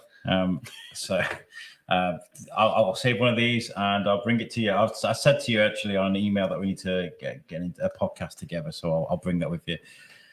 I'll bring it with me. Signed T-shirt, I think that should be signed with silver Sharpie. Yep. Lots of love. Pod Aid, the green beard.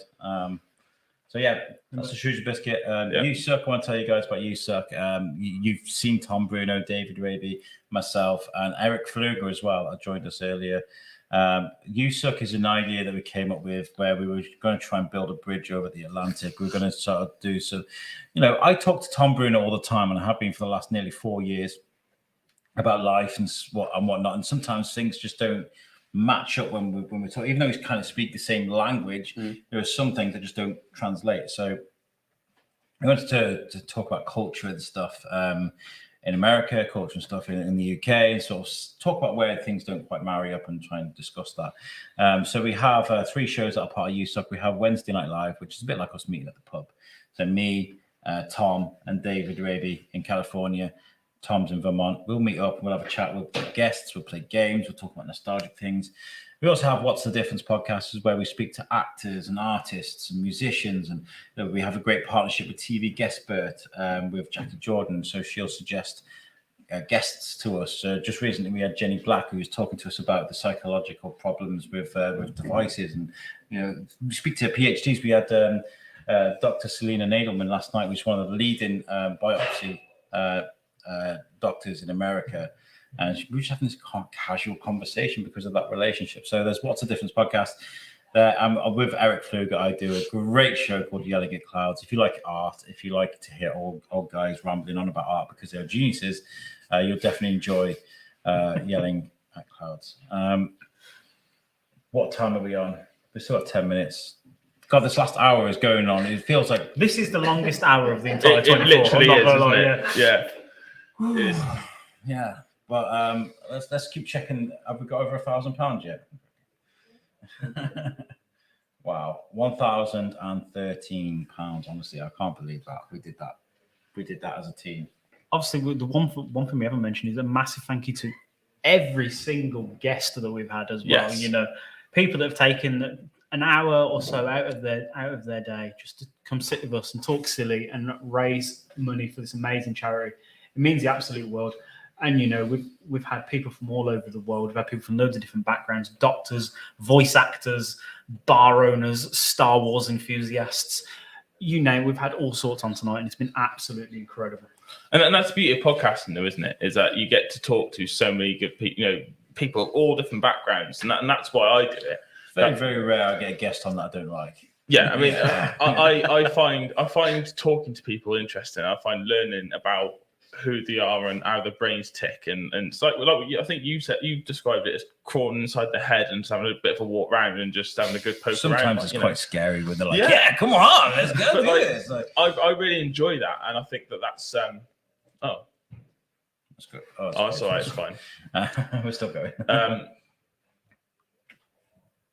Crawling around inside of the head. Yeah, I'm sorry, and I really enjoy that, and that's why I do podcasting, is because you get to talk to so many different people.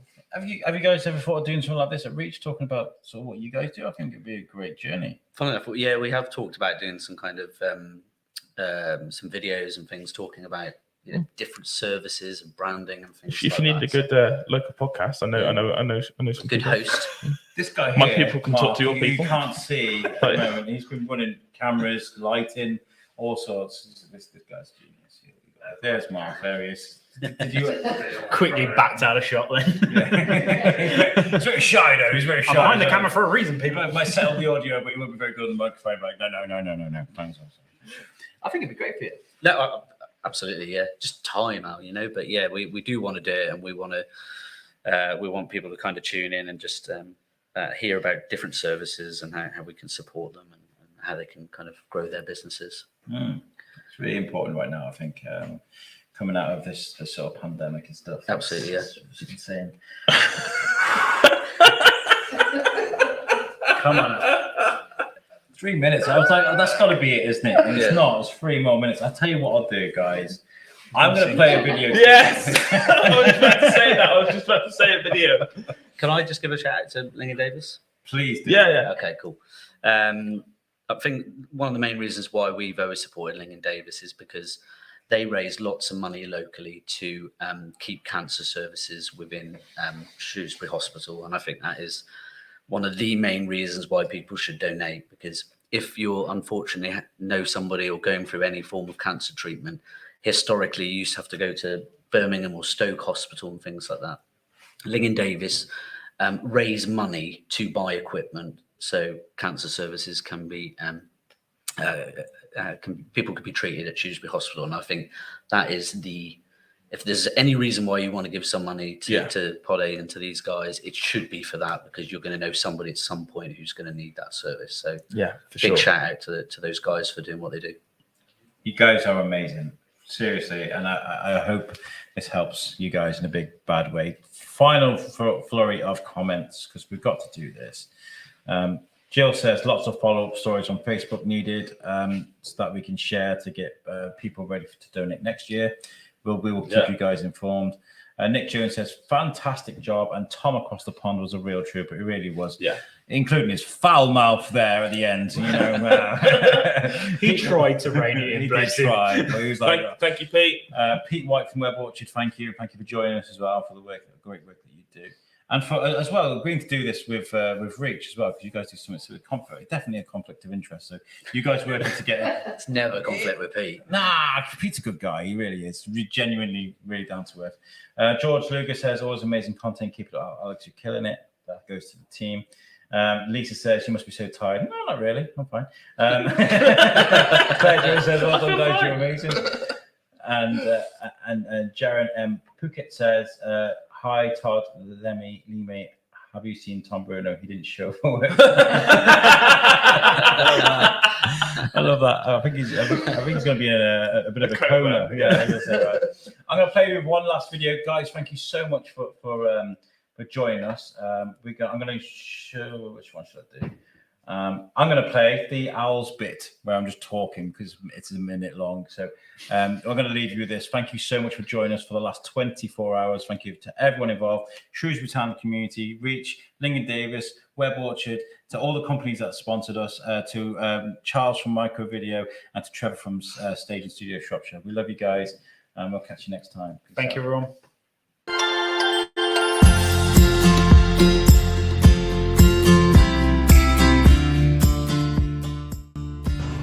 Right, so just left Lingen Davis Centre now.